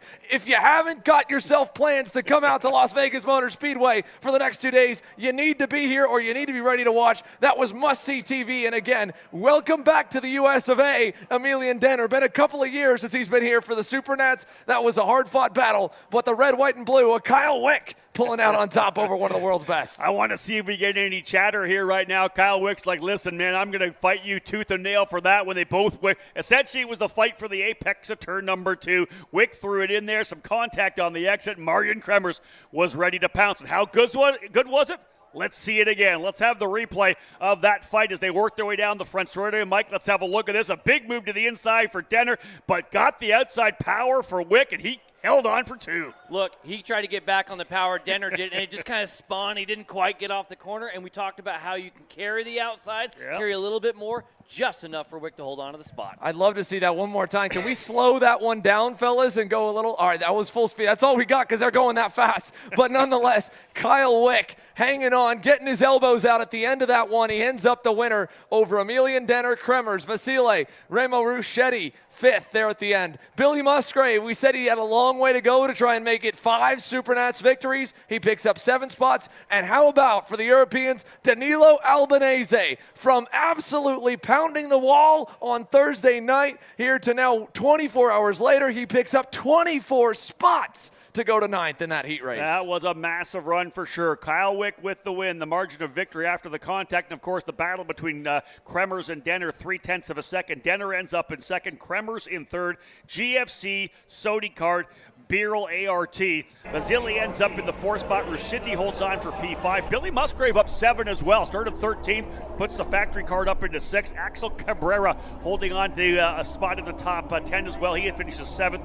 Cooper Becklin 8th. We talked about Albanese in the run-up from 24. He ends up in the 9th spot. And Keon Tandon rounding out the top 10. TJ Madonna a couple spots up. Ricardo Escoto up 11 as well. What a way to finish it off. You always want to, you're hoping for that exclamation point on the end of the sentence, right, that describes your day. Sometimes you don't get it. This time, the pro shifter drivers delivered in spades. Well, Henry, you were on the sidelines here. Let's bring you in and give us your final thoughts on that one, because we didn't get to hear your exclamation point while Mike was joining us here on commentary, and Haram as well, but wow. I mean, what a way to end Friday here at the Las Vegas Motor Speedway. SuperNats 26 has really heated up. I mean, wheel to wheel, those pro shifter drivers. During that last race, I went down just at the exit of the first corner there, right down. I mean, we got a great perspective up here on the second story here, but when you're down low, you can see the violent, you can see it's a violent thing. The drivers are coming into turn number 1. The back end wants to step around them. They're down through the gears. They're looking behind them. They're trying to cover their line. They're trying to think about the best exit, and then you've got the last race of the day, wheel-to-wheel action, coming into the last lap of the race. It's been a fantastic day of racing. You've got some drivers whose chances of SuperNats glory are on the up. Others, their chances are in the trash, as I've got to say. Mike, you were here for that whole one. Again, like I said, what a great way to finish things off. Danner's got work to do. We'll bring you back in for your final thoughts to cap things off here. What a race. you know what, again, maybe a little teaser of what we're going to see in the main event. That's what I'm feeling right now. That's kind of a Super Sunday kind of deal. Throw in another group of guys into that battle. That's the kind of intensity that we're going to see come Sunday. Well, and if you think about all the things you're going to be doing at the end of this day, right? We just got done doing 2 of the 3 heat races these drivers have. Two races down, only 1 more heat race on Saturday. And then we decide who's going to be in the show and who's going to have to go through LCQ. But the one thing that I was thinking about is we talk about the storylines, right? You've already got 2 down. You've only got 1 more to go. You know what you need to do going into the next day, right? Wick, right? 2 ends of the spectrum. He knows he's got to really get everything he can. Good news for him, he gets to start up front. Anybody else who has to come from the back, what are we going to throw at it, guys? What are we going to do to try to find a little bit more? Yeah, that's it, right? Everybody's got to dig into this thing. That's the crazy thing about what we've got going here today. Everybody, some guys had some good stories. Some guys had some bad ones. Wick, of course, up and down. Xander, your thoughts to wrap things up today? Man, I mean, like we said, no better exclamation point than what we could have just witnessed right there to end things off. And if you're not fired up for the rest of the weekend, I don't know what will get you fired up here. I mean, this racetrack has given us so much to talk about today. It was everything Mike had mentioned in the track drive on Tuesday. We've been talking about it on Wednesday, on Thursday, of course. We were waiting to see the racing. We were hoping our prediction was right, that you were going to have options. It was going to be wide. It was going to be racy. We were going to see battles. And in almost every single class, we had such great action for the lead all the way through. And at the same point, one thing that stuck out to me is the gaps throughout the field as well. And I think some of them weren't necessarily just off of the packs battling. This track has been more technical, I think, than a lot of drivers predicted going in, especially because they have that long straightaway and they have to run such a lower gear ratio to be fast here. So even though it looks simple on paper, it has really spread the field enough. Your kart needs to work good. There's not a lot of grip down. There's a couple bumps in the back sector. So that good kind of blend of ways to race, ways to overtake, but also still putting some of it in the driver and the chassis tuner's hands, not just the motor builder, not just the wind and the draft. That's what's excited me, and I just can't wait to turn the cameras back on tomorrow morning. Yeah, there's definitely some crucial corners here. I think we look at that 5-6 combination because that's a long run from 6 down into turn number 9. That's one of the keys of the program. You have to be able to get out of 9, but you have to be able to get out of 5 and 6. That's how crucial it is. That's going to be one of your prime passing opportunities, especially on the last lap. We're ready to cap things up, but I think you obviously heard the excitement from us here up in the booth. We were loving that last lap. I'll tell you this, have a look here right now because we were the only ones that were loving that last lap. When they came through here, we saw how much excitement was. We got a crowd going crazy here as well. Guys, let's watch this final lap again. It was just thrilling. Look at the crowd. Absolutely loving it. Everybody up and down. That's what we're talking about. There's some great opportunities to watch around this racetrack. Again, guys, listen, we're all in this sport of karting because we love it. And again, it's a family sport. We know that. Great driver development for drivers who are potentially trying to become professionals. But for those of us who love it at this core level as a sport in and of itself, it's just the absolute best racing you can have. And it's just Friday. It's just Friday.